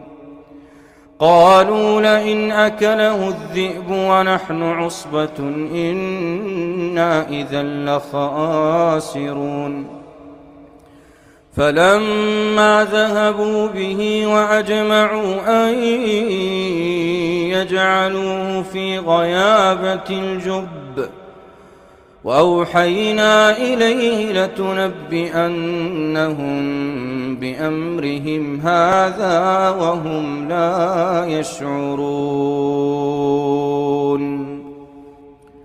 وجاءوا أباهم عشاء يبكون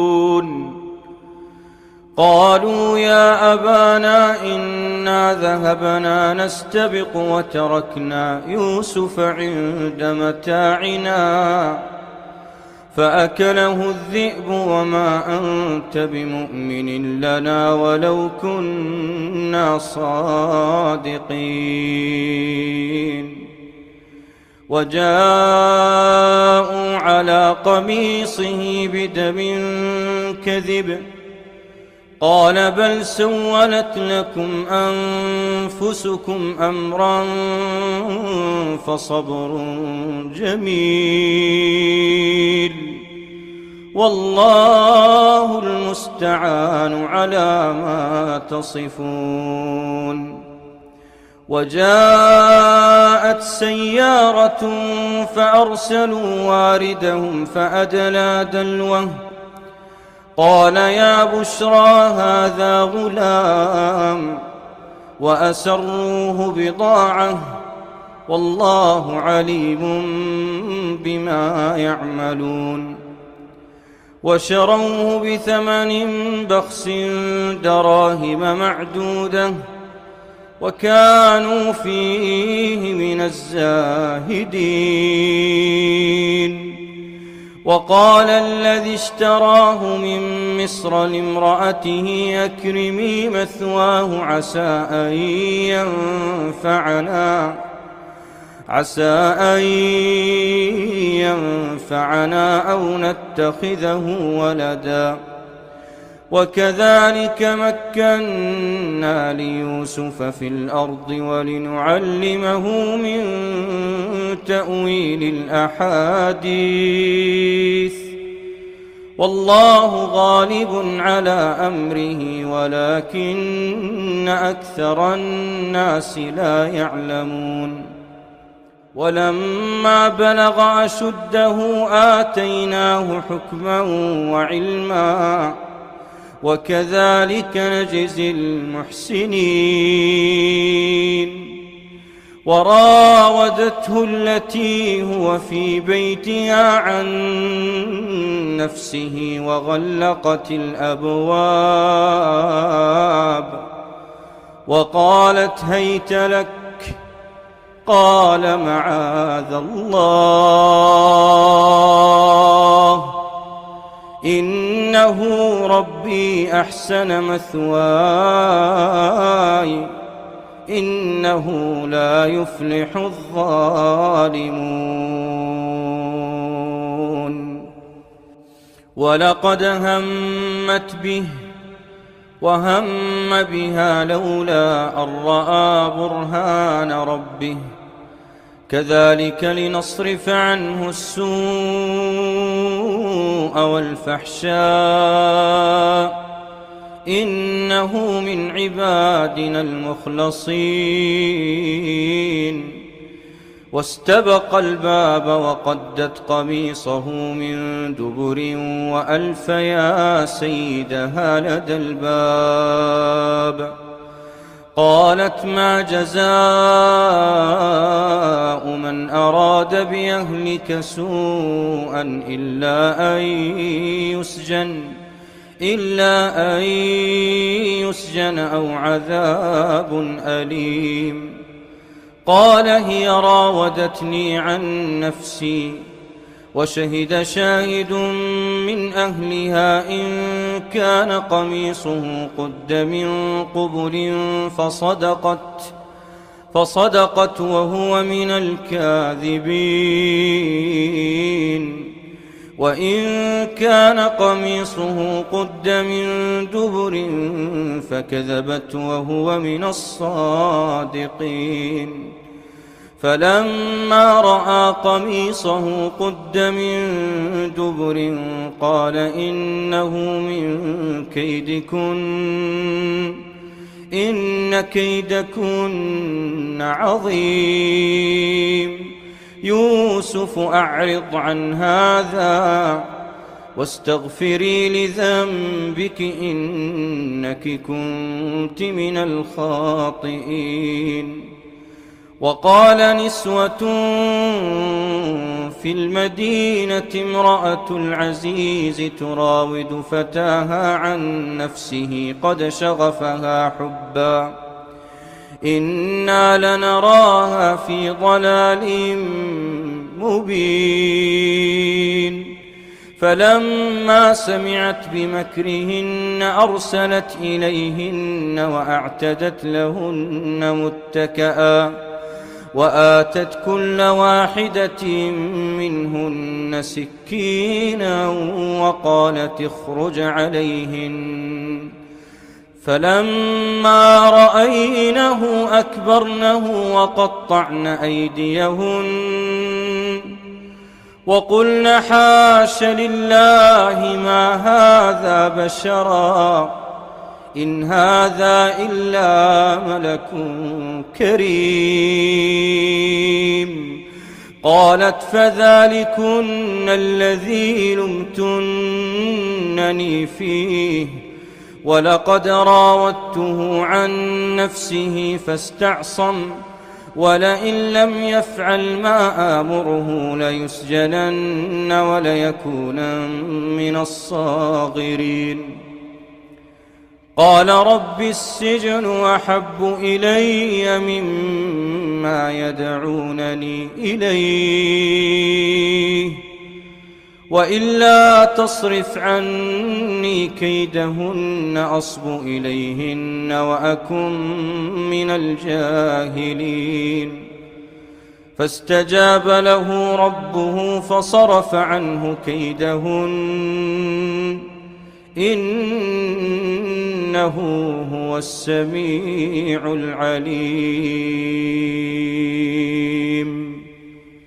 ثم بدا لهم من بعد ما رأوا الآيات ليسجننه حتى حين. ودخل معه السجن فتيان، قال أحدهما إني أراني أعصر خمرا، وقال الآخر إني أراني أحمل فوق رأسي خبزا تأكل الطير منه، نبئنا بتأويله إنا نراك من المحسنين. قال لا يأتيكما طعام ترزقانه إلا نبأتكما بتأويله قبل أن يأتيكما، ذلكما مما علمني ربي، إني تركت ملة قوم لا يؤمنون بالله وهم بالآخرة هم كافرون، واتبعت ملة آبائي إبراهيم وإسحاق ويعقوب، ما كان لنا أن نشرك بالله من شيء، ذلك من فضل الله علينا وعلى الناس ولكن أكثر الناس لا يشكرون. يا صاحبي السجن أأرباب متفرقون خير أم الله الواحد القهار. ما تعبدون من دونه إلا أسماء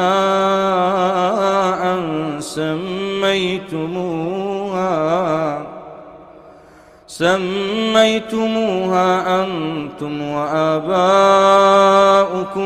ما أنزل الله بها من سلطان،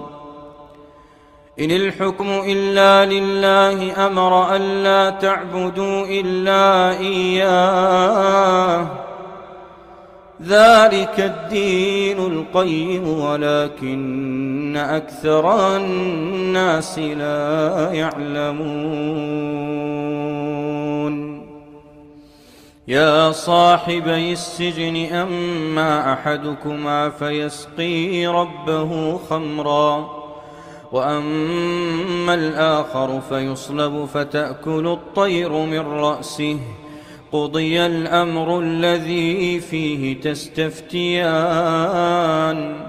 وقال للذي ظن أنه ناج منهما اذكرني عند ربك فأنساه الشيطان ذكر ربه فلبث في السجن بضع سنين. وقال الملك إني أرى 7 بقرات سمان يأكلهن 7 عجاف و7 سنبلات خضر وأخر يابسات، يا أيها الملأ أفتوني في رؤياي إن كنتم للرؤيا تعبرون. قالوا أضغاث أحلام وما نحن بتأويل الأحلام بعالمين. وقال الذي نجا منهما وادكر بعد أمة أنا أنبئكم بتأويله فأرسلون. يوسف أيها الصديق وافتنا في 7 بقرات سمان يأكلهن 7 عجاف و7 سنبلات خضر وأخر يابسات لعلي أرجع إلى الناس لعلهم يعلمون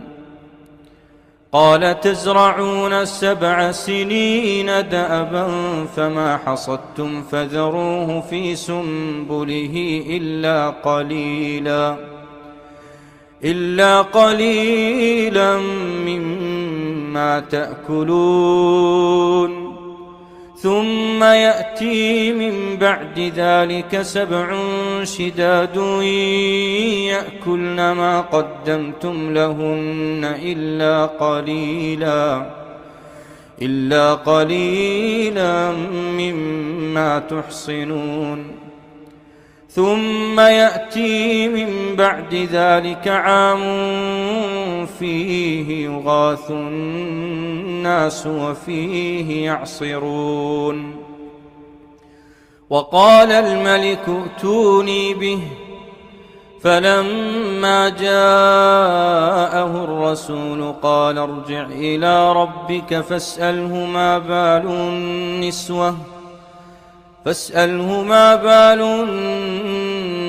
النسوة اللاتي قطعن أيديهن إن ربي بكيدهن عليم قال ما خطبكن إذ راوتن يوسف عن نفسه قلنا حاش لله ما علمنا عليه من سوء قالت امرأة العزيز الآن حصحص الحق أنا راودته عن نفسه وإنه لمن الصادقين ذلك ليعلم أني لم أخنه بالغيب وأن الله لا يهدي كيد الخائنين وما أبرئ نفسي إن النفس لأمارة بالسوء إلا ما رحم ربي إن ربي غفور رحيم وقال الملك ائتوني به أستخلصه لنفسي فلما كلمه قال إنك اليوم لدينا مكين أمين قال اجعلني على خزائن الأرض إني حفيظ عليم وكذلك مكنا ليوسف في الأرض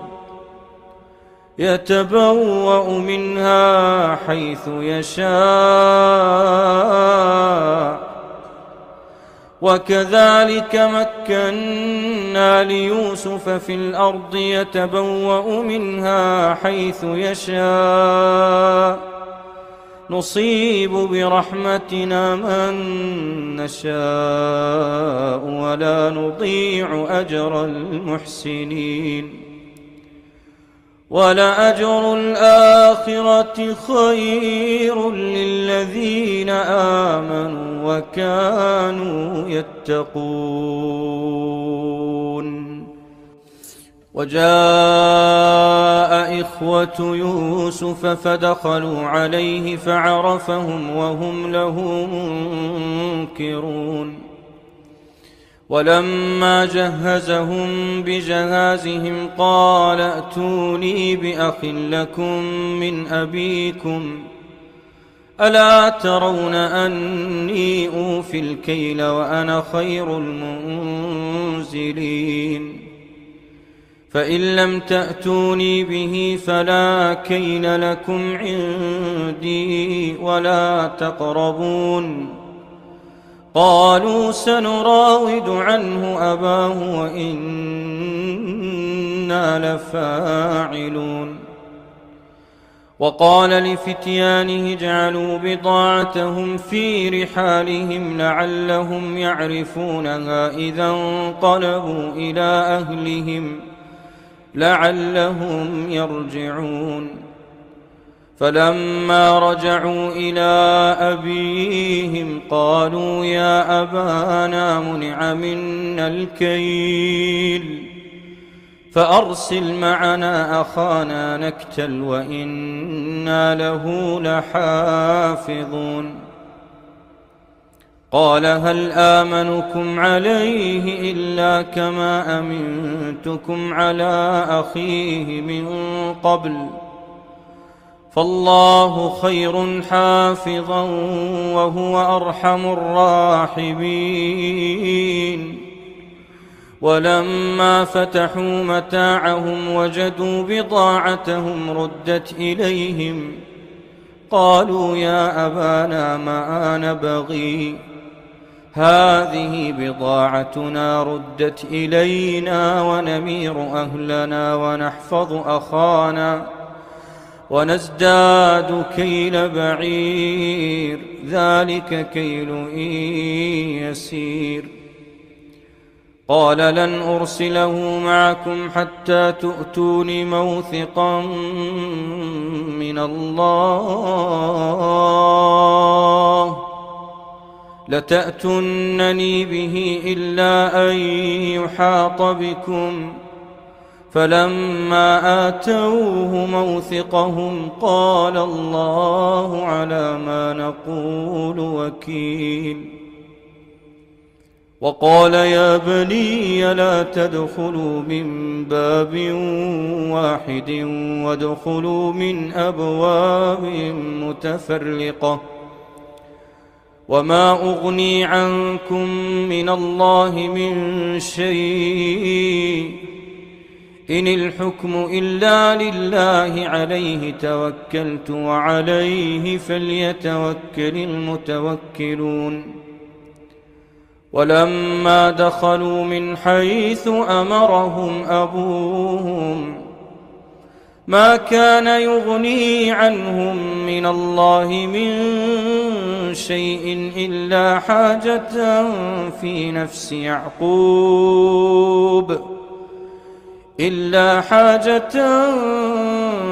في نفس يعقوب قضاها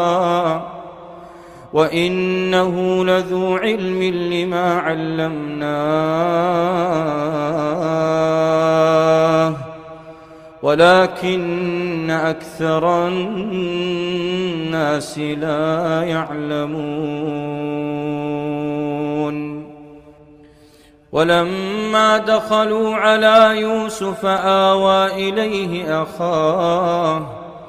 قال إني أنا أخوك فلا تبتئس بما كانوا يعملون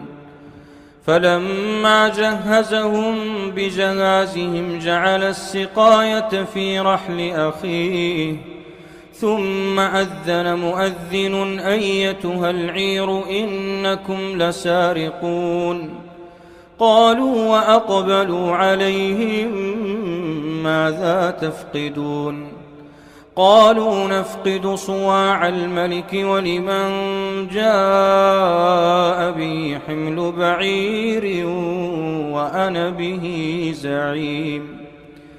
قالوا تالله لقد علمتم ما جئنا لنفسد في الأرض وما كنا سارقين قالوا فما جزاؤه إن كنتم كاذبين قالوا جزاؤه من وجد في رحله فهو جزاؤه كذلك نجزي الظالمين فبدأ بأوعيتهم قبل وعاء أخيه ثم استخرجها من وعاء أخيه كذلك كدنا ليوسف ما كان ليأخذ أخاه في دين الملك إلا أن يشاء الله نرفع درجات من نشاء وفوق كل ذي علم عليم قالوا إن يسرق فقد سرق أخ له من قبل فأسرها يوسف في نفسه ولم يبدها لهم قال أنتم شر مكانا والله أعلم بما تصفون. قالوا يا أيها العزيز إن له أبا شيخا كبيرا فخذ أحدنا مكانه إنا نراك من المحسنين. قال معاذ الله أن نأخذ إلا من وجدنا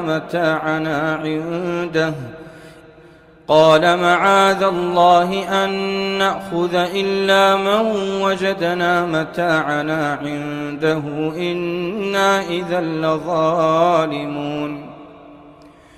فلما استيئسوا منه خلصوا نجيا قال كبيرهم ألم تعلموا أن أباكم قد أخذ عليكم موثقا من الله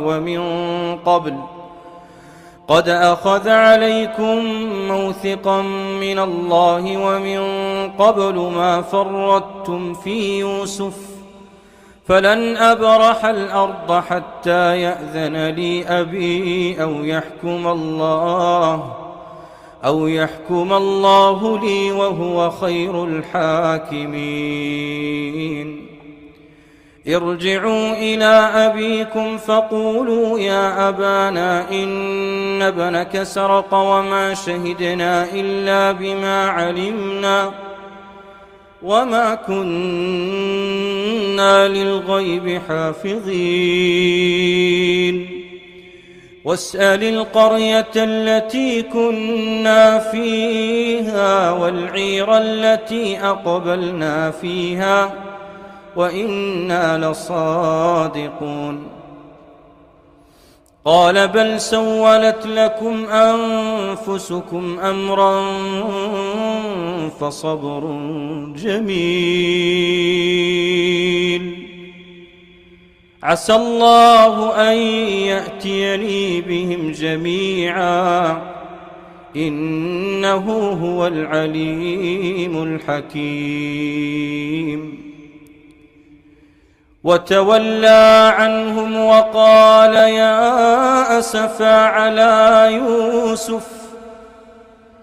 وابيضت عيناه من الحزن فهو كظيم. قالوا تالله تفتأ تذكر يوسف حتى تكون حرضا أو تكون من الهالكين. قال إنما أشكو بثي وحزني إلى الله وأعلم من الله ما لا تعلمون. يا بني يذهبوا فتحسسوا من يوسف وأخيه ولا تيأسوا من روح الله إنه لا ييأس من روح الله إلا القوم الكافرون. فلما دخلوا عليه قالوا يا أيها العزيز مسنا وأهلنا الضر وجئنا ببضاعة مزجاة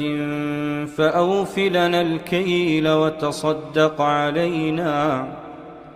إن الله يجزي المتصدقين. قال هل علمتم ما فعلتم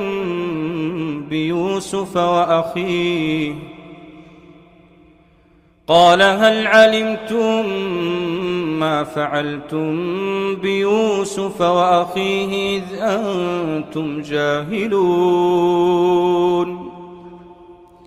قالوا أئنك لأنت يوسف قال أنا يوسف وهذا أخي قد من الله علينا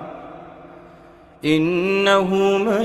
يتق ويصبر فإن الله لا يضيع أجر المحسنين قالوا تالله لقد آثرك الله علينا وإن كنا لخاطئين قال لا تثريب عليكم اليوم يغفر الله لكم وهو أرحم الراحمين اذهبوا بقميصي هذا فألقوه على وجه أبي يأت بصيرا وأتوني بأهلكم أجمعين ولما فصلت العير قال أبوهم إني لأجد ريح يوسف لولا أن تفندون قالوا تالله إنك لفي ضلالك القديم فلما أن جاء البشير ألقاه على وجهه فارتد بصيرا قال ألم أقل لكم إني أعلم من الله ما لا تعلمون قالوا يا أبانا استغفر لنا ذنوبنا إنا كنا خاطئين قال سوف أستغفر لكم ربي إنه هو الغفور الرحيم فلما دخلوا على يوسف آوى إليه أبويه وقال ادخلوا مصر إن شاء الله آمنين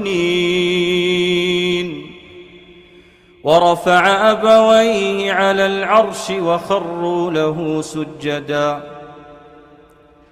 وقال يا أبت هذا تأويل رؤياي من قبل قد جعلها ربي حقا وقد أحسن بي إذ أخرجني من السجن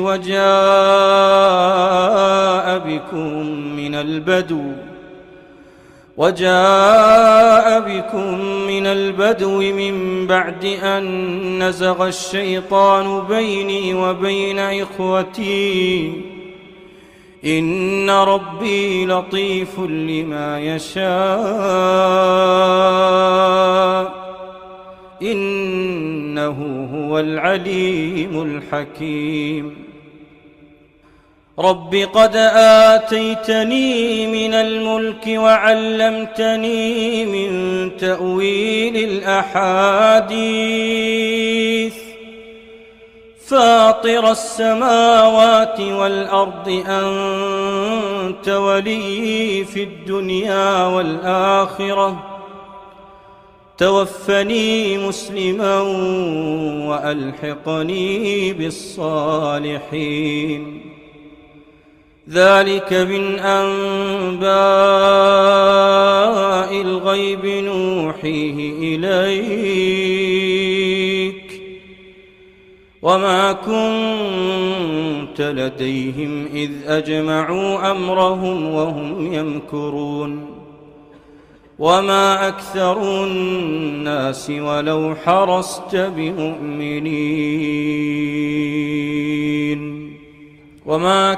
الناس ولو حرصت بمؤمنين وما تسألهم عليه من أجر إن هو إلا ذكر للعالمين وكأي من آية في السماوات والأرض يمرون عليها وهم عنها معرضون وما يؤمن أكثرهم بالله إلا وهم مشركون أفأمنوا أن تأتيهم غاشية من عذاب الله أو تأتيهم الساعة بغتة وهم لا يشعرون قل هذه سبيلي أدعو إلى الله على بصيرة أنا ومن اتبعني وسبحان الله وما أنا من المشركين وما أرسلنا من قبلك إلا رجالا نوحي إليهم من أهل القرى أفلم يسيروا في الأرض فينظروا كيف كان عاقبة الذين من قبلهم ولدار الآخرة خير للذين اتقوا أفلا تعقلون حتى إذا استيأس الرسل وظنوا أنهم قد كذبوا جاءهم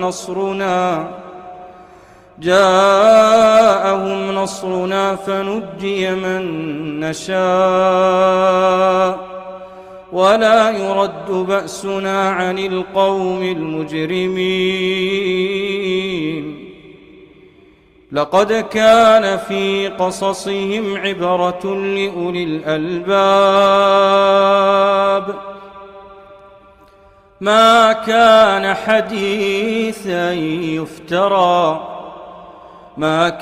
حديثا يفترى ولكن تصديق الذي بين يديه وتفصيل كل شيء وهدى ورحمة لقوم يؤمنون. بسم الله الرحمن الرحيم. سبح لله ما في السماوات والأرض وهو العزيز الحكيم له ملك السماوات والأرض يحيي ويميت وهو على كل شيء قدير هو الأول والآخر والظاهر والباطن وهو بكل شيء عليم هو الذي خلق السماوات والأرض في 6 أيام ثم استوى على العرش يعلم ما يلج في الأرض وما يخرج منها وما ينزل من السماء وما يعرج فيها وهو معكم أينما كنتم والله بما تعملون بصير له ملك السماوات والأرض وإلى الله ترجع الأمور يولج الليل في النهار ويولج النهار في الليل وهو عليم بذات الصدور آمنوا بالله ورسوله وأنفقوا مما جعلكم مستخلفين فيه فالذين آمنوا منكم وأنفقوا لهم أجر كبير وما لكم لا تؤمنون بالله والرسول يدعوكم لتؤمنوا بربكم وقد أخذ ميثاقكم إن كنتم مؤمنين هو الذي ينزل على عبده آيات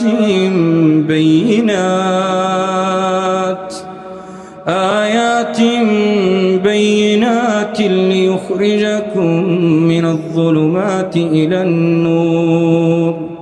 وإن الله بكم لرؤوف رحيم وما لكم ألا تنفقوا في سبيل الله ولله ميراث السماوات والأرض لا يستوي منكم من أنفق من قبل الفتح وقاتل أولئك أعظم درجة من الذين أنفقوا من بعد وقاتلوا وكلا وعد الله الحسنى والله بما تعملون خبير من ذا الذي يقرض الله قرضا حسنا فيضاعفه له وله أجر كريم يوم ترى المؤمنين والمؤمنات يسعى نورهم بين أيديهم وبأيمانهم بشراكم اليوم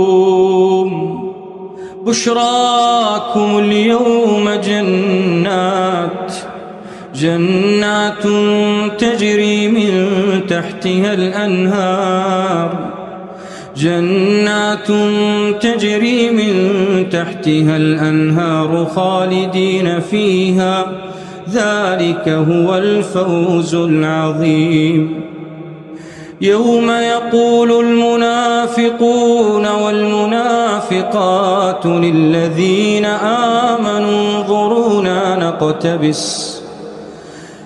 يقول المنافقون والمنافقات للذين آمنوا انظرونا نقتبس من نوركم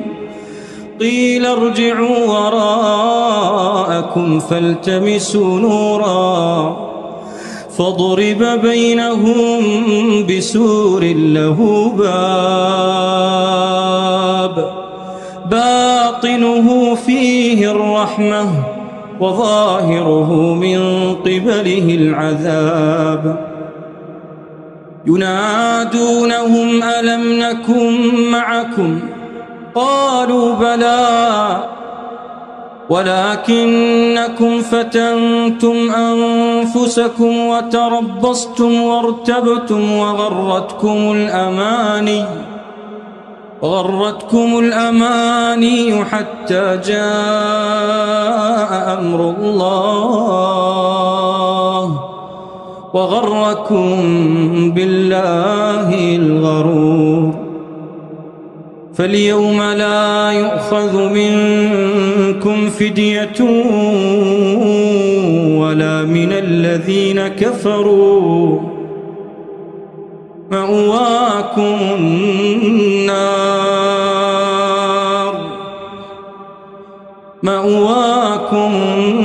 النار هي مولاكم وبئس المصير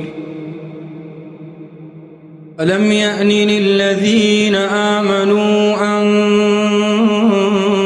تخشع قلوبهم لذكر الله ألم يأن للذين آمنوا أن تخشع قلوبهم لذكر الله وما نزل من الحق ولا يكونوا كالذين أوتوا الكتاب من قبل فطال عليهم الأمد فقست قلوبهم وكثير منهم فاسقون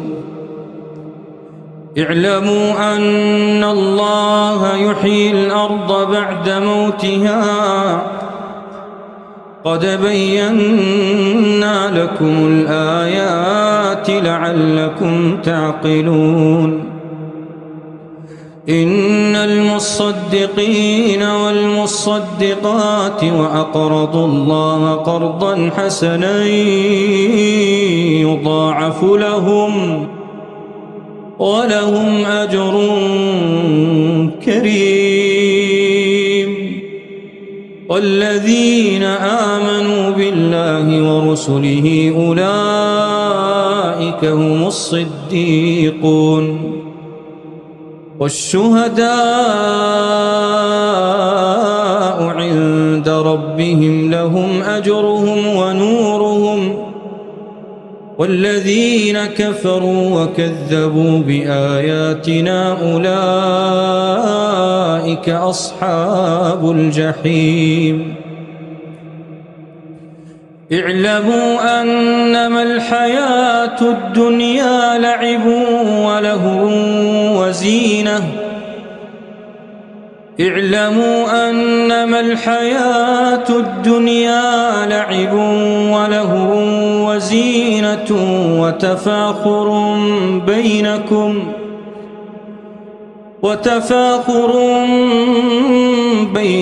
وتكاثر في الأموال والأولاد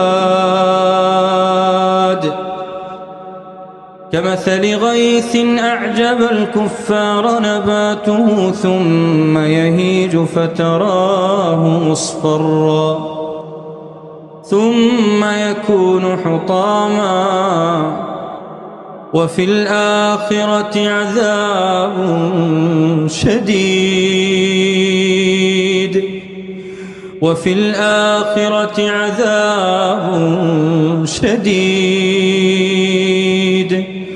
ومغفرة من الله ورضوان وما الحياة الدنيا إلا متاع الغرور سابقوا إلى مغفرة من ربكم وجنة عرضها كعرض السماء والأرض أعدت للذين آمنوا بالله ورسله ذلك فضل الله يؤتيه من يشاء والله ذو الفضل العظيم ما أصاب من مصيبة في الأرض ولا في أنفسكم إلا في كتاب من قبل أن نبرأها إن ذلك على الله يسير لكي لا تأسوا على ما فاتكم ولا تفرحوا بما آتاكم والله لا يحب كل مختال فخور الذين يبخلون ويأمرون الناس بالبخل ومن يتول فإن الله هو الغني الحميد لقد أرسلنا رسلنا بالبينات وأنزلنا معهم الكتاب والميزان ليقوم الناس بالقسط وأنزلنا الحديد فيه بأس شديد ومنافع للناس وليعلم الله من ينصره ورسله بالغيب إن الله قوي عزيز ولقد أرسلنا نوحا وإبراهيم وجعلنا في ذريتهما النبوة والكتاب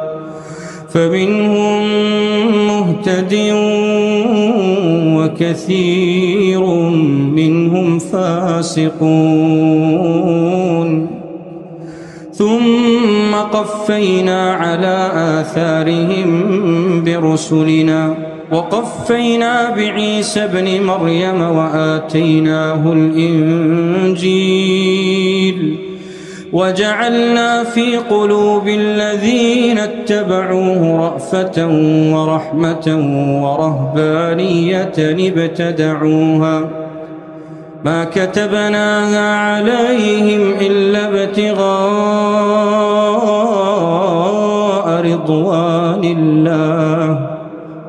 فما رعوها حق رعايتها فآتينا الذين آمنوا منهم أجرهم وكثير منهم فاسقون. يا أيها الذين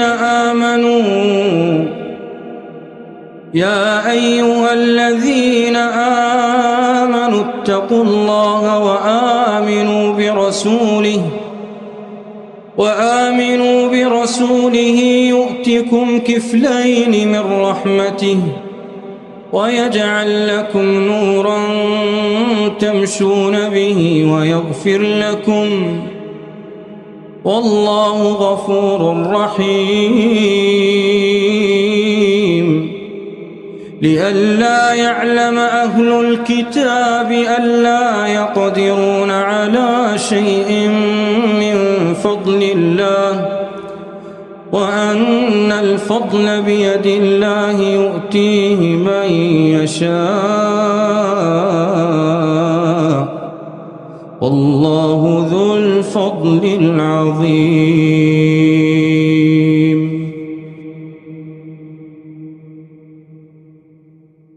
بسم الله الرحمن الرحيم. الرحمن علم القرآن خلق الإنسان علمه البيان. الشمس والقمر بحسبان والنجم والشجر يسجدان والسماء رفعها ووضع الميزان ألا تطغوا في الميزان وأقيموا الوزن بالقسط ولا تخسروا الميزان. والأرض وضعها للأنام فيها فاكهة والنخل ذات الأكمام والحب ذو العصف والريحان فبأي آلاء ربكما تكذبان. خلق الإنسان من صلصال كالفخار وخلق الجان من مارج من نار فبأي آلاء ربكما تكذبان. رب المشرقين ورب المغربين فبأي آلاء ربكما تكذبان. مرج البحرين يلتقيان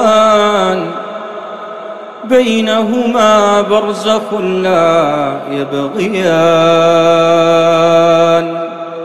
فبأي آلاء ربكما تكذبان. يخرج منهما اللؤلؤ والمرجان فبأي آلاء ربكما تكذبان. وله الجوار المنشآت في البحر كالأعلام فبأي آلاء ربكما تكذبان. كل من عليها فان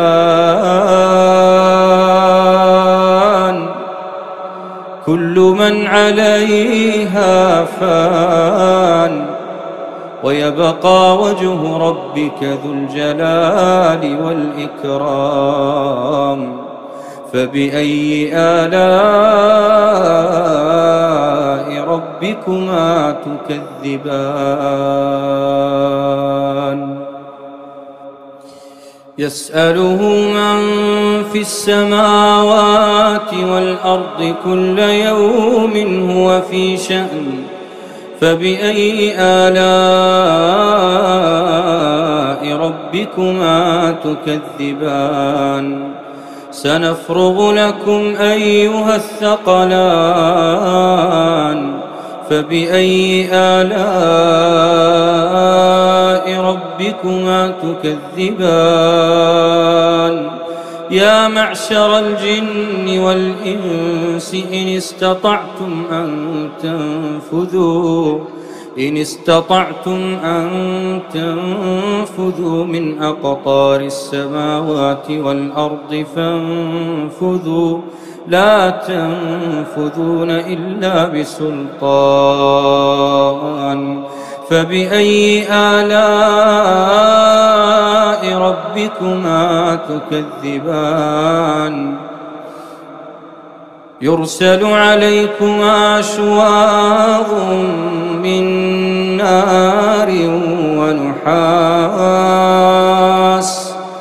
ونحاس فلا تنتصران فبأي آلاء ربكما تكذبان فإذا انشقت السماء فكانت وردة كالدهان فبأي آلاء ربكما تكذبان فيومئذ لا يسأل عن ذنبه إنس ولا جان فبأي آلاء ربكما تكذبان يعرف المجرمون بسيماهم فيؤخذ بالنواصي والأقدام فبأي آلاء ربكما تكذبان هذه جهنم التي يكذب بها المجرمون يطوفون بينها وبين حميم آن فبأي آلاء ربكما تكذبان ولمن خاف مقام ربه جنتان فبأي آلاء ربكما تكذبان ذواتا أفنان فبأي آلاء ربكما تكذبان فيهما عينان تجريان فبأي آلاء ربكما تكذبان فيهما من كل فاكهة زوجان فبأي آلاء ربكما تكذبان متكئين على فرش بطائنها من استبرق وجنى الجنتين دان فبأي آلاء ربكما تكذبان فيهن قاصرات الطرف لم يطمثهن إنس قبلهم ولا جان فبأي آلاء ربكما تكذبان كأنهن الياقوت والمرجان فبأي آلاء ربكما تكذبان هل جزاء الإحسان إلا الإحسان فبأي آلاء ربكما تكذبان ومن دونهما جنتان جنتان فبأي آلاء ربكما تكذبان مدهامتان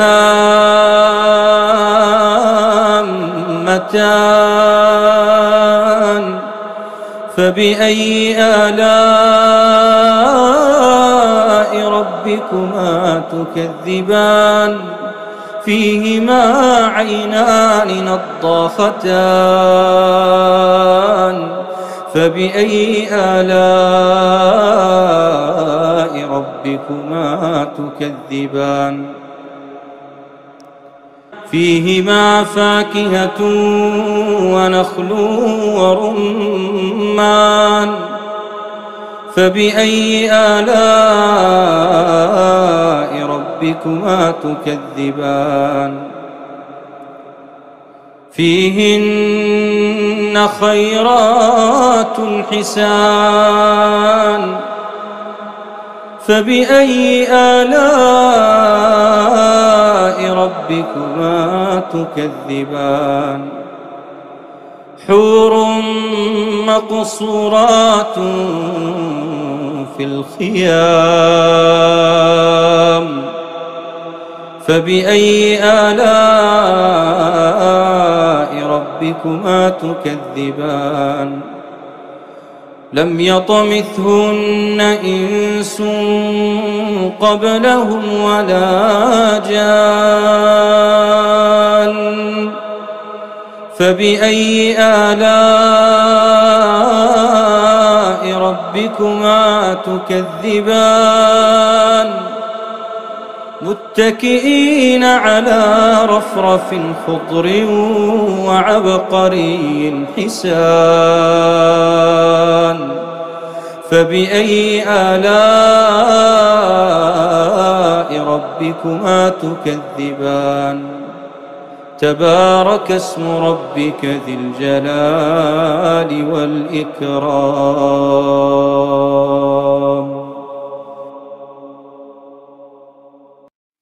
بسم الله الرحمن الرحيم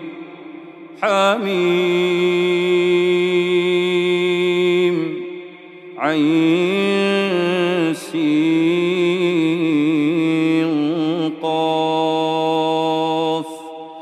كذلك يوحي إليك وإلى الذين من قبلك الله العزيز الحكيم له ما في السماوات وما في الأرض وهو العلي العظيم تكاد السماوات يتفطرن من فوقهن والملائكة يسبحون بحمد ربهم ويستغفرون لمن في الأرض ألا إن الله هو الغفور الرحيم والذين اتخذوا من دونه أولياء الله حفيظ عليهم وما أنت عليهم بوكيل وكذلك أوحينا إليك قرآنا عربيا لتنذر أم القرى ومن حولها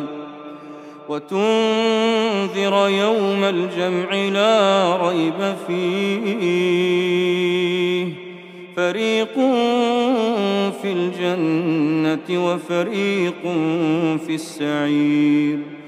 ولو شاء الله لجعلهم أمة واحدة ولكن يدخل من يشاء في رحمته والظالمون ما لهم من ولي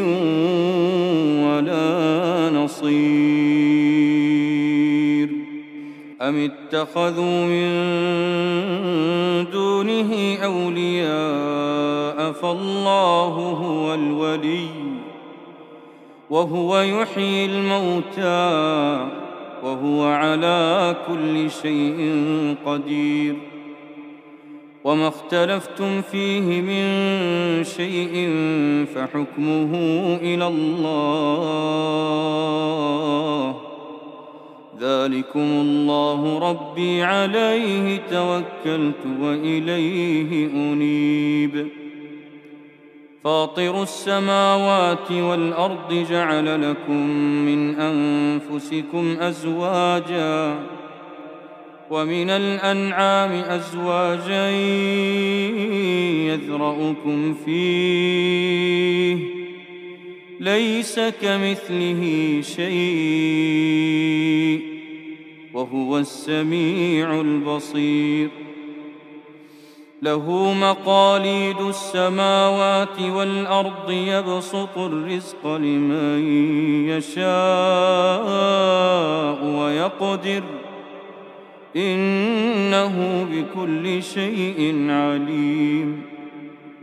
شرع لكم من الدين ما وصى به نوحا والذي أوحينا إليك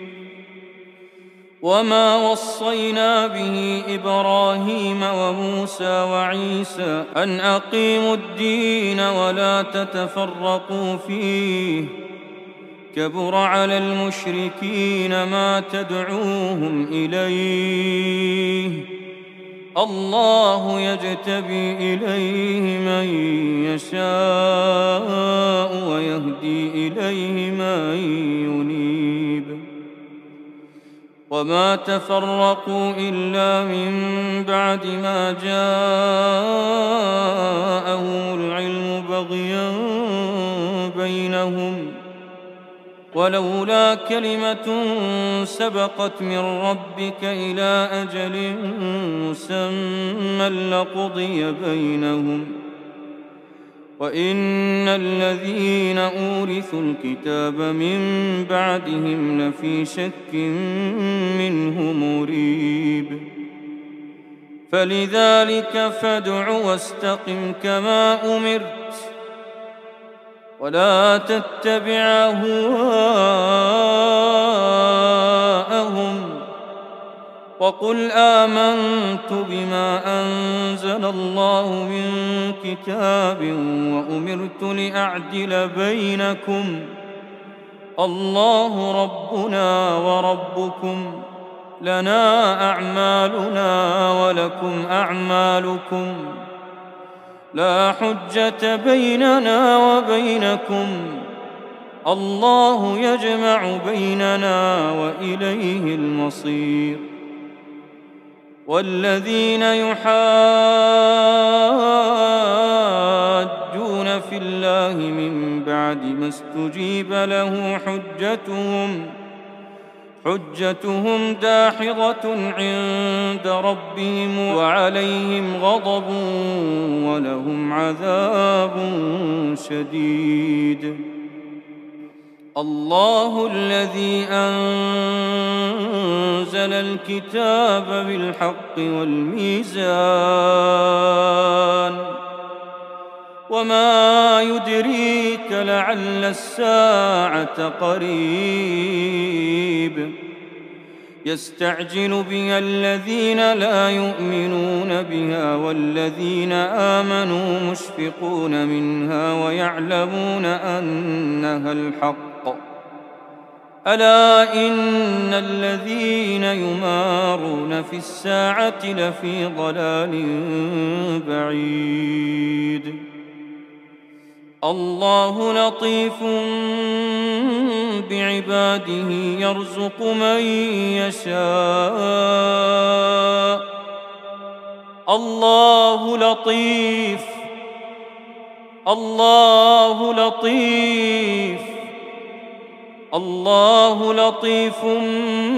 بعباده يرزق من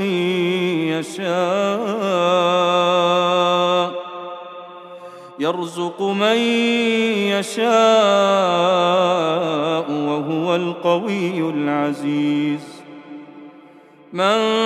كان يريد حرث الآخرة نزد له في حرثه ومن كان يريد حرث الدنيا نؤته منها وما له في الآخرة من نصيب أم لهم شركاء شرعوا لهم من الدين ما لم يأذن به الله ولولا كلمة الفصل لقضي بينهم وإن الظالمين لهم عذاب أليم ترى الظالمين مشفقين مما كسبوا وهو واقع بهم والذين آمنوا وعملوا الصالحات في روضات الجنات لهم ما يشاءون عند ربهم ذلك هو الفضل الكبير ذلك الذي يبشر الله عباده الذين آمنوا وعملوا الصالحات قل لا أسألكم عليه أجرا إلا المودة في القربى ومن يقترف حسنة نزد له فيها حسنا إن الله غفور شكور أم يقولون افترى على الله كذبا فإن يشأ الله يختم على قلبك ويمحو الله الباطل ويحق الحق بكلماته إنه عليم بذات الصدور وهو الذي يقبل التوبة عن عباده ويعفو عن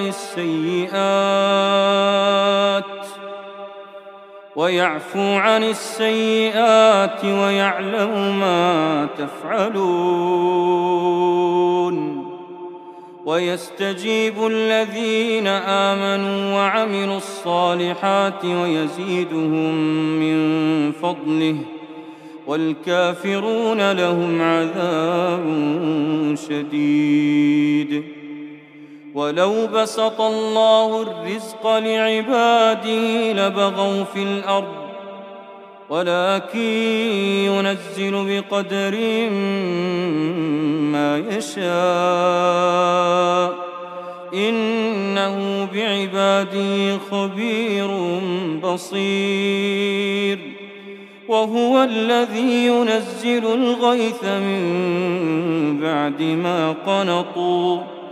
وهو الذي ينزل الغيث من بعد ما قنطوا وينشر رحمته وهو الولي الحميد ومن آياته خلق السماوات والأرض وما بث فيهما من دابة وهو على جمعهم إذا يشاء قدير وما أصابكم من مصيبة فبما كسبت أيديكم ويعفو عن كثير وما أنتم بمعجزين في الأرض وما لكم من دون الله من ولي ولا نصير ومن آياته الجوار في البحر كالأعلام إن يشأ يسكن الريح فيظللن رواكد على ظهره إن في ذلك لآيات لكل صبار شكور أو يوبقهن بما كسبوا ويعفو عن كثير ويعلم الذين يجادلون في آياتنا ما لهم من محيص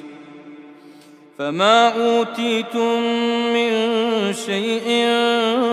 فمتاع الحياة الدنيا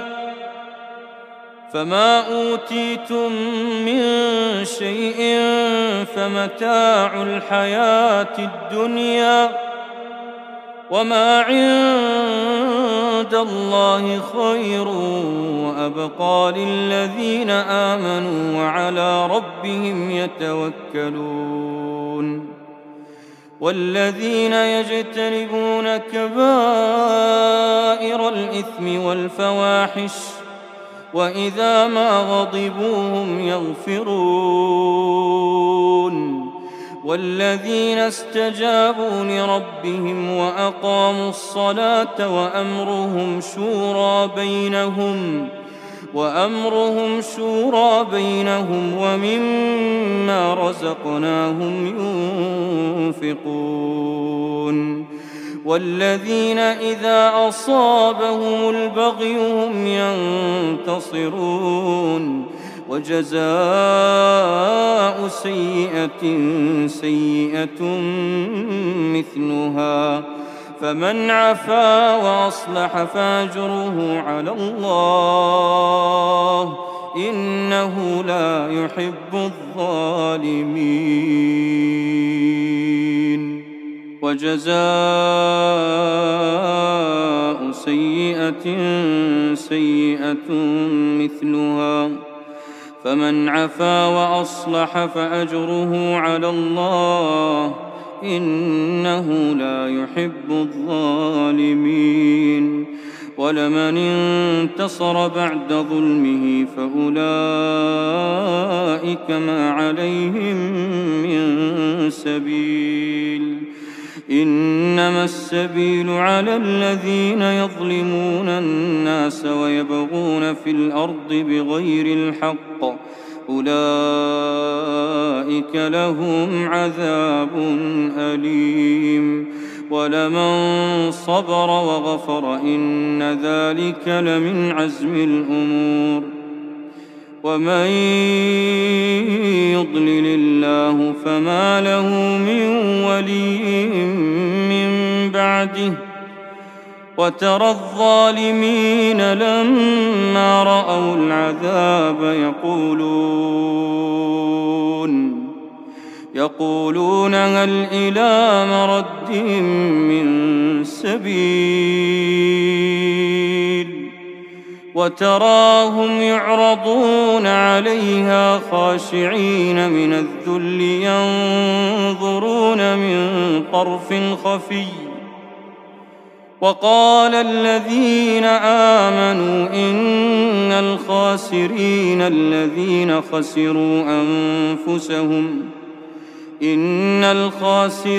الذين خسروا أنفسهم وأهليهم يوم القيامة ألا إن الظالمين في عذاب مقيم وما كان لهم من أولياء ينصرونهم من دون الله ومن يضلل الله فما له من سبيل استجيبوا لربكم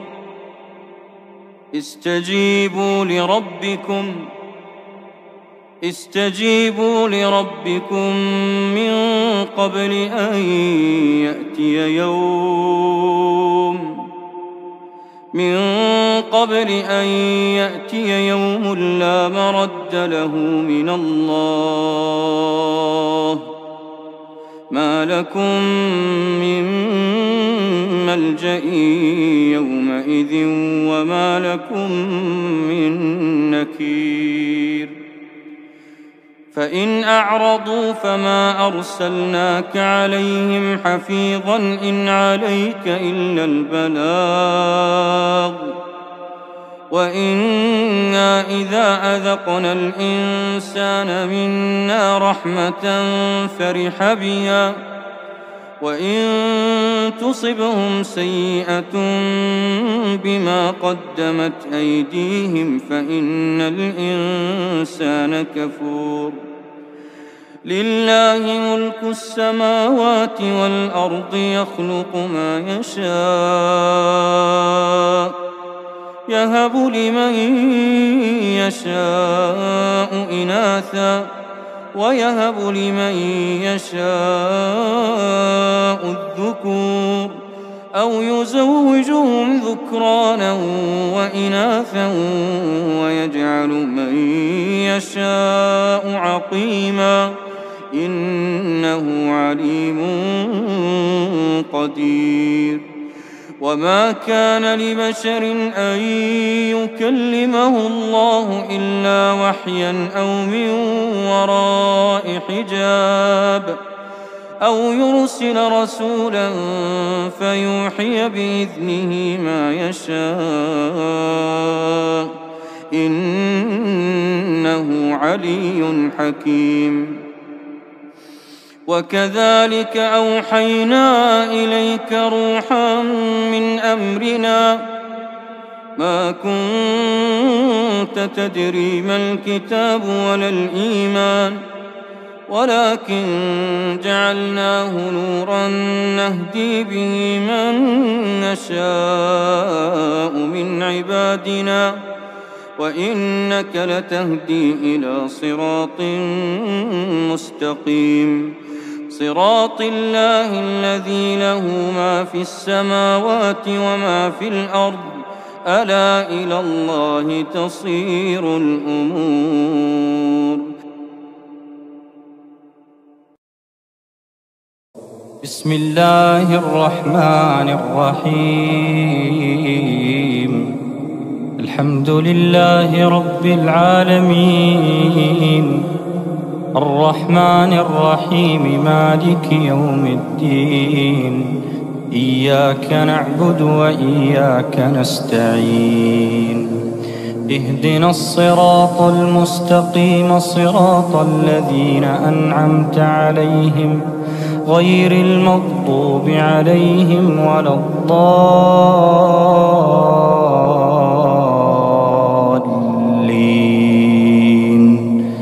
آمين.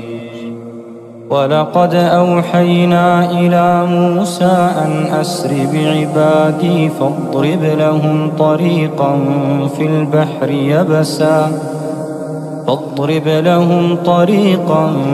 البحر يبسا لا تخاف دركا ولا تخشى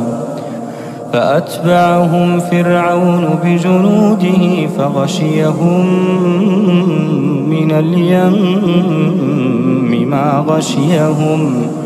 وأضل فرعون قومه وما هدى. يا بني إسرائيل قد أنجيناكم من عدوكم وواعدناكم جانب الطور الأيمن ونزلنا عليكم المن والسلوى كلوا من طيبات ما رزقناكم ولا تطغوا فيه فيحل عليكم غضبي ومن يحلل عليه غضبي فقد هوى.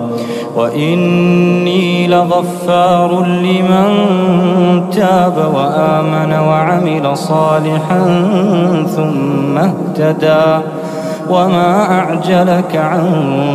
قومك يا موسى قال هم أولئك على أثري وعجلت إليك رب لترضى. قال فإنا قد فتنا قومك من بعدك وأضلهم السامري. فرجع موسى إلى قومه غضبان أسفا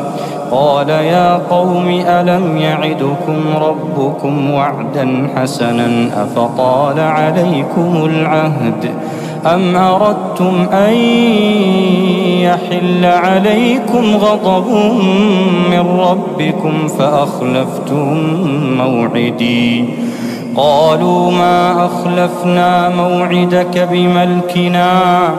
ولكننا حملنا أوزارا من زينة القوم فقذفناها فكذلك ألقى السامري. فأخرج لهم عجلا جسدا له خوار فقالوا هذا إلهكم وإله موسى فنسي أفلا يرون ألا يرجع إليهم قولا ولا يملك لهم ضرا ولا نفعا ولقد قال لهم هارون من قبل يا قوم إنما فتنتم به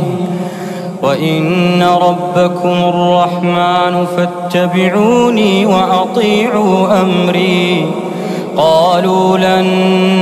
نبرح عليه عاكفين حتى يرجع إلينا موسى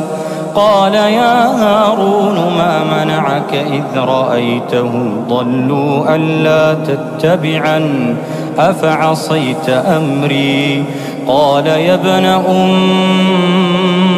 لا تأخذ بلحيتي ولا برأسي إني خشيت أن تقول فرقت بين بني إسرائيل ولم ترقب قولي قال فما خطبك يا سامري قال بصرت بما لم يبصروا به فقبضت قبضة من أثر الرسول فنبذتها وكذلك سولت لي نفسي قال فاذهب فإن لك في الحياة أن تقول لا مساس وإن لك موعدا لن تخلفه وانظر إلى إلهك الذي ظلت عليه عاكفا لنحرقنه ثم لننسفنه في اليم نسفا إنما إلهكم الله الذي لا إله إلا هو وسع كل شيء علما كذلك نقص عليك من أنباء ما قد سبق وقد آتيناك من لدنا ذكرا كذلك نقص عليك من أنباء ما قد سبق وقد آتيناك من لدنا ذكرا من أعرض عنه فإنه يحمل يوم القيامة وزرا خالدين فيه وساء لهم يوم القيامة حملا يوم ينفخ في الصور ونحشر المجرمين يومئذ زرقا يتخافتون بينهم إن لبثتم إلا عشرا نحن أعلم بما يقولون إذ يقول أمثلهم طريقة إن لبثتم إلا يوما ويسألونك عن الجبال فقل ينسفها ربي نسفا فيذرها قاعا صفصفا لا ترى فيها عوجا ولا أمتا يومئذ يتبعون الداعي لا عوج له وخشعت الأصوات للرحمن فلا تسمع إلا همسا يومئذ لا تنفع الشفاعة إلا من أذن له الرحمن ورضي له قولا يعلم ما بين أيديهم وما خلفهم ولا يحيطون به علما وعنت الوجوه للحي القيوم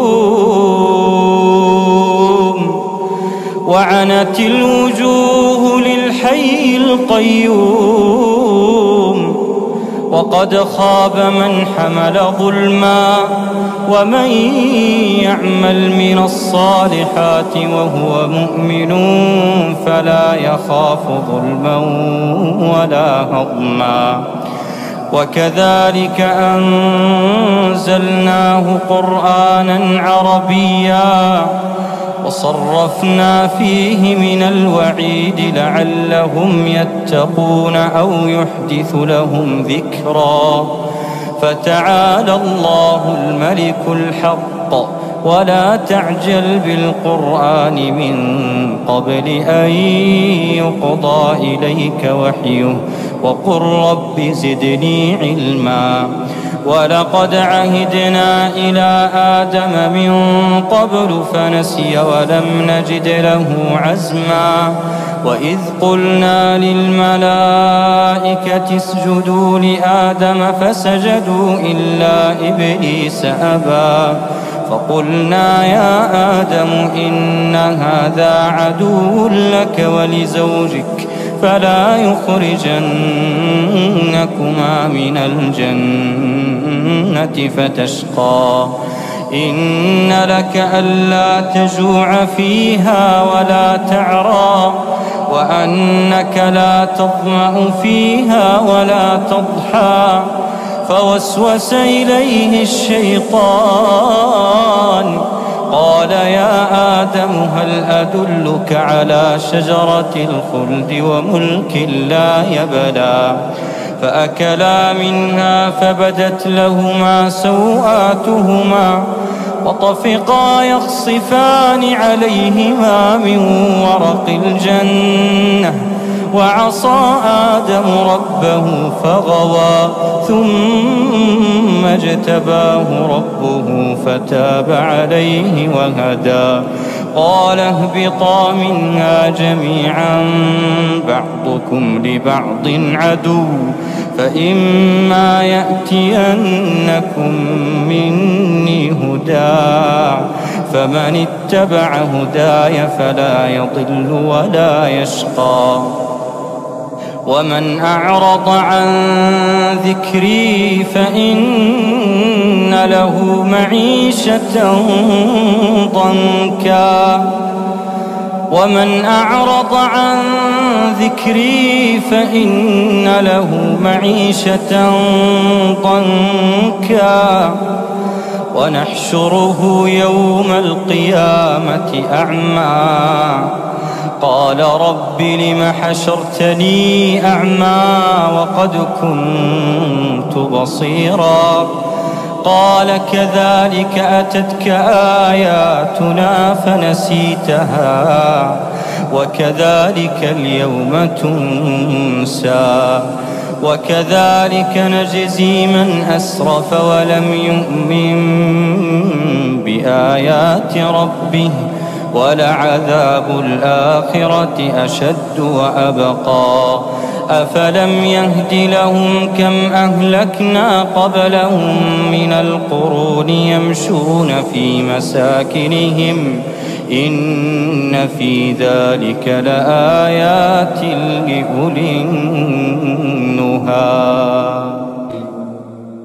أفلم يهد لهم كم أهلكنا قبلهم من القرون يمشون في مساكنهم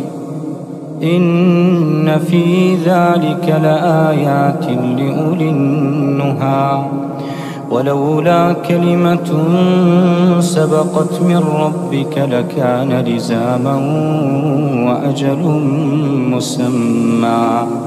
فاصبر على ما يقولون وسبح بحمد ربك قبل طلوع الشمس وقبل غروبها ومن آناء الليل فسبح وأطراف النهار لعلك ترضى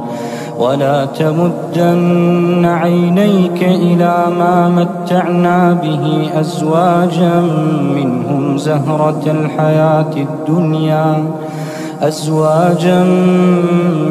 زهرة الحياة الدنيا لنفتنهم فيه ورزق ربك خير وأبقى وأمر أهلك بالصلاة واصطبر عليها لا نسألك رزقا نحن نرزقك والعاقبة للتقوى وقالوا لولا يأتينا بآية من ربه أولم تأتهم بينة ما في الصحف الأولى ولو أنا أهلكناهم بعذاب من قبله لقالوا ربنا لولا أرسلت إلينا رسولا فنتبع آياتك من قبل أن نذل ونخزى قل كل متربص فتربصوا فستعلمون من أصحاب الصراط السوي ومن اهتدى. بسم الله الرحمن الرحيم اقترب للناس حسابهم وهم في غفلة معرضون ما يأتيهم من ذكر من ربهم محدث إلا استمعوه وهم يلعبون لاهية قلوبهم وأسروا النجوى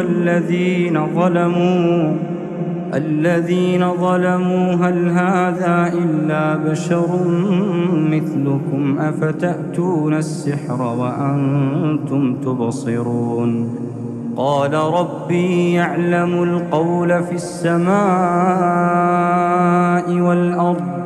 وهو السميع العليم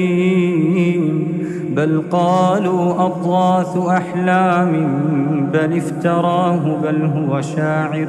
فليأتنا بآية كما أرسل الأولون ما آمنت قبلهم من قرية أهلكناها أفهم يؤمنون وما أرسلنا قبلك إلا رجالا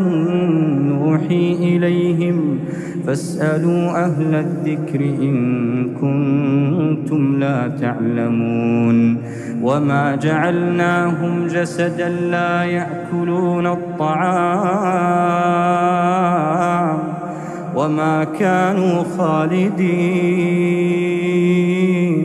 ثم صدقناهم الوعد فأنجيناهم ومن نشاء وأهلكنا المسرفين لقد أنزلنا إليكم كتابا فيه ذكركم أفلا تعقلون وكم قصمنا من قرية كانت ظالمة وأنشأنا بعدها قوما آخرين فلما أحسوا بأسنا إذا هم منها يركضون لا تركضوا وارجعوا إلى ما أترفتم فيه ومساكنكم لعلكم تسألون قالوا يا ويلنا إنا كنا ظالمين فما زالت تلك دعواهم حتى جعلناهم حصيدا خامدين وما خلقنا السماء والأرض وما بينهما لاعبين لو أردنا أن نتخذ لهوا لاتخذناه من لدنا إن كنا فاعلين بل نقذف بالحق على الباطل فيدمغه فإذا هو زاهق ولكم الويل مما تصفون وله من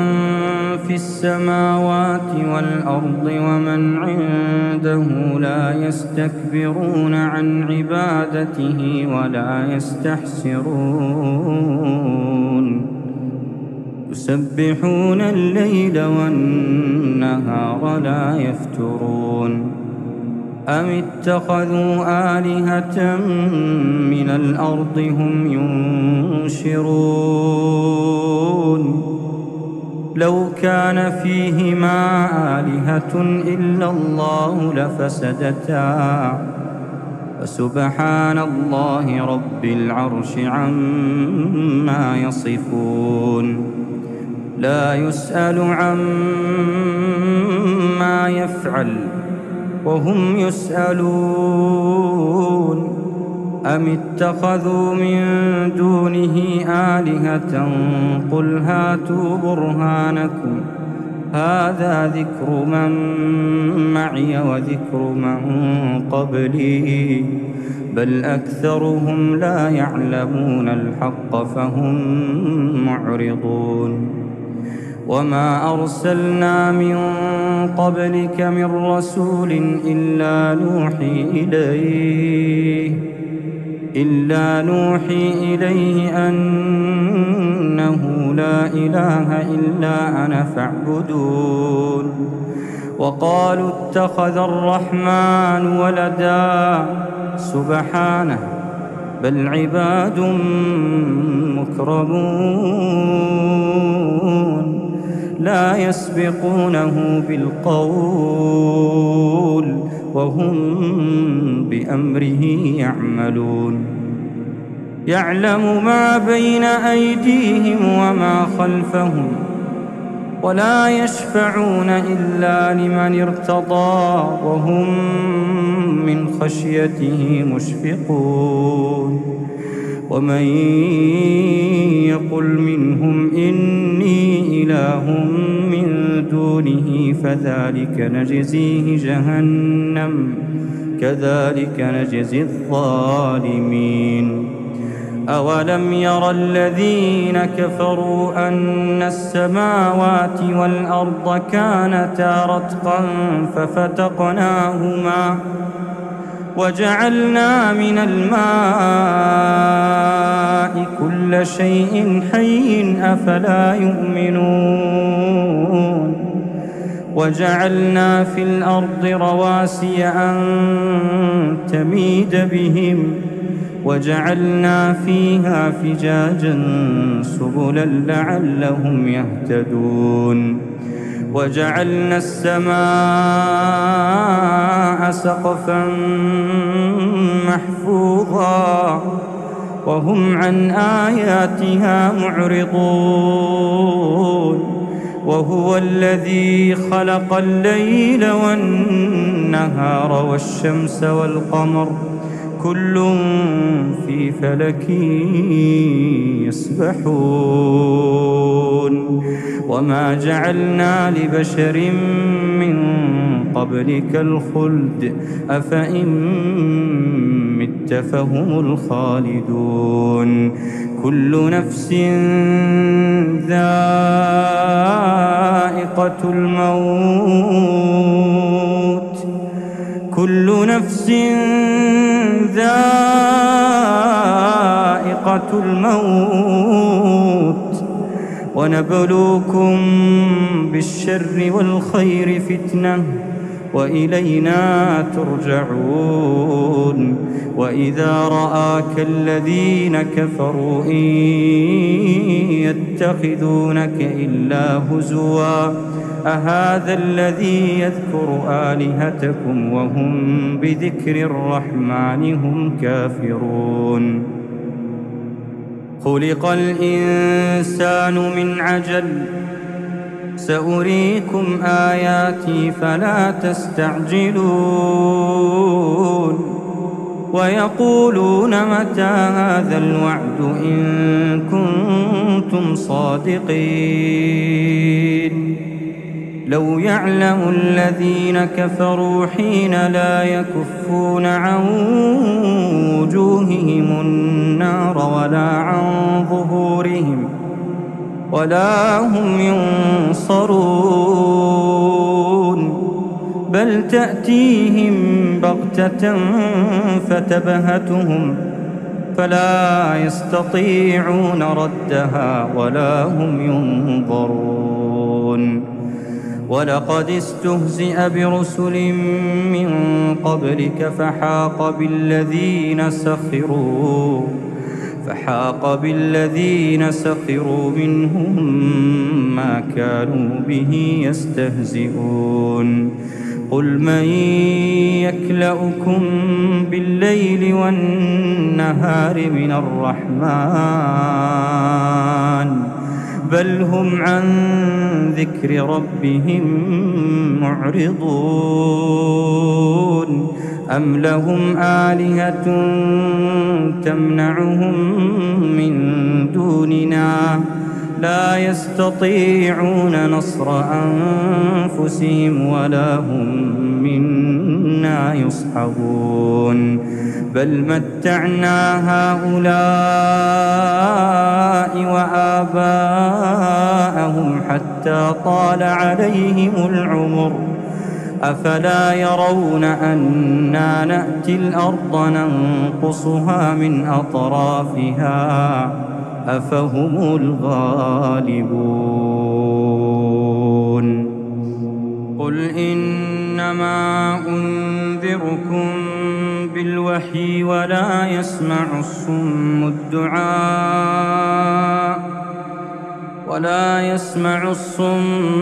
الدعاء إذا ما ينذرون. ولئن مستهم نفحة من عذاب ربك ليقولن يا ويلنا إنا كنا ظالمين. ونضع الموازين القسط ليوم القيامة فلا تظلم نفس شيئا وإن كان مثقال حبة من خردل أتينا بها وكفى بنا حاسبين. ولقد آتينا موسى وهارون الفرقان وضياء وذكرا للمتقين الذين يخشون ربهم بالغيب وهم من الساعة مشفقون. وهذا ذكر مبارك أنزلناه أفأنتم له منكرون. ولقد آتينا إبراهيم رشده من قبل وكنا به عالمين. إذ قال لأبيه وقومه ما هذه التماثيل التي أنتم لها عاكفون. قالوا وجدنا آباءنا لها عابدين. قال لقد كنتم أنتم وآباؤكم في ضلال مبين. قالوا أجئتنا بالحق أم أنت من اللاعبين. قال بل ربكم رب السماوات والأرض الذي فطرهن وأنا على ذلكم من الشاهدين. وتالله لأكيدن أصنامكم بعد أن تولوا مدبرين. فجعلهم جذاذا إلا كبيرا لهم لعلهم إليه يرجعون. قالوا من فعل هذا بآلهتنا إنه لمن الظالمين. قالوا سمعنا فتى يذكرهم يقال له إبراهيم. قالوا فأتوا به على أعين الناس لعلهم يشهدون. قالوا أأنت فعلت هذا بآلهتنا يا إبراهيم. قال بل فعله كبيرهم هذا فاسألوهم إن كانوا ينطقون. فرجعوا إلى أنفسهم فقالوا إنكم أنتم الظالمون. ثم نكسوا على رؤوسهم لقد علمت ما هؤلاء ينطقون. قال أفتعبدون من دون الله ما لا ينفعكم شيئا ولا يضركم أف لكم ولما تعبدون من دون الله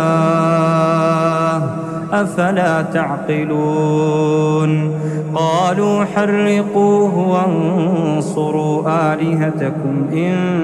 كنتم فاعلين. قلنا يا نار كوني بردا وسلاما على إبراهيم وأرادوا به كيدا فجعلناهم الأخسرين ونجيناه ولوطا إلى الأرض التي باركنا فيها للعالمين. ووهبنا له إسحاق ويعقوب نافلة وكلا جعلنا صالحين وجعلناهم أئمة يهدون بأمرنا وأوحينا إليهم فعل الخيرات وإقام الصلاة وإيتاء الزكاة وكانوا لنا عابدين. ولوطا آتيناه حكما وعلما ونجيناه من القرية التي كانت تعمل الخبائث إنهم كانوا قوم سوء فاسقين. وأدخلناه في رحمتنا إنه من الصالحين. ونوحا إذ نادى من قبل فاستجبنا له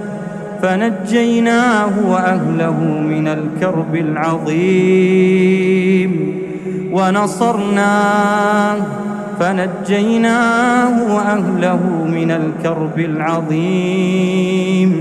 ونصرناه من القوم الذين كذبوا بآياتنا إنهم كانوا قوم سوء فأغرقناهم أجمعين. وداود وسليمان إذ يحكمان في الحرث إذ نفشت فيه غنم القوم وكنا لحكمهم شاهدين ففهمناها سليمان وكلا آتينا حكما وعلما وسخرنا مع داود الجبال يسبحن والطير وكنا فاعلين. وعلمناه صنعة لبوس لكم لتحصنكم من بأسكم فهل أنتم شاكرون. ولسليمان الريح عاصفة تجري بأمره إلى الأرض التي باركنا فيها وكنا بكل شيء عالمين. ومن الشياطين من يغوصون له ويعملون عملا دون ذلك وكنا لهم حافظين. وأيوب إذ نادى ربه أني مسني الضر وأنت أرحم الراحمين فاستجبنا له فكشفنا ما به من ضر وآتيناه أهله ومثلهم معهم رحمة من عندنا وذكرى للعابدين وإسماعيل وإدريس وذا الكفل كل من الصابرين وأدخلناهم في رحمتنا إنهم من الصالحين وذا النون إذ ذهب مغاضبا فظن أن لن نقدر عليه فنادى في الظلمات أن لا إله إلا أنت سبحانك إني كنت من الظالمين فاستجبنا له ونجيناه من الغم وكذلك ننجي المؤمنين وزكريا إذ نادى ربه رب لا تذرني فردا وأنت خير الوارثين فاستجبنا له ووهبنا له يحيى وأصلحنا له زوجه إنهم كانوا يسارعون في الخيرات ويدعوننا رغبا ورهبا وكانوا لنا خاشعين والتي أحصنت فرجها فنفخنا فيها من روحنا وجعلناها وابنها آية للعالمين إن هذه أمتكم أمة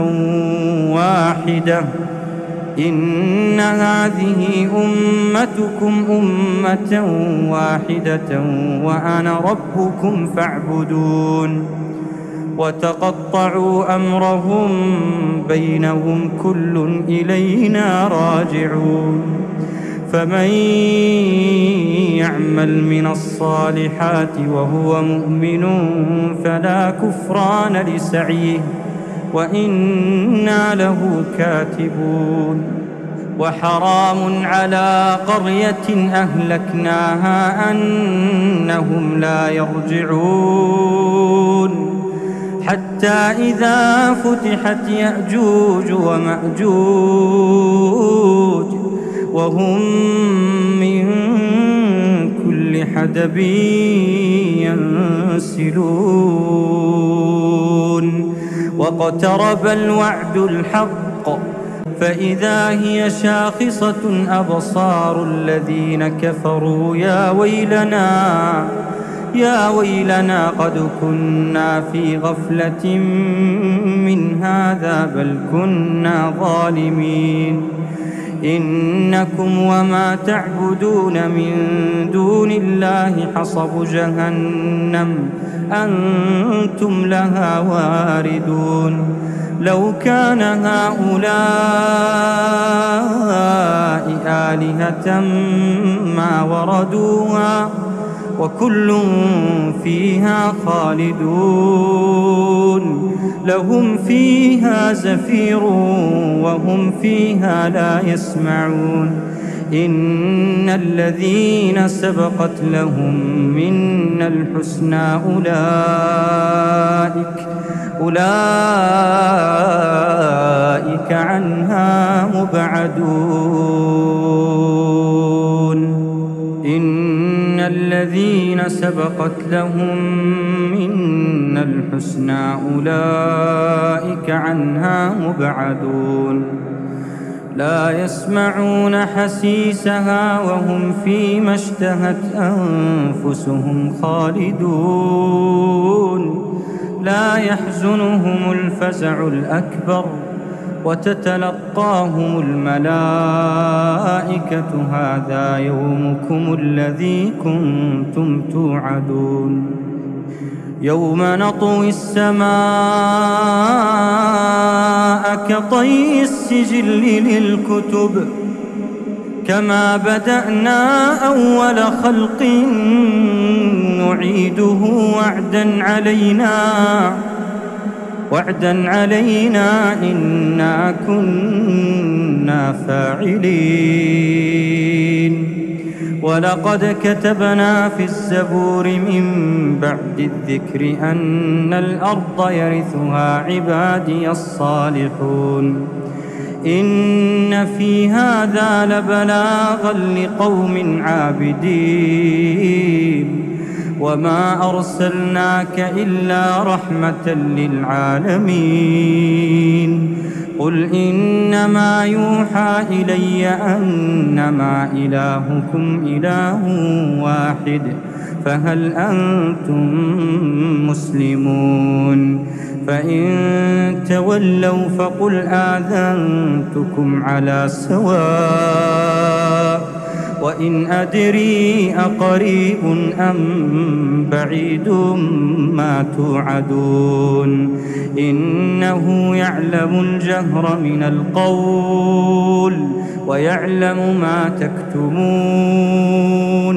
وإن أدري لعله فتنة لكم ومتاع إلى حين قال رب احكم بالحق وربنا الرحمن المستعان على ما تصفون. أعوذ بالله من الشيطان الرجيم. وإذا أذقنا الناس رحمة من بعد ضراء مستهم إذا لهم مكر في آياتنا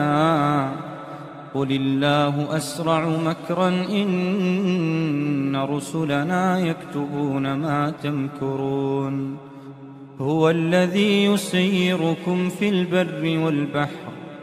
حتى إذا كنتم في الفلك وجرين بهم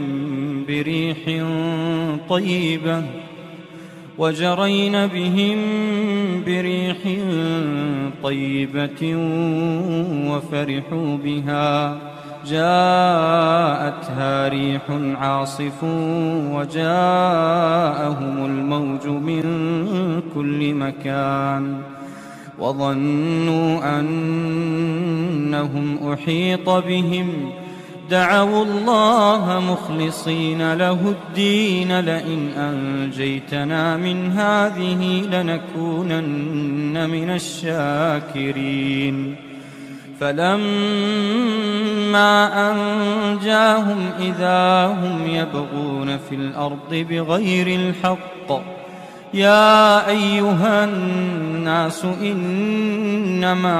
بغيكم على أنفسكم متاع الحياة الدنيا ثم إلينا مرجعكم فننبئكم بما كنتم تعملون إنما مثل الحياة الدنيا كماء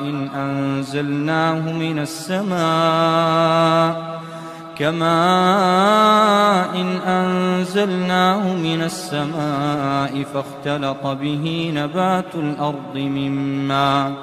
مما يأكل الناس والأنعام حتى إذا أخذت الأرض زخرفها وزينت وظن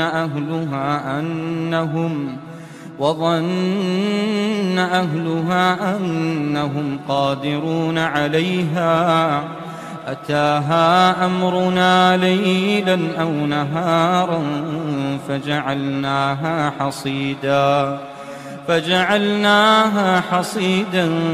كأن لم تغن بالأمس كذلك نفصل الآيات لقوم يتفكرون والله يدعو إلى دار السلام ويهدي من يشاء إلى صراط مستقيم للذين أحسنوا الحسنى وزيادة ولا يرهق وجوههم قتر ولا ذلة أولئك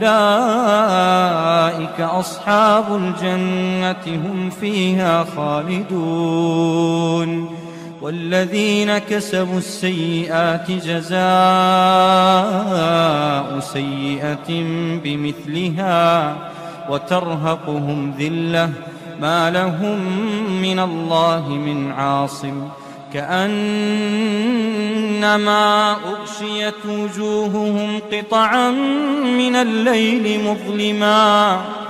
أولئك أصحاب النار هم فيها خالدون ويوم نحشرهم جميعا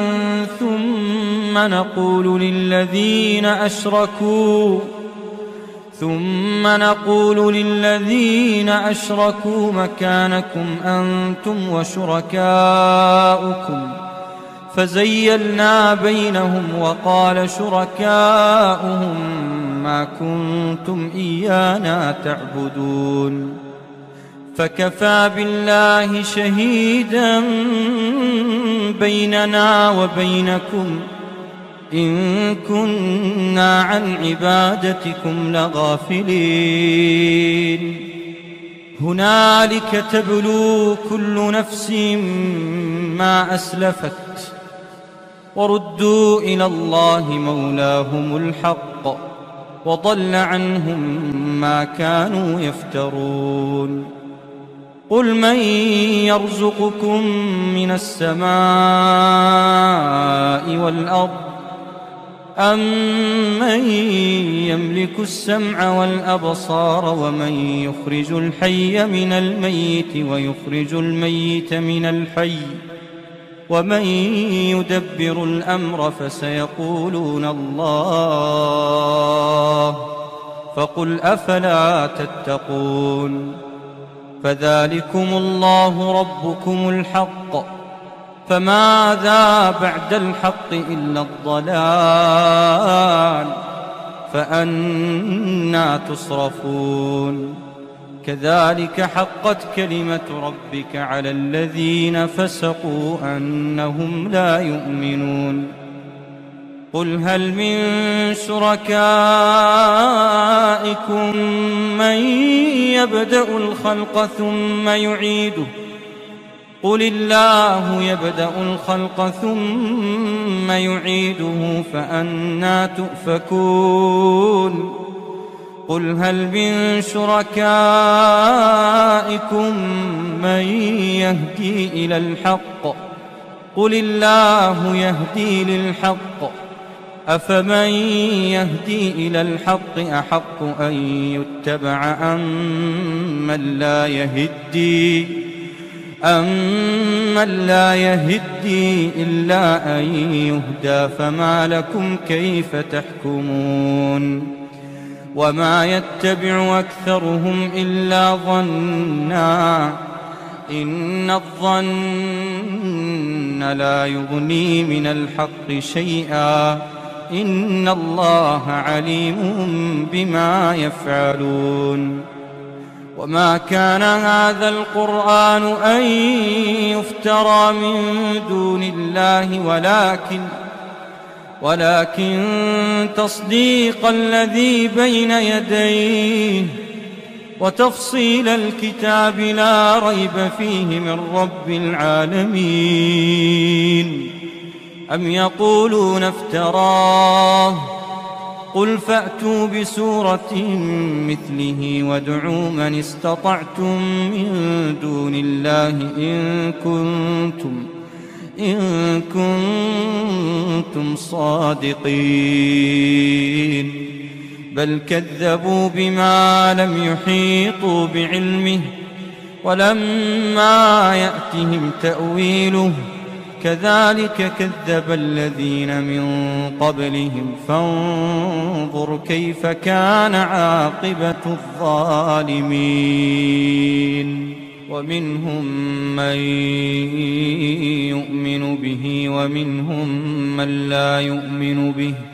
وربك أعلم بالمفسدين وإن كذبوك فقل لي عملي ولكم عملكم أنتم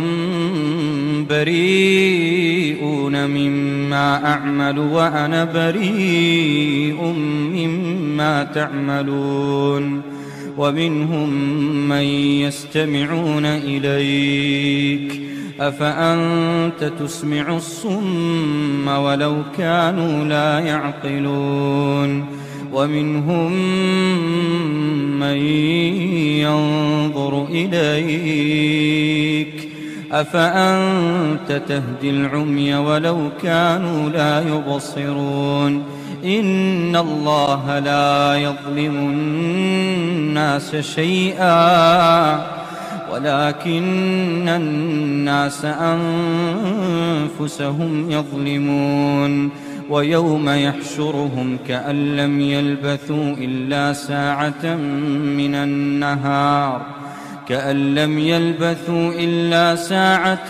من النهار يتعارفون بينهم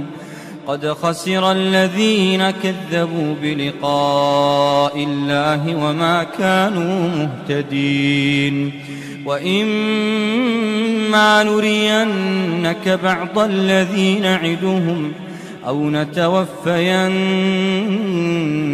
فإلينا مرجعهم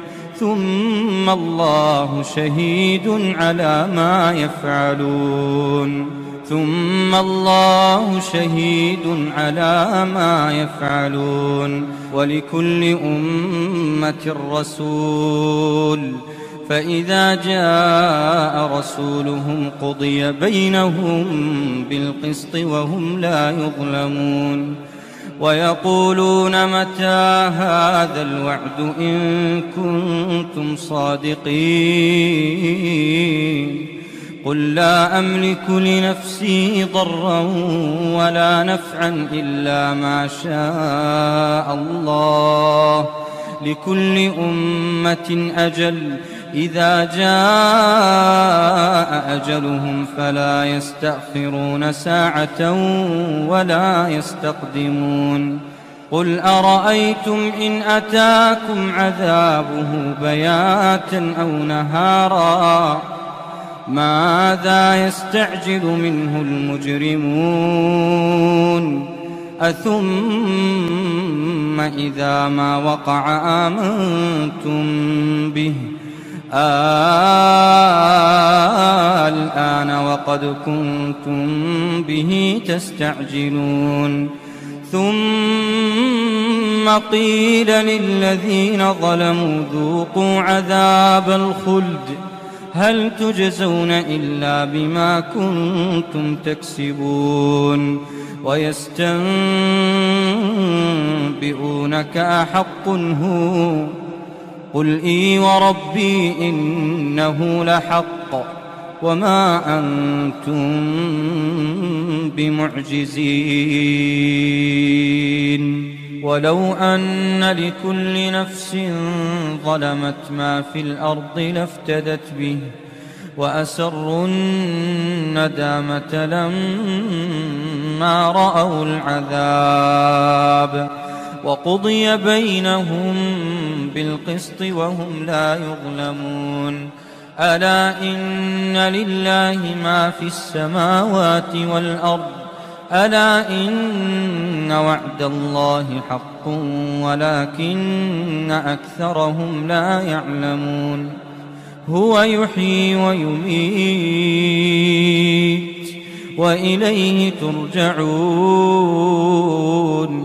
يا أيها الناس قد جاءتكم موعظة من ربكم وشفاء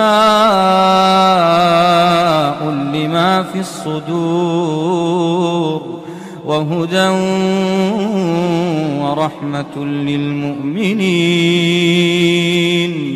قل بفضل الله وبرحمته فبذلك فليفرحوا هو خير مما يجمعون قل أرأيتم ما أنزل الله لكم من رزق فجعلتم منه حراما وحلالا قل لكم أم على الله تفترون وما ظن الذين يفترون على الله الكذب يوم القيامة إن الله لذو فضل على الناس ولكن أكثرهم لا يشكرون وما تكون في شأن وما تتلو منه من قرآن ولا تعملون من عمل إلا كنا عليكم شهودا إذ تفيضون فيه وما يعزب عن ربك من مثقال ذرة في الأرض ولا في السماء ولا أصغر من ذلك ولا أكبر إلا في كتاب مبين ألا إن أولياء الله لا خوف عليهم ولا هم يحزنون الذين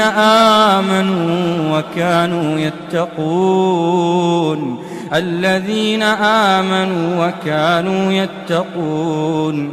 لهم البشرى في الحياة الدنيا وفي الآخرة لا تبديل لكلمات الله ذلك هو الفوز العظيم ولا يحزنك قولهم إن العزة لله جميعا هو السميع العليم ألا إن لله من في السماوات ومن في الأرض وما يتبع الذين يدعون من دون الله شركاء إن يتبعون إلا الظن وإن هم إلا يخرصون هو الذي جعل لكم الليل لتسكنوا فيه والنهار مبصرا إن في ذلك لآيات لقوم يسمعون قالوا اتخذ الله ولدا سبحانه هو الغني له ما في السماوات وما في الأرض إن عندكم من سلطان بهذا أتقولون على الله ما لا تعلمون قل إن الذين يفترون على الله الكذب لا يفلحون متاع في الدنيا ثم إلينا مرجعهم ثم نذيقهم العذاب الشديد بما كانوا يكفرون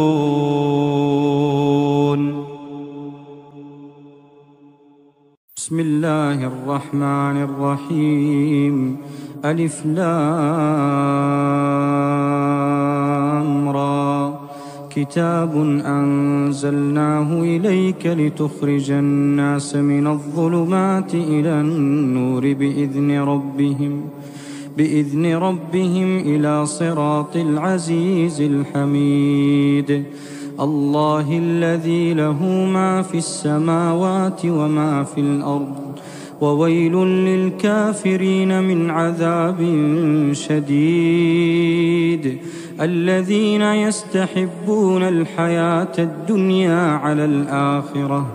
ويصدون عن سبيل الله ويبغونها عوجا أولئك في ضلال بعيد وما أرسلنا من رسول إلا بلسان قومه ليبين لهم فيضل الله من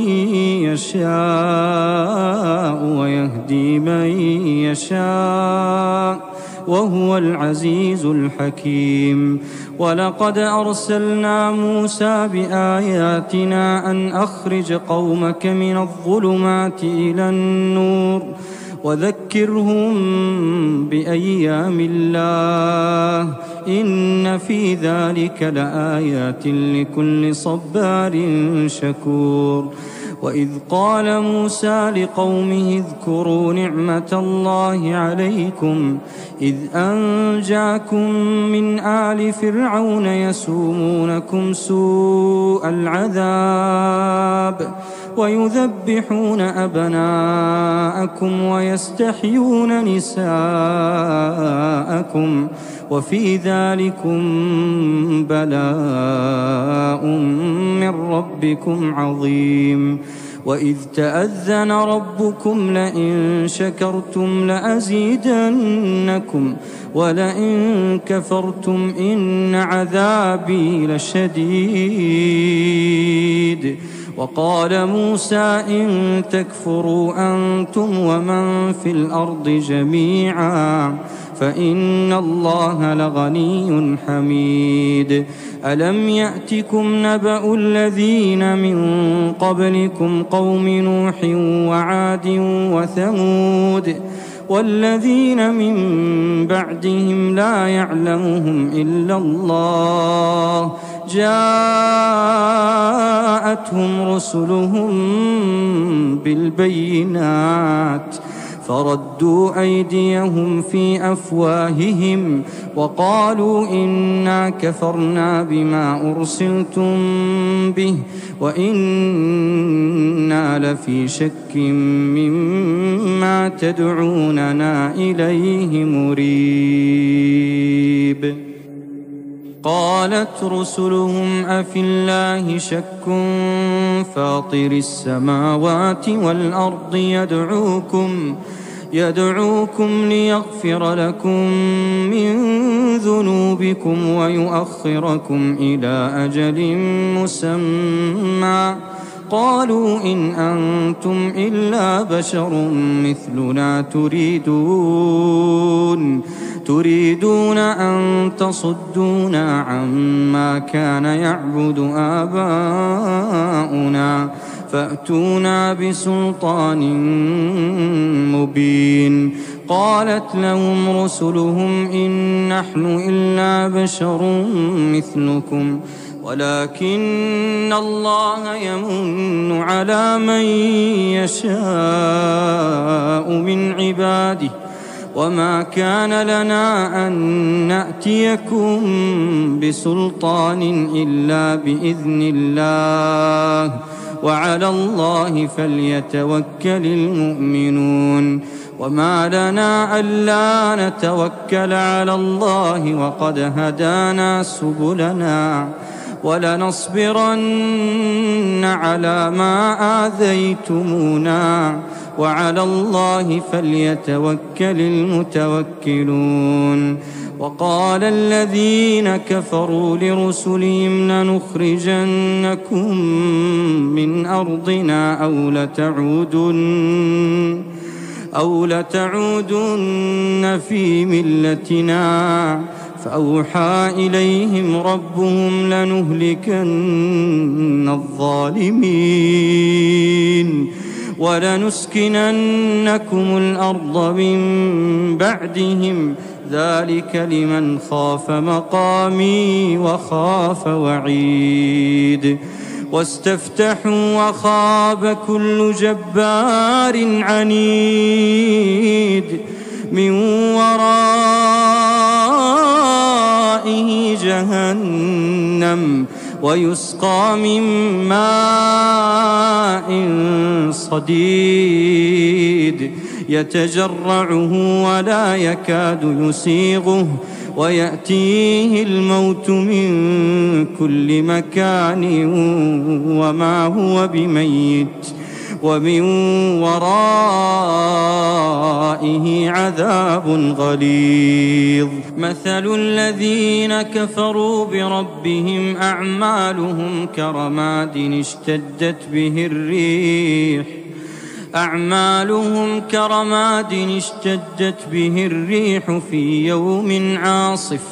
لا يقدرون مما كسبوا على شيء ذلك هو الضلال البعيد. ألم تر أن الله خلق السماوات والأرض بالحق إن يشأ يذهبكم ويأت بخلق جديد وما ذلك على الله بعزيز. وبرزوا لله جميعا فقال الضعفاء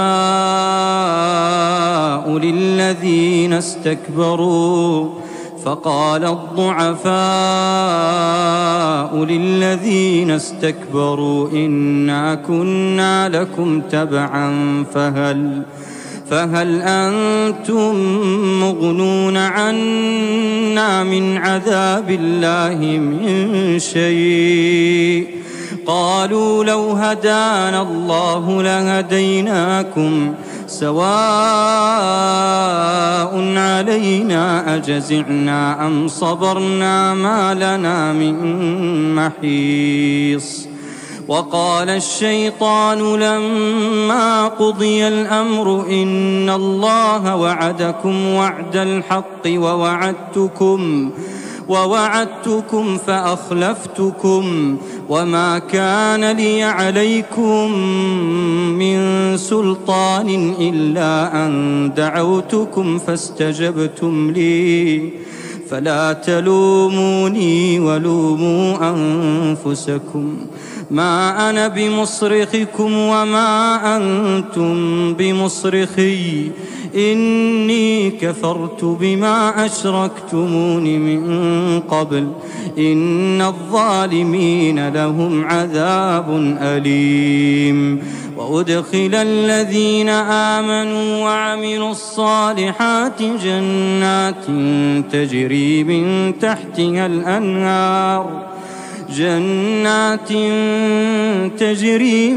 تحتها الأنهار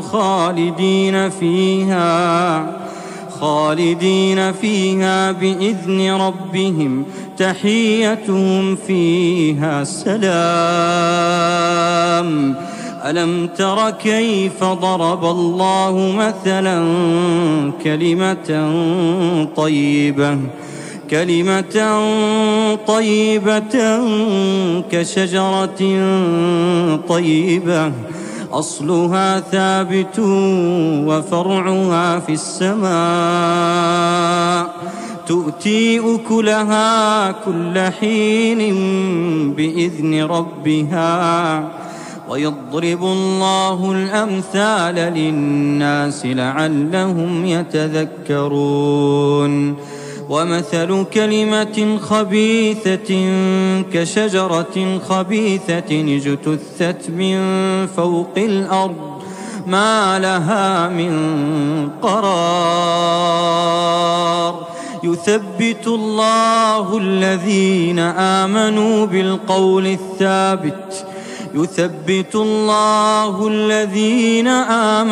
بالقول الثابت في الحياة الدنيا وفي الآخرة ويضل الله الظالمين ويفعل الله ما يشاء. ألم تر إلى الذين بدلوا نعمة الله كفرا وأحلوا قومهم دار البوار جهنم يصلونها وبئس القرار. وجعلوا لله أندادا ليضلوا عن سبيله قل تمتعوا فإن مصيركم إلى النار. قل لعبادي الذين آمنوا يقيموا الصلاة وينفقوا مما رزقناهم سرا وعلانية من قبل أن يأتي يوم لا بيع فيه ولا خلال. الله الذي خلق السماوات والأرض وأنزل من السماء ماء فأخرج به من الثمرات رزقا لكم وسخر لكم الفلك لتجري في البحر بأمره وسخر لكم الأنهار وسخر لكم الشمس والقمر دائبين وسخر لكم الليل والنهار وآتاكم من كل ما سألتموه وإن تعدوا نعمة الله لا تحصوها إن الإنسان لظلوم كفار. وإذ قال إبراهيم رب اجعل هذا البلد آمنا واجنبني وبني أن نعبد الأصنام رب إنهن أضللن كثيرا من الناس فمن تبعني فإنه مني ومن عصاني فإنك غفور رحيم. ربنا إني أسكنت من ذريتي بواد غير ذي زرع عند بيتك المحرم ربنا ليقيموا الصلاة فاجعل أفئدة من الناس تهوي إليهم وارزقهم من الثمرات لعلهم يشكرون. ربنا إنك تعلم ما نخفي وما نعلن وما يخفى على الله من شيء في الأرض ولا في السماء. الحمد لله الذي وهب لي على الكبر إسماعيل وإسحاق إن ربي لسميع الدعاء. رب اجعلني مقيم الصلاة ومن ذريتي ربنا وتقبل دعاء. ربنا اغفر لي ولوالدي ربنا اغفر لي ولوالدي ربنا اغفر لي ولوالدي وللمؤمنين يوم يقوم الحساب. ولا تحسبن الله غافلا عما يعمل الظالمون إنما يؤخرهم ليوم تشخص فيه الأبصار مهطعين مقنعي رؤوسهم لا يرتد إليهم طرفهم وأفئدتهم هواء. وأنذر الناس يوم يأتيهم العذاب فيقول الذين ظلموا ربنا أخرنا إلى أجل قريب نجب دعوتك ونتبع الرسل أولم تكونوا أقسمتم من قبل ما لكم من زوال. وسكنتم في مساكن الذين ظلموا أنفسهم وتبين لكم كيف فعلنا بهم وضربنا لكم الأمثال. وقد مكروا مكرهم وعند الله مكرهم وإن كان مكرهم لتزول منه الجبال. فلا تحسبن الله مخلف وعده رسله إن الله عزيز ذو انتقام. يوم تبدل الأرض غير الأرض والسماوات يوم تبدل الأرض غير الأرض والسماوات وبرزوا لله الواحد القهار وترى المجرمين يومئذ مقرنين في الأصفاد سرابيلهم من قطران وتغشى وجوههم النار ليجزي الله كل نفس ما كسبت إن الله سريع الحساب. هذا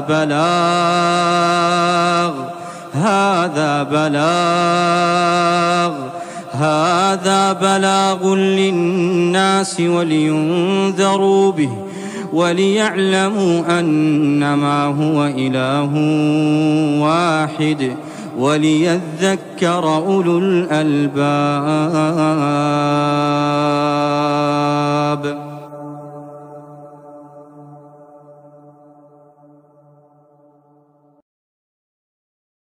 أعوذ بالله من الشيطان الرجيم.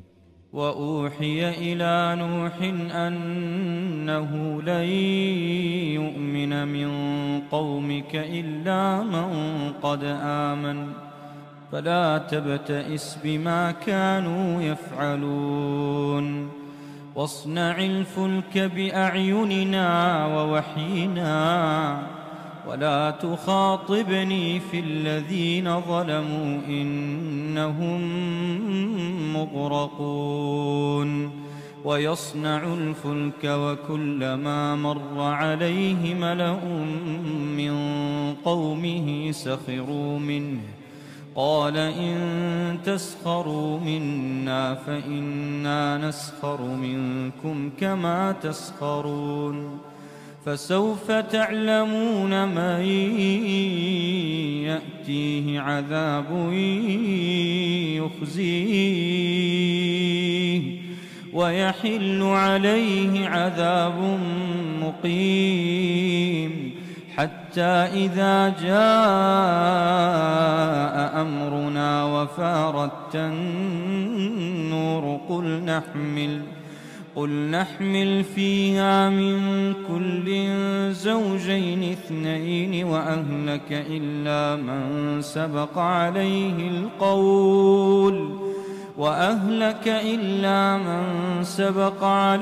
القول ومن آمن وما آمن معه إلا قليل. وقال اركبوا فيها بسم الله مجريها ومرساها إن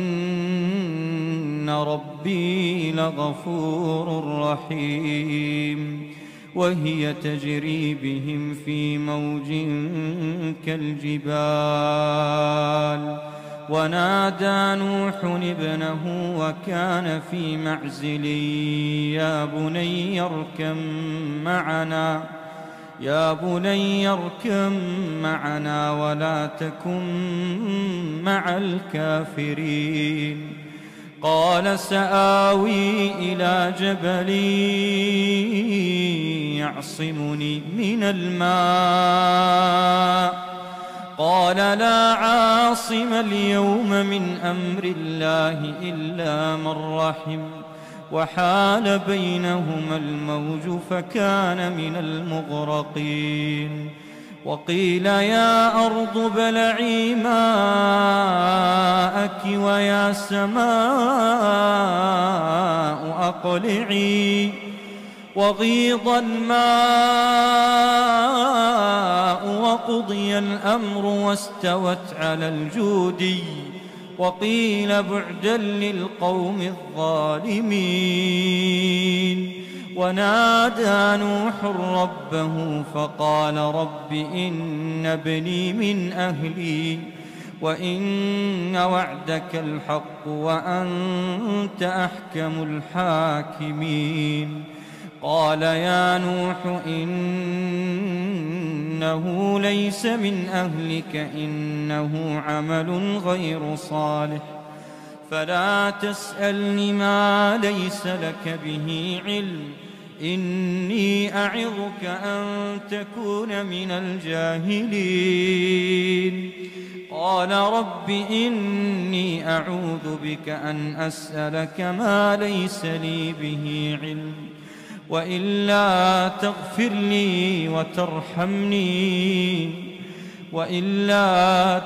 لي وترحمني أكن من الخاسرين. قيل يا نوح اهبط بسلام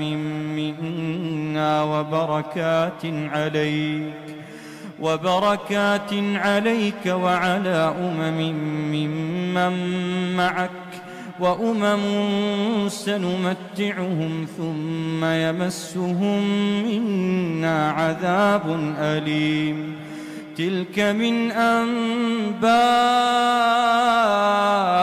الغيب نوحيها إليك،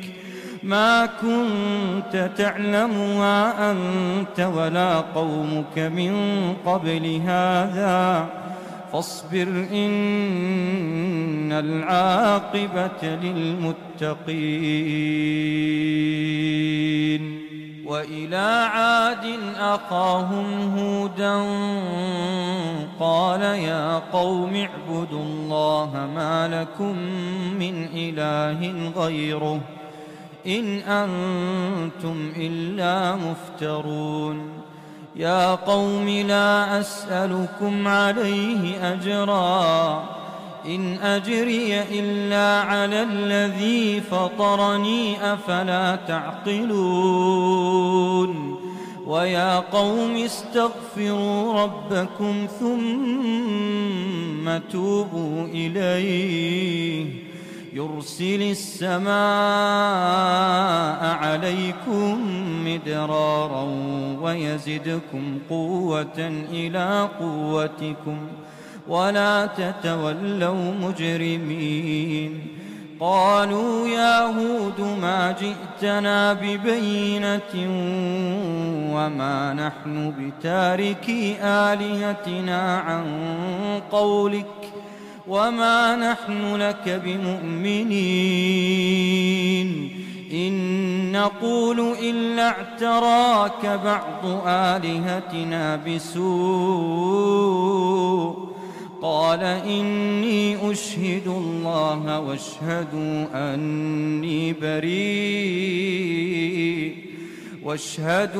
أني بريء مما تشركون من دونه، فكيدوني جميعا ثم لا تنظرون. إني توكلت على الله ربي وربكم، ما من دابة إلا هو آخذ بناصيتها، إن ربي على صراط مستقيم. فإن تولوا فقد أبلغتكم ما أرسلت به إليكم، ويستخلف ربي قوما غيركم ولا تضرونه شيئا، إن ربي على كل شيء حفيظ. ولما جاء أمرنا نجينا هودا والذين آمنوا معه برحمة منا ونجيناهم من عذاب غليظ. وتلك عاد جحدوا بآيات ربهم وعصوا رسلا واتبعوا أمر كل جبار عنيد. وأتبعوا في هذه الدنيا لعنة ويوم القيامة، ألا إن عادا كفروا ربهم، ألا بعدا لعاد قوم هود وإلى ثمود أخاهم صالحا قال يا قوم اعبدوا الله ما لكم من إله غيره هو أنشأكم من الأرض واستعمركم فيها فاستغفروه ثم توبوا إليه إن ربي قريب مجيب قالوا يا صالح قد كنت فينا مرجوا قبل هذا أتنهانا أن نعبد ما يعبد آباؤنا وإننا لفي شك مما تدعونا إليه مريب قال يا قوم أرأيتم إن كنت على بينة من ربي وآتاني منه رحمة فمن ينصرني من الله إن عصيته فما تزيدونني غير تخسير ويا قوم هذه ناقة الله لكم آية فذروها تأكل في أرض الله ولا تمسوها بسوء فيأخذكم عذاب قريب فعقروها فقال تمتعوا في داركم 3 أيام ذلك وعد غير مكذوب فلما جاء أمرنا نجينا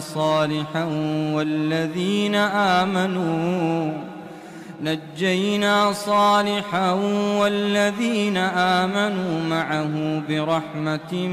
منا ومن خزي يومئذ إن ربك هو القوي العزيز وأخذ الذين ظلموا الصيحة فأصبحوا في ديارهم جاثمين كأن لم يغنوا فيها ألا إن ثمود كفروا ربهم ألا بعدا لثمود ولقد جاءت رسلنا إبراهيم بالبشرى قالوا سلاما قال سلام فما لبث أن جاء بعجل حنيذ فلما رأى أيديهم لا تصل إليه نكرهم وأوجس منهم خيفة قالوا لا تخف إنا أرسلنا إلى قوم لوط وامرأته قائمة فضحكت فبشرناها بإسحاق ومن وراء إسحاق يعقوب قالت يا ويلتى أألد وأنا عجوز وهذا بعلي شيخا إن هذا لشيء عجيب قالوا أتعجبين من أمر الله رحمة الله وبركاته عليكم أهل البيت إنه حميد مجيد فلما ذهب عن إبراهيم الروع وجاءته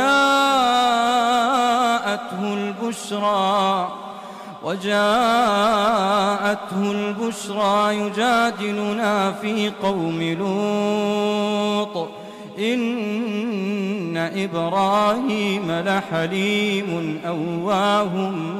منيب يا إبراهيم أعرض عن هذا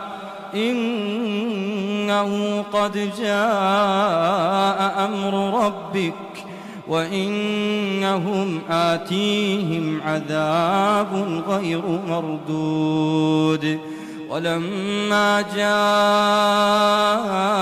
رسلنا لوطا سيء بهم وضاق بهم ذرعا وقال هذا يوم عصيب وجاءه قومه يهرعون إليه ومن قبل كانوا يعملون السيئات قال يا قوم هؤلاء بناتي هن أطهر لكم فاتقوا الله ولا تخزوني في ضيفي أليس منكم رجل رشيد قالوا لقد علمت ما لنا في بناتك من حق وإنك لتعلم ما نريد قال لو أن لي بكم قوة أو آوي إلى ركن شديد قالوا يا لوط إنا رسل ربك لن يصلوا إليك فأسر بأهلك بقطع من الليل ولا يلتفت منكم أحد إلا امرأتك إنه مصيبها ما أصابهم إن موعدهم الصبح أليس الصبح بقريب فلما جاء أمرنا جعلنا عاليها سافلها وأمطرنا عليها حجارة من سجيل منضود مسومة عند ربك وما هي من الظالمين ببعيد.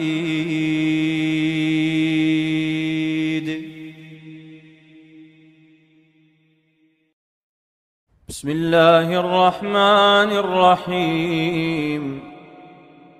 ألف لام را تلك آيات الكتاب المبين إنا أنزلناه قرآنا عربيا لعلكم تعقلون نحن نقص عليك أحسن القصص بما أوحينا إليك هذا القرآن وإن كنت من قبله لمن الغافلين إذ قال يوسف لأبيه يا أبت إني رأيت 11 كوكبا والشمس والقمر رأيتهم لي ساجدين قال يا بني لا تقصص رؤياك على إخوتك فيكيدوا لك كيدا إن الشيطان للإنسان عدو مبين وكذلك يجتبيك ربك ويعلمك من تأويل الأحاديث ويتم نعمته عليك وعلى آل يعقوب كما أتمها على أبويك من قبل إبراهيم وإسحاق إن ربك عليم حكيم لقد كان في يوسف وإخوته آيات للسائلين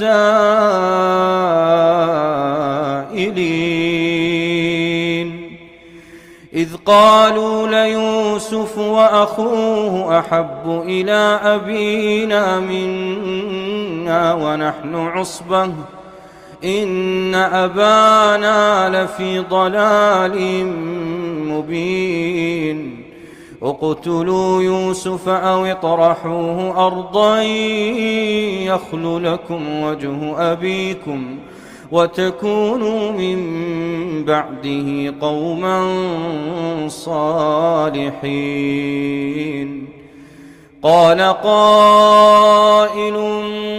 منهم لا تقتلوا يوسف وألقوه في غيابة الجب يلتقطه بعض السيارة إن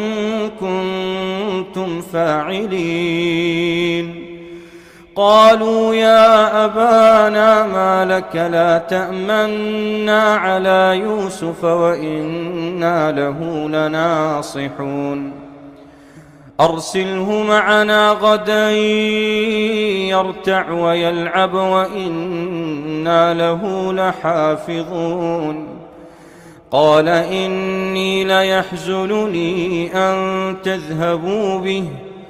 وأخاف أن يأكله الذئب وأنتم عنه غافلون. قالوا لئن أكله الذئب ونحن عصبة إنا إذا لخاسرون. فلما ذهبوا به وأجمعوا أن يجعلوه في غيابة الجب وأوحينا إليه لتنبئنهم بأمرهم هذا وهم لا يشعرون. وجاءوا أباهم عشاء يبكون.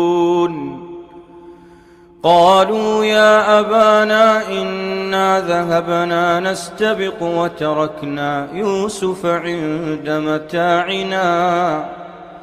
فأكله الذئب وما أنت بمؤمن لنا ولو كنا صادقين.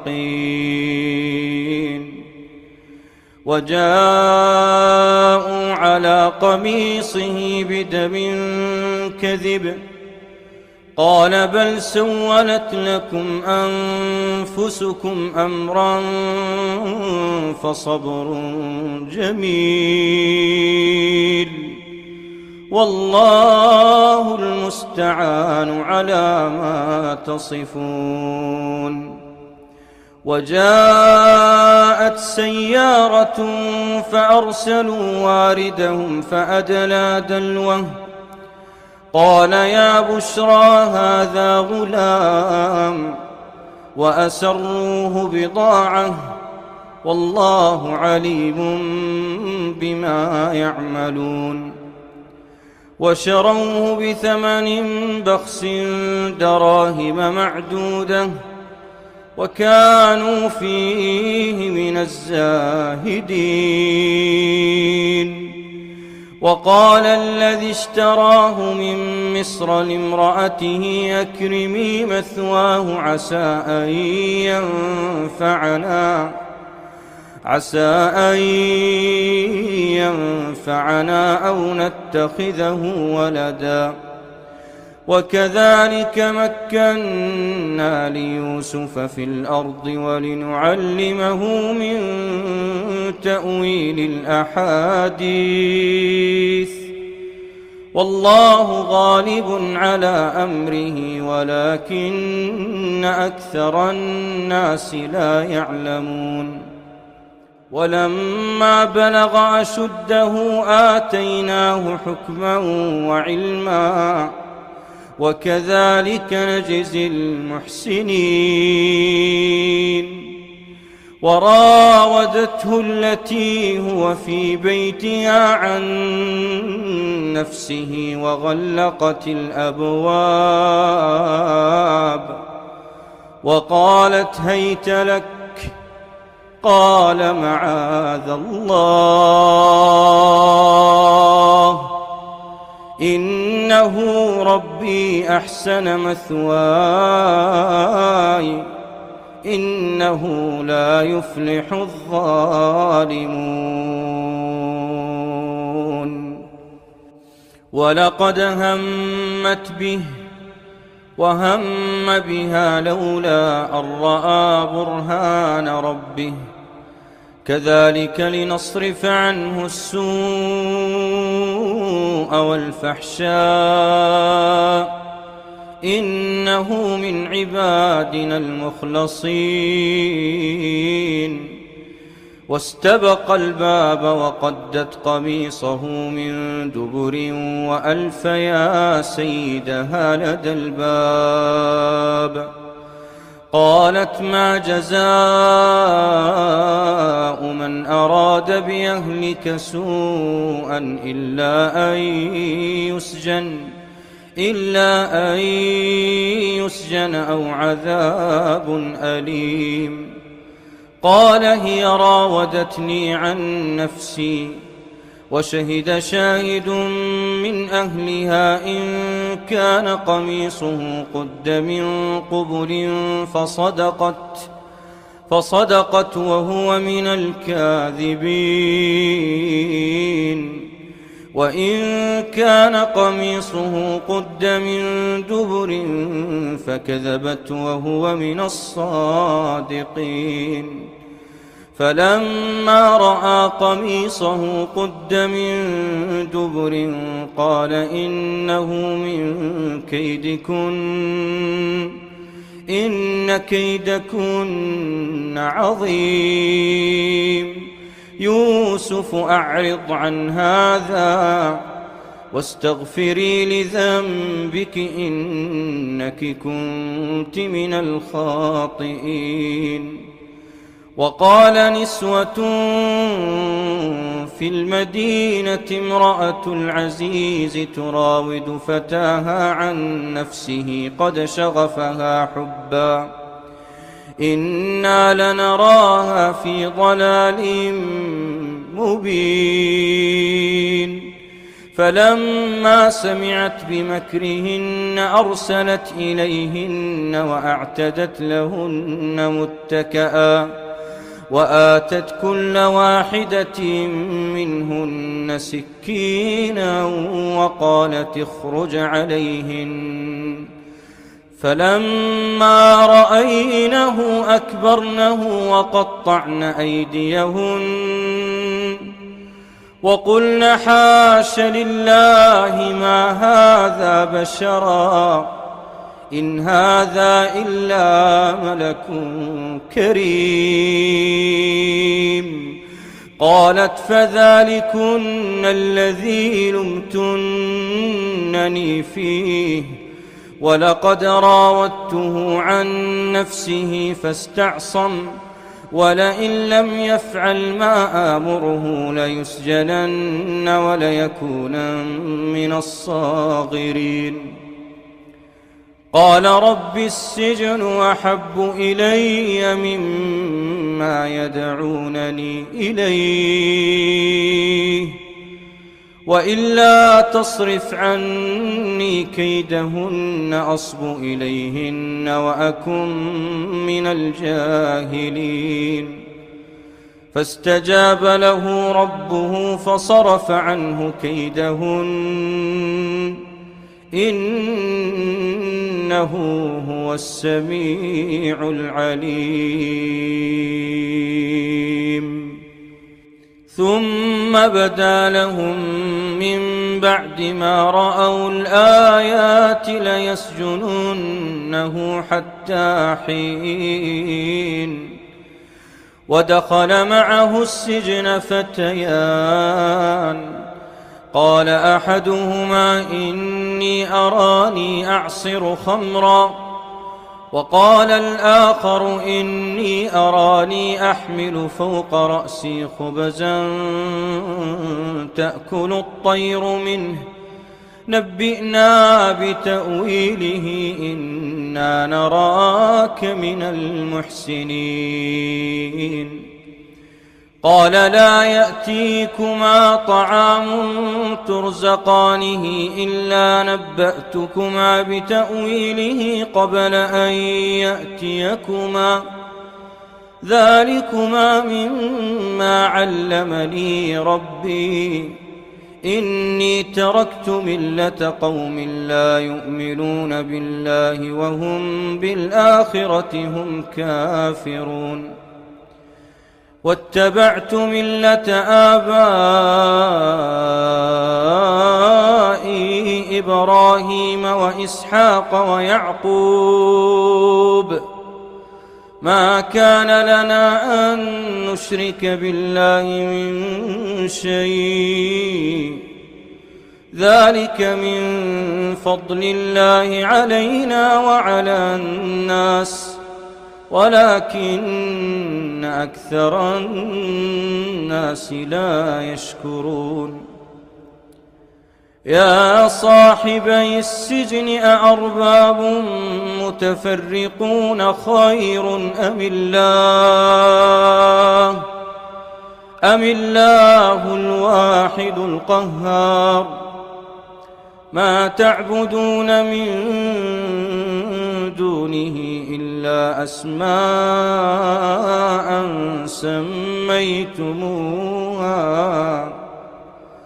سميتموها أنتم وآباؤكم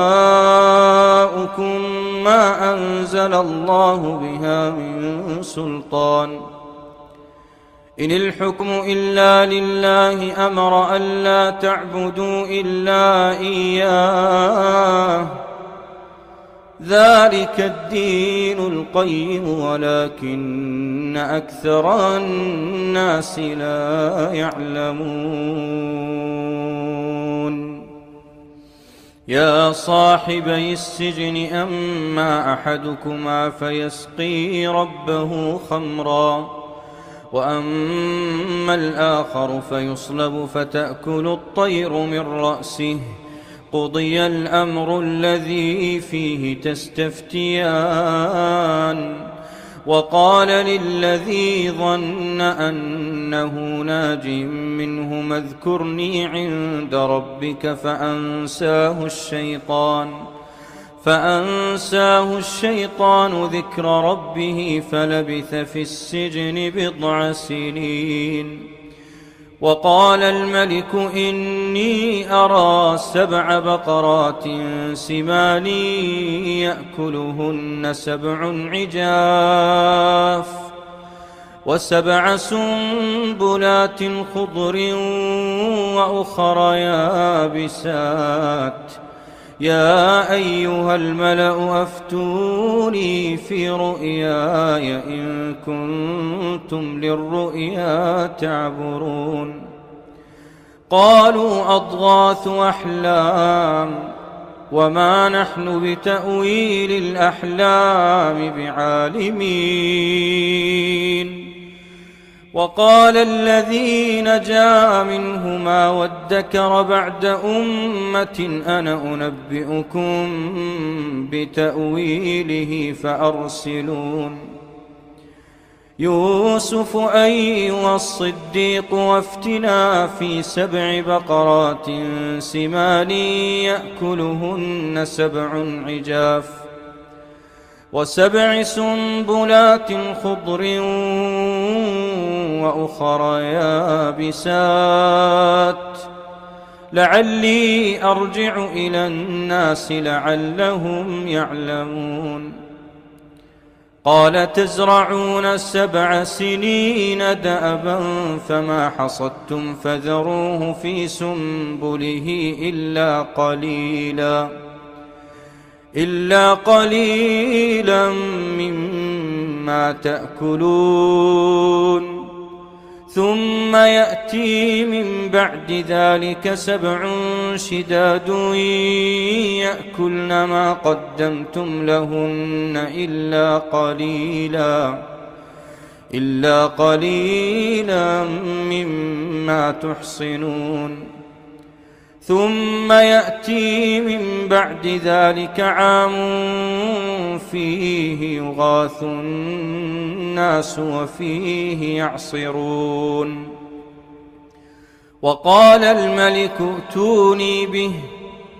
فلما جاءه الرسول قال ارجع إلى ربك فاسأله ما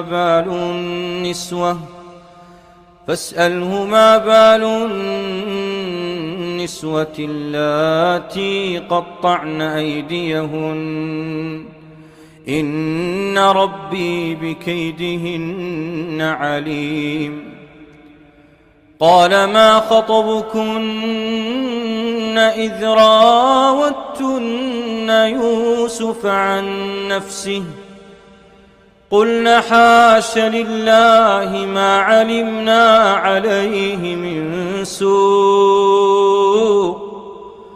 قالت امرأة العزيز الآن حصحص الحق أنا راودته عن نفسه وإنه لمن الصادقين. ذلك ليعلم أني لم أخنه بالغيب وأن الله لا يهدي كيد الخائنين. وما أبرئ نفسي إن النفس لأمارة بالسوء إلا ما رحم ربي إن ربي غفور رحيم. وقال الملك ائتوني به أستخلصه لنفسي. فلما كلمه قال إنك اليوم لدينا مكين أمين. قال اجعلني على خزائن الأرض إني حفيظ عليم. وكذلك مكنا ليوسف في الأرض يتبوأ منها حيث يشاء. وكذلك مكنا ليوسف في الأرض يتبوأ منها حيث يشاء نصيب برحمتنا من نشاء ولا نضيع أجر المحسنين. ولأجر الآخرة خير للذين آمنوا وكانوا يتقون. وجاء إخوة يوسف فدخلوا عليه فعرفهم وهم له منكرون. ولما جهزهم بجهازهم قال ائتوني بأخ لكم من أبيكم ألا ترون أني أوفي الكيل وأنا خير المنزلين. فإن لم تأتوني به فلا كيل لكم عندي ولا تقربون. قالوا سنراود عنه أباه وإنا لفاعلون. وقال لفتيانه اجعلوا بضاعتهم في رحالهم لعلهم يعرفونها إذا انقلبوا إلى أهلهم لعلهم يرجعون. فلما رجعوا إلى أبيهم قالوا يا أبانا منع منا الكيل فأرسل معنا أخانا نكتل وإنا له لحافظون. قال هل آمنكم عليه إلا كما أمنتكم على أخيه من قبل فالله خير حافظا وهو أرحم الراحمين. ولما فتحوا متاعهم وجدوا بضاعتهم ردت إليهم قالوا يا أبانا ما نبغي هذه بضاعتنا ردت إلينا ونمير أهلنا ونحفظ أخانا ونزداد كيل بعير ذلك كيل يسير. قال لن أرسله معكم حتى تؤتون موثقا من الله لتأتونني به إلا أن يحاط بكم. فلما آتوه موثقهم قال الله على ما نقول وكيل. وقال يا بني لا تدخلوا من باب واحد وادخلوا من أبواب متفرقة وما أغني عنكم من الله من شيء إن الحكم إلا لله عليه توكلت وعليه فليتوكل المتوكلون. ولما دخلوا من حيث أمرهم أبوهم ما كان يغني عنهم من الله من شيء إلا حاجة في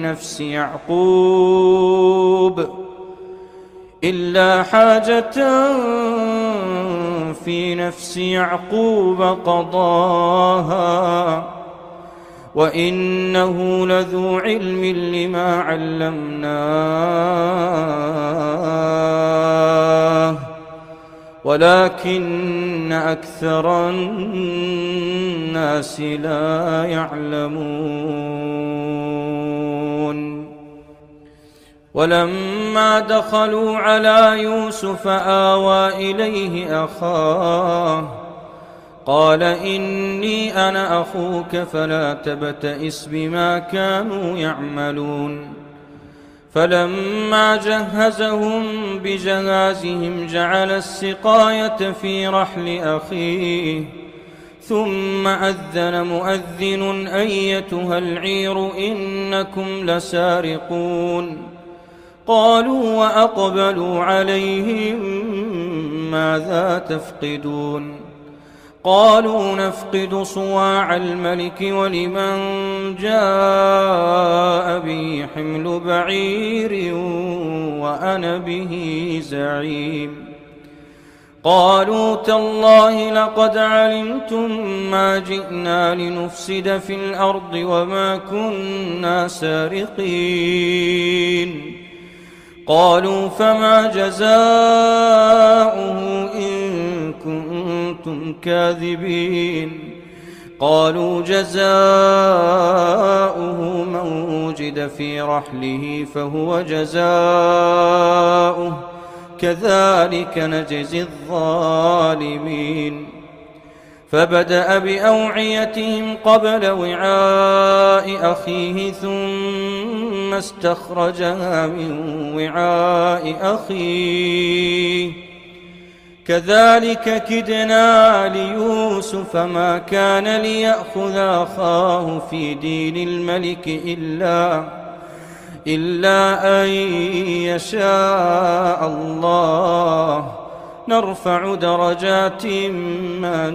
نشاء وفوق كل ذي علم عليم. قالوا إن يسرق فقد سرق أخ له من قبل فأسرها يوسف في نفسه ولم يبدها لهم. قال أنتم شر مكانا والله أعلم بما تصفون. قالوا يا أيها العزيز إن له أبا شيخا كبيرا فخذ أحدنا مكانه إنا نراك من المحسنين. قال معاذ الله أن نأخذ إلا من وجدنا متاعنا عنده قال معاذ الله أن نأخذ إلا من وجدنا متاعنا عنده إنا إذا لظالمون فلما استيئسوا منه خلصوا نجيا قال كبيرهم ألم تعلموا أن أباكم قد أخذ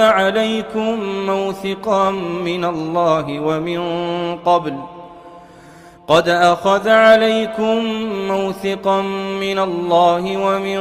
قبل ما فرطتم في يوسف فلن أبرح الأرض حتى يأذن لي أبي أو يحكم الله لي وهو خير الحاكمين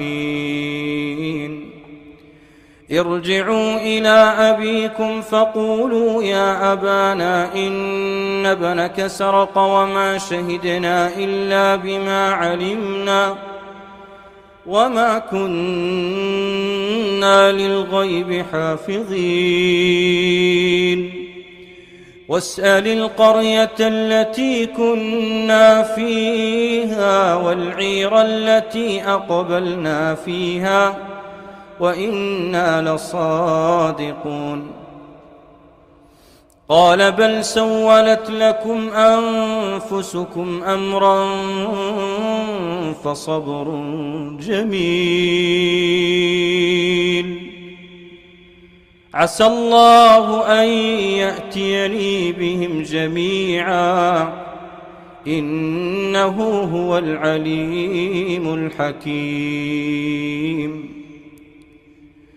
وتولى عنهم وقال يا أسفا على يوسف وابيضت عيناه من الحزن فهو كظيم قالوا تالله تفتأ تذكر يوسف حتى تكون حرضا أو تكون من الهالكين قال إنما أشكو بثي وحزني إلى الله وأعلم من الله ما لا تعلمون يا بني يذهبوا فتحسسوا من يوسف وأخيه ولا تيأسوا من روح الله إنه لا ييأس من روح الله إلا القوم الكافرون فلما دخلوا عليه قالوا يا أيها العزيز مسنا وأهلنا الضر وجئنا ببضاعة مزجاة فأوف لنا الكيل وتصدق علينا إن الله يجزي المتصدقين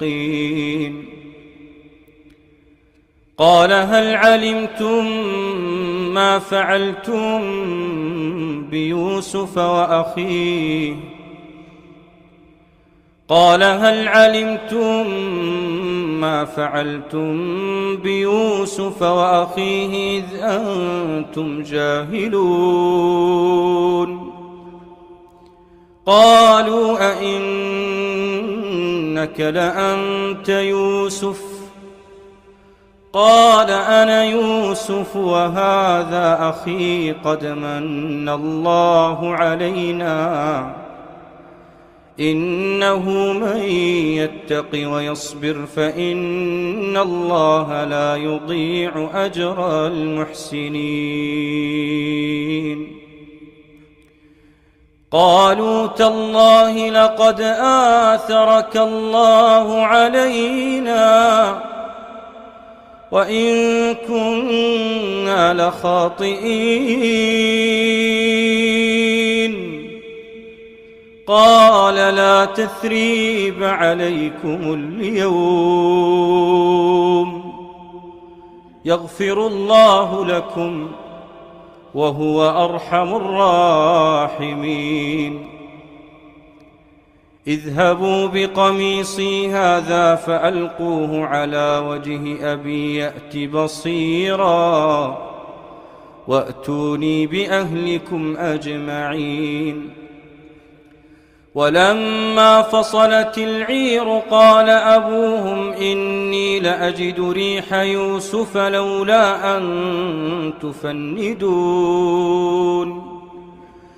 قالوا تالله إنك لفي ضلالك القديم. فلما أن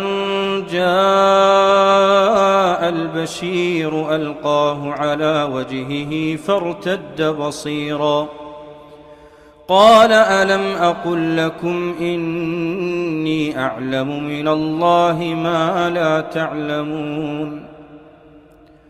قالوا يا أبانا استغفر لنا ذنوبنا إنا كنا خاطئين. قال سوف أستغفر لكم ربي إنه هو الغفور الرحيم.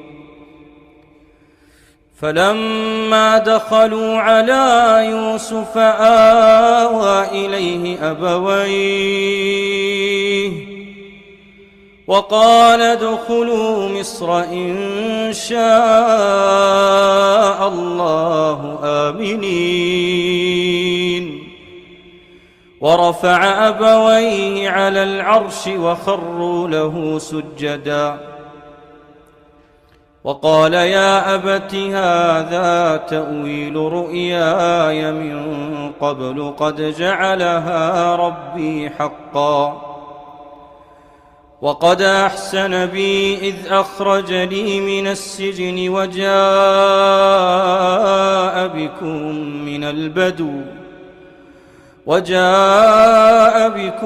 من البدو من بعد أن نزغ الشيطان بيني وبين إخوتي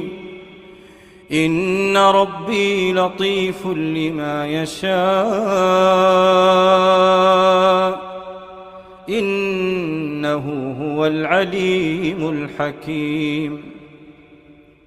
رب قد آتيتني من الملك وعلمتني من تأويل الأحاديث فاطر السماوات والأرض أنت ولي في الدنيا والآخرة توفني مسلما وألحقني بالصالحين. ذلك من أنباء الغيب نوحيه إليك وما كنت لديهم إذ أجمعوا أمرهم وهم يمكرون. وما أكثر الناس ولو حرصت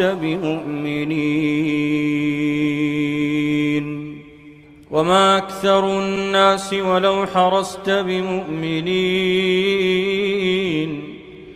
وما تسألهم عليه من أجر إن هو إلا ذكر للعالمين. وكأي من آية في السماوات والأرض يمرون عليها وهم عنها معرضون وما يؤمن أكثرهم بالله إلا وهم مشركون. أفأمنوا أن تأتيهم غاشية من عذاب الله أو تأتيهم الساعة بغتة وهم لا يشعرون. قل هذه سبيلي أدعو إلى الله على بصيرة أنا ومن اتبعني وسبحان الله وما أنا من المشركين. وما أرسلنا من قبلك إلا رجالا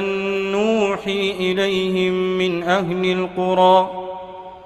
أفلم يسيروا في الأرض فينظروا كيف كان عاقبة الذين من قبلهم ولدار الآخرة خير للذين اتقوا أفلا تعقلون حتى إذا استيأس الرسل وظنوا أنهم قد كذبوا جاءهم نصرنا فنجي من نشاء ولا يرد بأسنا عن القوم المجرمين لقد كان في قصصهم عبرة لأولي الألباب ما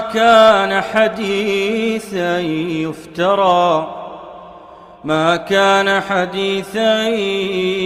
يفترى ولكن تصديق الذي بين يديه وتفصيل كل شيء وهدى ورحمة لقوم يؤمنون. بسم الله الرحمن الرحيم. سبح لله ما في السماوات والأرض وهو العزيز الحكيم له ملك السماوات والأرض يحيي ويميت وهو على كل شيء قدير هو الأول والآخر والظاهر والباطن وهو بكل شيء عليم هو الذي خلق السماوات والأرض في 6 أيام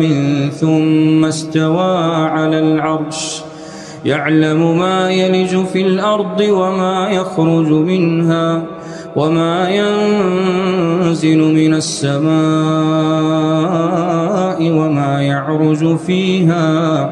وهو معكم أينما كنتم والله بما تعملون بصير له ملك السماوات والأرض وإلى الله ترجع الأمور يولج الليل في النهار ويولج النهار في الليل وهو عليم بذات الصدور آمنوا بالله ورسوله وأنفقوا مما جعلكم مستخلفين فيه فالذين آمنوا منكم وأنفقوا لهم أجر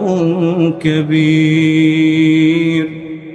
وما لكم لا تؤمنون بالله والرسول يدعوكم لتؤمنوا بربكم وقد أخذ ميثاقكم إن كنتم مؤمنين هو الذي ينزل على عبده آيات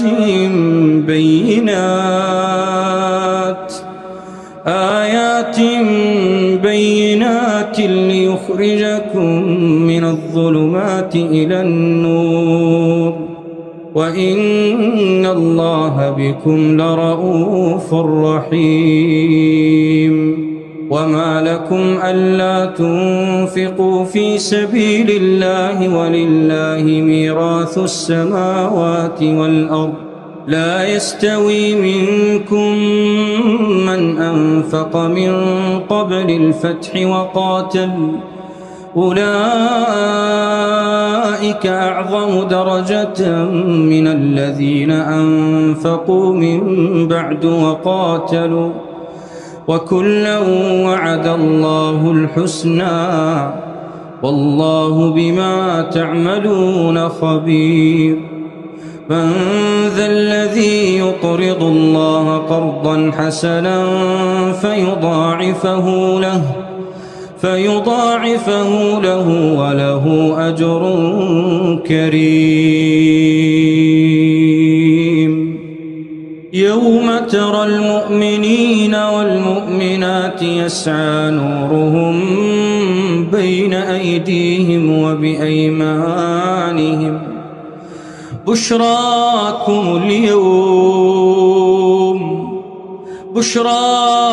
اليوم جنات تجري من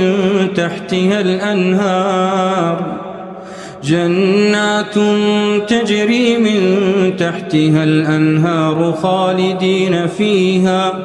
ذلك هو الفوز العظيم. يوم يقول المنافقون والمنافقات للذين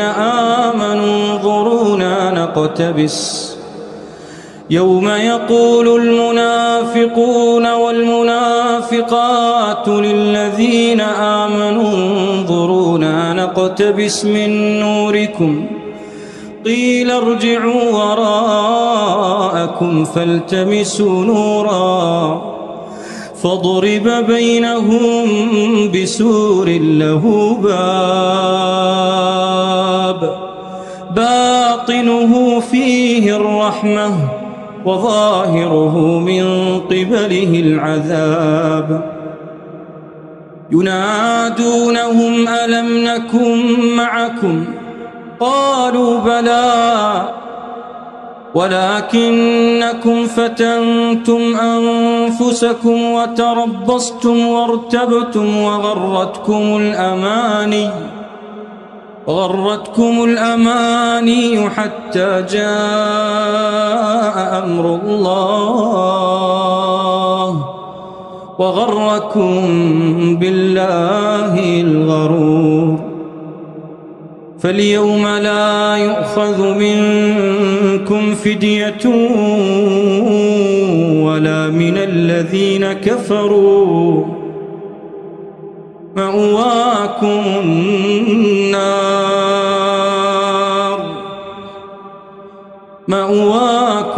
النار هي مولاكم وبئس المصير.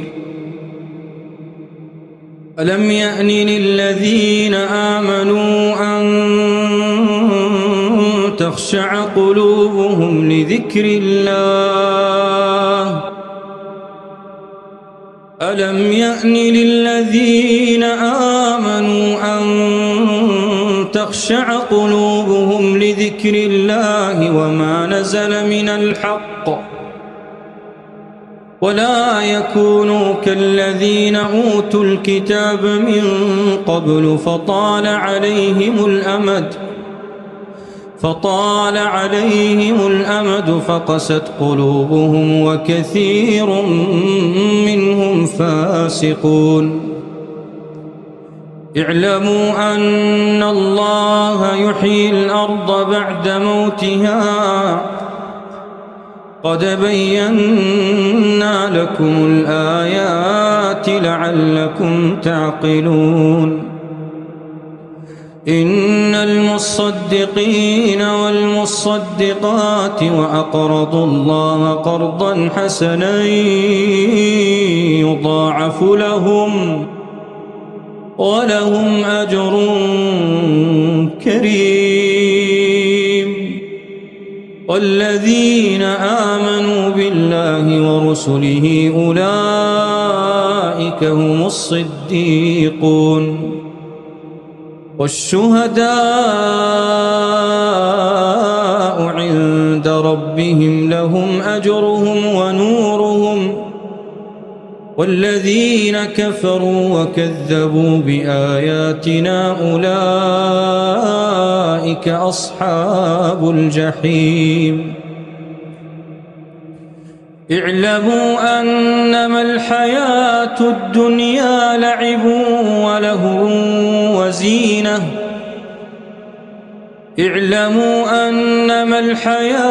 الدنيا لعب ولهو وزينة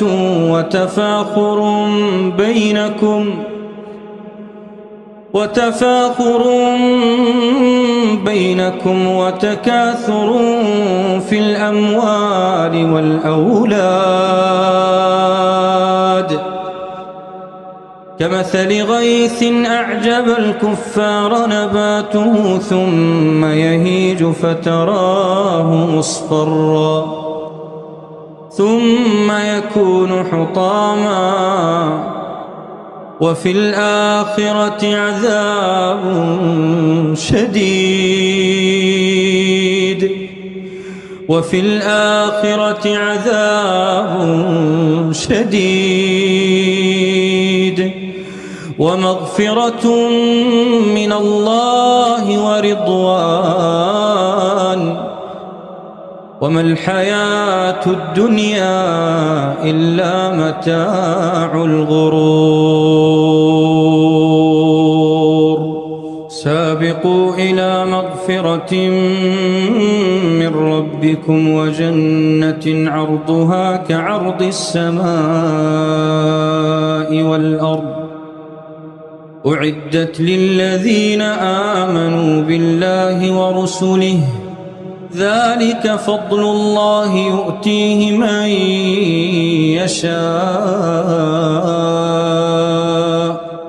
والله ذو الفضل العظيم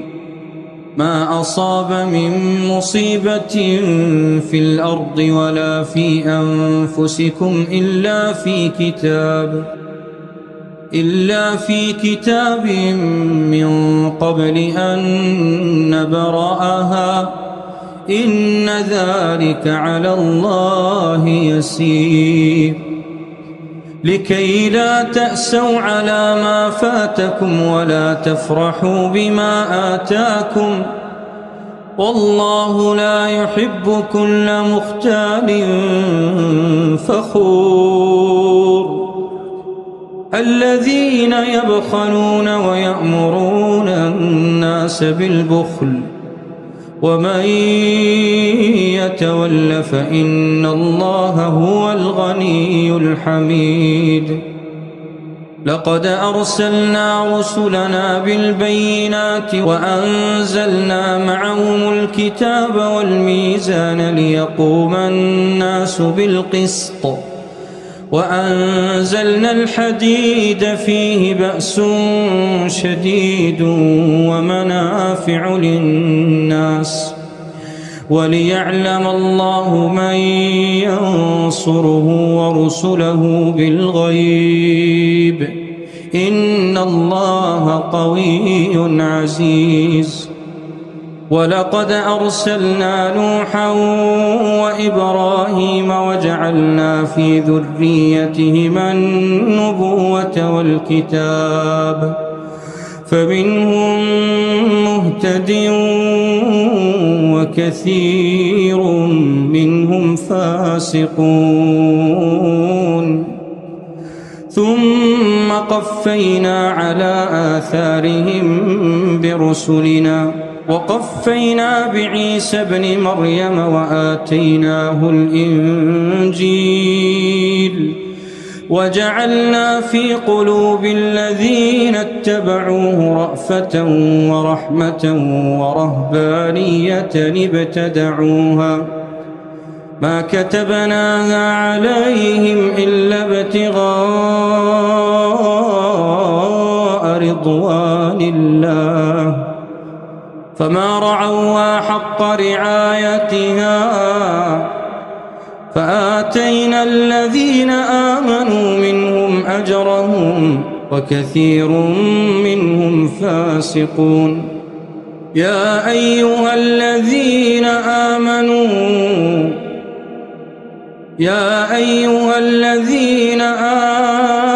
اتقوا الله وآمنوا برسوله يؤتكم كفلين من رحمته ويجعل لكم نورا تمشون به ويغفر لكم والله غفور رحيم لئلا يعلم أهل الكتاب ألا يقدرون على شيء من فضل الله وأن الفضل بيد الله يؤتيه من يشاء والله ذو الفضل العظيم.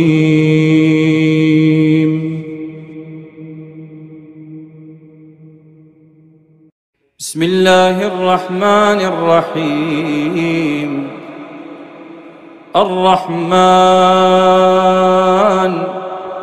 علم القرآن خلق الإنسان علمه البيان الشمس والقمر بحسبان والنجم والشجر يسجدان والسماء رفعها ووضع الميزان ألا تطغوا في الميزان وأقيموا الوزن بالقسط ولا تخسروا الميزان والأرض وضعها للأنام فيها فاكهة والنخل ذات الأكمام والحب ذو العصف والريحان فبأي آلاء ربكما تكذبان خلق الإنسان من صلصال كالفخار وخلق الجان من مارج من نار فبأي آلاء ربكما تكذبان رب المشرقين ورب المغربين فبأي آلاء ربكما تكذبان مرج البحرين يلتقيان بينهما برزخ لا يبغيان فبأي آلاء ربكما تكذبان يخرج منهما اللؤلؤ والمرجان فبأي آلاء ربكما تكذبان وله الجوار المنشآت في البحر كالأعلام فبأي آلاء ربكما تكذبان كل من عليها فان كل من عليها فان ويبقى وجه ربك ذو الجلال والإكرام فبأي آلاء ربكما تكذبان يسأله من في السماوات والأرض كل يوم هو في شأن فبأي آلاء ربكما تكذبان سنفرغ لكم أيها الثقلان فبأي آلاء ربكما تكذبان يا معشر الجن والإنس إن استطعتم أن تنفذوا من أقطار السماوات والأرض فانفذوا لا تنفذون إلا بسلطان فبأي آلاء ربكما تكذبان يرسل عليكما شواظ من نار ونحاس فلا تنتصران فبأي آلاء ربكما تكذبان فإذا انشقت السماء فكانت وردة كالدهان فبأي آلاء ربكما تكذبان فيومئذ لا يسأل عن ذنبه إنس ولا جان فبأي آلاء ربكما تكذبان يعرف المجرمون بسيماهم فيؤخذ بالنواصي والأقدام فبأي آلاء ربكما تكذبان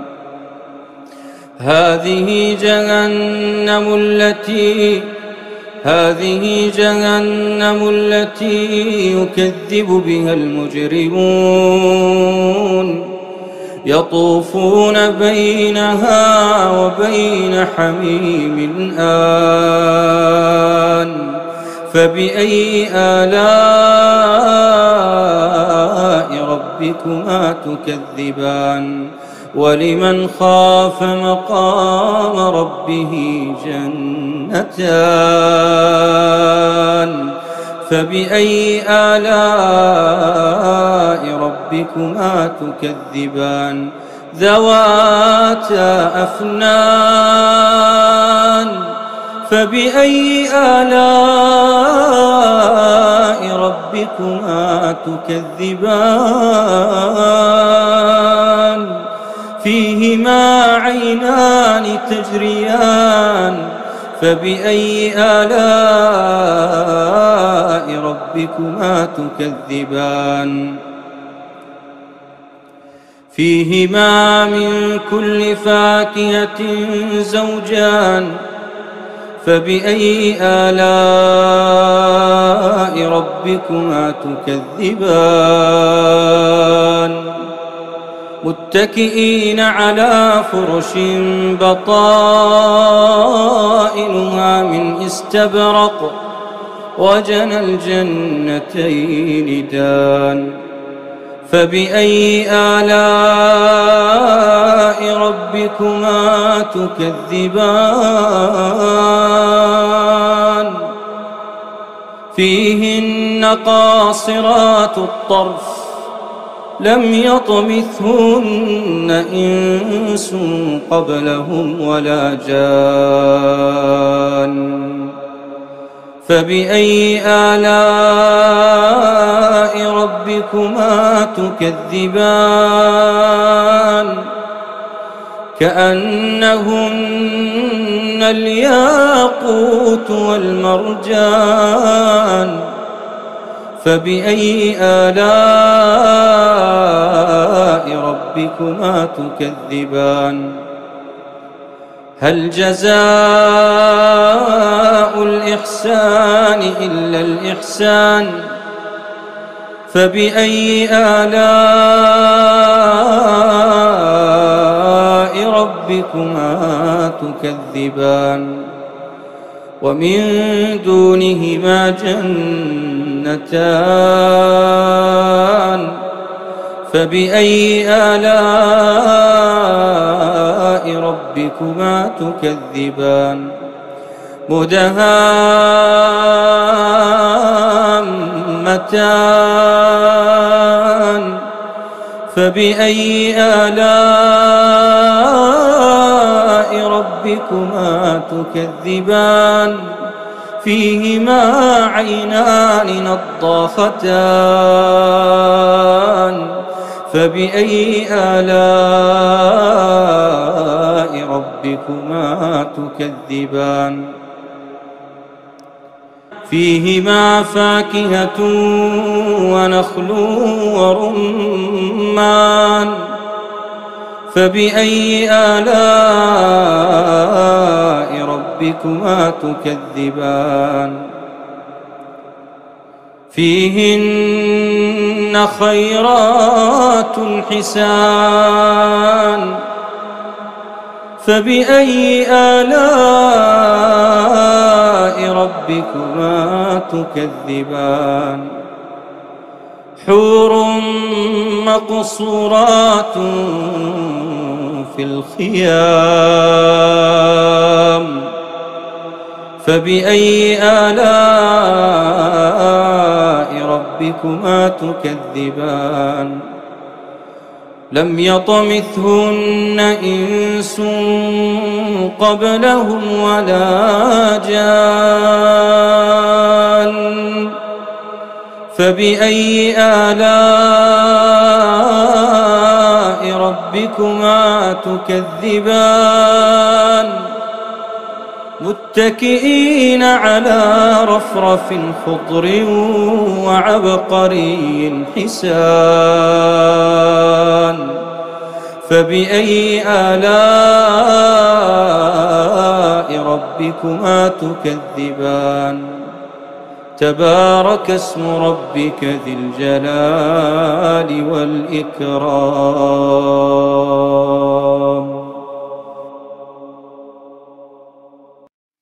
بسم الله الرحمن الرحيم حميم عين سين قاف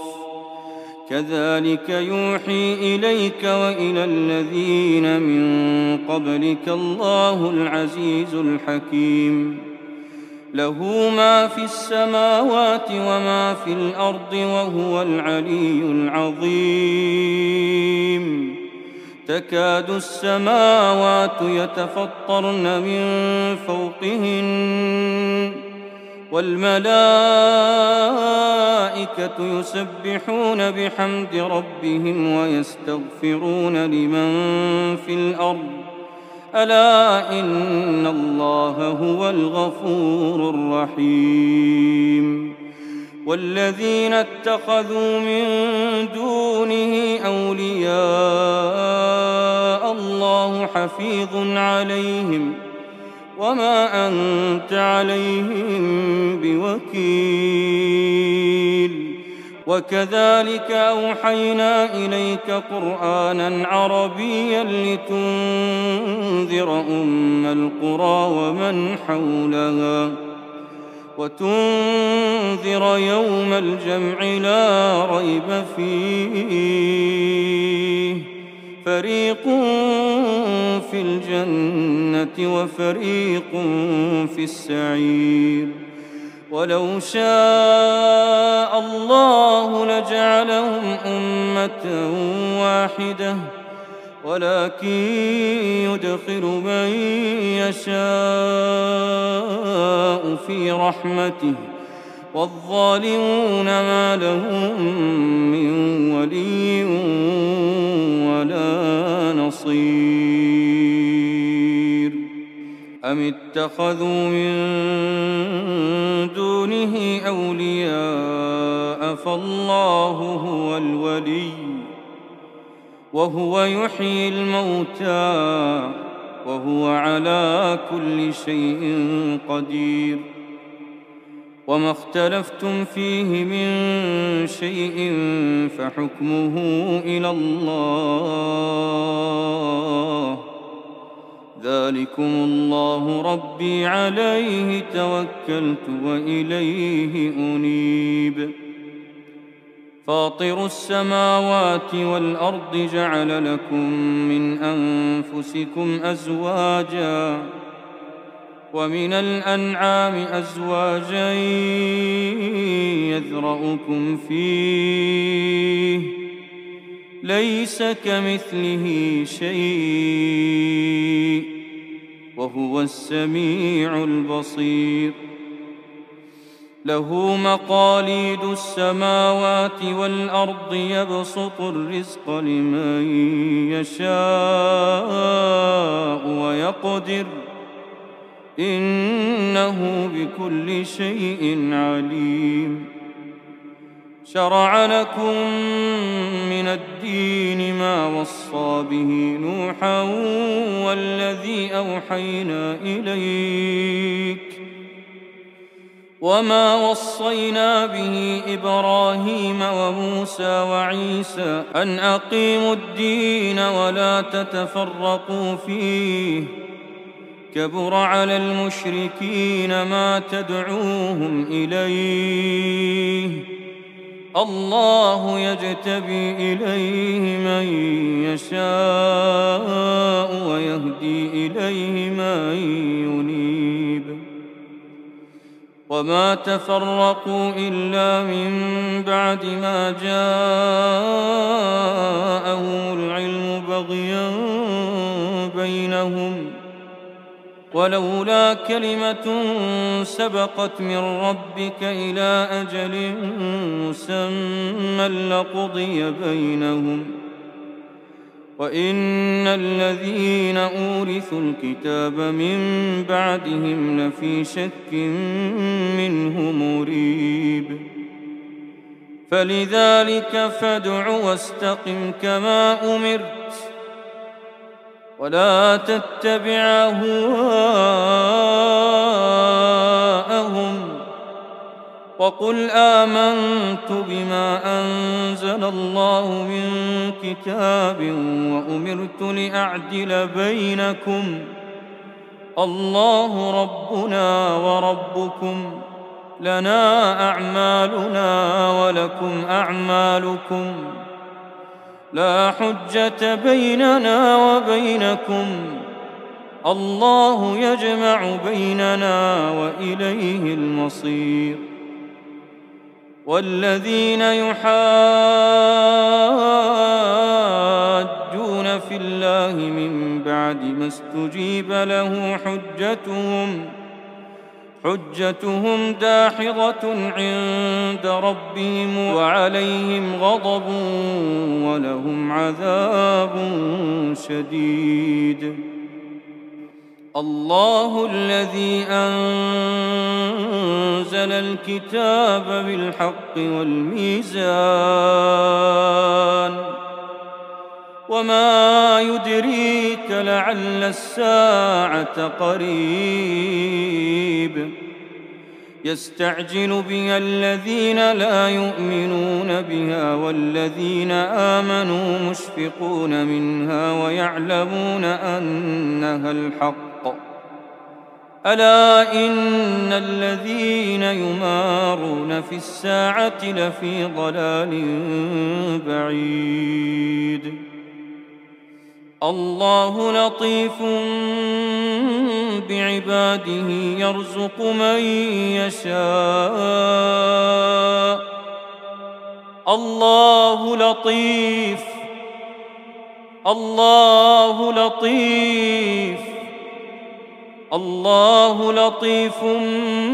بعباده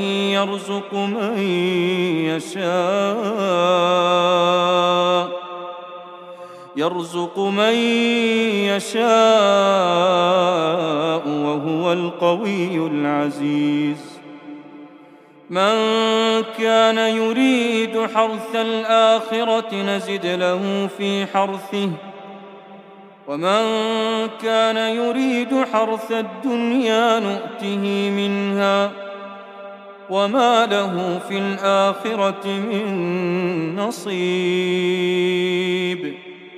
أم لهم شركاء شرعوا لهم من الدين ما لم يأذن به الله ولولا كلمة الفصل لقضي بينهم وإن الظالمين لهم عذاب أليم ترى الظالمين مشفقين مما كسبوا وهو واقع بهم والذين آمنوا وعملوا الصالحات في روضات الجنات لهم ما يشاءون عند ربهم ذلك هو الفضل الكبير. ذلك الذي يبشر الله عباده الذين آمنوا وعملوا الصالحات قل لا أسألكم عليه أجرا إلا المودة في القربى ومن يقترف حسنة نزد له فيها حسنا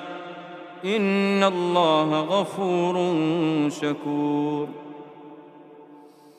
أم يقولون افترى على الله كذبا فإن يشأ الله يختم على قلبك ويمحو الله الباطل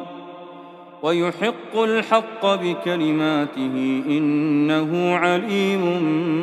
بذات الصدور. وهو الذي يقبل التوبة عن عباده ويعفو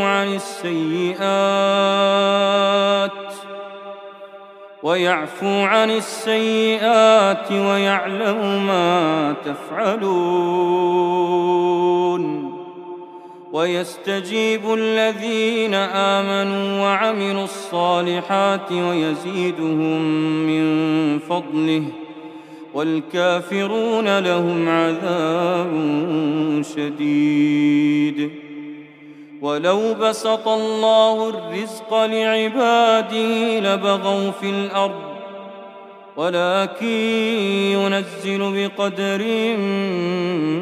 ما يشاء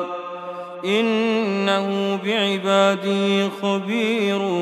بصير. وهو الذي ينزل الغيث من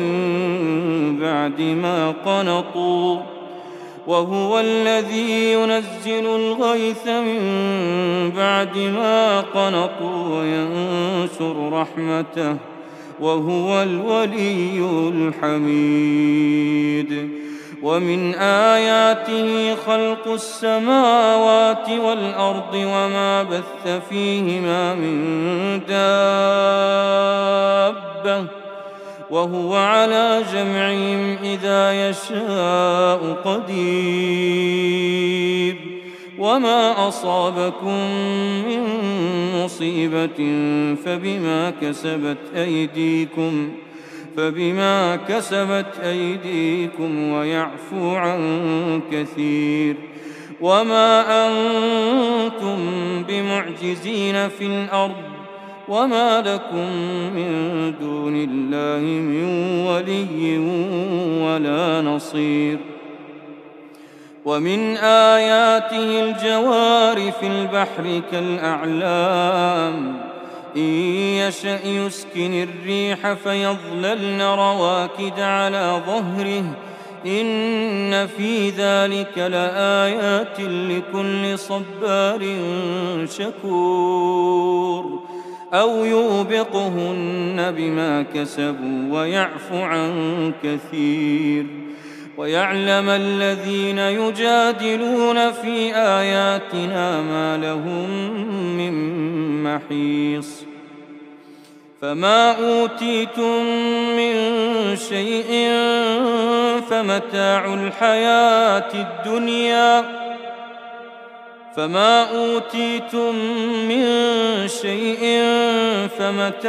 الحياة الدنيا وما عند الله خير وأبقى للذين آمنوا وعلى ربهم يتوكلون. والذين يجتنبون كبائر الإثم والفواحش وإذا ما غضبوا هم يغفرون. والذين استجابوا لربهم وأقاموا الصلاة وأمرهم شورى بينهم وأمرهم شورى بينهم ومما رزقناهم ينفقون والذين إذا أصابهم البغي هم ينتصرون وجزاء سيئة سيئة مثلها فمن عفا وأصلح فأجره على الله إنه لا يحب الظالمين وجزاء سيئة سيئة مثلها فمن عفا وأصلح فأجره على الله إنه لا يحب الظالمين ولمن انتصر بعد ظلمه فأولئك ما عليهم من سبيل إنما السبيل على الذين يظلمون الناس ويبغون في الأرض بغير الحق أولئك لهم عذاب أليم ولمن صبر وغفر إن ذلك لمن عزم الأمور ومن يضلل الله فما له من ولي من بعده وترى الظالمين لما رأوا العذاب يقولون هل إلى مرد من سبيل وتراهم يعرضون عليها خاشعين من الذل ينظرون من طرف خفي وقال الذين آمنوا إن الخاسرين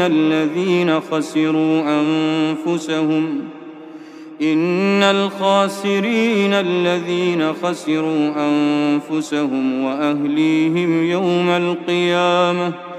ألا إن الظالمين في عذاب مقيم وما كان لهم من أولياء ينصرونهم من دون الله ومن يضلل الله فما له من سبيل استجيبوا لربكم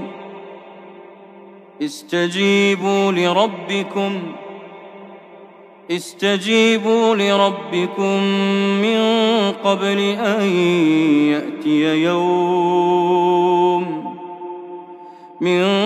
قبل أن يأتي يوم لا مرد له من الله ما لكم من ملجأ يومئذ وما لكم من نكير فإن أعرضوا فما أرسلناك عليهم حفيظا إن عليك إلا البلاغ وإنا إذا أذقنا الإنسان منا رحمة فرح بها وإن تصبهم سيئة بما قدمت أيديهم فإن الإنسان كفور لله ملك السماوات والأرض يخلق ما يشاء يهب لمن يشاء إناثا ويهب لمن يشاء الذكور أو يزوجهم ذكرانا وإناثا ويجعل من يشاء عقيما إنه عليم قدير وما كان لبشر أن يكلمه الله إلا وحيا أو من وراء حجاب